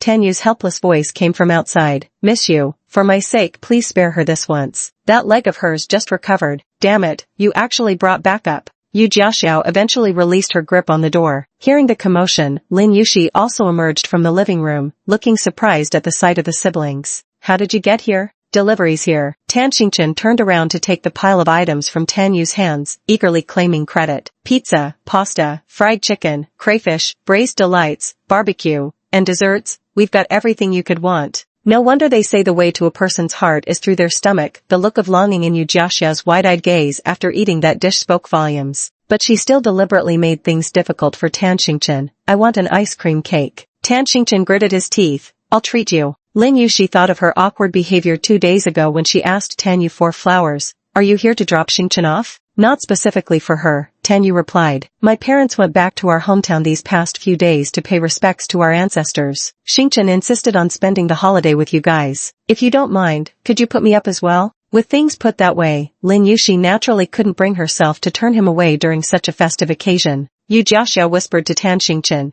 Tsk, your brother is quite the charmer. Tan Xingchen covered her mouth. Shoo. Do you know what the most important quality of an excellent wingman is? Knowing when to shut up. Relax, Yu Jiaxiao chuckled mischievously. I've already approved this marriage. She genuinely thought Tan Yu was quite exceptional, polite, considerate, and understanding social cues, infinitely better than that scumbag Zhou Yan'an. There were too many things. The coffee table wasn't big enough and had been pushed aside, leaving the food spread out in a large expanse on the carpet. Lin Yuxi brought 2 more clean glasses, while Yu Jiaxiao and Tan Xingchen picked out a movie to play on the projector. The main light in the living room was turned off, leaving just 2 floor lamps with just the right amount of light. Leaning against the sofa, they sipped their drinks and chatted, enjoying a relaxed and cozy atmosphere. Tan Yu heard that the neglected lasagna was made by Lin Yuxi personally and asked, "Can I try some?" Lin Yuxi quickly responded, "That one tastes terrible. You should eat these instead, there's already so much to finish." Tan Yu had already taken a bite and swallowed it. "It's okay, not bad at all." He actually finished the entire portion of lasagna, leaving Lin Yuxi stunned. "You really didn't have to force yourself," she said.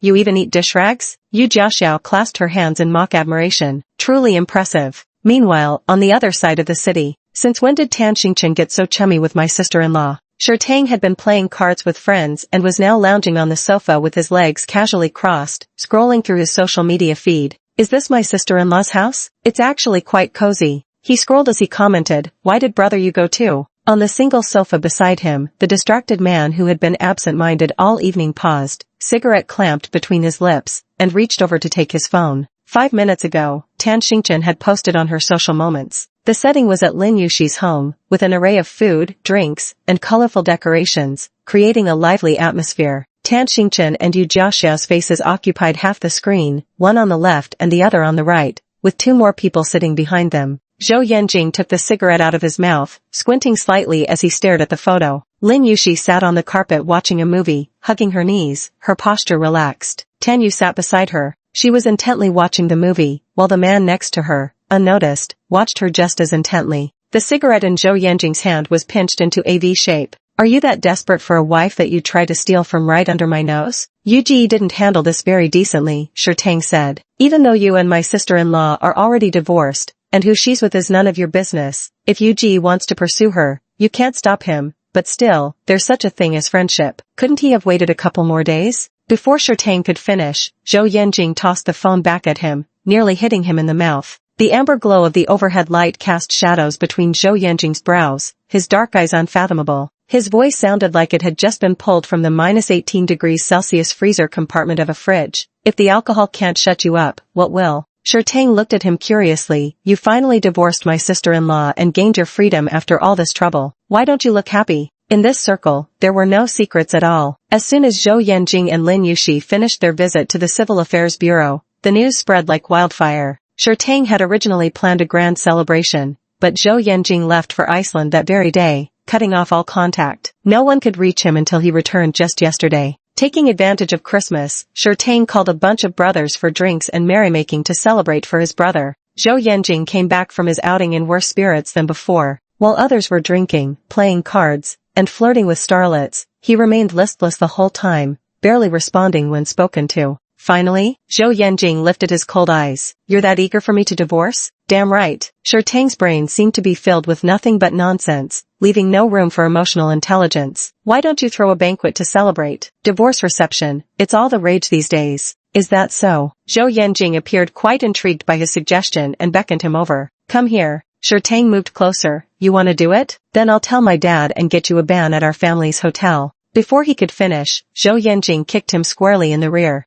Tang held in pain, clutching his buttocks with a look of utter disbelief. "Bro, you went for the kill?" Zhou Yanjing scoffed. "It was my foot, you dumbass." He tossed the half-smoked, thoroughly mangled cigarette into a wine glass. "A divorce banquet? What exactly are we celebrating? Trying to humiliate me further? Or maybe you can buy me an ad space, spread it across Times Square in New York, all the way to the fucking United Nations, announce to the whole goddamn world that Zhou Yanjing got dumped by his own wife." Tang stared at his gloomy face, covering his butt and standing there dumbfounded for a long while. Then he picked at his ear with his pinky finger, trying to quickly improve his hearing in a short amount of time. "Bro, are you drunk or am I drunk?" Chapter 62. A weirdo. After a few drinks, Tan Xingchen eagerly sidled up to Lin Yuxi. "I know I was wrong. I've reflected on it at home these past few days. Your matters with Jiang Nan are between you two. It shouldn't affect our relationship." Lin Yuxi remained non-committal, merely saying, "You're the one caught in the middle. Just decide for yourself. As far as I'm concerned, you and Jiangnan were never connected in the first place." Tan Xingchen sobbed with emotion. "Sister Yushi, you're truly an angel. That day when I got home, my brother even scolded me, saying I was narrow-minded and told me to learn more from your tolerance." Lin Yushi replied, "I'm very tolerant towards unimportant people." Tan Xingchen's smile froze, her world shattered on the spot. "So, am I an unimportant person?" Lin Yushi laughed and patted her head, "Just teasing you." Tan Xingchen became even more attentive, personally peeling crayfish for her to eat. "Tan, you couldn't stand it any longer. You've never been this filial to mom and dad, have you?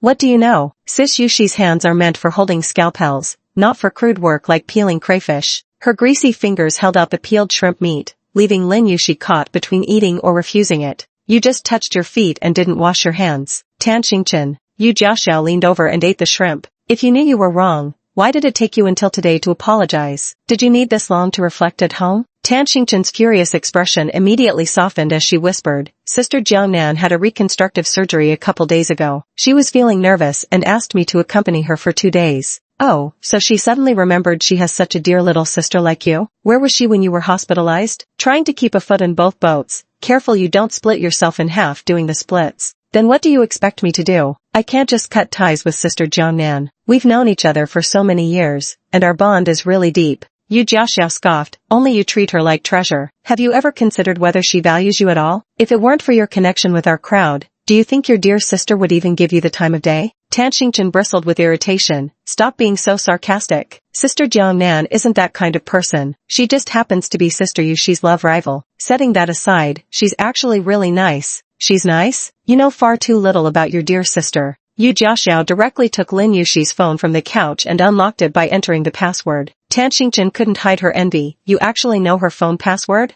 I even know her bank card PIN." Lin Yushi couldn't take it anymore with these two. "Could you at least wash your hands before touching my phone next time? I'll disinfect it for you later, moi moi." Yu Jiaxiao opened Lin Yushi's WeChat, scrolled to Jiangnan's profile picture, clicked into her moment, then jerked her chin at Tan Xingchen. "Take out your phone and put them side by side, you'll see the difference immediately." Tan Xingchen was utterly baffled but did as told, opening Jiangnan's moments on her own phone and comparing them side by side with Lin Yushi's. "Huh? How did I miss this ski trip post of hers?" "Don't rush, keep scrolling down." Slowly, as she scrolled further, Tan Xingchen's expression gradually grew increasingly peculiar. Jiangnan didn't post on her social media feed very often, so she quickly scrolled through over 2 years' worth of timeline updates. There were many posts visible to Lin Yuki's account that her own couldn't see. Without exception, all these posts were somehow related to Zhou Yanjing. They either contained ambiguous captions or subtly included Zhou Yanjing himself in the content. Tan Xingchen was still making excuses to console herself. She might have posted it with limited visibility, and I'm not in that group. "Then tell me, what kind of elite group are you excluded from that she gets to be in?" Yu Jiaxiao rolled her eyes. "She said it to only she can see, you idiot." Tan Xingchen glanced at Lin Yushi, whose calm expression showed she'd known all along. Though Lin Yushi and Jiangnan didn't share many mutual friends, they at least still had Tang, Song Yunfan, and that whole crowd in common. Jiangnan's social media posts never failed to receive Tang's likes, except for every single one related to Zhou Yanjing, which Tang consistently turned a blind eye to. Lin Yushi wasn't stupid. How could she not notice? "I remember this one." Tan Xingchen suddenly pointed at a photo from over 2 years ago. This was shortly after Yanjing left for New York. Tang moped around like a heartbroken puppy for ages. When Yanjing didn't come back for his birthday, Tang dragged all of us to New York to celebrate it together. Everyone was there that day. But Jiangnan had a knack for choosing angles. The photos she posted featured only Zhou Yanjing. White tablecloth, pristine tableware, a birthday cake, Zhou Yanjing's lazy, smiling expression. Caption, accompanying you through the long years, year after year, heart. It looked as if it were just the two of them having an intimate celebration. Tan Xingchen trailed off into silence. Jiangnan was deliberately creating the illusion of intimacy with Zhou Yanjing, and all these social media posts were visible only to Lin Yushi. Whether Zhou Yanjing truly adored her as the rumors claimed or not, flaunting their affection right in front of Lin Yushi was really quite pathetic. "She's even more despicable than I thought, pretending to be in a perfect little duo. Absolutely shameless," Yu Jiaxiao said. "Now do you see what kind of person your dear sister really is?" Tan Xingchen fell silent, his mood noticeably downcast. She considered herself lacking in moral sense, yet even she found such despicable tactics beneath contempt. The collapse of an idol is nothing compared to this. Lin Yushi froze for a moment. She too had just learned that this social media post was a fabricated illusion by Jiang Nan, but her bewilderment lasted only momentarily before dissipating like fleeting clouds swept aside by the wind. Zhou Yanjing and Jiang Nan's time together in New York spanned far beyond that single day, that solitary meal. Besides, she wasn't the least bit interested in their love affair now. Tan Xingchen and Yu Jiaxiao had drunk too much together, both clamoring to stay the night and each claiming half of the bed while trying to kick the other off. How is Sister Yushi supposed to sleep if you're here? Why don't you just go home with your brother? It's not like you're homeless. Lin Yushi saw Tan Yu off. Though he had been there all evening, he mostly sat aside without interrupting the three girls' playful banter, only occasionally bringing them food and drinks. One could say he was a considerate extra indeed. As Lin Yushi escorted him to the elevator, Tan Yu suddenly asked her, "Does Yanjing know about those things?" Lin Yushi looked up while pressing the elevator button, meeting his gaze. Would it make any difference if he knew or not? Lin Yushi had long since sobered up. Jiang Nan wouldn't have dared send me those photos unless he'd given her tacit approval. You've endured so much unfairness, said Tan Yu. The air outside carried a chill. Lin Yushi kept her hands buried in her coat pockets. All her overt and covert bragging, none of it can really hurt me. What truly hurt her was always Zhou Yanjing's attitude. Tan Yu remained silent for a long moment before reaching out to gently pat her head, just once, a quiet gesture of comfort. As the elevator arrived, he said before entering, "You could actually learn a bit from Xingchen's shamelessness sometimes, only she's allowed to bully others, not the other way around." Lin Yushi laughed. "Is that really how you talk about your own sister?" Tan Yu also smiled. "There's nothing wrong with being a little selfish. The people who care about you would actually prefer you to be more selfish, as long as you don't get taken advantage of." Lin Yushi nodded earnestly. "Thank you." Lin Yushi's office never lacked fresh flowers. There was a new bouquet every single day. She never did discover the identity of the mysterious flower sender. The more bouquets she received, the more puzzled she became. If he truly wanted to pursue her, he wouldn't stay so anonymous. Wouldn't leaving no name make all his efforts pointless? If he doesn't want to pursue her, then what's the motive behind sending flowers every single day? Sister Man was utterly delighted, with some rounding off. It practically meant someone sent her flowers daily. She didn't care about the details. As long as she got flowers, she was happy. She even specially brought a few vases from home to carefully arrange and tend to them. That day, Lin Yushi had just handed the flowers to Sister Man when Xiao Chui came back from outside. Seeing her, he immediately said, "There's a card today." Lin Yushi quickly asked, "Where is it?" "It was originally placed on top of the flowers, but I was afraid it might fall, so I slipped it into your book holder." Xiao Chui pointed. "There." A white folded card, quite a common style from florists, contained some writing inside. As Lin Yushi opened it to read, Xiao Chui leaned in close to take a look too. What did it say? She didn't even catch a glimpse before Lin Yushi abruptly snapped the card shut, her face losing half its color, turning terrifyingly pale. "What's wrong?" Xiao Chui noticed something was off with her expression. Lin Yushi clutched the card tightly, her fingers rigid, and asked, "Did anyone else see this?" "I don't think so. I was the first one here this morning, and when I saw it, I clipped it there for you." "Thank you. I'll buy you coffee later." Lin Yushi tore the card into pieces, very tiny pieces, ensuring it could never be pieced back together to read the original words again. After throwing it into the trash, her stiff body finally relaxed somewhat. Xiao Chui grew a bit nervous from her reaction. "Who sent them anyway? You're acting like you received a bomb." Lin Yushi slumped over the desk, forehead propped in her hands, brows tightly furrowed. "I don't know who it is either. Some pervert." The card bore no signature, just a single line of text. "I want to hear you moan." Chapter 63 Power Outage. Lin Yushi tossed the entire bouquet into the sanitation trash bin downstairs. She threw them all away, along with the ones Sister Man kept in the office. There was no florist information left on the flowers, so Lin Yushi went to ask the nurse who had handed them to Xiao Tsue. The nurse didn't remember what the other person looked like, just plain and unremarkable, really. Thinking it was a flower delivery, she didn't pay much attention. When Sister Man learned the floral sender was a creep, she grumbled in disgust and furiously sprayed disinfectant across the office.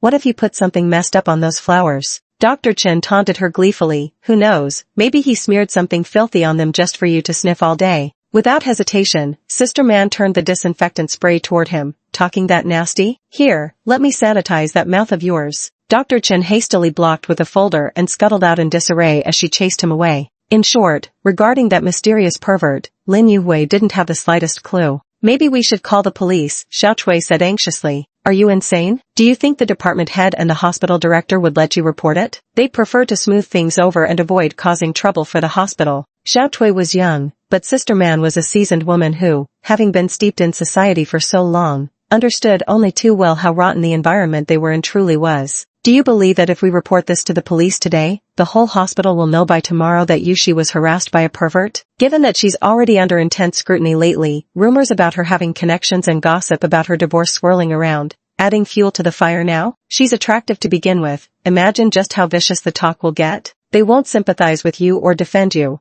They'll just label you a slut. Asterisk, you must have led them on, flirting left and right. Otherwise, why would they target you? Asterisk. Women have essentially no support in situations like this. Besides, all he did was send a few bouquets, no other actions, no threats to her personal safety. Even if the police came, they'd probably just tell you to be more careful. Xiao Cui slumped into his chair dejectedly. But we can't just do nothing, can we? No need to panic too much. This creep hasn't even dared to show his face. Probably just some cowardly turtle who only dares to send cards anonymously, never to appear in person. After pondering for a moment, Sister Man added, Yushi, do you have any reliable friends around? Ask someone to escort you during your daily commute. If not, leave work with me. You can stay at my place for a while. She already had 2 children at home, the younger one just turning 1-year-old. With both parents busy at work, the elderly had come from their hometown to help take care of the children. Their 3-bedroom apartment was already quite tight, and Lin Yushi really didn't want to impose further by staying at her place. Thank you for your kindness, Manjia, but I wouldn't want to trouble you. I can just ask a friend to stay with me for a few days. That works too. The hospital is safe during work hours, just don't go out alone after work, Manjia advised. We still don't know who it was, so it's better to be careful. When Yu Jiaxia found out, she reacted even more intensely than Lin Yushi. Damn pervert. How hasn't this trash been collected by the sanitation workers yet? Just let me find out who he is, and I'll slice him up like enoki mushrooms for a spicy hot pot. Don't leave work yet, wait for me at the hospital. I'll come pick you up. Lin Yushi was walking while typing a reply to her message with her head down. A figure blocked her path straight ahead. She moved aside to let them pass, just as they happened to step in the same direction. She shifted aside again, but the man followed suit. Lin Yushi finally realized this wasn't coincidental. Her typing fingers paused as she lifted her gaze from the screen. Weibin blocked her path, speaking like an overly familiar friend. Who are you messaging so intently? I don't believe we're acquainted. Lin Yushi attempted to step around him as she replied. Having a meal with me would help us get acquainted. Weibin blocked her path again, as if he had anticipated this moment. I heard you and Zhou Yanjing have already finalized the divorce. He lowered his head slightly. Now, may I pursue you? Lin Yushi paused, connecting the dots. Were you the one sending those flowers? What flowers? Weibin's expression showed just the right amount of confusion. Nothing seemed out of the ordinary. Lin Yushi stared at him, trying to discern something from his face, but failed. If you want me to give you flowers, just say so directly, no need to beat around the bush. What kind do you like? Roses? Tulips? Or maybe, sunflowers? Lin Yushi disliked the way this person made her feel, especially the way he looked at her with those predator-like eyes as he spoke. She still remembered the last time he had touched her hand, that sensation, like a venomous snake coiling around her. But he always maintains such a righteous demeanor that people wonder if they've misjudged him. He's remarkably skilled at switching between innocence and perversion, as if suffering from a split personality. But without concrete evidence, Linya couldn't be absolutely certain it was him. Frowning, she walked straight past Weibin without another word, unaware of the man behind her staring at her retreating figure. The pure and righteous mask on his face melted away, replaced by a gaze thick with nearly sinister amusement. As expected, second young Master Zhou indeed treated women like disposable garments. This day had come even sooner than he'd imagined. Perhaps because of that perverted card, that uneasy feeling once again surfaced in Lin Yushi's heart. When Yu Jiaxiao came to pick her up after work that evening, she brought luggage with her to stay over. Lin Yushi had specifically instructed her hospital colleagues to refuse any flower deliveries addressed to her. But after that day, no more flowers ever arrived. Everything returned to utter calm.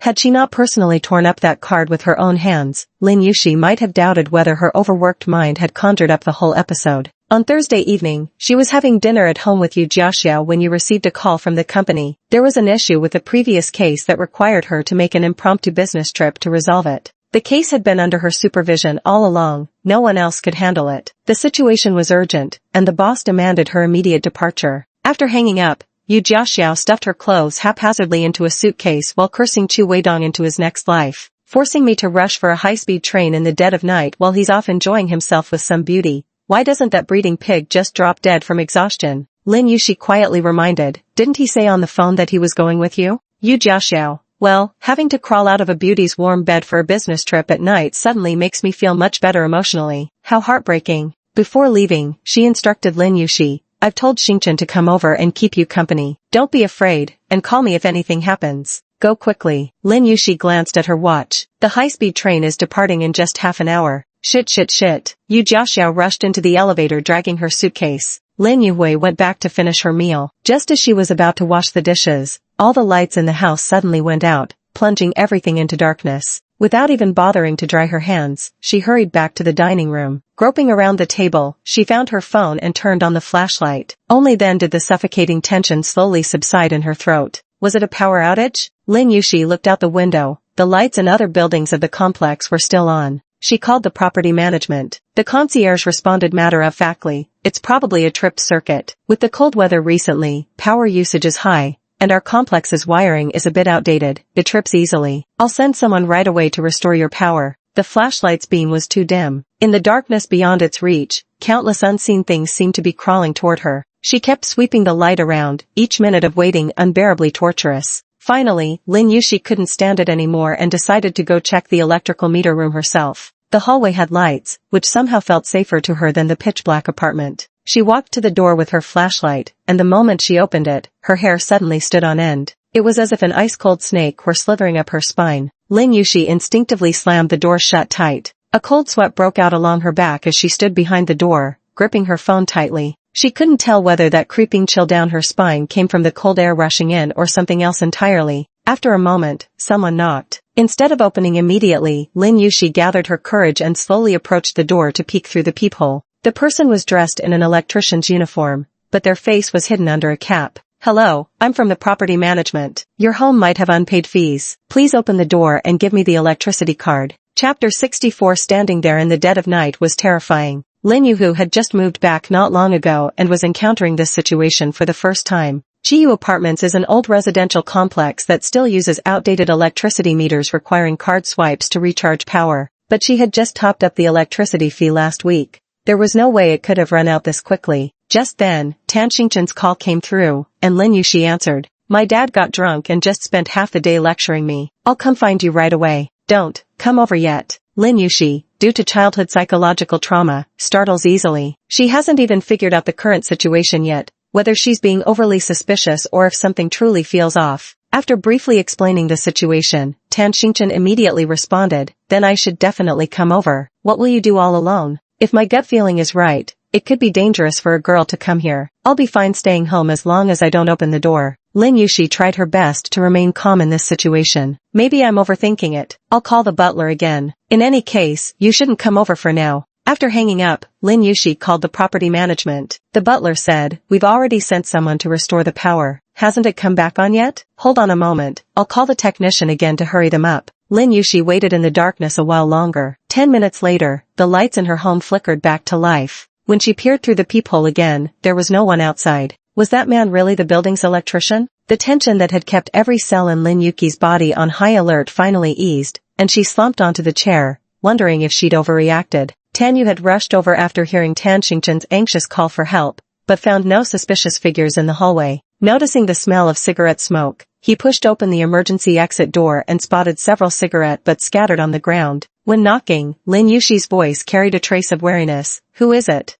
"Yushi, it's me." Recognizing his voice, Lin Yushi opened the door and glanced behind him. "No one else, don't worry." Tanyu hesitated whether to tell her about the cigarette butt. It might just be a coincidence, and he didn't want to frighten her. But Lin Yushi's nose was sharp, and she had already caught the strong scent of cigarette smoke. Following Tanyu's gaze, she spotted the cigarette butt on the ground. Judging by the normal smoking pace, someone had been lingering there for nearly half an hour. "You shouldn't stay at home these next few days. Come to our place instead. Xingchen will keep you company. You'll feel safer that way. Stay here." And Lin Yushi probably wouldn't get a wink of sleep all night. She still shook her head. "Visiting your place so late at night would be too presumptuous. I have other places to go. Don't worry about me." Tanyu didn't press further. She had strong personal boundaries. If he carelessly crossed that line, she might retreat 100 miles in an instant. The villa in Songyun Bay had already been transferred to Lin Yushi's name. Yang Kong handled nearly all the paperwork and procedures. Zhou Yanjing never showed up for any of it. Tanyu sent Lin Yushi to Songyun Bay and helped carry her luggage into the house. The already asleep Anshin hurried out upon hearing the noise, her expression resembling that of a left-behind child finally welcoming home their parents. "Madam, you're back? Let me take your luggage upstairs for you. The master bedroom is cleaned daily. It's spotless."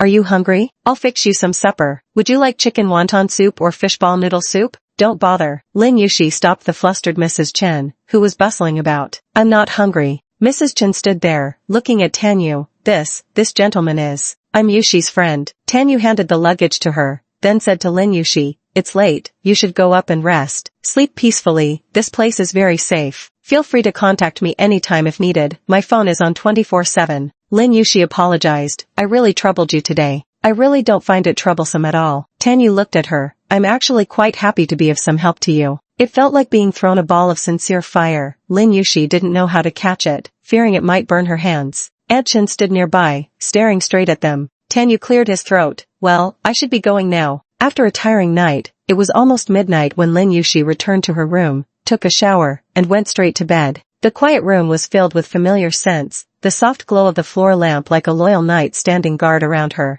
This made her feel safe. In truth, the psychological shadow left by the childhood abduction had gradually faded over the years. She wasn't as easily frightened or prone to nightmares as she used to be, and it had been many years since she'd experienced that kind of fearful intuition like today. The unease gradually faded in the familiar surroundings, and Lin Yushi fell asleep. At some point, she awoke again and saw a figure standing by the bedroom wall. Her scalp prickled with sheer terror in an instant. With a startled scream, she bolted upright on the bed and scrambled backward until her back hit the headboard, only then realizing the person standing there was Zhou Yanjing. Her heart, frozen in panic and nearly stopping altogether, finally resumed beating 2 seconds later. She grabbed a pillow and hurled it straight at Zhou Yanjing. Are you out of your mind? Standing there in the middle of the night is terrifying, you know that? The pillow hit Zhou Yanjing, then fell to the floor. He bent down to pick it up, holding it in his hand as he walked over. I didn't mean to scare you, just wanted to look at you. Who knew your sensitive skin could be so touchy? Waking up from just a single glance, Lin Yushi was so furious she nearly tore her hair out. As soon as Zhou Yanjing set down the pillow, she snatched it up and whacked him with it. The pillow landed squarely on Zhou Yanjing's handsome face. He closed his eyes, waiting until its weight lifted before reopening them with a muttered tch. If this nose were fake, the implant would have been smashed flat by now. He gingerly touched his throbbing nasal bridge, his tone still lazily teasing. Feel better now? If not, go ahead and hit me a few more times. Lin Yuchi really did grab a pillow and fiercely whack him with it, treating a sworn enemy with no greater hatred than she showed toward him. She hit him several more times before Zhou Yanjing finally reached his limit. He grabbed the pillow from her hands and snatched it away. I've never seen you be so ruthless, not even when killing cockroaches. Lin Yushi glared at him angrily, tears welling up uncontrollably only to be forcefully held back. She didn't want to cry, being scared to tears would be too pathetic. Zhou Yanjing paused when he saw the shimmer of moisture rising in her eyes. Although Lin Yushi usually appears aloof and serene, never crying or making a fuss, she is actually quite adept at crying. Her tears can come on demand. Yet she always chose to endure as much as possible in front of others, revealing only her tough outer shell to the world. It took Zhou Yanjing a long time to coax her into trusting him, into letting her precious little pearls fall freely in front of him without restraint. But during those 6 months, Lin Yuki actually cried very little. After all, he had practically offered her his heart on a platter just to make her happy. Zhou Yanjing looked at her eyes filled with mist, damp, hazy, and glaring at him with resentment. The feeble attempt at intimidation only made her seem more fragile, like a sensitive deer in the forest. It stirred a guilty feeling in him, as if he'd bullied her, and his tone softened considerably. Am I really that terrifying? Scaring you like this? His palm gently caressed her face, quite tenderly, but was mercilessly slapped away by Lin Yushi.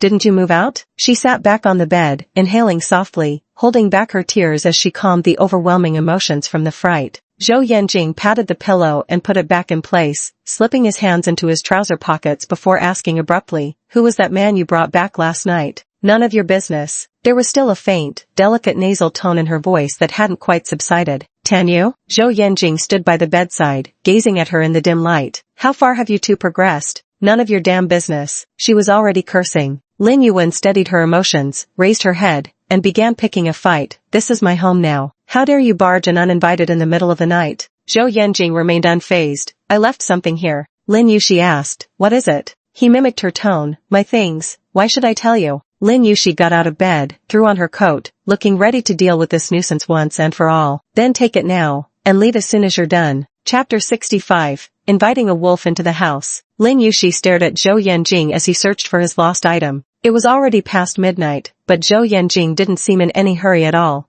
leisurely rummaging here and glancing there. Lin Yushi was so drowsy she could barely stay upright and couldn't help urging him, "What exactly are you looking for?" For some inexplicable reason, he grew defensive. "Why do you ask? Planning to pocket it yourself? Don't be so petty-minded. No matter how valuable your things are, they can't be worth more than this house." Zhou Yanjing gave a low hum in his throat. "That's not necessarily true." Lin Yushi leaned dizzily against the cabinet door. "I'm exhausted. Could you hurry up? If you're tired, then sleep. It's not like I've never lived in this house before. It's not like I'll get lost." Zhou Yanjing pulled open the drawer and picked up a pair of wooden combs inside to examine. The precious small-leaf sandalwood comb was intricately carved with elaborate patterns, its wood emitting a rich yet subtle fragrance. "That's an exquisite comb. Where did you get it?" Lin Yushi glanced at it. "Grandmother prepared it for our wedding. It was part of the old wedding traditions passed down through generations. Something about the first stroke combing to the end, the second ensuring white hair and harmony, the third for descendants filling the home. Have you used it?" Zhou Yanjing asked. Lin Yushi yawned, her voice already nasally. "No. No wonder we got divorced." Zhou Yanjing raised the corners of his eyes. "See? It's all your fault." Lin Yushi, psycho. Because of his movement, Lin Yushi caught sight of the wedding ring on his ring finger. He was actually still wearing it. Drowsy and bleary-eyed, Lin Yushi stared at it for several seconds before asking him, "Why haven't you taken off your wedding ring?" Zhou Yanjing's hand paused briefly, but his reply was casual, as if the matter held little significance. "You've been wearing it too long. Your skin tone will be uneven if you take it off now." Lin Yushi, how particular of you. She finally couldn't hold out any longer and sat down on the small sofa to wait. Her original plan was to wait until Zhou Yanbin found what he needed and leave, so this matter would be settled and neither would bother the other anymore. But she didn't even last 5 minutes before slumping sleepily onto the sofa. Unbeknownst to her, the moment she closed her eyes, Zhou Yanjing immediately stopped his pretense of searching. He approached with softly placed footsteps, afraid of disturbing her vigilant sleep once more. Reaching the sofa, he saw her head tilted to the side in deep slumber, revealing a slender stretch of pale neck where golden light fell across it like glazed honey. Zhou Yanjing lowered his head and watched her for a while before bending down to gently lift her up. As he placed her on the bed, Lin Yushi's brow twitched slightly, showing signs of possibly waking.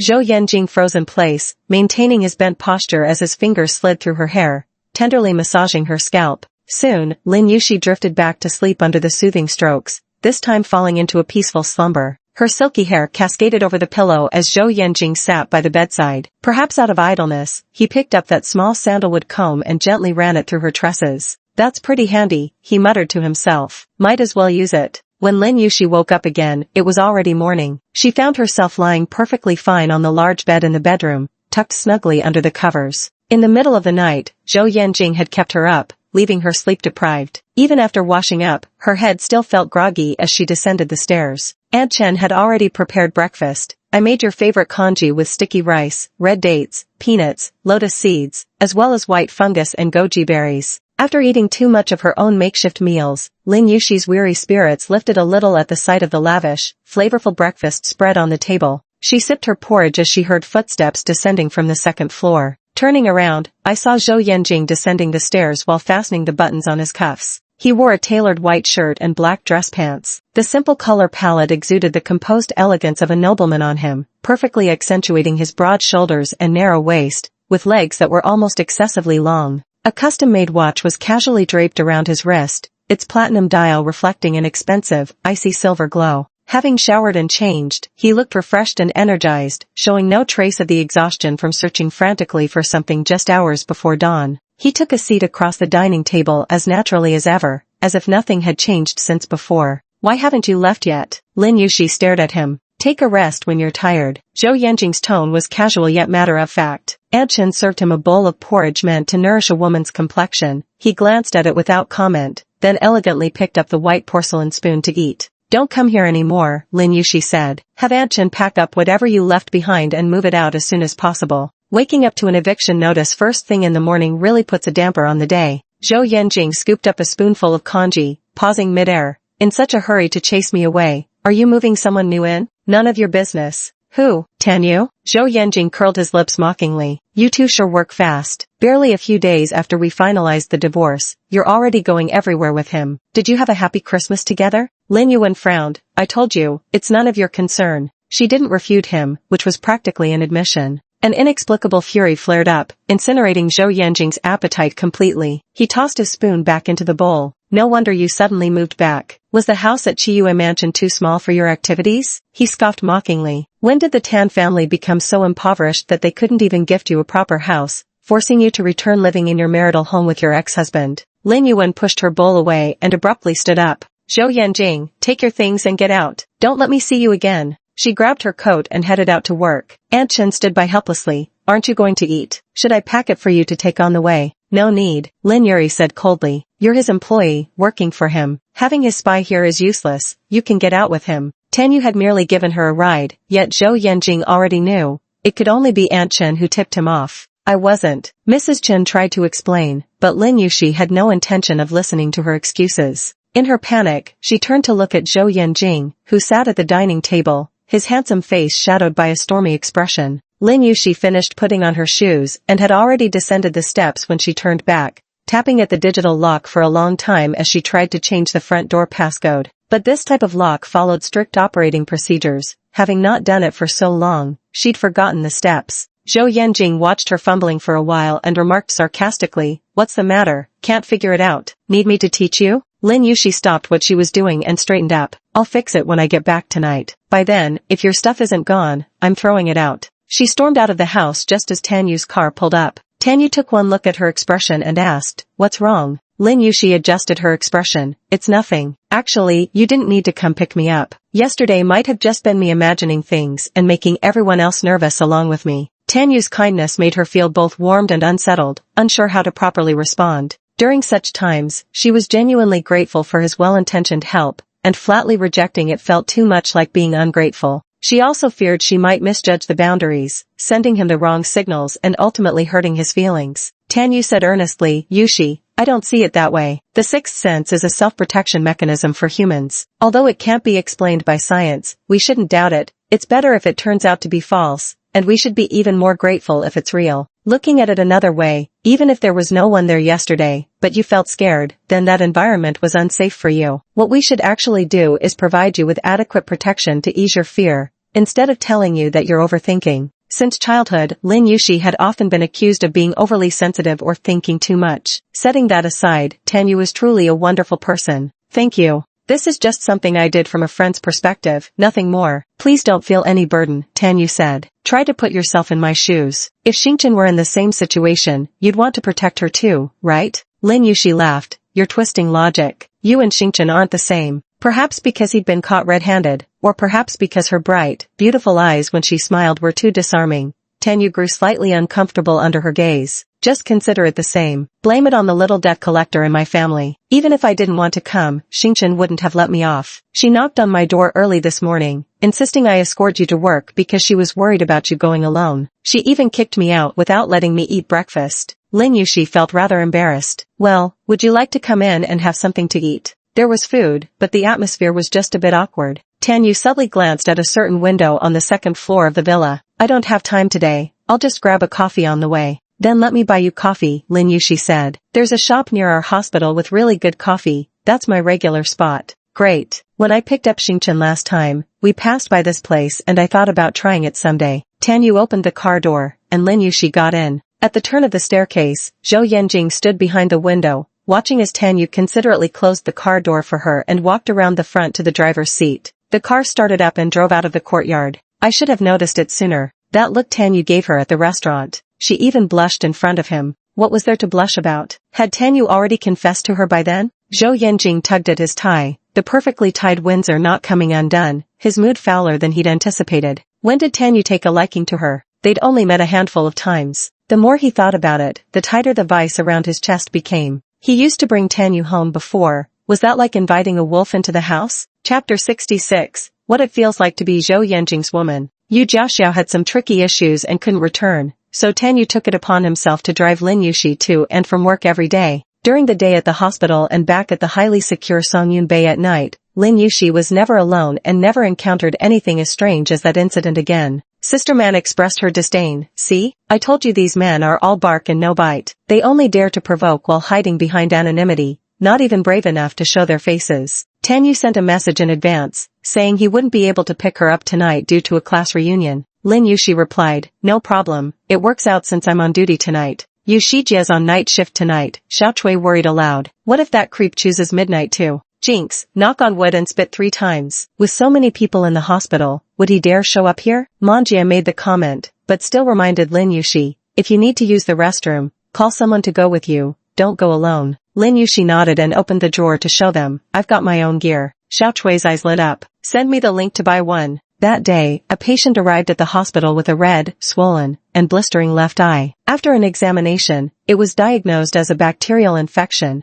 and the day shift doctor administered anti-inflammatory treatment. While Lin Yushi was writing medical records in the evening, this patient's condition suddenly deteriorated. The left eyelid margin had ulcerated, making it impossible to open the eye, and the patient experienced severe gritty pain, coupled with a high fever, leading to immediate admission to the ICU. Upon receiving the news, Lin Yushi rushed out the door in haste, only to turn back halfway, stuffing something into her pocket before leaving. She first administered medication to control the infection, then urgently consulted with other doctors to discuss treatment plans. By the time Lin Yushi finished, several hours had already passed. She hadn't even had time for dinner, and the cafeteria had long since closed at this late hour. She decided to head back to her office and order takeout. In the hallway, Lin Yuwei encountered a nurse and inquired about the postoperative condition of a patient who had just undergone surgery that afternoon. After speaking, she turned and continued toward her office. Passing by the emergency exit, she was caught off guard as a hand suddenly covered her mouth and dragged her inside.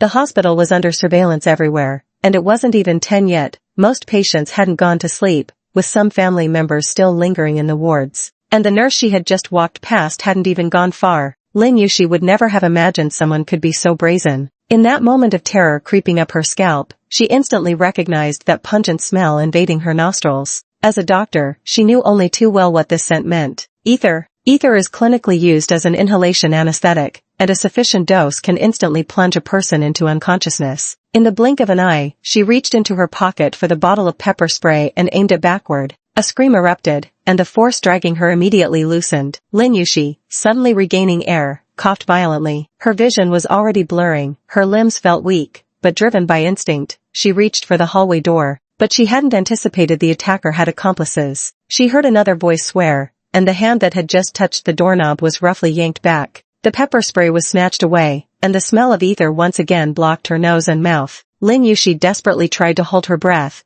lifting her foot to kick the door frantically in an attempt to make some noise. But the other person was too strong, effortlessly dragging her onto the stairs, the ether-soaked cloth pressed tightly over her nose and mouth. The high concentration of ether quickly sapped Lin Yushi's strength, blurring her consciousness. She drifted in and out of wakefulness, as if clinging to the last shreds of awareness. At times she thought she smelled the distinct odor of car interiors. At others she felt herself being supported by someone, being led somewhere. She wanted to open her mouth and scream, but no sound came out before she slipped back into the swirling darkness. When she regained consciousness, she found herself lying on a sofa. Her hands and feet were bound with zip ties, and tape covered her mouth. The effects of the anesthetic hadn't fully worn off yet. Her mind was foggy, her body weak, as she struggled feebly to sit up. Through her blurred vision, she saw the young, powerfully built frame of a man seated across from her. You woke up quickly, the man spoke. That voice. Wei Bin. She thought of those vile words on the card, remembered that chilling intuition she'd felt outside her door that night. So, it was him after all. The restraints behind her back made it difficult for Lin Yushi to exert any force,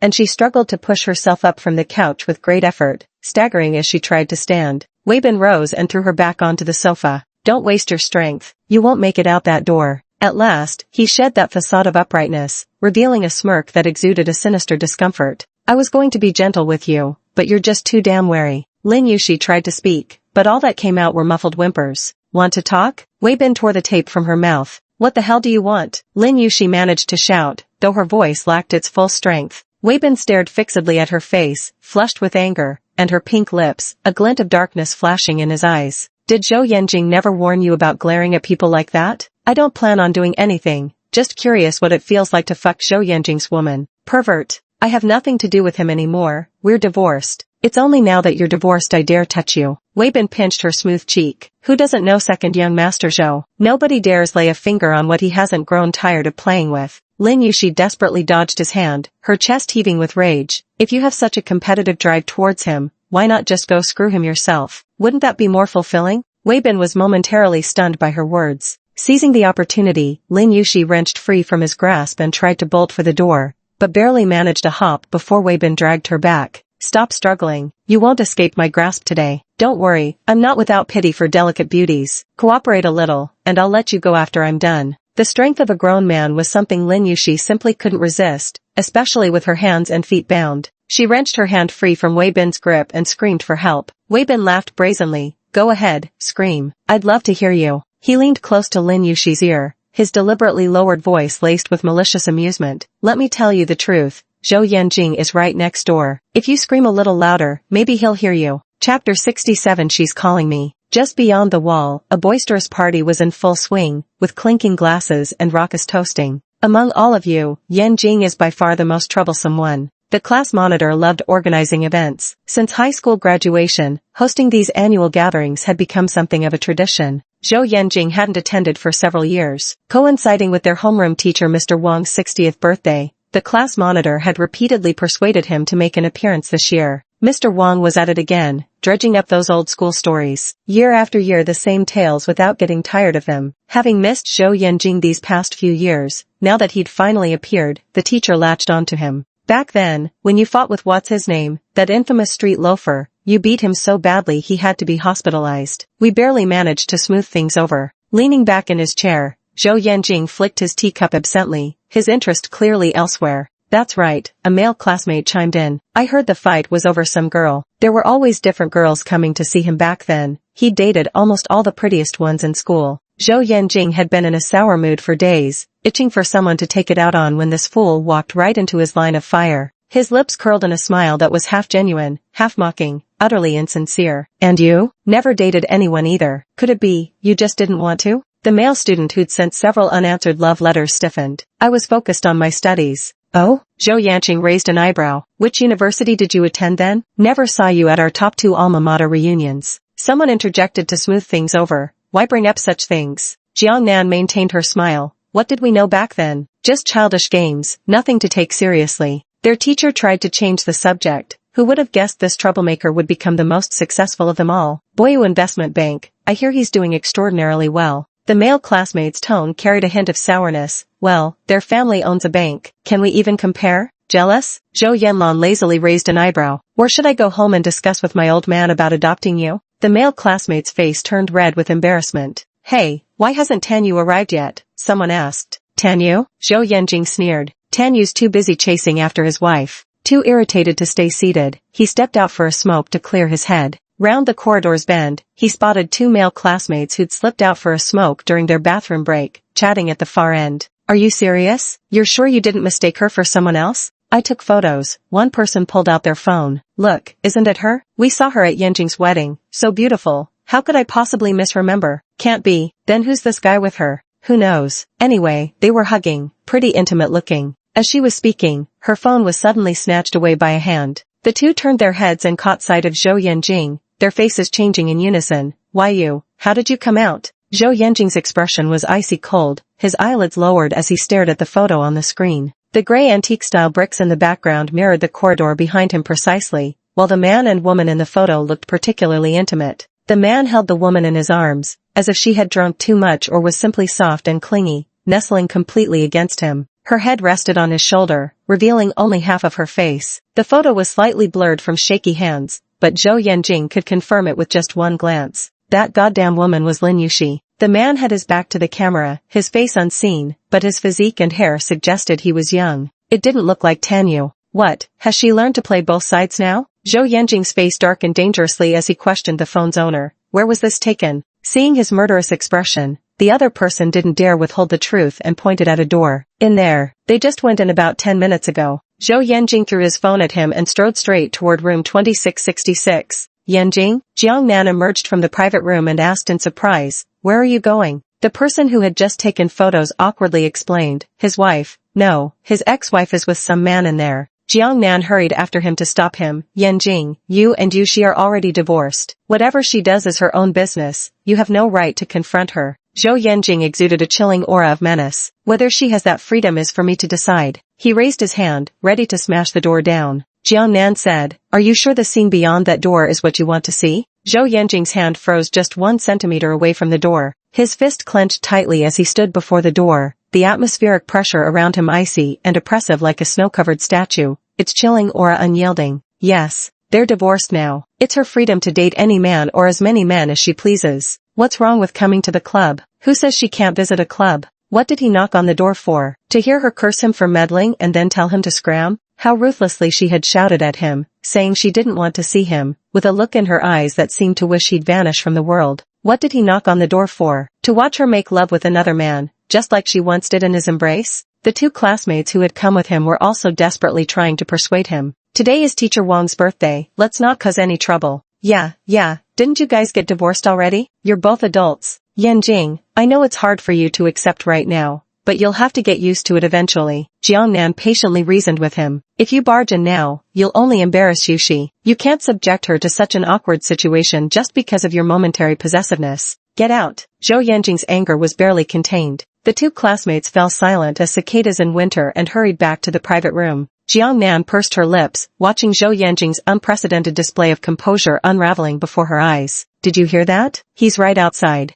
On the other side of the door, upon hearing Zhou Yanjing's voice, Wei Bin suddenly grew excited as if on drugs. Pinching Lin Yuxi's face, he sneered, "Why aren't you screaming now? Scream for me." Lin Yuxi's face flushed red where he pinched her, the bones aching sharply, tears welling up from the pain. She kept screaming help, desperately, but the people outside the door seemed not to hear. She heard the footsteps outside fade away, and the glimmer of hope for rescue grew dimmer with them, an overwhelming despair like a dark swamp threatening to swallow her whole. Pinned down fiercely by Wei Bin on the sofa, despite her utmost struggles and resistance, it was all in vain. Zhou Yanjing's appearance drove Wei Bin into a frenzy. As he tore open Lin Yushi's coat, she couldn't control her terror and sobs, screaming hysterically again and again. "Save me! Help me! Zhou Yanjing!" Zhou Yanjing stood in the corridor, fishing a cigarette from his pocket and clamping it between his teeth. He pulled out a lighter, veins bulging on the back of his trembling hand. For some reason, his fingers shook so violently that he couldn't even light it properly. Blinded by fury, Zhou Yanjing kicked over the pristine metal ashtray stand by the wall, his usual composed and aristocratic demeanor as the distinguished second young master Zhou nowhere to be found. Rage boiled through his veins until he thought his blood vessels might burst, his rational mind scorched by the overwhelming urge to charge inside and reduce that man to ashes. "Lin Yushi, you're something, you really are something. You used to be so sensitive and proud around him, needing delicate coaxing, blushing and hitting him at the slightest suggestive talk in bed. And now you've grown bold, haven't you? Casually getting close and touchy-feely with some man?" She had never leaned against his chest like that. What were a lone woman and man doing coming to a private club together? What else could he do? Zhou Yanjing threw away his cigarette and stormed back with dark, heavy steps. To hell with freedom. Even if Lin Yushi cursed him to death today, he'd still chop that bastard into pieces without hesitation. "Second young master, please calm down." The club's general manager rushed over upon receiving the news. First, he signaled his subordinates with a glance to block the door. Whoever was inside didn't matter. Their primary duty as an exclusive club was to protect clients' privacy. This Zhou family's second son might have no fear of offending people, but if they really let him storm in today, their club would be finished. "Open the door," Zhou Yanjing commanded coldly, his gaze fixed menacingly on the door as if the manager didn't exist.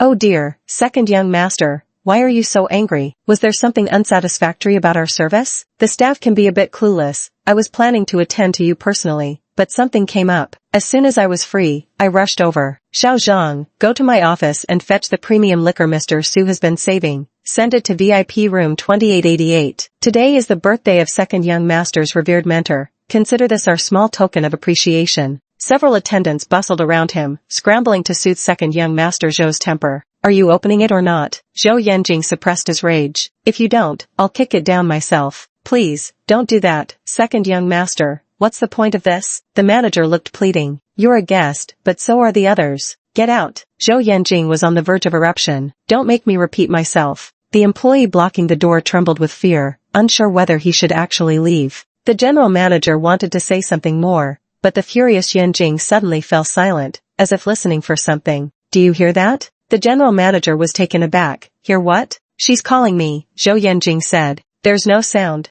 Before he could finish his sentence, Zhou Yanjing had already lifted his foot and kicked towards the door. The person blocking the doorway quickly scrambled aside in fright, barely avoiding being sent flying along with the door. Bang! The heavy door was kicked open with brutal force, slamming against the wall with a dull thud. Zhou Yanjing took in the scene inside the room like witnessing sudden violent weather, a tempestuous surge of wind and tsunami waves churning the seas. Several people behind him instinctively moved forward to peer inside, but before they could catch a glimpse, Zhou Yanjing slammed the door shut behind him with a backhanded motion. Chapter 68. How could you bear to? Wei Bin had played with plenty of women, but Lin Yuxi was the only one who had made him go to such lengths. If anyone was to blame, it was her for insisting on going camping with Zhou Yanjing that day. Those irresistibly seductive moans of hers, the sweet, stifled whimpers that betrayed her losing control, left him itching with desire every time he remembered them. Perhaps if she had let herself go even louder, he might have lost interest instead. Alternatively, if she weren't Zhou Yanjing's woman, he wouldn't be itching to have some fun with her either.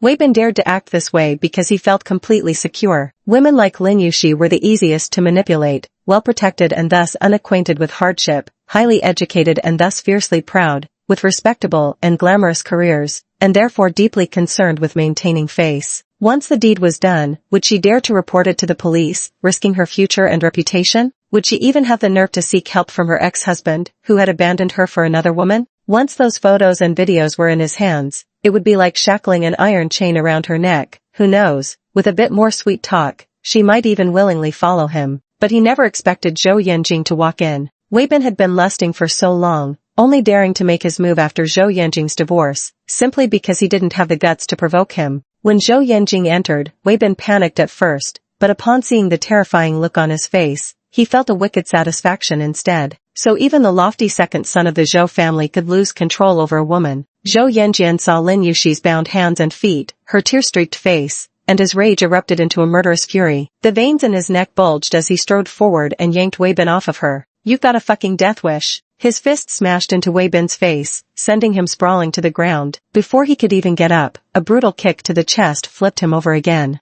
Zhou Yanjing walked over and helped Lin Yuxi up, using his fingers to wipe the tears from her face. His palm was filled with moisture from her tears. Lin Yuxi's lips had turned pale from biting them too hard. He gently touched them with his thumb, coaxing her to release her teeth. Then he retrieved a fruit knife from the nearby fruit tray and carefully cut through the zip ties binding her hands and feet. Ringed in red around her wrists and ankles, Lin Yuxi's delicate skin had been rubbed raw from struggling, tiny beads of blood now seeping out. Zhou Yanjing's chest felt choked with emotion, rage crimsoning his eyes. It was like being pulled back from the edge of a cliff where the rope was fraying to its breaking point. Lin Yuxi went completely limp with relief. The warmth of Zhou Yanjing's palm felt indescribably comforting in this moment of post-crisis reprieve. She opened her mouth to speak but no words came out, only uncontrollable sobs as her tears fell harder. Zhou Yanjing desperately wanted to embrace and reassure her, to tell her everything was all right now, but there remained an unresolved matter in the private room. He untied the zip tie, and Lin Yuxi's hand clenched into a fist, tight as a stone, struggling to hold back emotions on the verge of collapse. Zhou Yanjing took off his suit jacket and wrapped it around her, then removed the custom wristwatch from his own wrist. He pried open her palm, clenched so tightly it was nearly pierced by her nails, and placed the watch inside. "Hold it tight," he said, his voice hoarse with effort, striving to keep his tone calm and relaxed. "There are only 2 of these watches in the world. If you break it, you'll have to pay me back." Lin Yuxi's fingers, white-knuckled from the strain, loosened slightly. Zhou Yanjing stood up, pulling his coat up to cover her face as well. In a very low voice above her head, he said, "Be good. Don't look." Wei Bin propped himself up from the ground against the counter. Seeing Zhou Yanjing striding toward him with a grim expression, he said unhappily, "Second young master, I was in the middle of handling business. You barging in and ruining my good time isn't very considerate, is it?" Zhou Yanjing grabbed him by the collar and slammed him against the wall behind them. "Who gave you the nerve to lay a finger on her?" Wei Bin's head knocked against the wall, leaving him dizzy yet speaking with reckless defiance. "Didn't you abandon this woman anyway? What's wrong with me having fun with her? You're already divorced. Why do you still care so much? To the point of forsaking even second young master Zhou's dignity for her. As long as the paperwork isn't finalized, she remains Zhou Yanjing's wife." Zhou Yanjing's entire being radiated a menacing aura, veins bulging on the back of his hand as his dangerously low voice dripped with menace. "What made you think you could lay hands on what's mine?" Wei Bin gave another malicious grin. "I knew it. How could you willingly let go of such a rare beauty? That eldest daughter of the Jiang family isn't half as pretty as her." Zhou Yanjing's expression turned murderous. "Shut your mouth, and I'll make your death quicker." At this point, Wei Bin wasn't a fool either. He wasn't about to stand there and take a beating for nothing. Throwing the first punch at Zhou Yanjing, he tried to seize the initiative. Zhou Yanjing caught his fist and, with a backhanded swing, delivered a vicious punch right to Wei Bin's chin. Weibin tilted his head and spat out a mouthful of bloodied saliva before lunging at Zhou Yanjing. The two quickly became entangled in a fierce struggle. Weibin was no pushover either, though he couldn't gain the upper hand against Zhou Yanjing in his furious state. He fought dirty, grabbing a nearby bottle and smashing it towards Zhou Yanjing. The heavy lead-free glass bottle shattered against Zhou Yanjing's shoulder,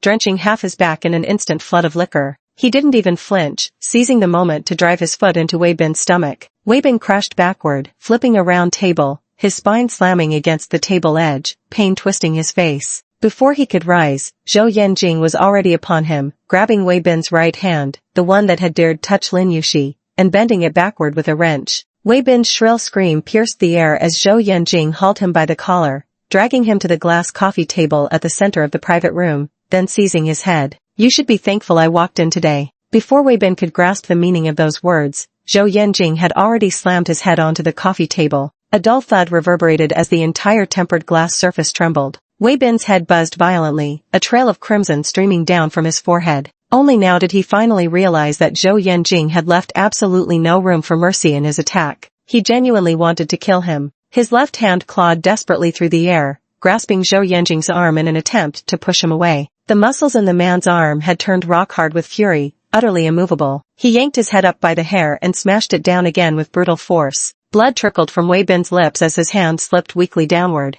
Zhou Yanjing's gaze was icy and terrifying, like grabbing a lifeless fish for slaughter, slamming his head against the coffee table for the third time. Bang! The tempered glass shattered. Weibin collapsed amidst the shards, his vision blurred by blood, unable to even crawl away. He realized the meaning of Zhou Yanjing's words in his dying gasp. He should be grateful that Zhou Yanjing arrived in time. He hadn't had the chance to do anything, which was why he still clung to his last breath. Otherwise, Zhou Yanjing would have made sure he died here today. Zhou Yanjing himself was no better, his shirt stained with liquor, broken glass cutting into the back of his neck, blood soaking through his collar. He gasped for breath, straightened up, and pulled the vintage tablecloth from the small round table to wipe the blood of Weibin from his hands. Once finished, he tossed the soiled cloth onto Weibin's body and turned to leave. Lin Yuxi's vision was blocked. She didn't witness the brutal scene, only hearing the muffled thuds of flesh against flesh as the two fought, the violent and deafening crashes, and finally, the shattering of glass. Zhou Yanjing's heavy footsteps approached her, pulling her into his embrace. "It's all right now." He pressed his forehead against hers, his hoarse voice seemingly restraining something. "Lin Yuxi, it's all right now."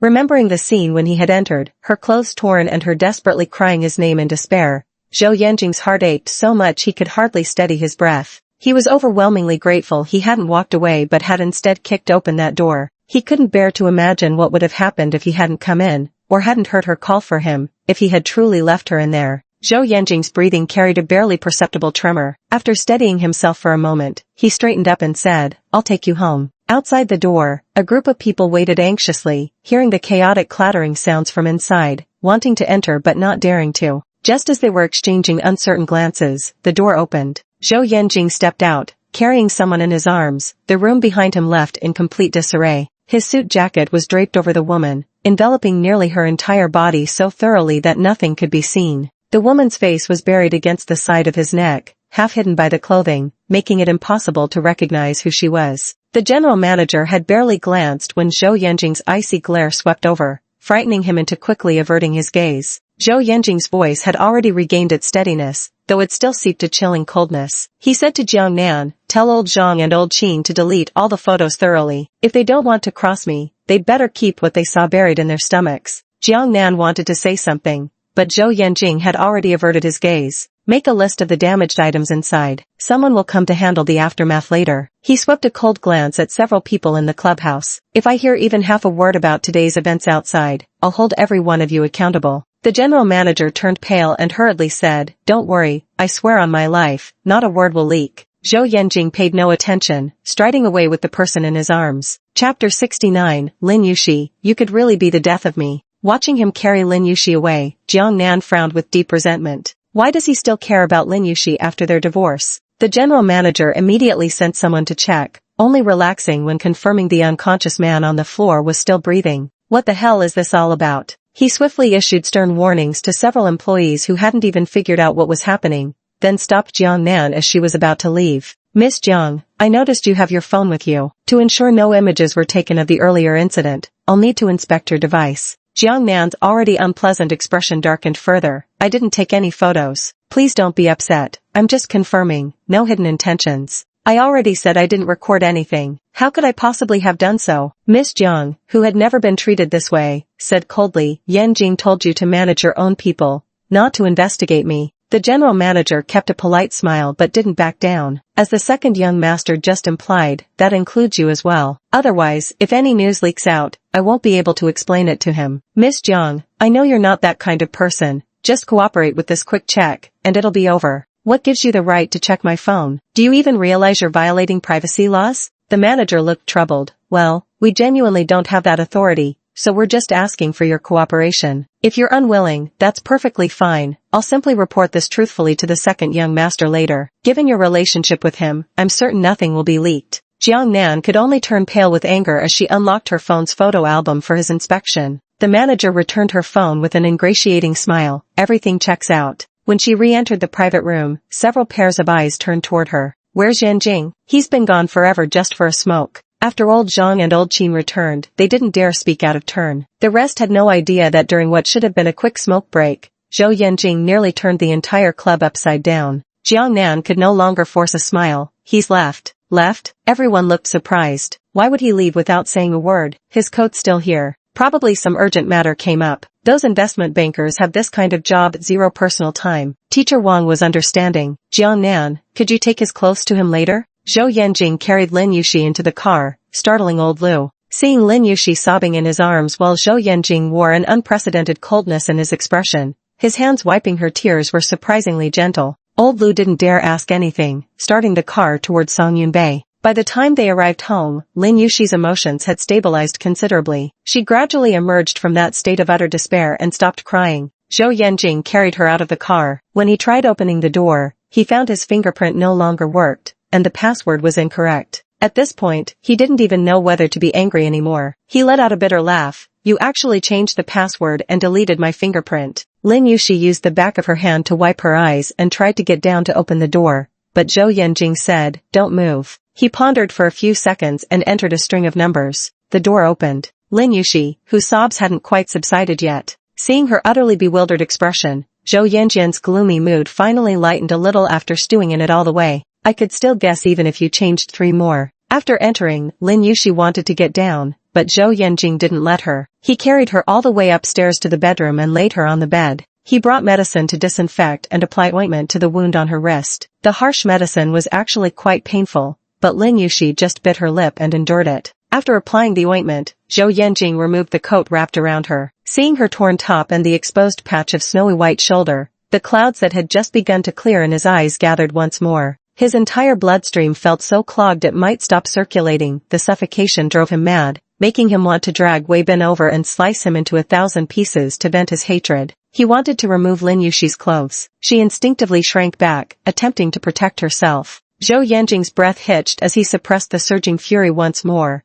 softening his voice to coax her. It's me. Don't be afraid. Your clothes are dirty. Let me help you change. Lin Yuxi released her grip and obediently let him undress her. Zhou Yanjing dressed her in a long-sleeved nightgown before settling her down to rest. She was abnormally docile and silent, lying there with her eyes open, neither speaking nor crying, like a lifeless doll. Tan Yu's call came through to Zhou Yanjing's phone. He glanced at it and answered. Tan Yu's tone was grave. Yanjing, have you seen Yuxi today? Her phone is unreachable, and I couldn't find her at the hospital. I'm worried something happened to her. He was already on his way to the gathering when he heard from Yu Jiaxiao, who had just returned from a business trip, that Lin Yuxi's phone couldn't be reached, so he hurried to the hospital. He couldn't find anyone around. The doctor who was supposed to be on duty had mysteriously disappeared. After hesitating for a moment, he still called Zhou Yanjing. Although their current situation was somewhat delicate, if Lin Yuxi was truly in danger, having Zhou Yanjing's help would achieve twice the result with half the effort. Before Tan Yu could finish speaking, Zhou Yanjing said, "She's with me." Tan Yu's voice faltered, unsure of what exactly Zhou Yanjing meant by "she's with me." "Didn't you go to the class reunion?" "I did," Zhou Yanjing replied tersely and indifferently. Silence fell on the other end of the phone.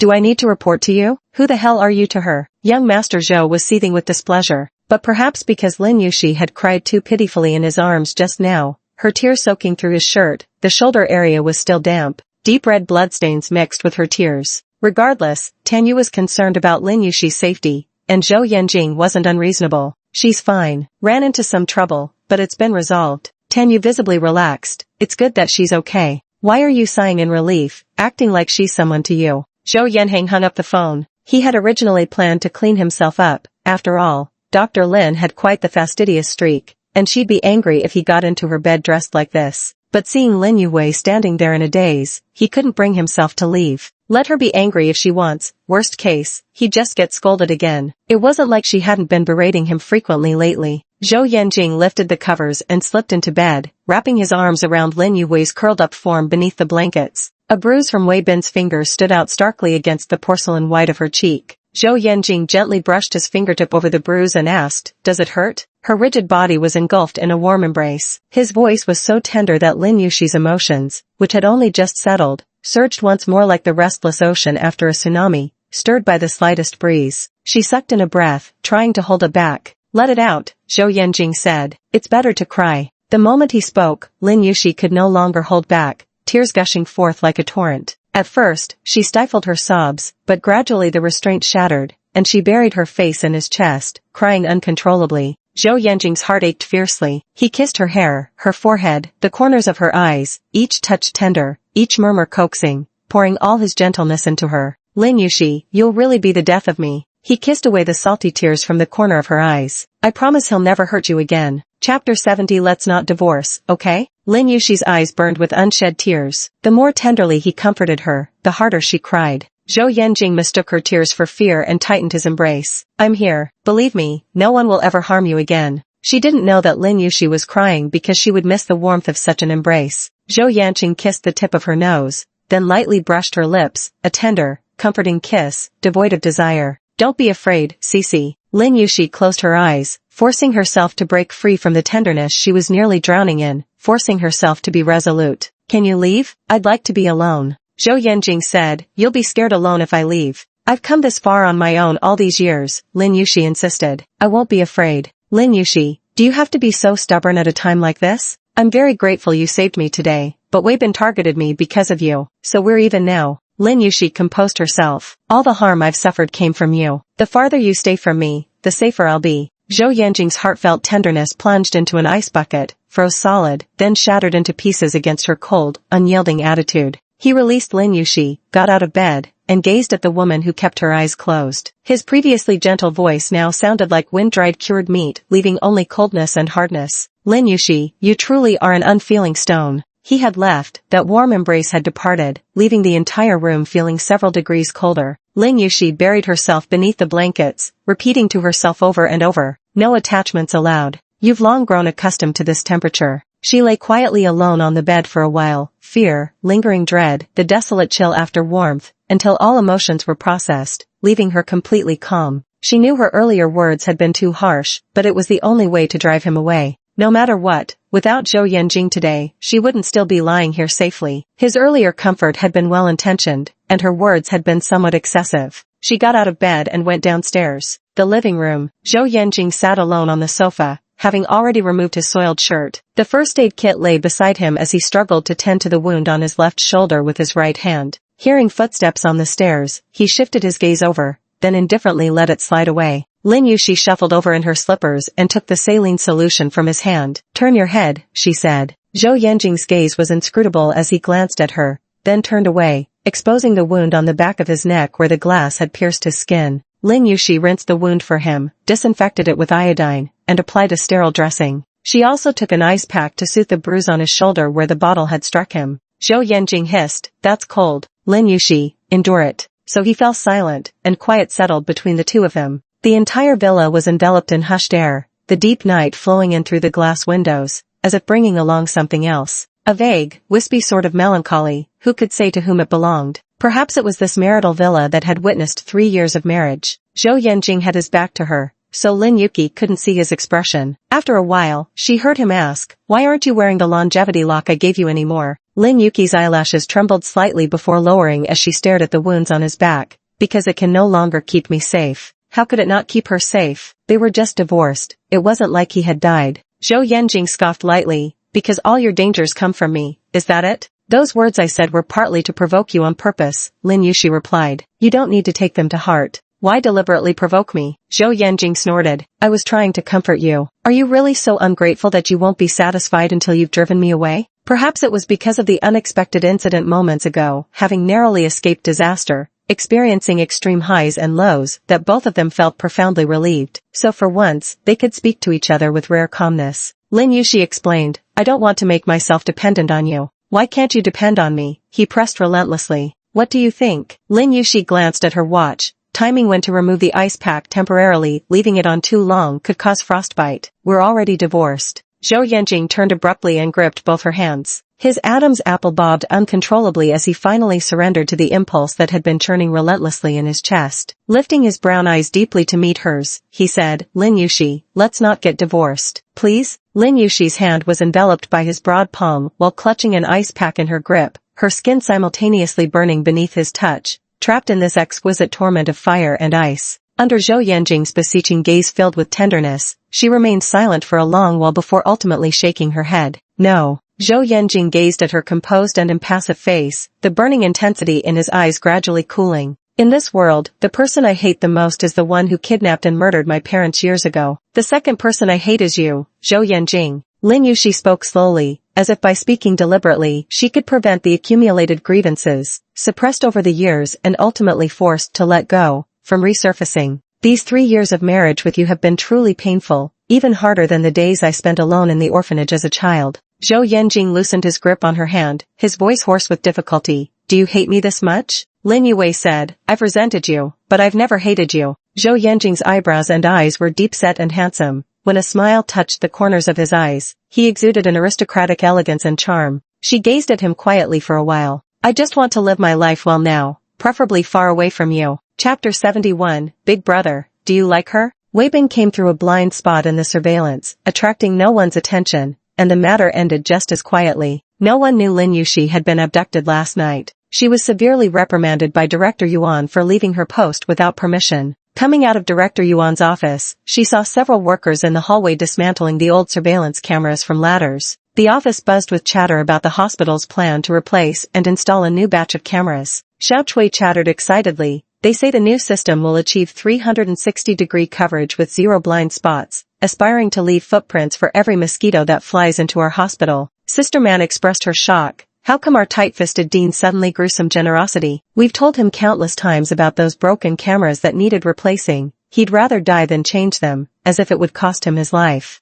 Who cares why? Anyway, it's good news for us. Night shifts won't be so scary anymore, and Sister Yuxi won't have to worry about that pervert either. Xiao Chui, unaware that the pervert had already been dealt with, patted Lin Yuxi's shoulder comfortingly. Lin Yuxi gave a couple of vague affirmatives. Want some coffee? My treat. Drink up, drink up. Xiao Chui grinned happily. Why are you treating me to coffee so often lately? Did you strike it rich? Lin Yuxi responded with a couple of vague mms. Made a bit of a fortune from the divorce. Su Qing pouted in dissatisfaction, unable to suppress her curiosity. Just how much did your husband give you that you can spend so extravagantly? Anyway, it's enough for me to quit on a whim if I feel like it. You know how we rich people are, kinda capricious like that. Lin Yuxi opened the unfinished medical record from last night and said leisurely, when I resign, I'll definitely take you with me, so you'd better not provoke me. Su Qing muttered, who does she think she is, while slamming the folder loudly again. Xiao Chui laughed hysterically at her embarrassment from the side. Goodness, money really does give a person confidence. At year-end during the bank's annual financial settlement, accounts and reports sent by various branches piled up like a mountain daily. Zhou Shengan only got 4 or 5 hours of rest each day and hadn't returned to the Zhou family's old mansion for several days. The busiest period had passed, and he finally found time to come home for dinner. As the car pulled into the yard, he was still on a phone call. Turning onto the path, the headlights illuminated a figure standing on the front steps of the house. Outside, snow was still falling. Zhou Yan'an stood under the eaves, already on his 3rd cigarette. He watched as Zhou Shengan got out of the car and walked toward him. Zhou Xing'an gave a few more instructions before hanging up the phone.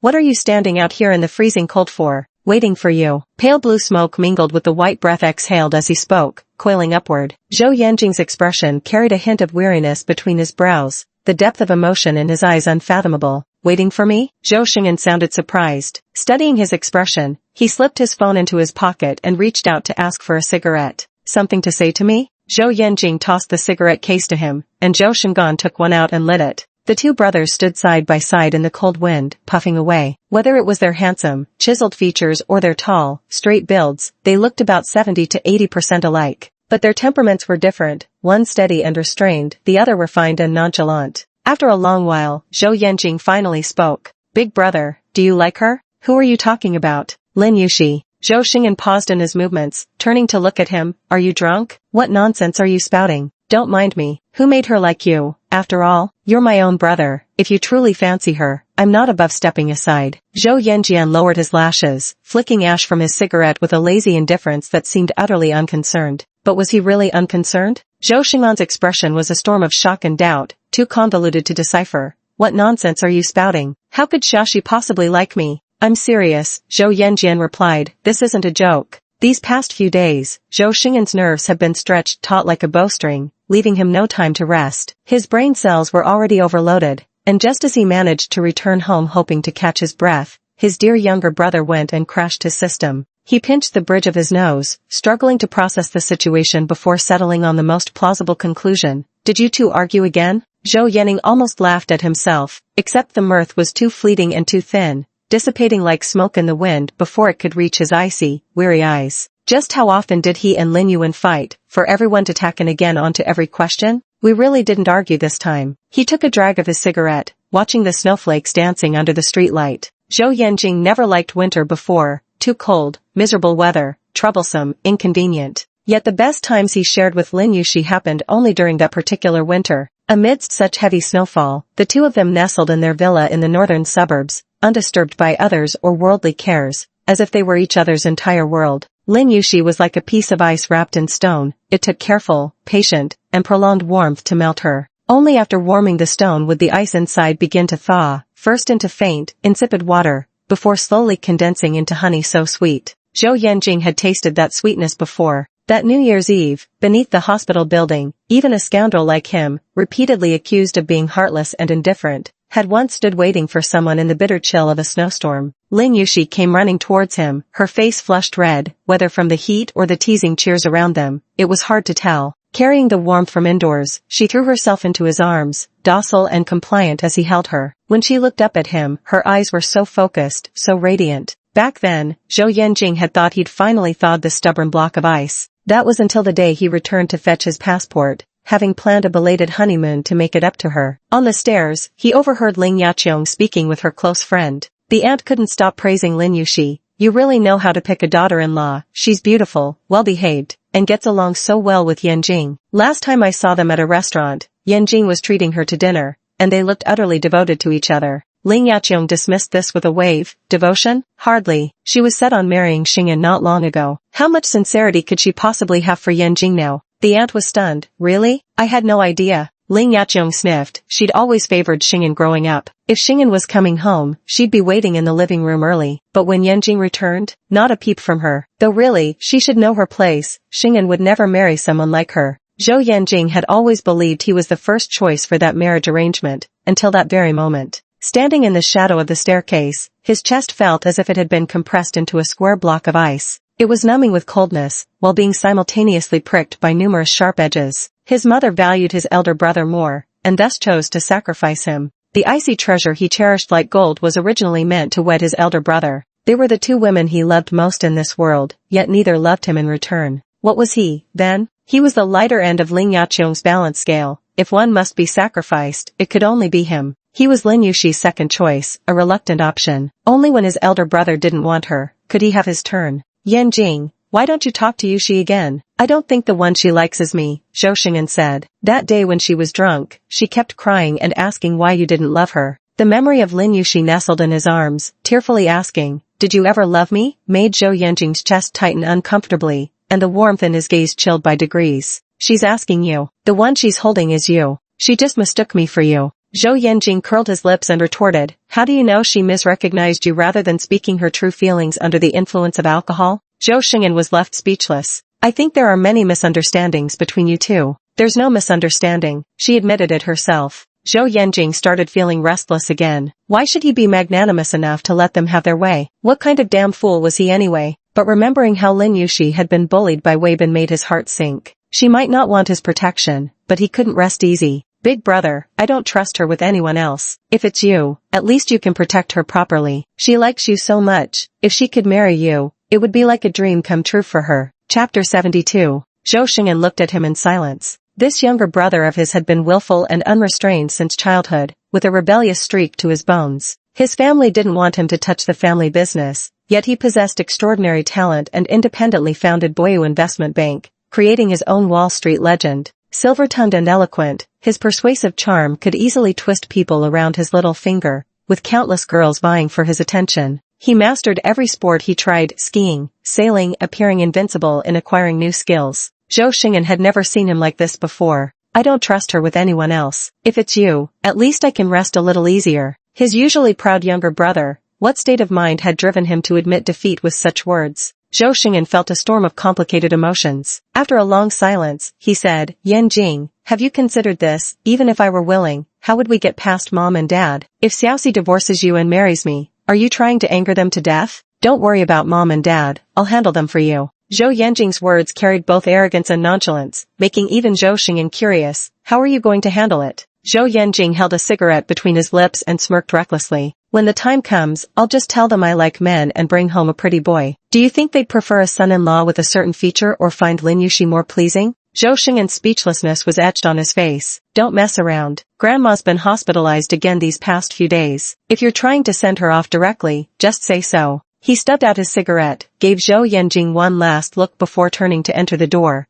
and uttered his final words. Yanjing, you're too close to see the picture clearly. The new departmental shift schedule was posted, and Lin Yuki found herself assigned several more night shifts than before. Even Xiao Cui couldn't stomach it. Director Yuan is really going too far. Isn't this outright persecution? Lately he's been dumping so many patients on you and always assigning you the toughest tasks. Lin Yuxi held the duty schedule as she approached Director Yuan. Director, don't you think your scheduling is unreasonable? Director Yuan polished his glasses with a cleaning cloth. Xiao Lin, ever since your husband stood up for you last time, you've become increasingly audacious. Do you think the entire department should defer to you just because you have backing? Preemptive strike, shifting blame, the villain crying victim first. Lin Yuxi couldn't decide which phrase suited him best. May I ask where exactly I've been audacious? Director Yuan put on his glasses and rapped his hand forcefully on the table to amplify his presence. Look at your attitude now. Isn't it arrogant enough? Now you dare to question even my scheduling decisions? Then consider me arrogant. Lin Yuki set down the duty roster. I just hope you can uphold basic fairness. Our department has always followed a 6-day shift rotation, yet this month I've been assigned 8 night shifts. Can you give me a reason for that? Director Yuan argued convincingly. He-man has 2 children at home to take care of, and recently an elderly family member has fallen ill too. Scheduling fewer night shifts so she can get home earlier is just colleagues showing understanding for her difficulties. Isn't that reasonable? Xiaoqun too. His wife's just pregnant, her condition's unstable.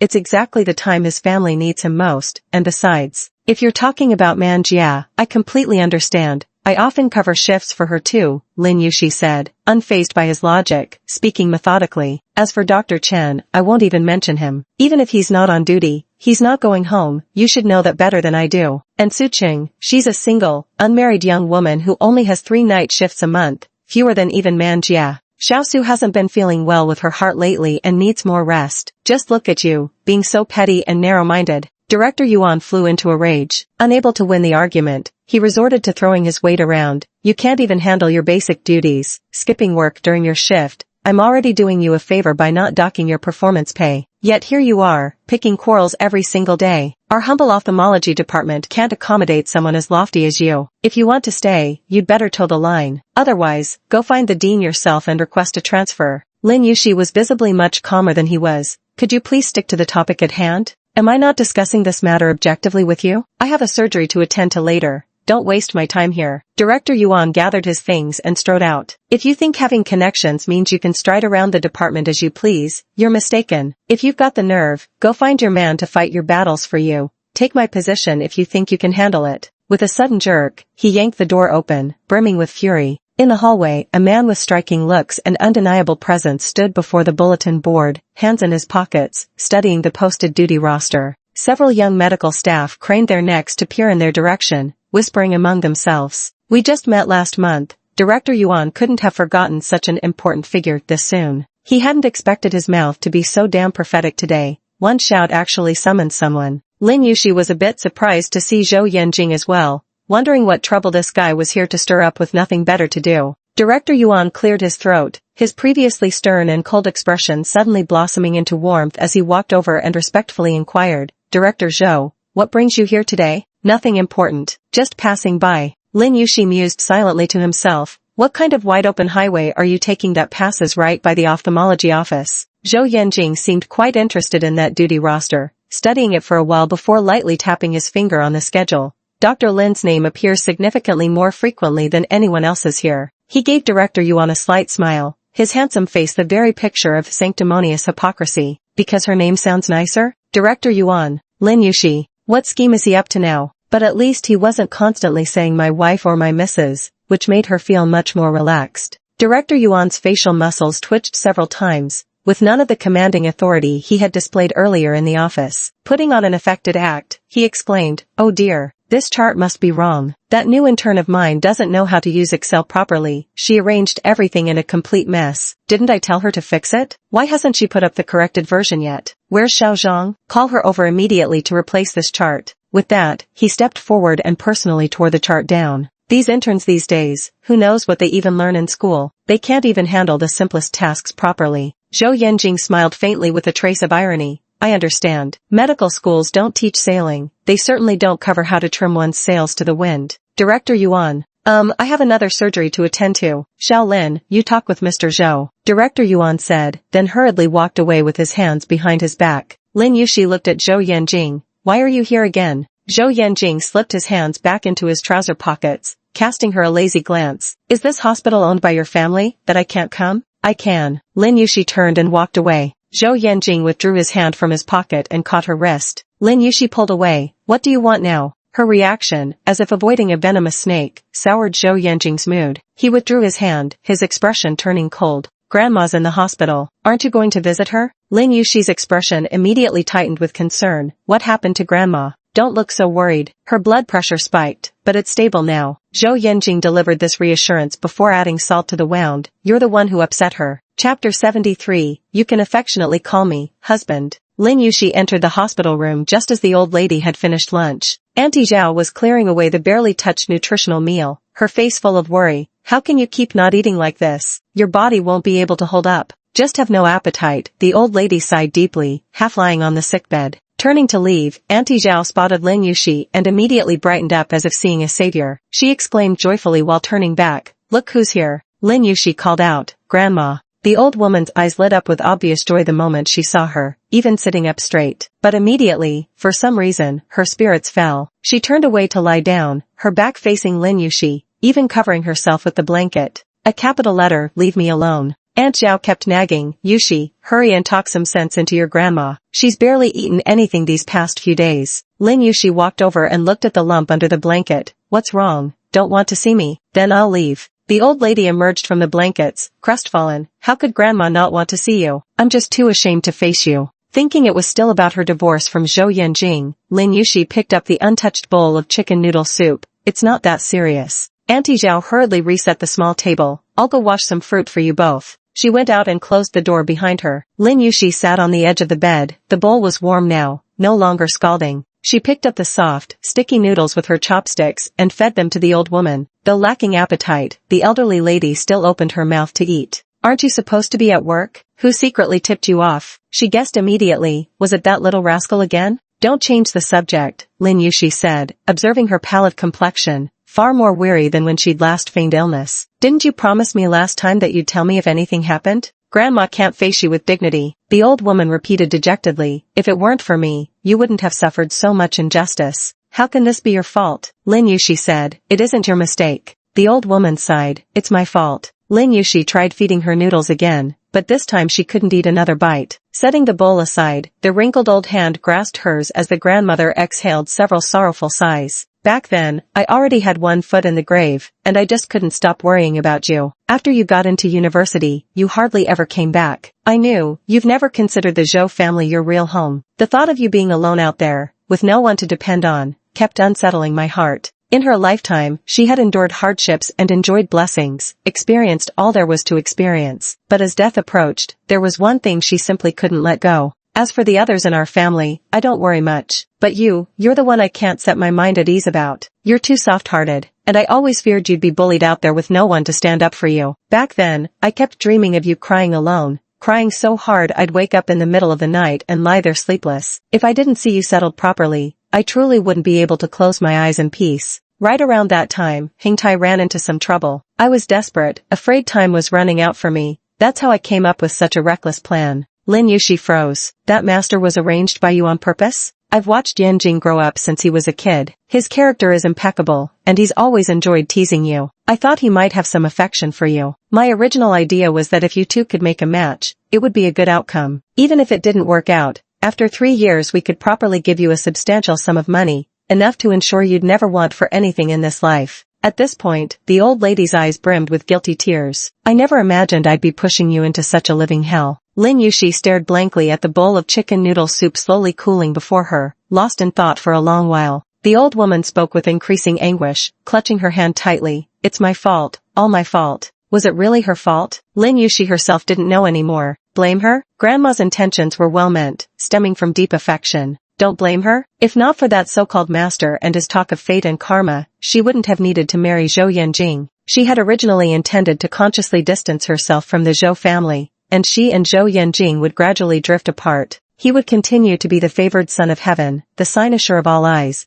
basking in glory and splendor, while she, after graduation, would become an ordinary, unremarkable doctor, each living in 2 separate, unrelated worlds. Slowly, the experience of having once lived under the same roof in childhood would become nothing more than an insignificant old chapter in their lives. There might still be a tinge of regret. After all, this man had painted an extraordinarily vivid stroke in the canvas of her life, with love and hate both etched deeply. The good thing was, she wouldn't suffer this bone-deep torment. Lin Yushi remained silent for a long time before taking a tissue to gently wipe her grandmother's tears. Forget it, she said. It's all in the past anyway. Why must you be so soft-hearted, child? You'll get taken advantage of this way. Grandma collapsed onto her pillow in utter anguish. No, if you won't punish me, I'll punish myself. I'll refuse to eat. A wicked old hag like me doesn't deserve good food. Where's Xiao Xiao? From now on, don't make me any nutritious meals. Just feed me bran and wild herbs. Give me thin porridge without any rice. I won't eat fried chicken anymore. I don't deserve it. All I deserve is chili powder. Lin Yushi was caught between laughter and tears. You're not punishing yourself, you're punishing Auntie Zhao. If she feeds you bran and wild herbs, people will point accusing fingers at her and say she's mistreating an elderly person. Then I'll go back to Putua Mountain. I need to confess my sins to the Bodhisattva. Can't you stay? The days she could keep her close were slipping away one by one,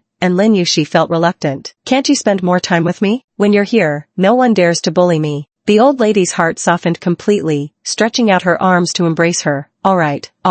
Grandma won't leave. Grandma will stay here with you. Aunt Zhao, who had just finished washing the fruits, saw the two talking and didn't enter to disturb them. Lin Yuwei finally managed to soothe her stubborn grandmother and coaxed her to sleep before closing the door quietly behind her. Zhou Yanjing came back from outside, carrying a bag in his hand. Lin Yushi didn't speak to him. Zhou Yanjing asked, "Where to?" "Going to work." Lin Yushi tried to walk past him, but Zhou Yanjing caught her arm. "I bought you lunch," he said. "Eat before you go." "I won't eat anymore." Lin Yushi tried to pull her hand away. Zhou Yanjing didn't let go, his hand firmly gripping her. "Skipping breakfast every day, missing lunch, leaving dinner to fate. Are you trying to starve yourself into a skeleton for specimen?" "None of your business," Lin Yushi said. "I'm not hungry right now." Zhou Yanjing, "Then keep me company while I eat. I'm a doctor, not your personal escort. Eat alone." "Which escort has a temper as big as yours?" Zhou Yanjing said before softening his tone a bit. "Lin Yushi, can't you just be obedient for once? Why should I listen to you?" Lin Yushi snapped back. "You played dead when we got married, and now that we're divorcing, you're haunting me for attention. Could you just once stand where you're supposed to stand?" "I am standing where I'm supposed to be right now. Don't forget we're still in the cooling off period." He looked at her lazily with half-lidded eyes. "Didn't the staff explain what the cooling off period means? Or do I need to go over it again for you?" Lin Yushi turned her face away. "No need." Zhou Yanjing pulled her closer,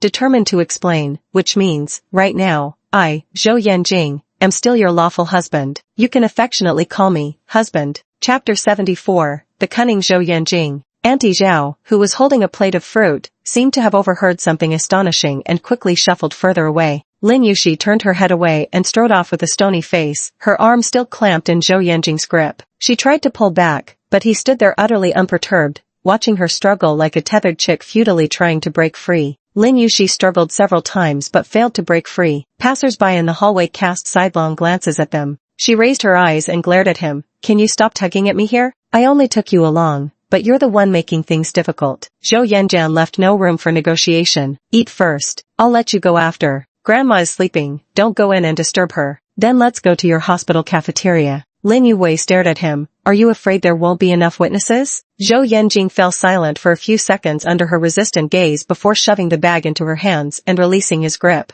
Then go eat by yourself. Lin Yushi didn't want to argue with him anymore and walked away with the food. Zhou Yanjing watched her retreating figure. She was always dressed in immaculately clean white lab coat, her hair tied back with a simple black elastic. From behind, he could still see her slender neck and fair ears. She left decisively without a backward glance, quickly disappearing around the corridor corner. Not once did she turn her head. Lin Yushi carried the bag back to the ophthalmology department. The bag bore the logo of a nearby 5-star hotel. When opened, it revealed all her favorite dishes. Xiao Chui's nose twitched at the aroma. These crab roe dumplings smell amazing, she said. I wonder how they taste. Lin Yushi directly handed her another set of utensils. Classmate Chui, you don't need to be so roundabout. Xiao Chui giggled while holding a spoon. Sis, you're practically my blood sister. Scooping a wonton into her mouth, she chewed with satisfied mmmmm sounds. So delicious. The flavor truly was excellent. The wonton wrappers thin with generous filling, the golden crab roe rich and plump, the broth wonderfully fresh. Lin Yushi was eating when Xiao Chui said, I heard someone came looking for you at noon, and he was really handsome. Who was it? Lin Yushi raised her head and saw Xiao Chui's intelligent-looking eyes. Xiao Chui exclaimed with shining eyes, I heard it from the head nurse. She saw him. She said he was a mega-handsome guy, like a super-mega-handsome guy. Then she paused, feeling something was off. No, I mean a super-handsome mega, whatever, forget it.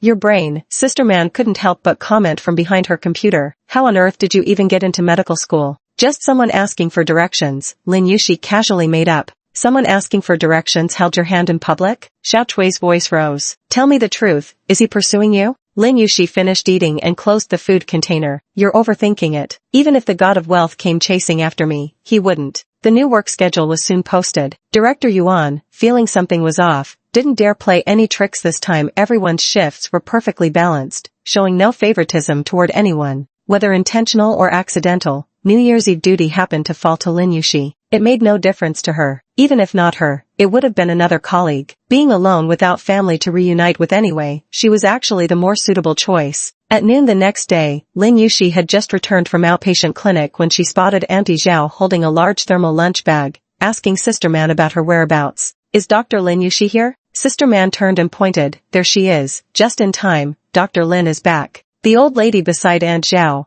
arms crossed behind her back as she surveyed the surroundings, turned and exclaimed, Oh dear, my dear grandson has returned right on time. Lin Yushi sat in the cafeteria as Aunt Zhao laid out the meal boxes one by one from the insulated bag, 6 dishes and a soup, all still warm. It's getting a bit cold, hurry and eat. The old lady said you're always too busy with work to eat properly, so she specifically asked me to make extra. I told her to go ahead and eat first, but she insisted on waiting for you to come home from work to eat together. Lin Yushi said, I can't pin down my off-duty time, so don't wait for me. That won't do, Grandma said. I have to eat with you to really enjoy the meal. In the following days, every noon, Grandma waited for Lin Yushi to eat together. She would often drop by the ophthalmology department for no particular reason, and occasionally Auntie Zhao would bring some afternoon tea. But Lin Yushi was so busy that she barely had time to touch the ground, so she didn't always get to see them. That evening, Lin Yushi got off work a bit late. When she went to the ward to visit her grandmother, she happened to run into the Zhou brothers, Zhou Yanjing and Zhou Shengan. Zhou Shengan was trying to persuade the old lady. The doctor said all your indicators are stable now, so you can be discharged. I'm not leaving, the old lady said. Who says I'm stable? Watch me spike them right up.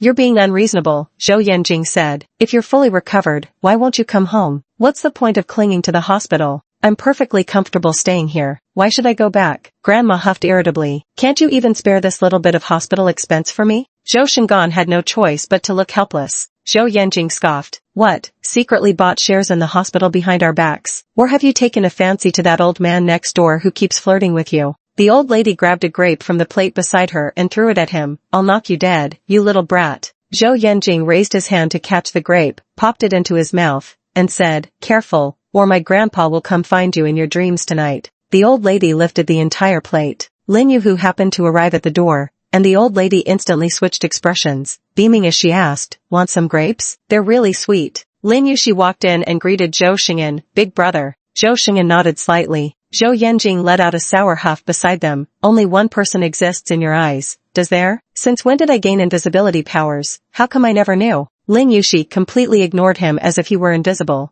stepping past to take the plate from Grandma's hands. She tasted one and said, "It really is sweet." She set the plate down and added, "You should go home once you recover. The hospital is crowded and chaotic, and the flu is serious right now. Several doctors have already caught it." Lin Yuxi's one sentence countered the combined efforts of both brothers. Aunt Zhao gathered their belongings, and the old lady obediently followed Zhou Xing'an into the car. Lin Yuxi waved as she watched the car drive away before turning around. Zhou Yanjing stood behind her, shrouded in ink-dark night, his gaze drifting yet following her every move. "I'll drive you," Zhou Yanjing said. Lin Yuxi had only gotten halfway through saying no need when he gave her a leisurely glance. "If you don't let me drive you, I'll call the old lady and have her come back personally to persuade you." "You're insane." "Zhou Yanjing, if you say so, then so be it. Let him be a driver if he wants to." Night had fallen, and Lin Yuxi was indeed a bit frightened, especially since Wei Bin's incident had only just passed. On the way to the parking lot, neither of them spoke, and Zhou Yanjing walked slowly behind her. As he approached the car, Zhou Yanjing's gaze suddenly paused in a certain direction.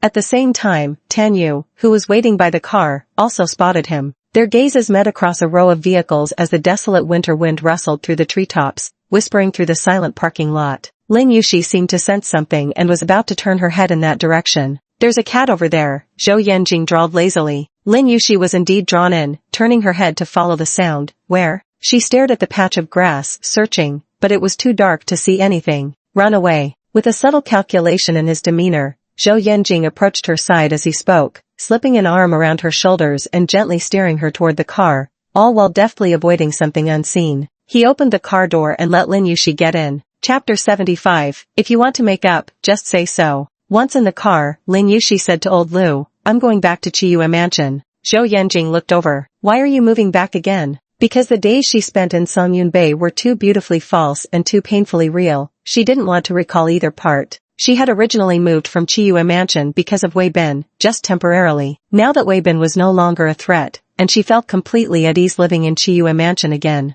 To her now, Chiyue Mansion was home, a place where she could truly relax. "You're being too nosy." After saying this, Lin Yuxi suddenly remembered that in this very car, Zhou Yanjing had once said the same words to her. Back then he had mockingly called her Mrs. Zhou, but now he was already her almost ex-husband. For a moment there was a strange sense of déjà vu. She wondered if Zhou Yanjing himself remembered. He'd said in an exasperated tone, "How did filing for divorce bring out your rebellious teenage phase?" Lin Yuxi had no desire to speak with him. Initially, she turned her face toward the window to gaze at the scenery, but then her phone rang, and she lowered her head to check WeChat. Zhou Yanjing's gaze casually drifted over her screen. A flood of flashy memes, clearly not from Tan Yu. His eyes settled on the group chat name displayed at the top. The Bell of Lynching? Zhou Yanjing chewed over the phrase, finding it oddly amusing that such a whimsical nickname could become attached to her. Lin Yuqi quickly tilted her screen away. Is it polite to peek at someone else's phone? Tan Xingchen created a small group chat with 3 people, where she and Yu Jiaxiao bombard the chat with endless messages every day. From complaining about the takeout at noon tasting like yesterday's leftovers, to roasting the male idol who secretly married and then cheated, now trending on hot searches. This guy is so Zhou Yanjing.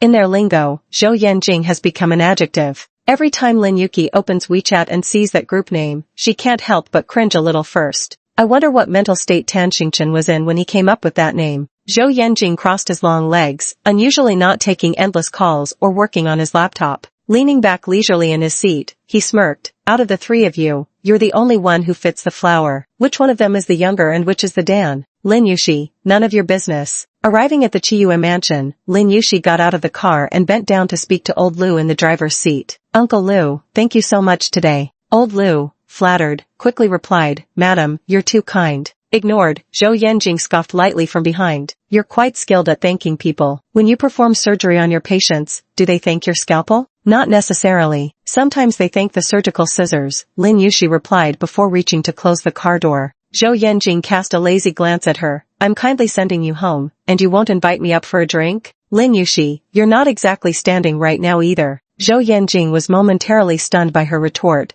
but before he could say anything else, Lin Yuxi shut the car door and walked away. Grinding his teeth in frustration inside the car, Zhou Yanjing seethed, such sharp words, wonder who taught her that. Old Lu glanced at him silently in the rearview mirror. What do you think? Watching her figure disappear into the lobby, Old Lu hesitated for a moment before speaking cautiously. Second young master, what I'm about to say might be inappropriate. Zhou Yan had been busy all day and was quite tired. Leaning back in his seat, he massaged his brow bone and said, if you already know it's inappropriate, why bring it up? Old Lu shut his mouth. He turned the car around, and the person in the back spoke up again, lazily asking, what was it you wanted to say earlier? Old Lu was actually considering backing out, but seeing how, despite his exhaustion, the man now seemed noticeably more relaxed, so different from before. Ever since Lin Yuxi moved out of Songyun Bay, his mood had been consistently foul, gloomy day after day. There had been a brief respite during those few days Lin Yuxi stayed at the Zhou family's old residence. You should talk to your wife properly, she responds better to kindness than coercion. It's not like you're unaware of that. Zhou Yanjing didn't blame him for speaking out of turn, he merely snorted mildly. What kindness does she respond to? She neither yields to kindness nor coercion, her heart is harder than stone. Look at you, with that mouth of yours, even I can't handle it, let alone a sensitive-hearted woman like your wife. Old Lu, witnessing these matters daily with his own eyes, had been bottling up a lot inside and let a few more words slip once he started speaking. Come on, we men should be broader in mind, think on a bigger scale. There's nothing wrong with lowering our heads and yielding a bit. What's pride compared to a person? If someone really walks away, won't it be you hurting the most? So, if you can't bear to lose her, say you can't bear to. If you want to make up, say you want to make up. It's just a matter of opening your mouth.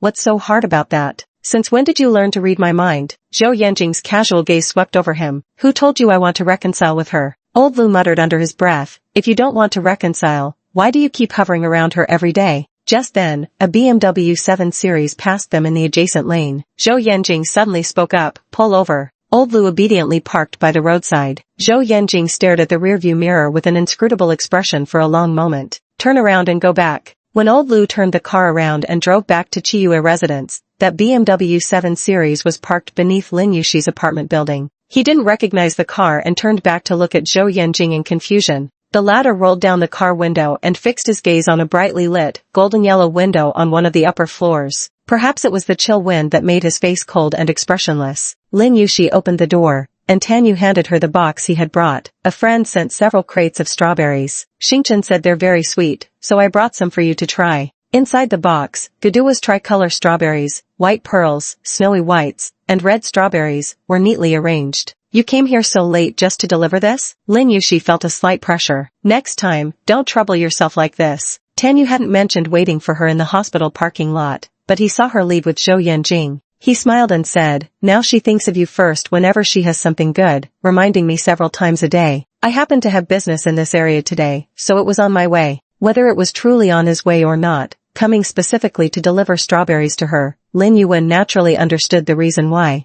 Just then, Tanyu noticed the screwdriver in her hand. What are you busy with? The water heater suddenly stopped working. The after-sale service said they can only send someone tomorrow and suggested it might be an outlet issue, asking me to first check if there's electricity. Why not call the property management? Don't mess with electrical stuff yourself, it's really dangerous. Lin Yu felt a bit embarrassed, because she got scared last time. Calling an electrician over so late at night would make her nervous being alone. If it were something else, they could make do for the night and tough it out until tomorrow. But without a water heater, there'd be no way to take a shower. If you don't mind, Tanyu offered, I can take a look for you. Half an hour later, the Bentley remained parked beneath the tree's shadow, unmoved. Zhou Yanjing kept checking his watch with increasing frequency, the furrow between his brows deepening into near Sichuan character wrinkles. Old Lu, bewildered, hesitated and asked, it's so late. What are you waiting for? To his surprise, Zhou Yanjian's expression turned even colder at the question. Without a word, he opened the car door and stepped out, his tall, imposing figure striding into the brightly lit lobby, the air around him heavy with gloom. Hearing the doorbell, Lin Yue went to answer and was stunned to see Zhou Yanjian standing outside. Why haven't you left yet? She asked. Zhou Yanjing masked his expression impeccably, betraying nothing amiss as he casually remarked, just need to use the bathroom. Lin Yuqi picked up her phone and glanced at it. Shouldn't you be home by this time? Why did you come all the way here just to borrow my bathroom? What's the matter? Zhou Yanjing's tone was faintly mocking. Is it inconvenient at home? Lin Yuqi looked at him with a puzzled expression, thinking he was utterly baffling. At that moment, Tenyu walked out from the kitchen. He had taken off his coat, rolled up his sleeves, and was still wearing slippers, just like a man returning home after work. Tanyu was also taken aback upon seeing him. Yanjing? Zhou Yanjing could no longer maintain his facade of indifference. Under the bright lights, his face grew increasingly dark. I can't go up, but how come he can? Chapter 76, Hot Spring Hotel. Tanyu spoke first. Yanjing, don't misunderstand. I was just delivering something to Yushi. It just happened that her water heater wouldn't start, so I helped take a look. Zhou Yanjing's voice was icy cold.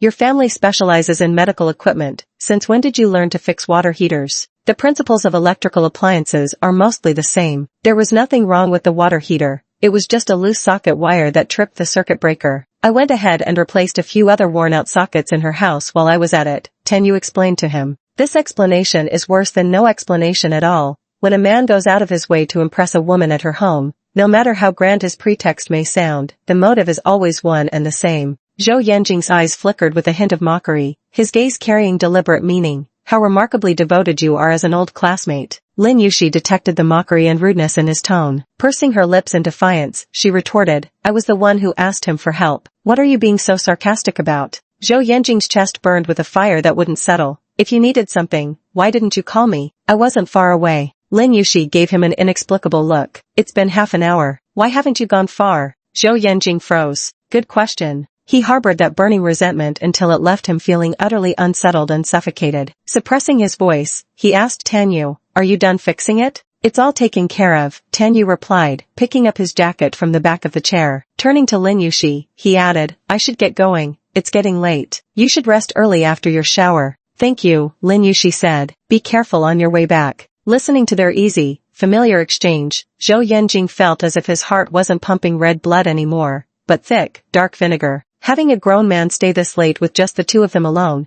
isn't she afraid he might have ill intentions toward her? How long has she known Tanyu to trust him like this? As Tanyu walked out, he passed by him and said, Yanqing, let's go together. Zhou Yanqing didn't move, his eyes fixed on Lin Yushi. You go ahead. We still have things to talk about. Tanyu hesitated slightly. It wasn't due to jealousy or resentment, but rather genuine concern. Second young Master Zhou certainly had his aristocratic bearing and wouldn't lay hands on a woman, yet Lin Yushi always seemed to come out worse in their exchanges. Zhou Yanjing's gaze shifted toward him, his lips curling into a cold smirk. What are you worried about? I'm merely having a word with my wife. He looked at Tanyu with indifferent eyes, pronouncing the words my wife slowly and emphatically, a clear reminder for Tanyu to know his place. His marital relationship with Lin Yushi wasn't over yet. By both sentiment and reason, it wasn't anyone else's turn to intervene. Tanyu understood this perfectly well, nor did he want to put Lin Yushi in an awkward position. Before leaving, he hinted subtly, I'll head down first then. Call me if you need anything. Lin Yushi felt a bit apologetic towards Tanyu. He was just trying to help,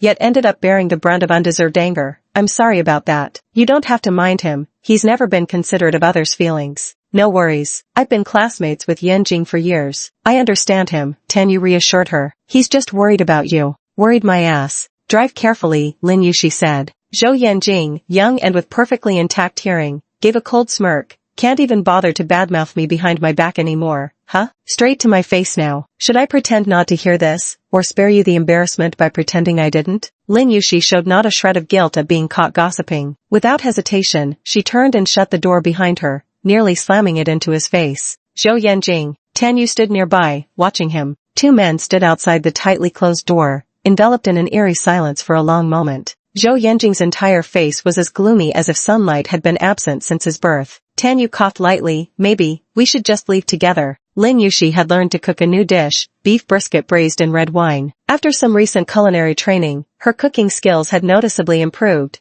and this time the flavors earned unanimous praise from Yu Jiaxiao and Tan Xingchen. She happily took a photo and shared it on her moments. Before she could even put her phone down, a message arrived. Zhou Yanjing, eat less of your own cooking. It's bad for your health. Lin Yushi tapped into the privacy settings and enabled hide posts and status. Don't share with him. Not even a minute passed before the phone rang again. Zhou Yanjing, you blocked me? Lin Yushi, how childish are you? Turn my permissions back on. Lin Yushi tapped his profile picture once more and silenced his notifications. Lin Yushi was having dinner with Yu Jiaxiao when Su Songwan called. What does she want with you? Yu Jiaxiao snorted through a mouthful of steak. Nothing good, I bet. Sister Yushi, Su Songwan's voice sounded cheerful. My hot spring-themed hotel is all set up. I plan to officially open for business this spring festival. Lin Yushi responded politely. Congratulations then. I'd like to invite friends over for a visit before the grand opening. It's both a way to thank everyone for their support over the years and to treat it as a soft opening,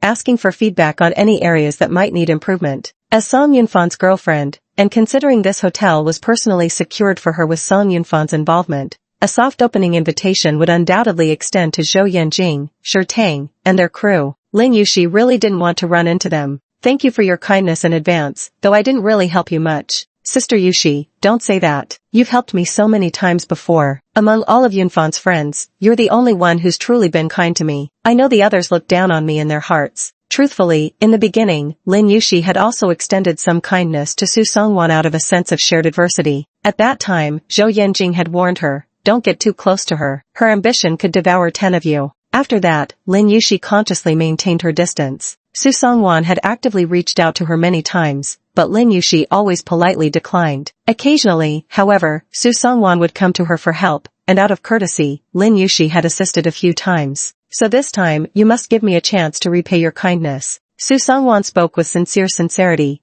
adding specifically, I checked already. The second young master has a flight to Hong Kong this weekend. Since he won't be attending, Shi Tang and the others won't come either. Yunfan mentioned rescheduling another time to invite them here, so rest assured you definitely won't run into them. Eavesdropping with her ear pressed close, Yu Jiaxiao pinched Lin Yuxi excitedly and whispered, Go, go, go. I don't have overtime this weekend. I want to show off the tiny waist I've worked so hard for lately. Alright. For the sake of Yu Jiaxiao's tiny waist, Lin Yuxi agreed to the invitation. Then I'll bring Xiaoxiao along to show our support. Su Songwan, that's wonderful. If you come, Xingchen will definitely agree to join. Tan Xingchen wasn't very familiar with Su Songwan. Their connection went through several intermediaries. After all, like Yu Jiaxiao, she thought this seemingly quiet woman was actually quite manipulative. She's packaged herself as a rich beauty, but that only fools outsiders. Tan Xingchen revealed Su Songwan's true colors in the group chat that evening. Her family seems well off, but it's just a facade. Their business has been declining for a while. She only got into this circle through Yunfan to fish for resources. Yu Jiaxiao slapped her thigh in excitement. I knew it. She's clearly not some innocent little thing. Tan Xingchen scoffed. It's just that Brother Yunfan's judgment is clouded by foolish infatuation. He actually believes she's some pure and innocent little white flower. No wonder he gets along so well with Zhou Yanjing, Yu Jiaxiao sharply commented. Two blind men. Su Songwan sent invitations to everyone indiscriminately, Tan Xingchen included. Originally, Tan Xingchen hadn't planned to grace the occasion with her presence. You two are going? Then I'm coming too. Yu Jiaxiao said, you're just my little shadow. Here, have a whiff of my fart. Tan Xingchen retorted angrily, right back at you. For several days in a row, the two of them enthusiastically picked out bikinis, competing to see who could choose the sexiest and most attractive ones, which sparked an excessive surge of competitive spirit between them. Tan Xingchen spent the entire day pumping iron at the gym, while Yu Jiaxiao stuck to 3 weight loss meals a day. Lin Yuxi was so busy running around that when she saw the fiercely competitive scene in the group chat after work, she lost her appetite. Chapter 77, When Foes Meet. Originally scheduled to depart Friday evening, an emergency patient arrived at the last minute, summoning Lin Yuxi to assist. Yu Jiaxiao and Tan Xingchen rushed straight to her home, helped her pack her luggage, and drove to the hospital to pick her up. Once Lin Yuxi got into the car, Tan Xingchen turned her head, eyes sparkling brightly. My brother still has a meeting to finish. He said he'd come later. If you don't want him to, I'll just tell him to scram. Am I the tyrant of lynching? Lin Yuxi sighed. He's just supporting his friend. Why should I dictate anything? Ugh, Tan Xingchen said with exaggerated earnestness. People like you, too sensible and considerate, are the easiest to take advantage of. But since it's my brother, I'll just shut up. Yu Jiaxiao sneered. Do you even know what shut up means? It literally means seal your lips, don't speak, not finishing your sentence with a shut up, over. Tan Xingchen clung to Lin Yuxi's arm with exaggerated sweetness. Sister Yuxi, she's bullying me again. Lin Yuxi crossed her arms. Don't drag me into your battles. I graduated elementary school ages ago. Tan Xingchen.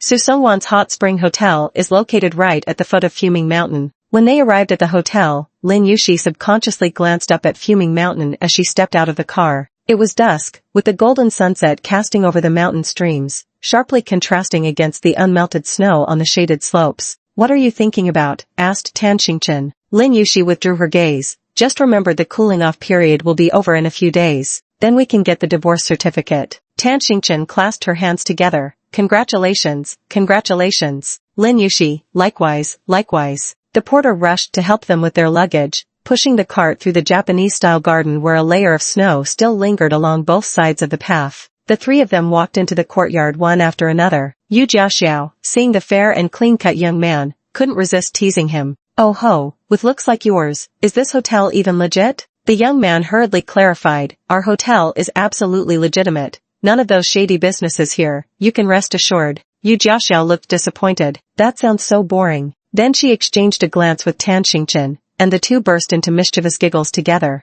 "Ha, you think this is some male strip club?" Even going after the bellboy, a lazy, drawling voice cut in. "Kid's not even 18 yet." That voice. Lin Yushi turned her head. The hotel's traditional Japanese design exuded a strong Kyoto vibe, with a Zen-inspired courtyard. Under the corridor reached by the bluestone path stood several figures. The one in the middle wore casual clothes, looking much more relaxed than his usual suited and booted self. His gaze wandered leisurely in her direction. Tang looked around. "Where are the security guards? Hurry up and drag her out already. How dare they let any random rabble in?" "You again, all of you." Yu Jiaxiao crossed her arms. "Must have forgotten to check the almanac today. What dreadful luck." This was the last kind of coincidence Lin Yushi wanted to encounter. Zhou Yanjing, hands in his pockets, feigned nonchalance as though it were pure coincidence, speaking leisurely. "What a coincidence." Lin Yushi frowned with mild exasperation. "Coincidence? What coincidence?" "More like pure misfortune." "What coincidence?" Tang said. "Didn't you specifically?" Before he could finish speaking, a kick landed on his backside.